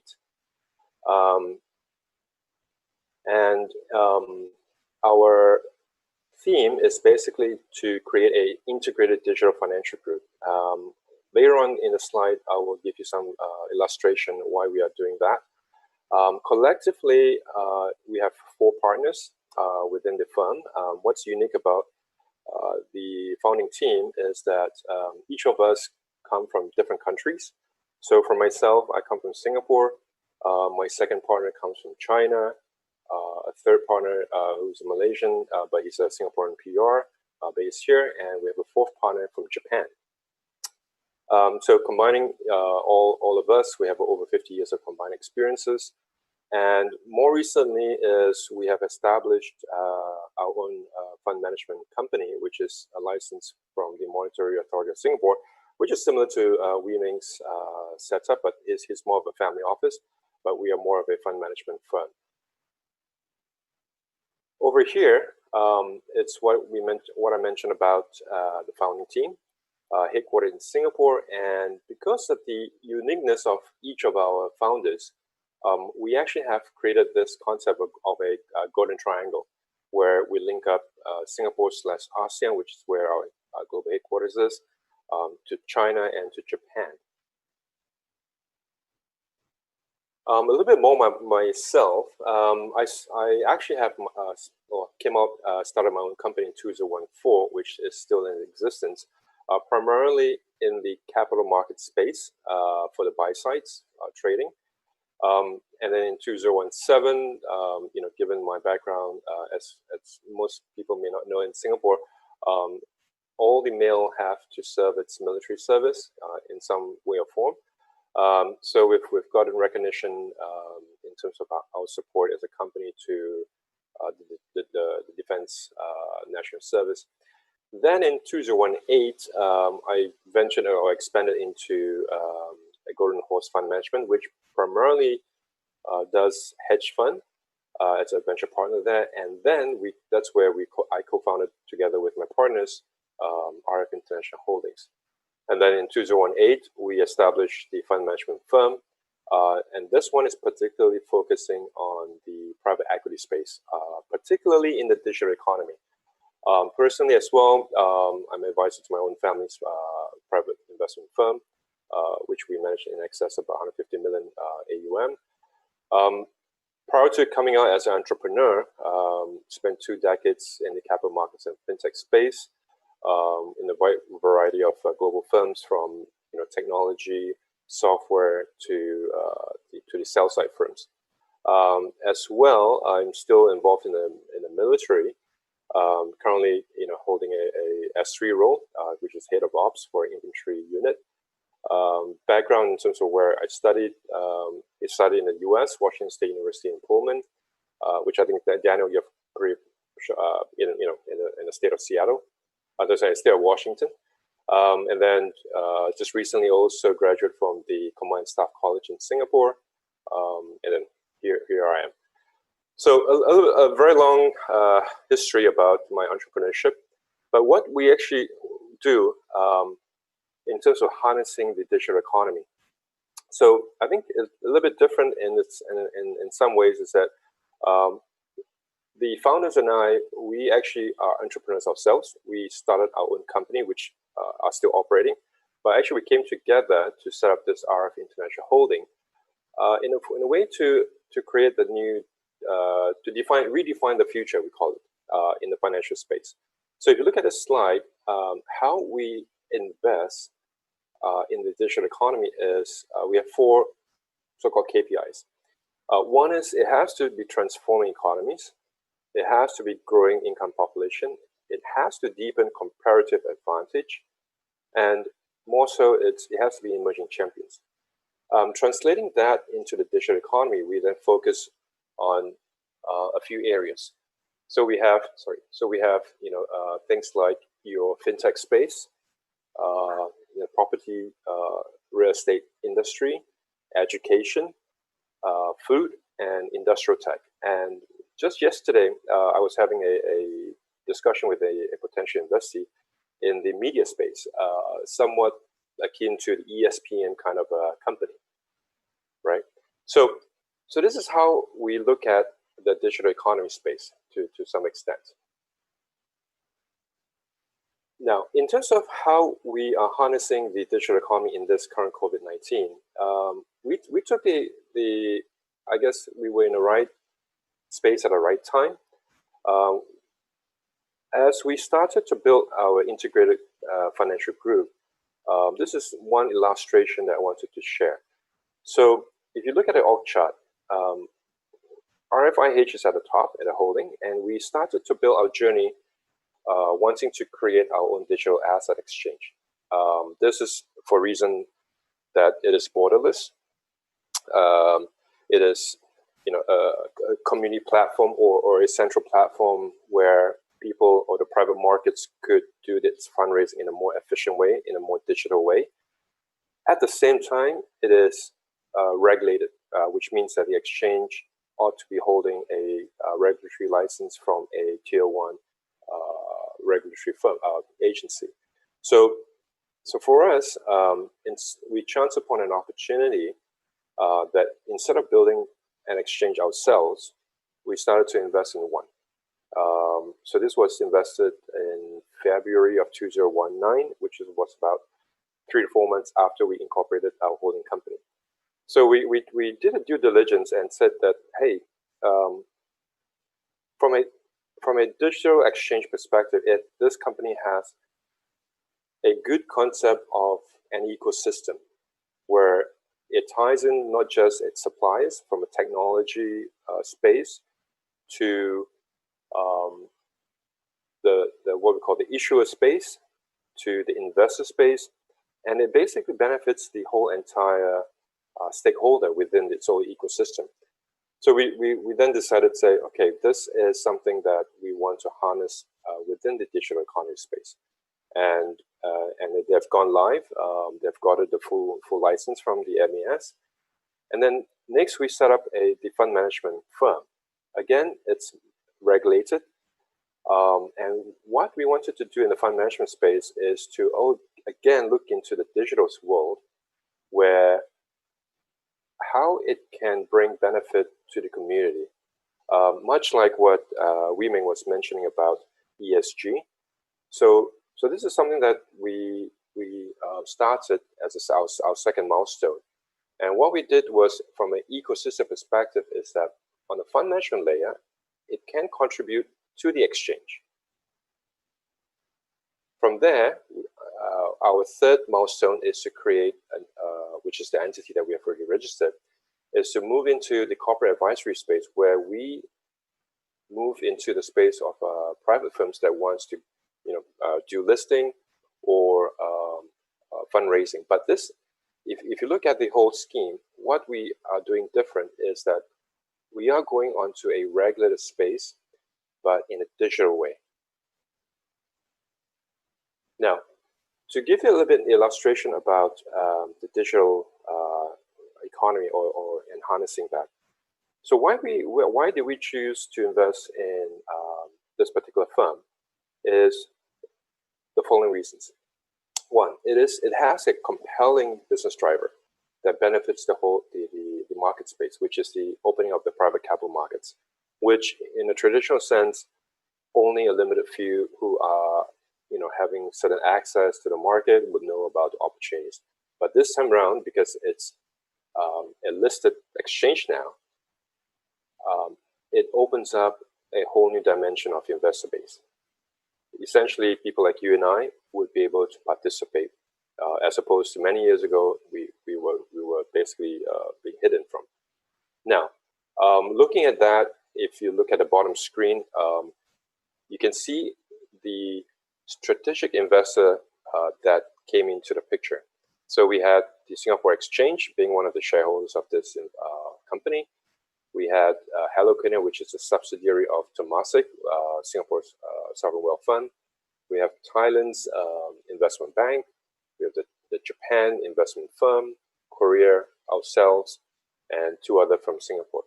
So essentially, this particular company, as we analyzed, actually also took a very strategic approach in terms of who they chose as their investors, because each of us here actually provides a certain value add to this company that we invested in. Now, coming back to harnessing the digital economy space, there's a quote that that we like to use, which is from Singapore's first Prime Minister, is, "There's a glorious rainbow that beckons those with the spirit of adventure." And this has proven quite, in Singapore, where we are just over 50 years old, and it's from a small island, we've developed into a metropolitan city. So with that in mind, in terms of harnessing this digital economy, we took we came up with our vision, where a key part is the technological innovation of adoption. Not just by investing in companies, but also internally, that we will need to live and breathe and eat those technologies that we believe in. Notwithstanding, it has to have some sense of financial ecosystem. Without it, we felt that firms that wants to journey into this economy, digital economy space, may not succeed, because it is not getting into the DNA of a particular domain that you're in. So, for example, we talk about, I mentioned about the media firm that I spoke to yesterday, that was akin to ESPN. They are targeting at sports. They are targeting also in the area of young teenagers, advocating games like soccer matches and stuff like that, that were not publicly made available in the media. So this basically then plugs a gap and a mission to say that, hey, it's going to benefit the society. It's going to generate a lot of downstream benefits. At the same time, it gets the government agencies to be part of things like, for example, the Ministry of Education in Singapore, the Ministry of Social and Community. So it starts to pull in very strategic stakeholders within its own ecosystem. So I think, so from that aspect, this is how we harness the digital economy within this COVID-19 space. In fact, I would say, I think one of the speakers mentioned that this COVID-19 situation actually accelerates adoption, accelerates the discovery of how certain business models that is driven by technology is going to benefit the whole major global scene. So this is what I wanted to share. So again, as ending, our mission is to redefine the future together with the investees or the investors that we're going to bring on board, and then within the internally as a group that we're going to journey forward. Okay, so this is what I wanted to share. Happy to take any questions. Thank you so much, Eric. That was very compelling. When I looked at all of the big names there in Singapore with government and everything else that's involved in that, it sounds like this is going to be one of these platforms that when people that don't understand this space look at that, it has the credibility for them to not go, should I trust this or not? I mean, because as you know, there's a very inherent distrust with the crypto space, with all the ICOs that have and scams and this and that. But the names that you have attached to this are pretty impressive. What do you see as far as the next 12 to 18 months? Do you feel like this is going to have a very strong appeal and people are going to really gravitate towards it? Daniel, you mentioned rightfully that crypto space, I think in the past, it started well. I mean, I was watching it, monitoring it, being in the capital market space, and unfortunately, there were some bad apples that wrecked the whole market space. Even in the banking world, you talk about Lehman Brothers, the fallouts, and it lost, and the banking world basically lost confidence by the investors, right? Even people like ourselves, we were like, should we put our money into our, should we have our deposit accounts with this bank, right? Yeah. So but I think after that aftermath, it has improved because I think globally all regulators are now looking to say we need to tighten up our act. So some have chosen, some of the exchanges have chosen to go the route of being licensed so that they are more transparent. So for example, in Japan, as I understand, the FSA has somewhat increased its licensing schemes to a lot of digital asset exchange, right, to be under their purview, to have certain accountability.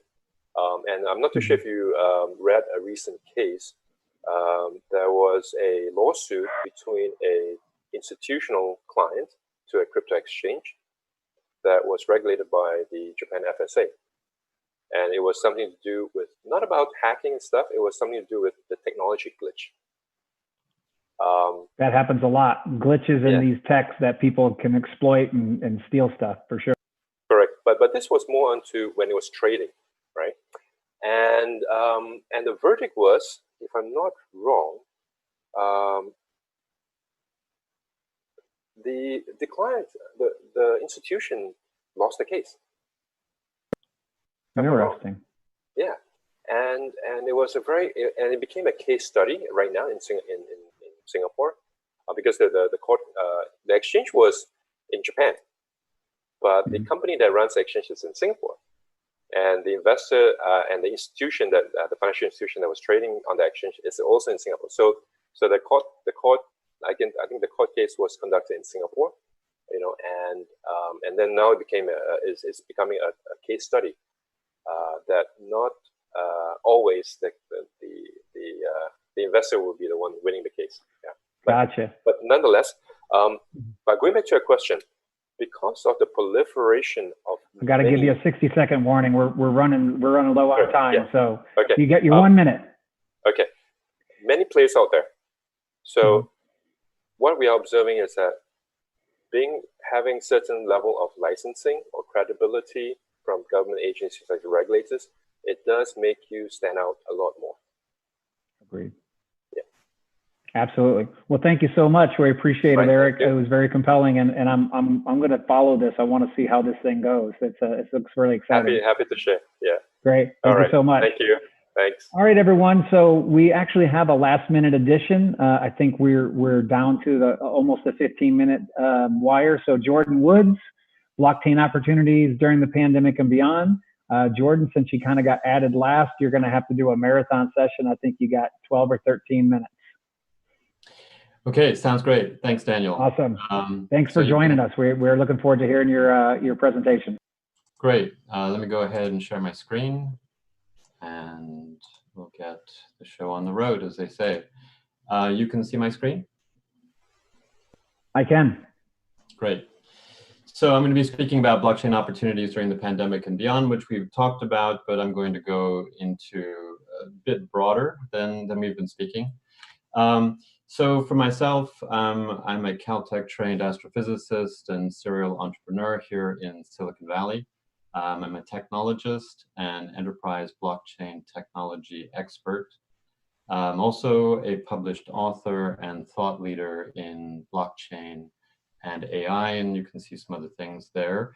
But to keep things moving, I recently published a book which is called Enterprise Blockchain Has Arrived, and it was published late last year, and it's actually the basis for this presentation. But it covers the key enterprise use cases that I'm going to cover, as well as blockchain, AI, IoT, self-sovereign identity. And as you can see, there's also interviews with top business leaders. And we focus primarily on real use cases, and as we say, real deployments and real value. So if we take a look at the current environment, a lot of people in terms of the investment community have been thinking about pulling back. But if we look at the Great Recession, which happened back in 2008, 2009, what you see is there's actually an acceleration into those disruptors which are disrupting the prior disruptors. So there's, you know, a certain thesis that has been building, and then there's some huge change that comes about, in this case, the pandemic. And if we go back, Bitcoin was obviously in the last one, but there's some big names there like Uber and Airbnb and WhatsApp, which saw a change in paradigm as people had less money and wanted to start sharing things, or the banking system was going through some pretty big and significant changes. So this is actually the time to look at new opportunities. And you can see that there's actually a significant upswing, and most unicorns were actually built in 2009 from the last session from the Great Recession until now. So we're talking here about blockchain. So I wanted to speak a little bit about the differences between Web 2.0 cloud, which everybody's very familiar with. You've got one owner, one central copy of data. Obviously, that owner has complete rights to all of that data and information. It's not easily auditable. It's not very transparent. The data is mutable. They can change it and say that that's what it has always been. If you have different groups that are interacting, like in business, buyer and seller, or information that's being sent between parties, reconciliation is required because you do not have a shared ledger. And those two different databases or ledgers can actually record different things. And so this leads to a complex process. These are typically honeypots. They have weak security and also limited privacy because that one owner really has access to all that information. The change in paradigm with blockchain is the concept of a joint ownership of the system. So you don't have, you know, a single owner, you have multiple owners, and this is across both permissioned and permissionless. Each member has a copy of the data, as we know. It becomes ultra secure and privacy preserving because of cryptography, timestamping, digital signatures, as well as the fact that you're using a decentralized consensus. And so not one person is making a decision, but you have a whole group that has to make that decision. You also, because the trail is immutable, unchangeable, you have a full audit trail, which can be shared with regulators, for example. And because it is a shared ledger, it eliminates reconciliation. As you can see, there's really no advantage to having a private blockchain, so they do not exist. They're either permissioned or permissionless. A private blockchain is Web 2.0 cloud, which is much faster, much more efficient, but it has no trust. What you're doing with a blockchain is you're building trust, and you're creating a secure source of truth. You have a shared ledger across untrusting parties. Smart contracts give you automation of decentralized transactions. As we've heard, tokenization of everything, not just crypto in terms of coins, but any kind of asset can be tokenized. And it's open source. It has a lot of transparency in terms of what is the software, how it's being used, and that's very vital to the ecosystem. So how does this get applied?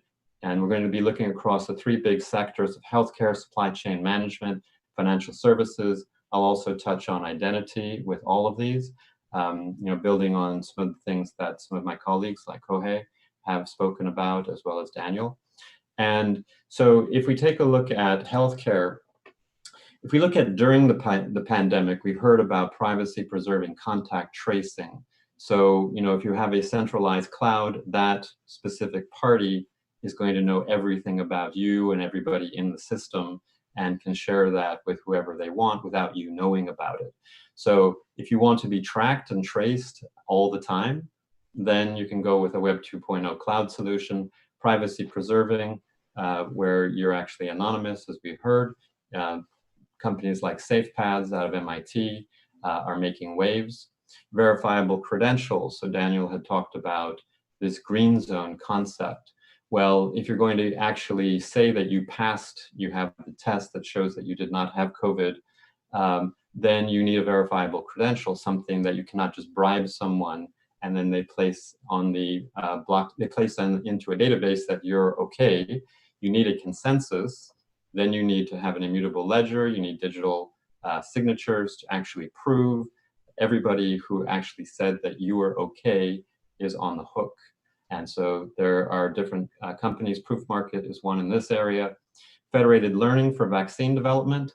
There really isn't enough information across all of the world individually to come up with a vaccine. But if people pool their resources, this is actually a decentralized AI product. It's being used for drug discovery. The Melody Project is actually one of the most famous. It started last year. That can lead to a vaccine development because you're actually pooling the world's resources while maintaining privacy and no one is actually sharing their data. Secure remote monitoring. Obviously, you know, people are not getting close together. So if you're going to remotely monitor people who have COVID, you need to have a secure connection that has to be privacy preserving because it's going to have very important health information protected in the US by HIPAA. If we look beyond, fighting counterfeit drugs is a big area, 200 billion a year in counterfeit drugs. That leads to hundreds of thousands, potentially up to 1 million deaths per year. This can be done with a track and trace on a blockchain that proves authenticity. We'll get a little bit more into that when I speak about supply chain. Drug development, clinical trials, we just talked about federated learning. This can continue, not just for COVID, but every drug that you can actually come up with. Digital self-sovereign health records. Very few of us in the US actually have a health record, number one, and it's not self-sovereign. We would not control and own it, even though HIPAA says we should. So this can make a huge breakthrough leading to personalized healthcare because we can take our health record with us everywhere, and that can actually be used for personalized medication, where you can have your specific medication printed on site with 3D printing that is in line with your particular needs, because we as individuals are not all the same. We're actually quite different based on our experiences and our health conditions. Supply chain management, if we look at this product authenticity with PPE, many examples of people getting product that was fraudulent or not good, and ensuring that you actually have the real product. Supply chain transparency, we've heard, being able to see across the supply chain at any time and know when are you going to actually get that product. Does the person that you are going to be contracting with actually have the product? Rapid vendor onboarding, something that's coming from IBM with the Rapid Supplier Connect product, which allows new vendors in broken supply chains to be added very rapidly based on the wisdom of an existing group of suppliers. And so they can share their experiences, and that is trusted information. So you can rapidly onboard a trusted supplier rather than just any vendor who says they may have a product. Product provenance for vaccines is going to be very important. Is it authentic? Is it real? Where did it come from? If we look beyond product authenticity, counterfeiting is a multi-trillion-dollar problem. Anti-fraud is failing globally. Digitized supply chains, most supply chains use paper and pencil, maybe a database. But digitized supply chains can lead to at least a 40% reduction in time and cost. Good day to everyone. Hello. And ethical supply chains. Ethical supply chains are ensuring that the sourcing of the product has been done in a way that is in line with, say, for example, OECD guidelines. Process transparency, especially with cold chains. We've talked about medication, but also with food and food security, ensuring we know where that food came from. And what was the source, and being able to quickly identify just a single farm or a single batch rather than shutting down the entire supply chain for, say, romaine lettuce or for beef or whatever the offending food is, or the same with drugs. Most drugs, for example, vaccines, at least 50% of vaccines arrive at their destination too warm and as a result spoiled and have to be thrown out. We look at financial services, trade finance, especially for supply chains, very critical at this time where you need to move large amounts of product through fractured supply chains. Financial inclusion, a lot of people that have lost their livelihoods, and being able to gain access to financial services in a democratized way. Government payments, most of the world right now or much of the world is being provided, bridge money through government payments. As we've seen in many cases, those systems are based on 1950s or 1960s technology, and they cannot process the claims. They need to be brought into the present. And the best way to do that in a secure, private, and trusted way is with a blockchain solution. Moving forward, CBDCs, as we know, the central bank digital currencies, stable coins are definitely on the horizon. Cross-border payments, reducing the time from days or weeks to minutes, and removing reconciliation in the process. And then as we have with self-sovereign identity and self-sovereign health records, digital finance as well, where we actually own our financial information. It's not just shared willy-nilly with anyone who happens to ask for it from certain organizations. The big opportunity is really the combination of IoT, blockchain, AI, and ML, plus self-sovereign identity. Many of these solutions that I've talked about actually incorporate most, if not all, of these specific capabilities. If they're fully digital, they probably do not need IoT, but if they're physical, they probably do. So thank you very much. I'm happy to take any questions, but that's a quick overview. Excellent, Jordan. I don't see any in the chat, and I know that we added you to the end of this, so they've been prompting me saying the next session is going to go. I wish we could ask questions, but I do have one thing I want to say to you. I went out to my Audible and I looked for your book, and I didn't see it out there, so you need to put that in your to-do list, because nowadays I have a little more time to read, but typically I'm running around so much, I get all my books through Audible, so I might have to go old school on yours if it's not going to be out there for a while. Yeah, we have it as an ebook. It actually gets quite technical in parts and doesn't open itself up to an Audible, unfortunately. Oh, and we I'll just have have to grab the ebook.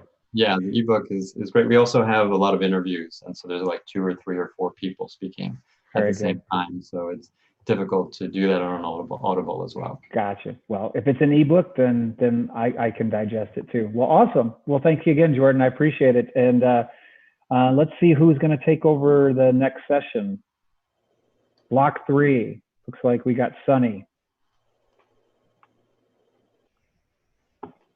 Are you there, Sunny? Thank you. Thanks, Jordan. Okay, thanks, Daniel. Bye, everyone. Bye. So we got Sunny Ahanzi, if I said his name right, CEO of MetaScience International. Looks like he's going to be taking over Block 3. Trends for yourself. How could modern technology help adapt a new reality during a worldwide pandemic? Let's see if we can get Sunny on here.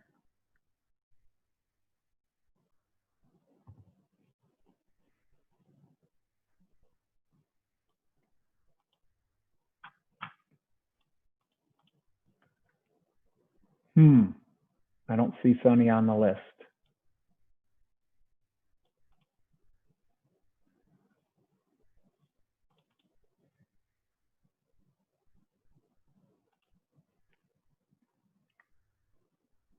Let me hit up the Forum.Digital here, see what they got to say.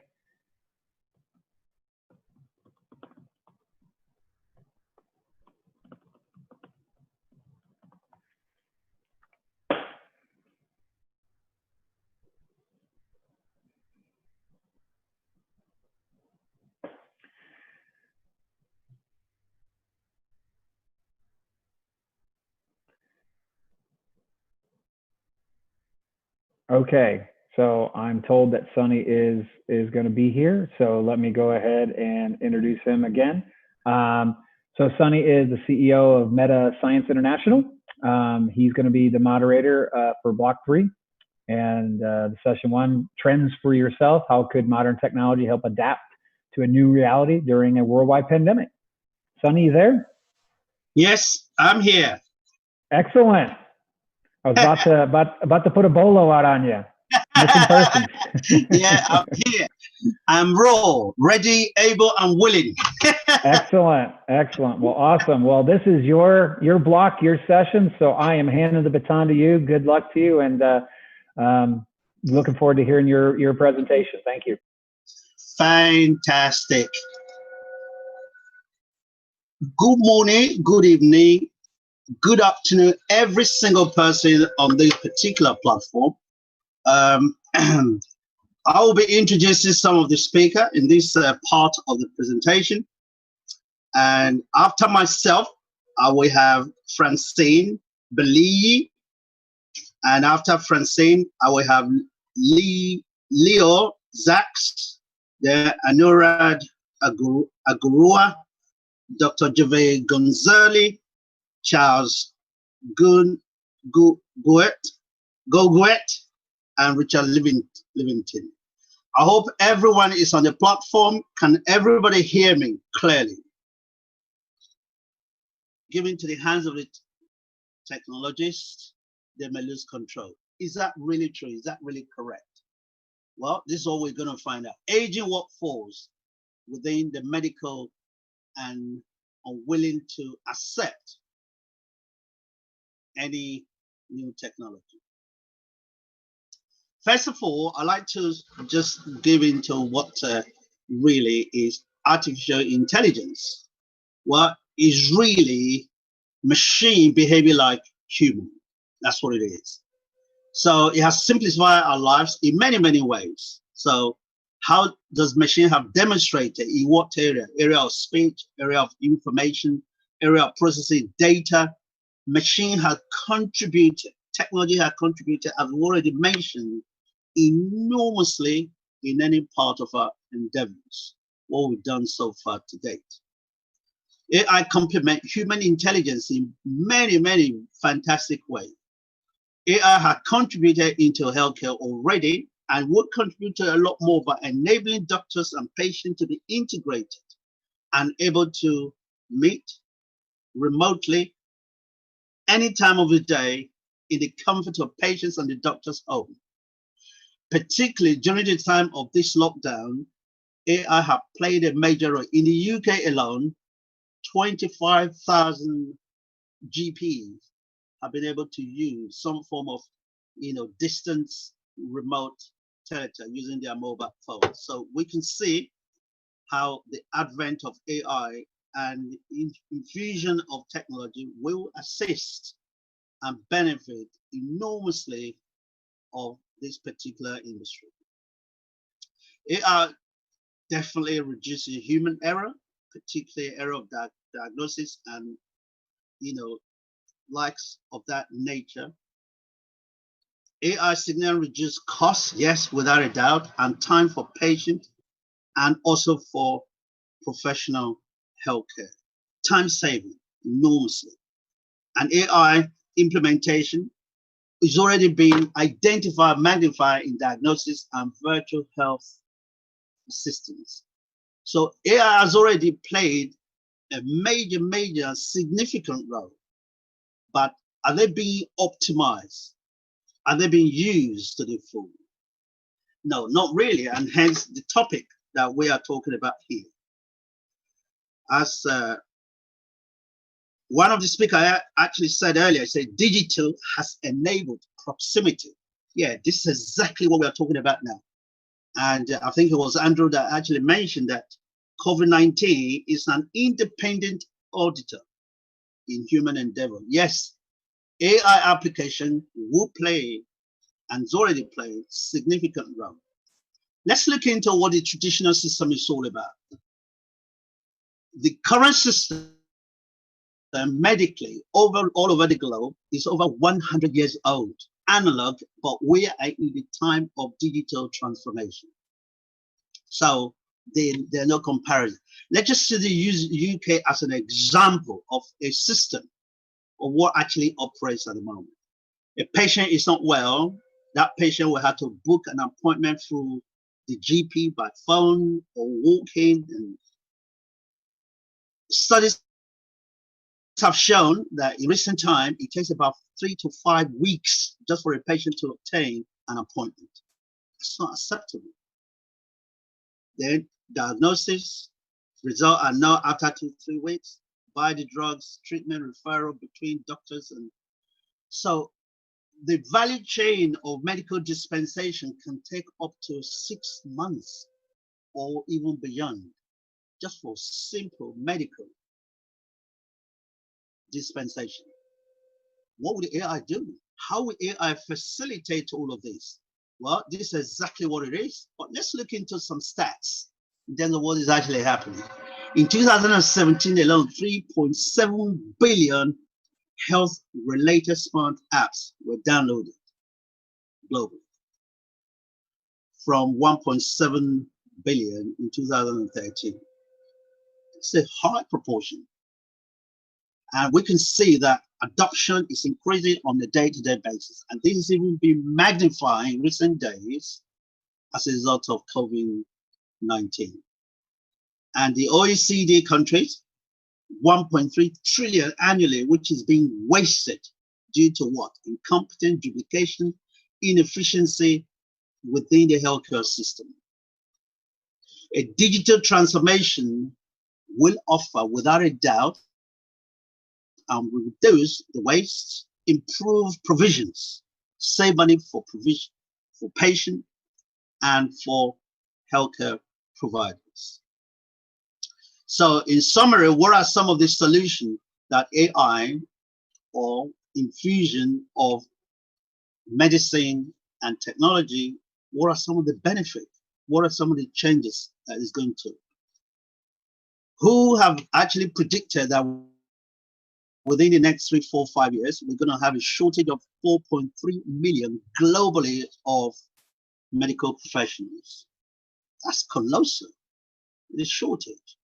Currently, there are about 1,000 patients to a doctor on average. Some countries even higher. And when you get to a specialist, we're talking about 100,000 patients to one cardiologist. That is certainly not sustainable. And AI can play a major role in reducing these numbers by a margin. Yes, a landslide. And research have also shown that 80, if not 90% of the medical professionals are concentrated in the city centers. So the people in the rural villages do not have access to medical dispensation and on time. So they are underserved. So AI will remove all of it because it will bring in the geographical distance, the proximity closer to every single person, regardless of the geography, regardless of where you live around the globe, and regardless of time. What are the other benefits of the AI applications? It's going to convenient, cost-effective, comfortable, control. Yes, we as human race will have control over our own medical data, which you don't need to have, which is what I call the 4C. So AI will play a formidable and incredible important role in helping and assisting our medical professionals who work day and night to look after our well-being. So AI is simply a tool that will facilitate all of this. What are some of the benefits to patient? Well, let's just take one. Patient will have access to medical dispensation 7/24/365. Isn't that amazing? It will provide the medical team ability to be able to liaise and consult with other doctors, so doctor can diagnose and able to discover abnormalities and exchange professional intelligence with other doctors online, which is not easily possible at the moment. How about the provider? Provider will be able to reduce substantially a lot of the costs that they currently incur. I mean, taking UK, for example, you've got the cost of ambulances, the cost of bed, the cost of this. So with AI application, the mobile assets, you can have your doctors in your pocket, regardless of where you go. And this is exactly what we are actually soliciting at this point in time. So the question, going back to the question is, are we ready for AI infusion with medicine? My answer, yes, we are, because AI has supported the way we eat, the way we travel, the way we're educated, the way we communicate. Why not in medicine? Any question, any answer, I am willing to take them. Thank you.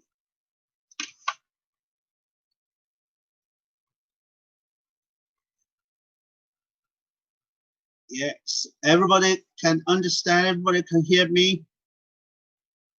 Okay, now what I'm gonna do right now is to introduce Francine Blay, who is gonna introduce her topic to the forum. Francine, you have our undivided attention.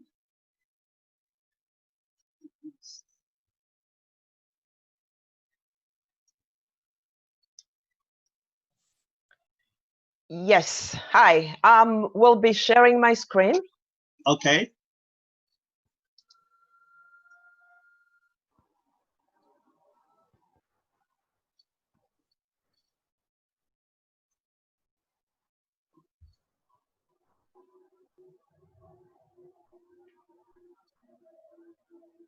Yeah, Francine? Yep. Can you see my screen? I can see your screen very clear. Great. Thank you. Thank you, World Forum, for inviting me today to speak at this forum. That was great. Did you know that the human attention span before COVID was 8 seconds, 8 seconds. And this is really shrinking right now. So my name is Francine Belei, and I am on a mission.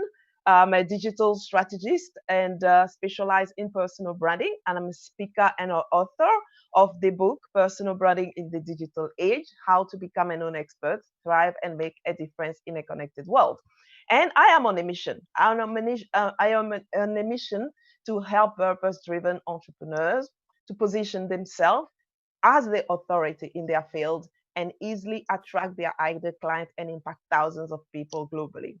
So today, I'm going to share with you 3 things. One thing you need to have as a bigger impact, to make a bigger impact in your life and in the life of thousands or even millions of people. And the one thing that will determine actually the authority in your field and attract you attract your ideal client. And then one thing that will instantly influence those who need your service or product the most. So here we are in the middle of one of the biggest pandemic our humanity has ever seen. And this COVID-19 has disrupted everything. What we took for granted only a few months ago is no longer business as usual. And the whole society has been affected. The whole society. Disruptions are coming from all the corners. Businesses are going bust. Relationships are being redefined. And during this time, more and more business owners are coming online to offer their product and services from various levels of quality and reputation. So the noise online is actually amplifying. It was already high before COVID, but is amplifying, and it is difficult to separate the wheat from the chaff. So at the same time, customers are really clinging onto their money and very tightly, and it is becoming very difficult to get them to part from it. So they are becoming more and more discerning, and they scrutinize where they put their hard-earned money. So, but even before the pandemic, we were already living in a world with a trust crisis that I shared when I was in Casablanca in February. So trust is actually both built on competence and ethic. And according to this Elderman report produced at the beginning of the year, no institution is seen as both competent and ethical. So people no longer trust established brands and institutions, and because they see them as part of the problem. So today, brands are called to play a bigger role beyond selling products and services. And they are really there to attract everybody together and to be a powerful force for change. So people want them actually to be that force for change. And people will go to trusted sources and businesses that they trust to do the right thing. So how are you making sure that you and your business stand out in the middle of this noise? Some of you here may have great product or services and even a bigger vision, but nobody knows about you. So business are finding it harder and harder to attract their clients they want globally.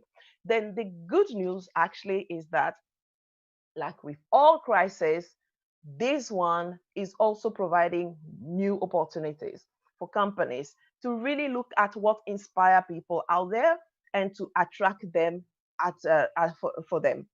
So I want to share with you 3 keys to attract your ideal clients and impact thousands globally. So the first key is that you got to be visible. That's the first thing. You got to be visible online. And that means being visible means 2 things. One, you need to create quality content that solve the problem that your customers are facing, so that when they search for this solution, they to their problem, they come onto your company and to your website straight away.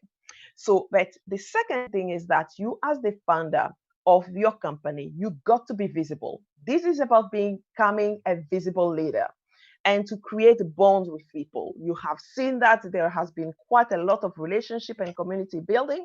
And as a business owner, you got to be a visible leader. Because if I ask you today, who is the boss of Zappos?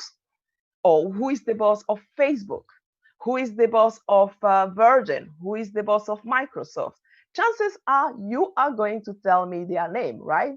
So, but when people think about you and your company, do they immediately think about you? Do they know your name? Are you known in your industry, for example, as the leader in your field? So this is actually if nobody knows about you, you got some work to do. And because when you're not visible, nobody knows that you exist. They can't find you. Your impact is limited to only a small number of people. So the second point, the second key I like to share is that you need to have a defined purpose. Purpose is actually underpinned by passion. It is truly what lights you. And it is not about making money. Money is about the results. Your purpose is what keeps you going when all the lights are off, when things don't seem to go anywhere. It helps you also to focus, to keep focus. It helps you to achieve your mission with that excellence and dedication that will attract your ideal client, which ultimately you want to attract. So, and having a well-defined purpose means that you have this unique perspective that your competition cannot replicate. So when you don't have this clearly defined purpose, what happens? You lose sight of why you do what you do. You lose steam and abandon your company and your results. You kind of tend to compare your results with other people's results and forget your path. So this is not great. So the third thing is that you got to have a clear message. Having a clear message means that you need to stay away from confusing, generic, jargonistic language that we see in corporates, and you need to keep things simple. You need to be extremely clear in your communication, because in the past, people thought that the more they use clever languages and big words, that sounds corporate, the more impressive it was. This is no longer the case. As I told you earlier, 8 seconds is what people have to get your message. So your message has to address also the customer core frustration. The mistake is to talk about your process, your, and your kind of systems and all those things, but no one cares about your process. I admit I made that mistake myself, but what people want is how their life is going to be better after they experience your product or service.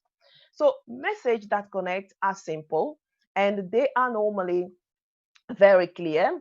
And if your message is not very clear, it is confusing and people will not stick and leave. So it should be very easy to understand and without burning unnecessary calories, as I like to say, and succinct so that anybody can repeat it anytime. So don't be clever, be clear. So here are the recap of those 3 steps. The first thing is that you got to be visible and show up consistently. Second, you need to have a clearly defined purpose. And third is that you got to have a clear message that tells people straight away how their life is going to be easier by working with you. So, but there's still a problem though. You might be thinking, this is great, but how do I put all these things together and in a way that actually work for me and my business so that I'm positioned as the authority in my field and as the purpose-driven leader that I want to be? Well, I'm glad that you asked, because I invite you to be one of the first 10 people that actually I'm inviting to sign up to my global attraction breakthrough session, which is here. It is a call that we are going to look together at your brand, where it is today, where you want it to be, and together we will lay out a plan on how you're going to attract your ideal clients and impact thousands and even millions if you want to. So you can experience the kind of business and the life that you have dreams of, because at the end of the day, you are in this business because you are also dreaming of some kind of lifestyle. So I usually charge for this session, but as I say, this is a complimentary session for the attendees of this summit. And the first 10 people who are going to sign up are going to get in touch with me. So you go to francinebelay.com/GAB to sign up for your session. You can go now before it gets full. And then I look forward to your questions. If you have any question, I look forward to your question. Thank you very much. Very good, very good, wonderful, wonderful. That was a sterling presentation, Francine. Thank you, Sunny. What we can gather from you is visibility of your product and the people behind the company, clarity of purpose, and you know your whys. Yes. Why you are doing what you're doing. Definitely. Particularly at the difficult moment that we'll experience as entrepreneurs from time to time. And of course, your message should be simple with absolute clarity. Yep. To the targeted audience. That's wonderful. Exactly. And we will come back to some of the questions later. But in the meantime, I'm now going to introduce the third speaker. Can I now have, is that Loy Zaks? Is Loy Zaks available, please? Loy? Let me see if Loy is around. Okay, maybe he's going to come back later. How about Charles? Charles, is that going good? Charles? Charles, can you unmute yourself? Yes, sorry. Oh, wonderful, wonderful. Charles, you're absolutely welcome to the podium, and we'll wait for your introduction and your topic. You have 10 minutes, and 2 minutes before the time, I will simply show my 2 finger. That's not insulting. Just telling you, warning you to say your time is coming up. No wonderful. Problem. Your time starts Just now. give me a second just to launch my PDF. There you go. No worries. Oh, share screen. There you go. Okay, can you see my screen? Absolutely, it's wonderful. Great, there you go. So 1 second. And zoom. Okay, brilliant. Now, so I'm Charles Goguet. I'm the Chief Operation Officer for AutoClick, which is an health tech in France. I was previously VC in tech. I served for about 10 years in the fintech industry in UK, France, and Ireland, and also be C-level in several countries. And I still have some board position. Now, the topic I will try to talk today is the rise of telemedicine during pandemic and how digital health solutions were ready to answer to this need, from booking to payment to digital medical prescription. Now, so let's start with the definition of telemedicine, something that you already heard today. I'm just going to give you my point of view.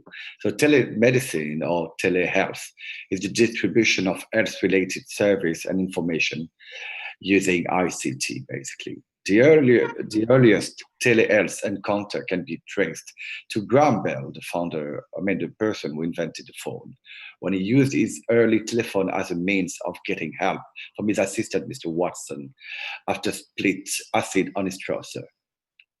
It enabled interaction between practitioner and patient, practitioner and practitioner, as well as practitioner with related actors such as nurse, pharmacies, insurance companies, and social welfare. Since the pandemic started, the telemedicine visits are booming. The telemedicine has grown significantly over the past years. As of 2019, the telemedicine global market was valued at some 45 billion USD. The market is expected to grow significantly by 2026 and is expected to be valued at more than 175 billion USD at that time. Many factors have contributed to the growth of market, included increase of traditional healthcare costs, funding for telemedicine, and increase in digital health user, as well as the COVID, as I will shortly explain you. The adoption of telemedicine shifted into a hyperdrive over the past months, with virtual healthcare interaction on pace to top 1 billion by the end of 2020. Only in March this year, the telehealth visits surged 50% amid the coronavirus pandemic. Now, this is the average percentage of growth forecast made in 2019 before COVID. So the market was still pretty impressive, plus 15.5%. And that was kind of significant.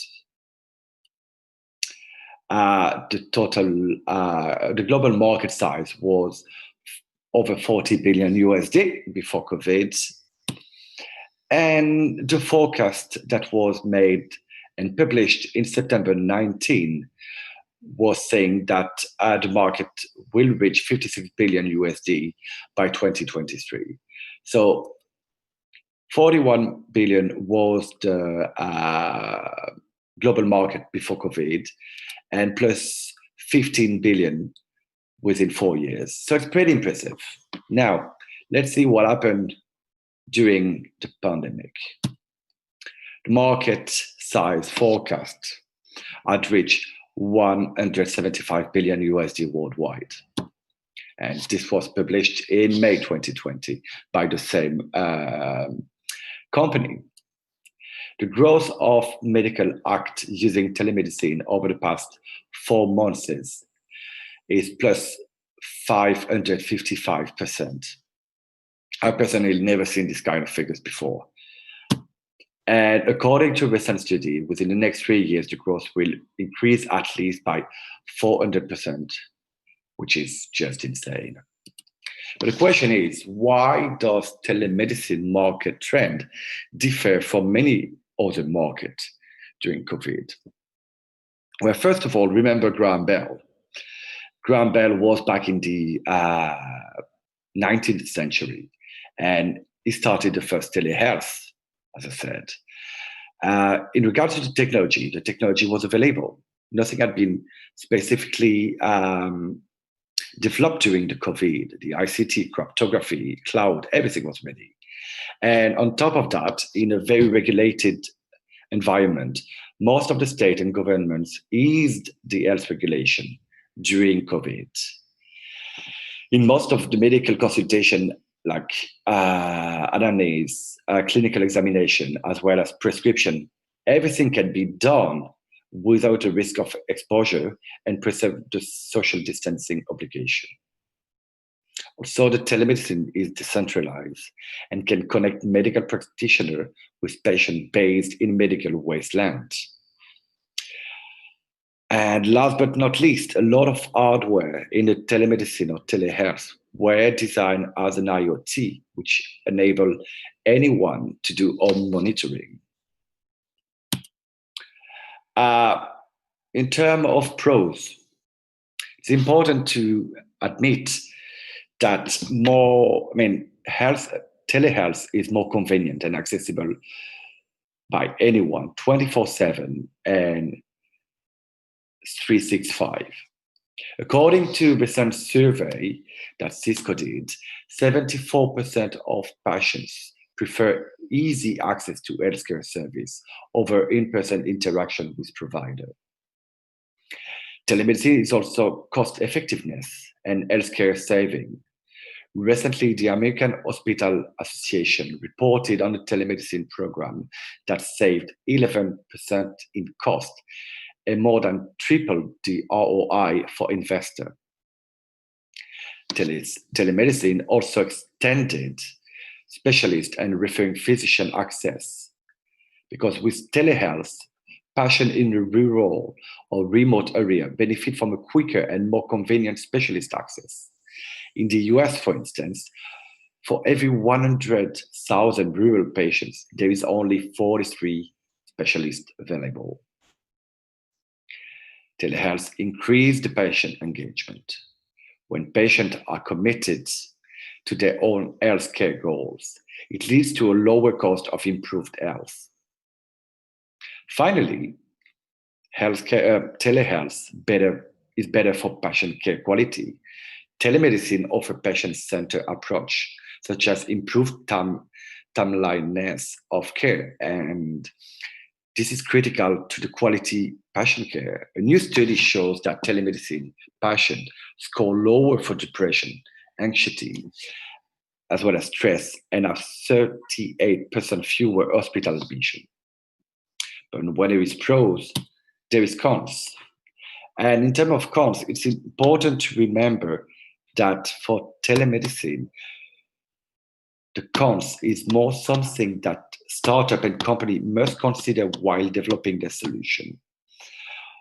For instance, it is not possible for an hospital or doctors or practitioner to spend time that they don't have and money that they don't have in equipment or in training.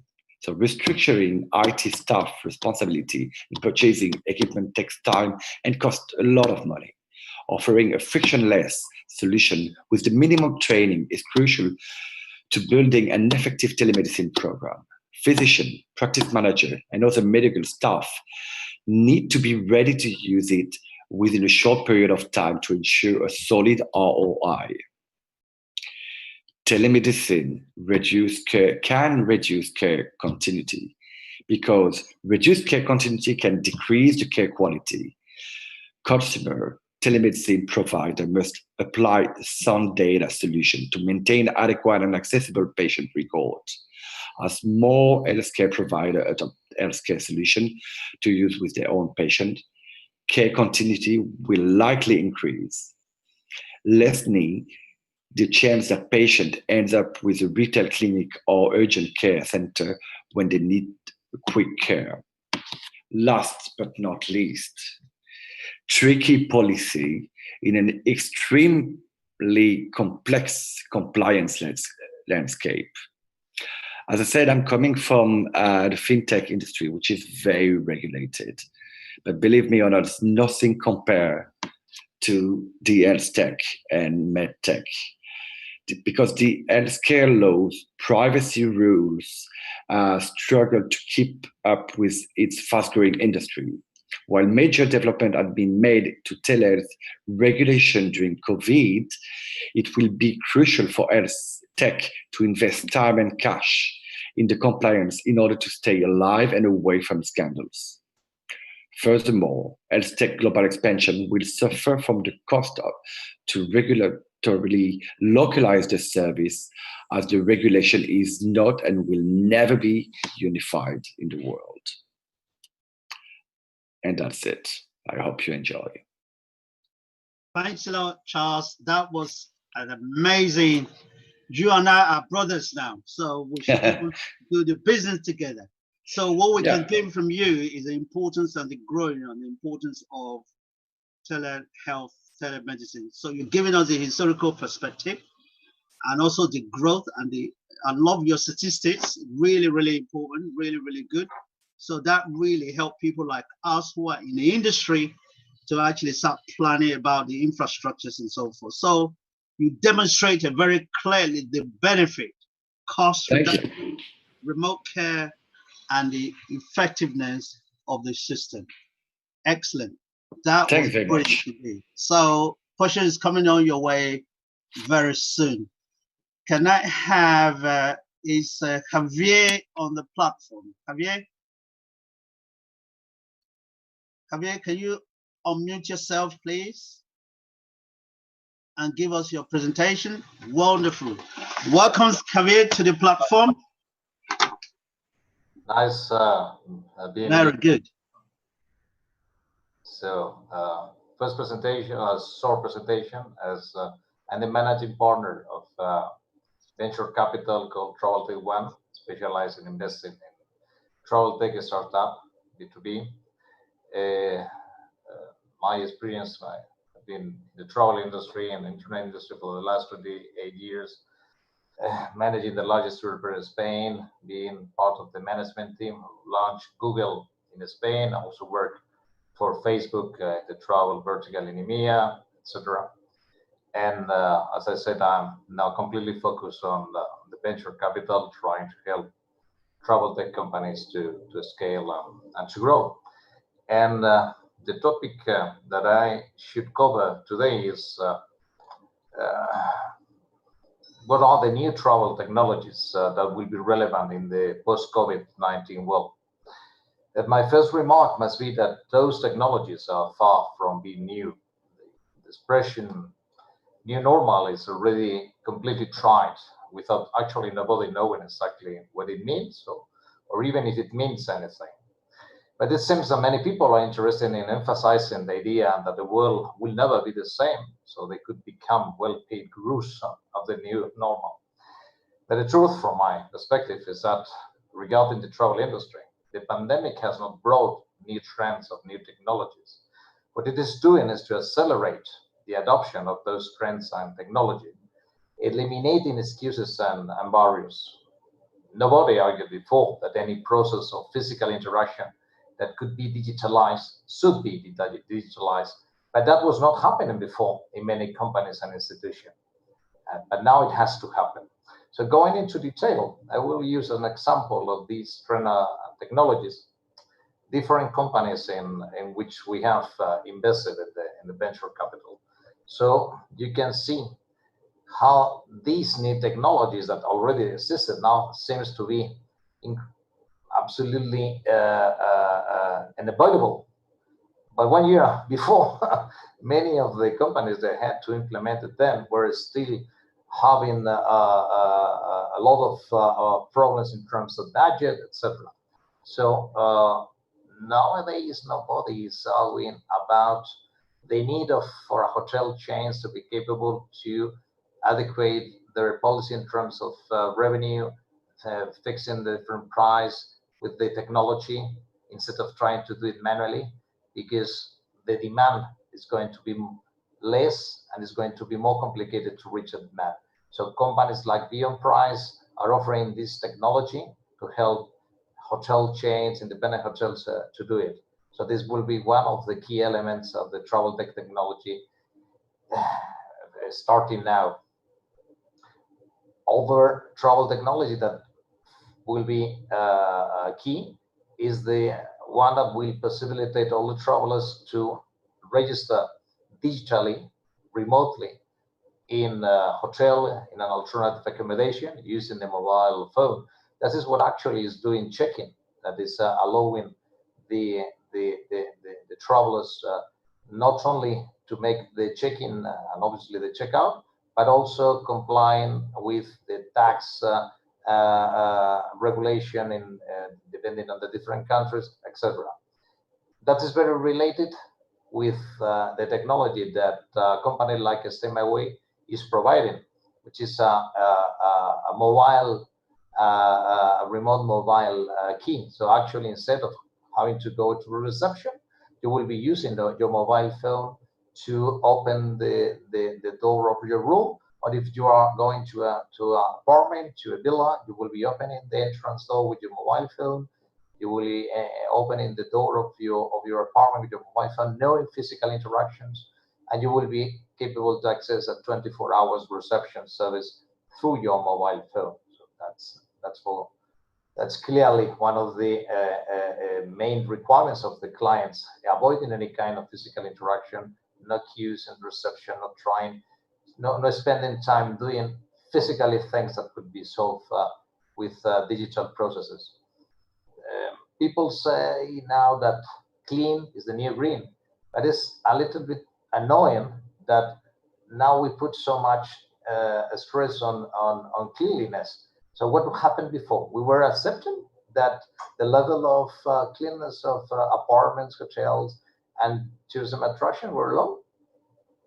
I think that what have changed now is that we are more demanding in the compliance of what has had to be a reality before.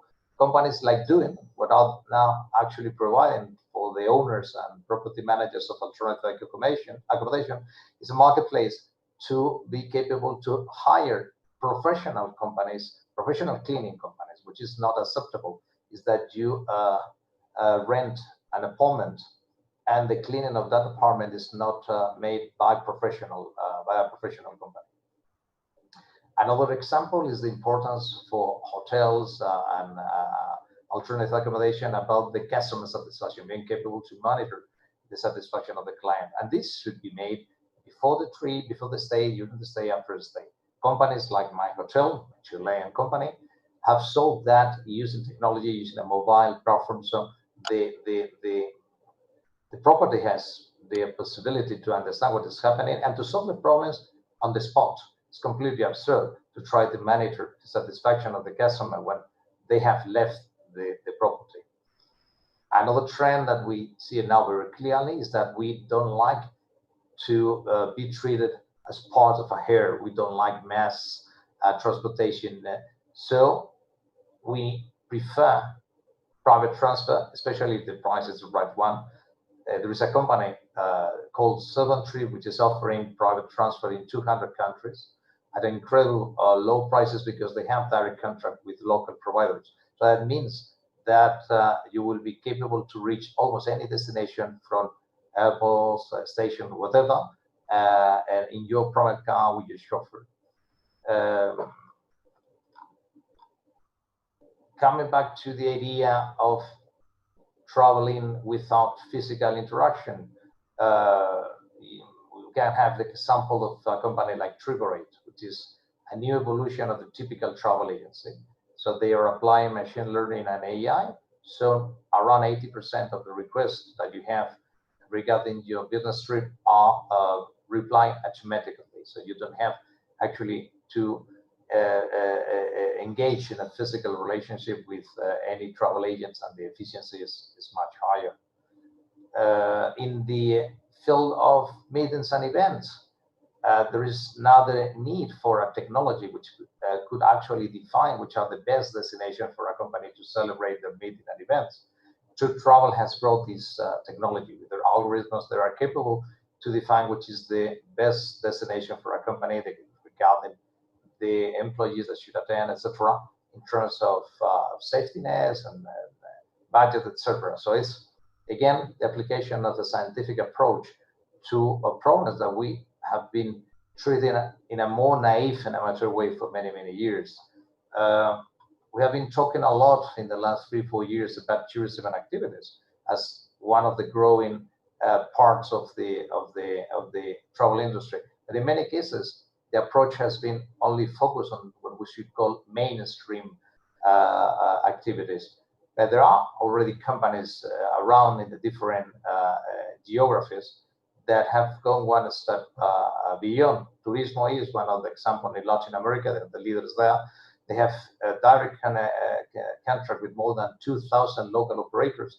So when you actually want a private experience to visit relevant sites, relevant tours in any destination there, you can have them online with all the security. And last but not least, I should quote a company like Venus Planes, which has been capable to digitalize and professionalize something which seems, but it is not. It's the choosing the right venue to celebrate your wedding, your birthday party, all these kind of meetings under 300-400 people, and having very simple and a digital experience what to do. So just to finish, what I'm saying is that what we will be seeing in the next years is that these technologies that were already in the market, but in many cases were not adopted because there were barriers in terms of redeploying resources to the development of the technology. Suppose as well in some cases the reduction of the staff, etc. That will be a reality because the clients will be demanding them. And that's it. Thanks for your giving me the chance to share my point of view. Javier, mucho gracias. Thank you so much. Yeah, for a sterling, again, another sterling performance. This is what we call a whopper presentation. And you've been able to demonstrate how digital transformation can be applied within the hospitality industry. Thank you for that. So you might be having some questions that will be coming afterwards, but let's catch up now with, if we cannot have Andu Agroa.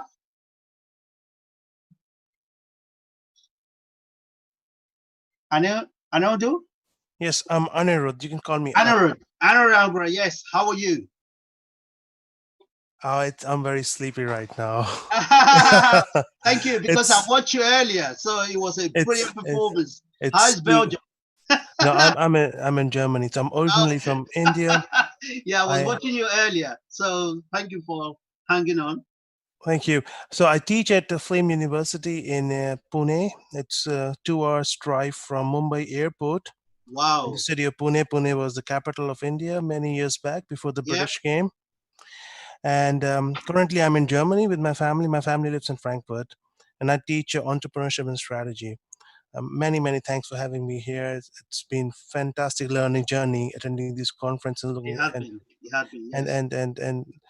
and listening to all the views. So my talk, I will not be having any presentation. My talk will focus on 3 points, and see how much time I have. I'll try to brainstorm on the typical digital technologies that can be used, either digital technologies or brick and mortar technologies that can be used in addressing those 3 important things. So first is the public healthcare, second is behavior, and third is activities and demographics. And we'll see how these 3 things really tie, really kind of became the 3 most important categories that were impacted by the COVID-19 crisis. So first, of course, it's the public healthcare. If you look at the data, South Korea, Japan did really well in stalling the spread of COVID-19 and also ensuring that the mortality rate is fairly low. China, even though we might dislike the Chinese side of it, but we have to be really appreciative that they were really onto it. They built hospitals very fast. They really ramped up their public healthcare infrastructure in the province of Wuhan and curtailed the spread of COVID-19. So it's really a public healthcare issue rather than a virus. So countries that were really able to accelerate the quality of the public healthcare and matched the ferocity of the virus were able to uh, manage the crisis relatively well compared to countries that simply did not have the right public health care or was not ramped up to match the ferocity of the virus. And if you look at things that really mattered in the public healthcare, were very basic things like personal protective equipment, PPE. Now, PPE can have, how do we produce PPE that matches the requirement and at what cost? Now, this is something that is a very brick and mortar question. How do we rechannelize our supply chains of production? How do we get the raw material to the factory? And how do we incentivize the factory owner to produce PPE? Now, if we can think through this problem and accelerate the production of a basic equipment called PPE, we have a very high chance of providing a very good healthcare services to the people who might be hospitalized. Now, PPE can also be used by drivers driving people to various destinations. PPE can be used by teachers teaching in a school. PPE can be used by restaurant by people who run the restaurants to provide services to the people who are getting inside the house in the restaurant. Similarly, PPEs are used by hotels. So PPE, even though it's the need of PPE was very much in the healthcare sector, the application of PPE in the post-COVID world until the fear of COVID virus subsides considerably, the demand for PPE will remain very high. So how can we can produce PPE, and what technologies can be used? Especially, it's not really a digital technology, it's more like chemicals. What kind of chemicals and what kind of chemical processes that can be applied on a PPE so that we can get the PPE up and running instead of buying a new PPE every time we use it to reduce the cost. It's something that we have to think about it. The second that I noticed is hand sanitizers. Now, again, everyone in this world will be needing a hand sanitizer in a post-COVID-19 scenario. What is hand sanitizer? Hand sanitizer is 80% alcohol, 20% other chemicals, other esters and chemicals. Now, alcohol can be produced two ways. One, of course, you use biological products like sugarcane. The second, one can use uh, petroleum products to produce or fossil fuels to produce hand sanitizers. Again, plenty of opportunities to produce hand sanitizers. So anyone imagining a company that is producing lubrication oil for the automobiles may be incentivized to produce hand sanitizers using almost the same process, uh, and deliver it to the customer at a very competitive price. That's also an interesting opportunity that one can look at, and how to produce hand sanitizers at an affordable and at a very fast rate, because everyone would be needing it.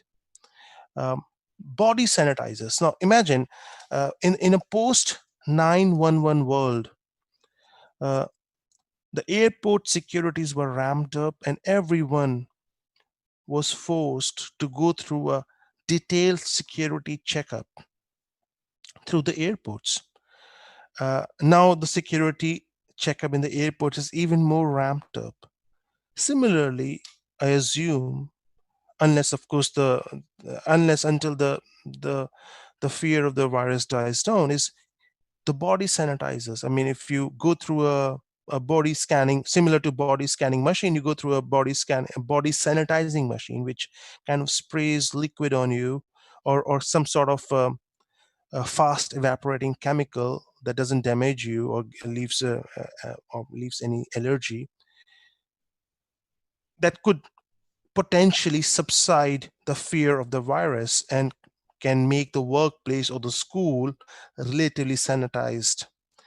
And if we can invest in developing a technology that is cost effective, we can certainly apply that kind of a technology everywhere, all over the world, and certainly at places which can afford to have something like that.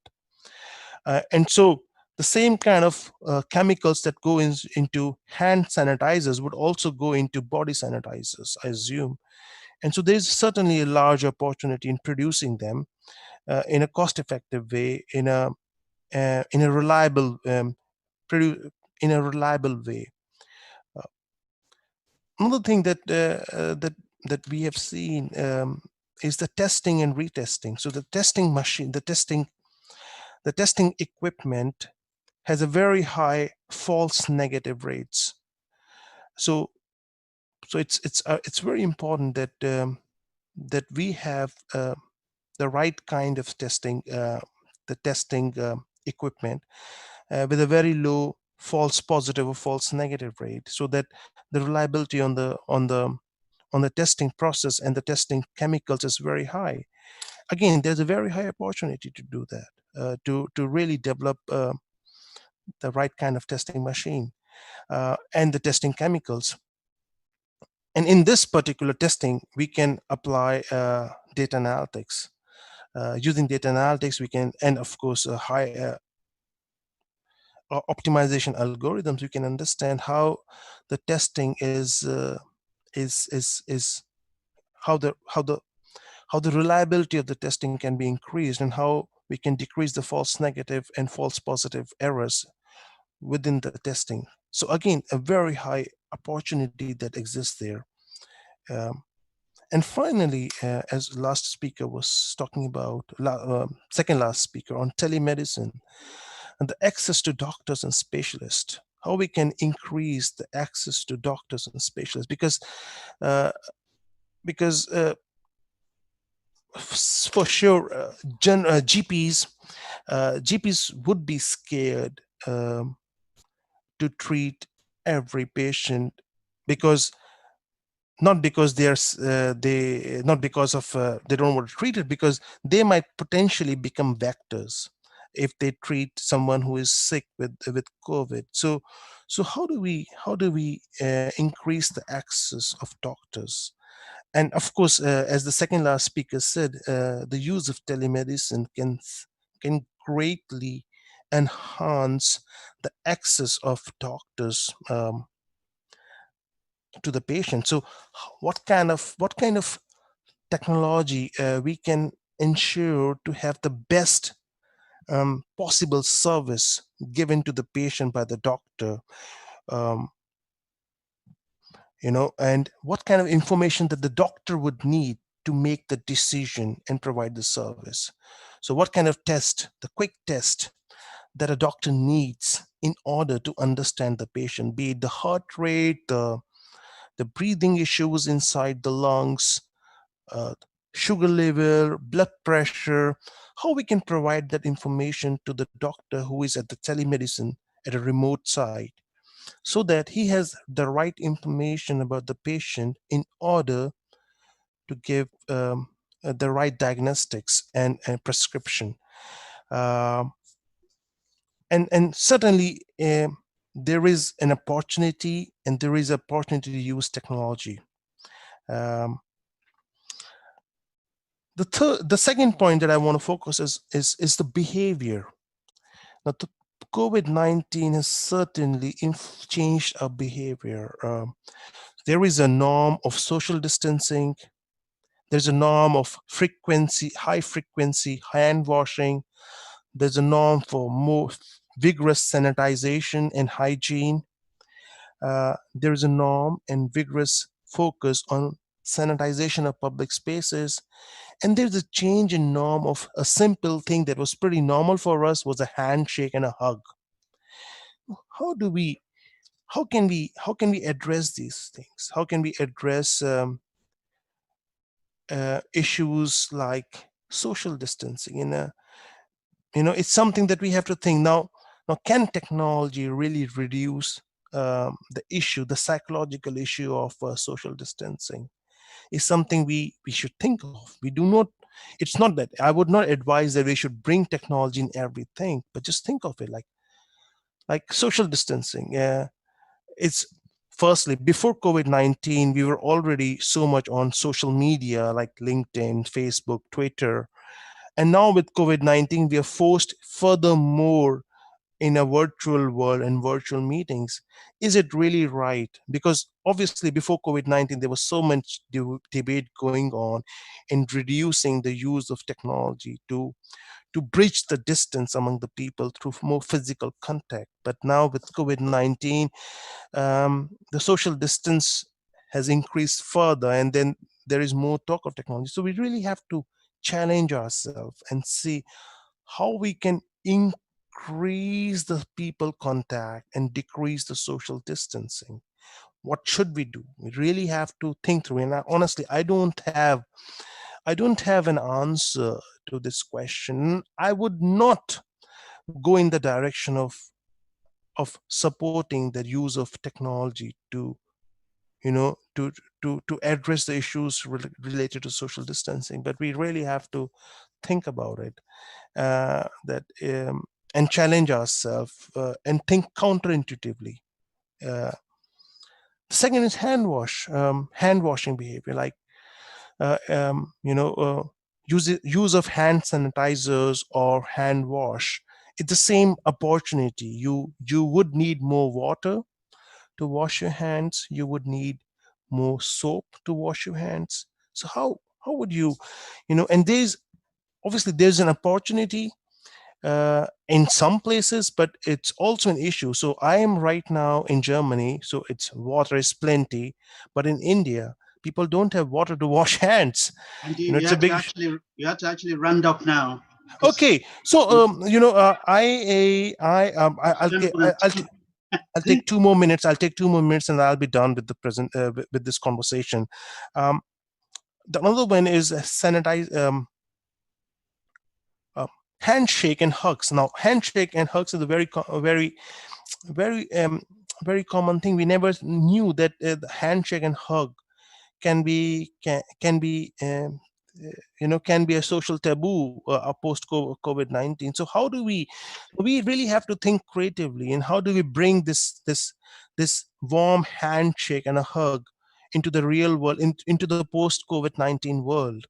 Because you really need to shake hand to really feel individual, the energy of the individual. You cannot do that online. So we really have to think through creatively in how do we bring this energy, this closeness that a handshake and a hug gives, and think about it. And certainly technology would make a handshake more vulnerable and more disgusting, I would say. So we as individuals have to think about creatively, how do we bring this handshake into the real world, into the post COVID-19 world. So I had more points to discuss. For instance, the data collection, the data. If you look at the COVID-19 crisis, it's pretty much data centric in a way that if we have more data, whether the data comes from testing, the data comes from hospitals, the faster are our actions. So really, it's very important to invest in data collection. If we have data and we have right algorithms and technologies to clean that data, then both predictive analytics and prescriptive analytics become easier. So it's very important for public sector enterprises to produce data using the best sensors, which is anonymized so that the privacy is not taken for granted or is not compromised. And then the data can be cleaned with better algorithms. Certainly artificial algorithms are used to clean the data now. And then further algorithms to analyze the data to provide us more predictive and prescriptive analytics. That can certainly help us out in addressing many of the problems in the post-COVID-19 world. With that, I'll end my conversation. Thank you. Thank you very much, Professor. So that was incredibly detailed and very, very informative indeed. In fact, you were able to contrast the country that responded, like Korea, the Chinese, in relation to other countries who were slow to respond, and the catastrophic impact this really had on the country and the death rate in some of these countries like UK, Italy, Spain, America, that were a little bit slow in terms of the response. But these are some of the things that will be subject to political and discussions in future between those countries. And also the applicability and utilization of the PPE across the sections of the community. This is very informative indeed. And you've also given us some insight in terms of what strategic steps that are required post-19. I think this is all going to be part of the thing that we can all incorporate into our activity and into our companies. Thank you very much for your contribution. Thank you. Thank you very much. Now we will have the next person to be presented right here is Vin. Vin, are you there? Vince, can you do yourself? Or how about Daniel? Daniel Sloan? No? Okay. I think Brian has actually sent us his video, which we are going to play right now. And I'm going to ask our administration from the Forum.Digital to actually play the video from Brian for his topic. And once you're able to load it, let us have what he has to say by means of video conferencing. In fact, it's all part of the contribution using digital transformation. Stay tuned.